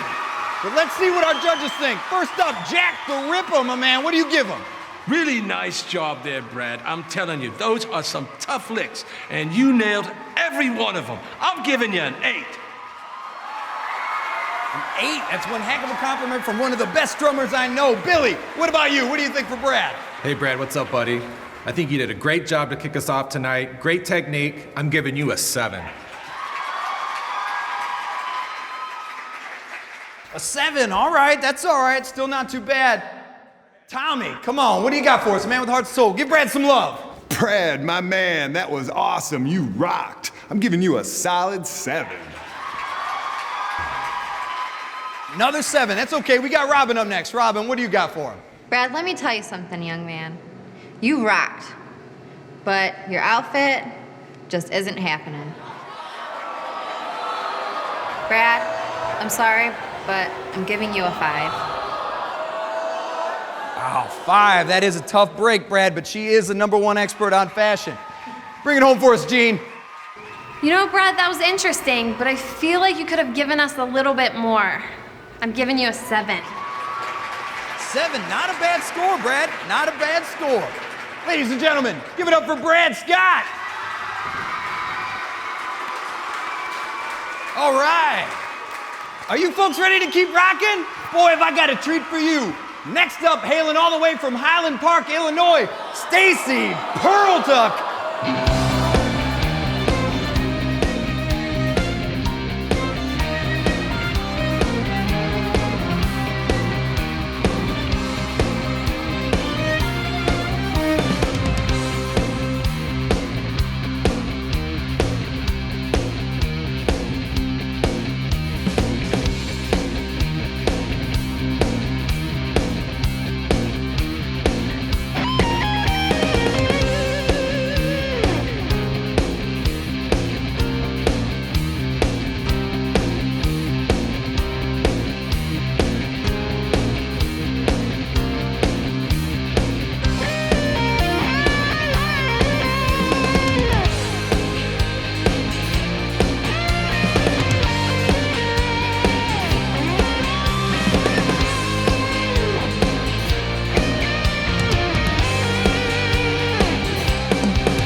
Ladies and gentlemen, give it up for Stacy Perltuck. Well, that was a top 10 performance. Let's see what our judges say. Jack, what do you got for us? Really nice job there, Stacy. Man, you are one little firecracker. When you walked out there, I had no idea. And those licks, you were nailing everyone. Technically perfect. I had to give you a 7. A 7, not too bad, Stacy. Billy, what do you got for us? Great playing. I'm giving you an 8. An 8, all right. Not too bad, Tommy. Come on, you can do better than an 8. Stacy, loved the hair, loved the outfit, loved the makeup. I mean, it was just perfect all the way across the board. Perfect 10. Whoa! The first 10 of the evening, ladies and gentlemen, going to Stacy. Robin, can you top that? Stacy, I think you did great. Your movement was well choreographed, you used the whole stage. I'm giving you an 8. An 8, nice. Stacy, you were doing very well. Let's see what Jean can give you. Stacy, you're absolutely adorable, and you really brought it for us tonight. I'm giving you an 8 as well. An 8 to end it up for Stacy Peralta. Ladies and gentlemen, give it up. Yeah. Stacy Peralta, everyone, give it up. I'm telling you folks, this next contestant, he's got the gift. I've seen him play myself. Magical fingers. Ladies and gentlemen, please give it up for Alex Sweeney. Yeah! Yeah, Alex!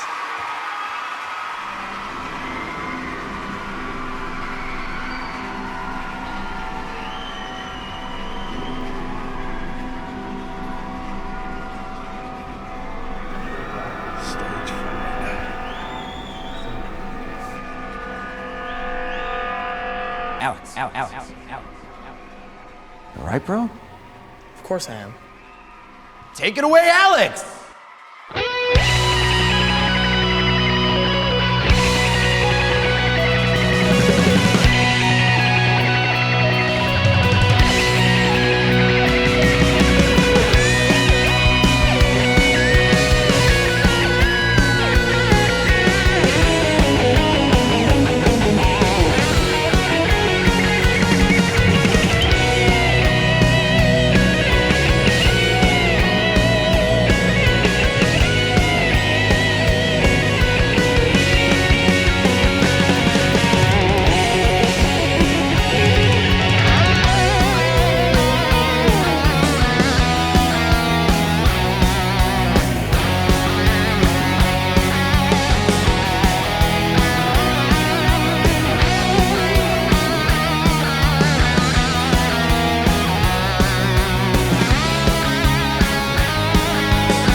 Gentlemen, Alex Sweeney! Fantastic! That was amazing. Oh, well, I know what my score would be, but let's see what the judges gave him. Jack, let's see the score. Awesome. That's all I can say, Alex. That was awesome. Well, I'm telling you, I thought you were going to kill yourself when you jumped off that stage, really. But I know you really want to win this. You must. You must really, really want to win because nobody does all that. And I'm telling you, I don't see why you shouldn't. Honestly, I gave you a 10. Woo! A 10 will help him win, all right. Come on, Billy. My man, Alex, you wore me out. I'm giving you a 10. Another 10 for Alex Sweeney. Let's see if we can get this streak going. Come on, Tommy. Alex, dude, that was awesome. I haven't seen playing like that since I was on tour with Eddie Van Halen. Nothing but energy. Loved it. I'm giving you a 9. All right. Can't keep that perfect streak going, but still a fantastic score. Robin. You can definitely play the whole package. Wow, your theatrics, unbelievable. I'm giving you a 9, Alex. 2 10s and 2 9s. Gene, bring them home. Alex, wow, you're incredible. You're adorable. Your movement, your tucks, you just fit everything. You're absolutely incredible. It really touched me to watch you up there. I'm giving you a 9.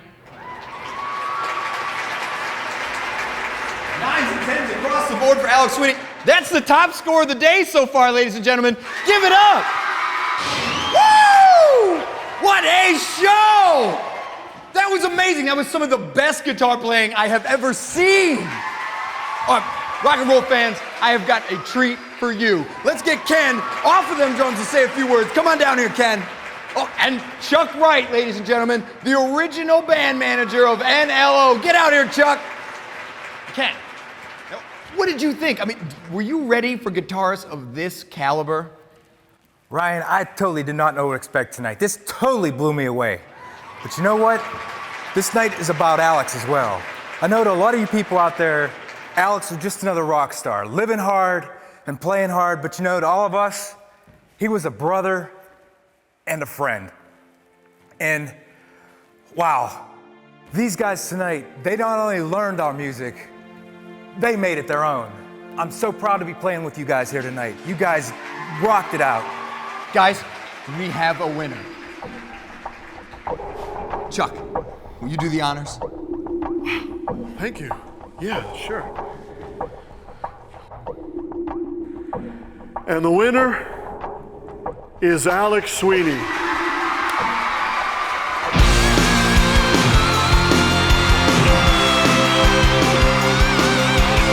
Listen, I want to say something.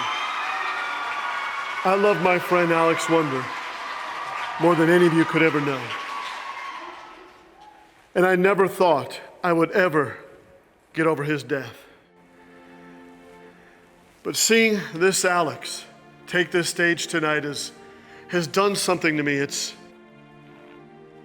Alex, I love you, brother.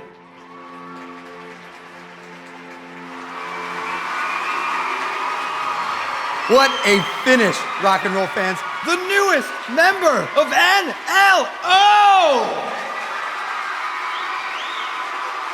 Ken, do you think we can play Alex Wonder's last song, Gloria? What do you say?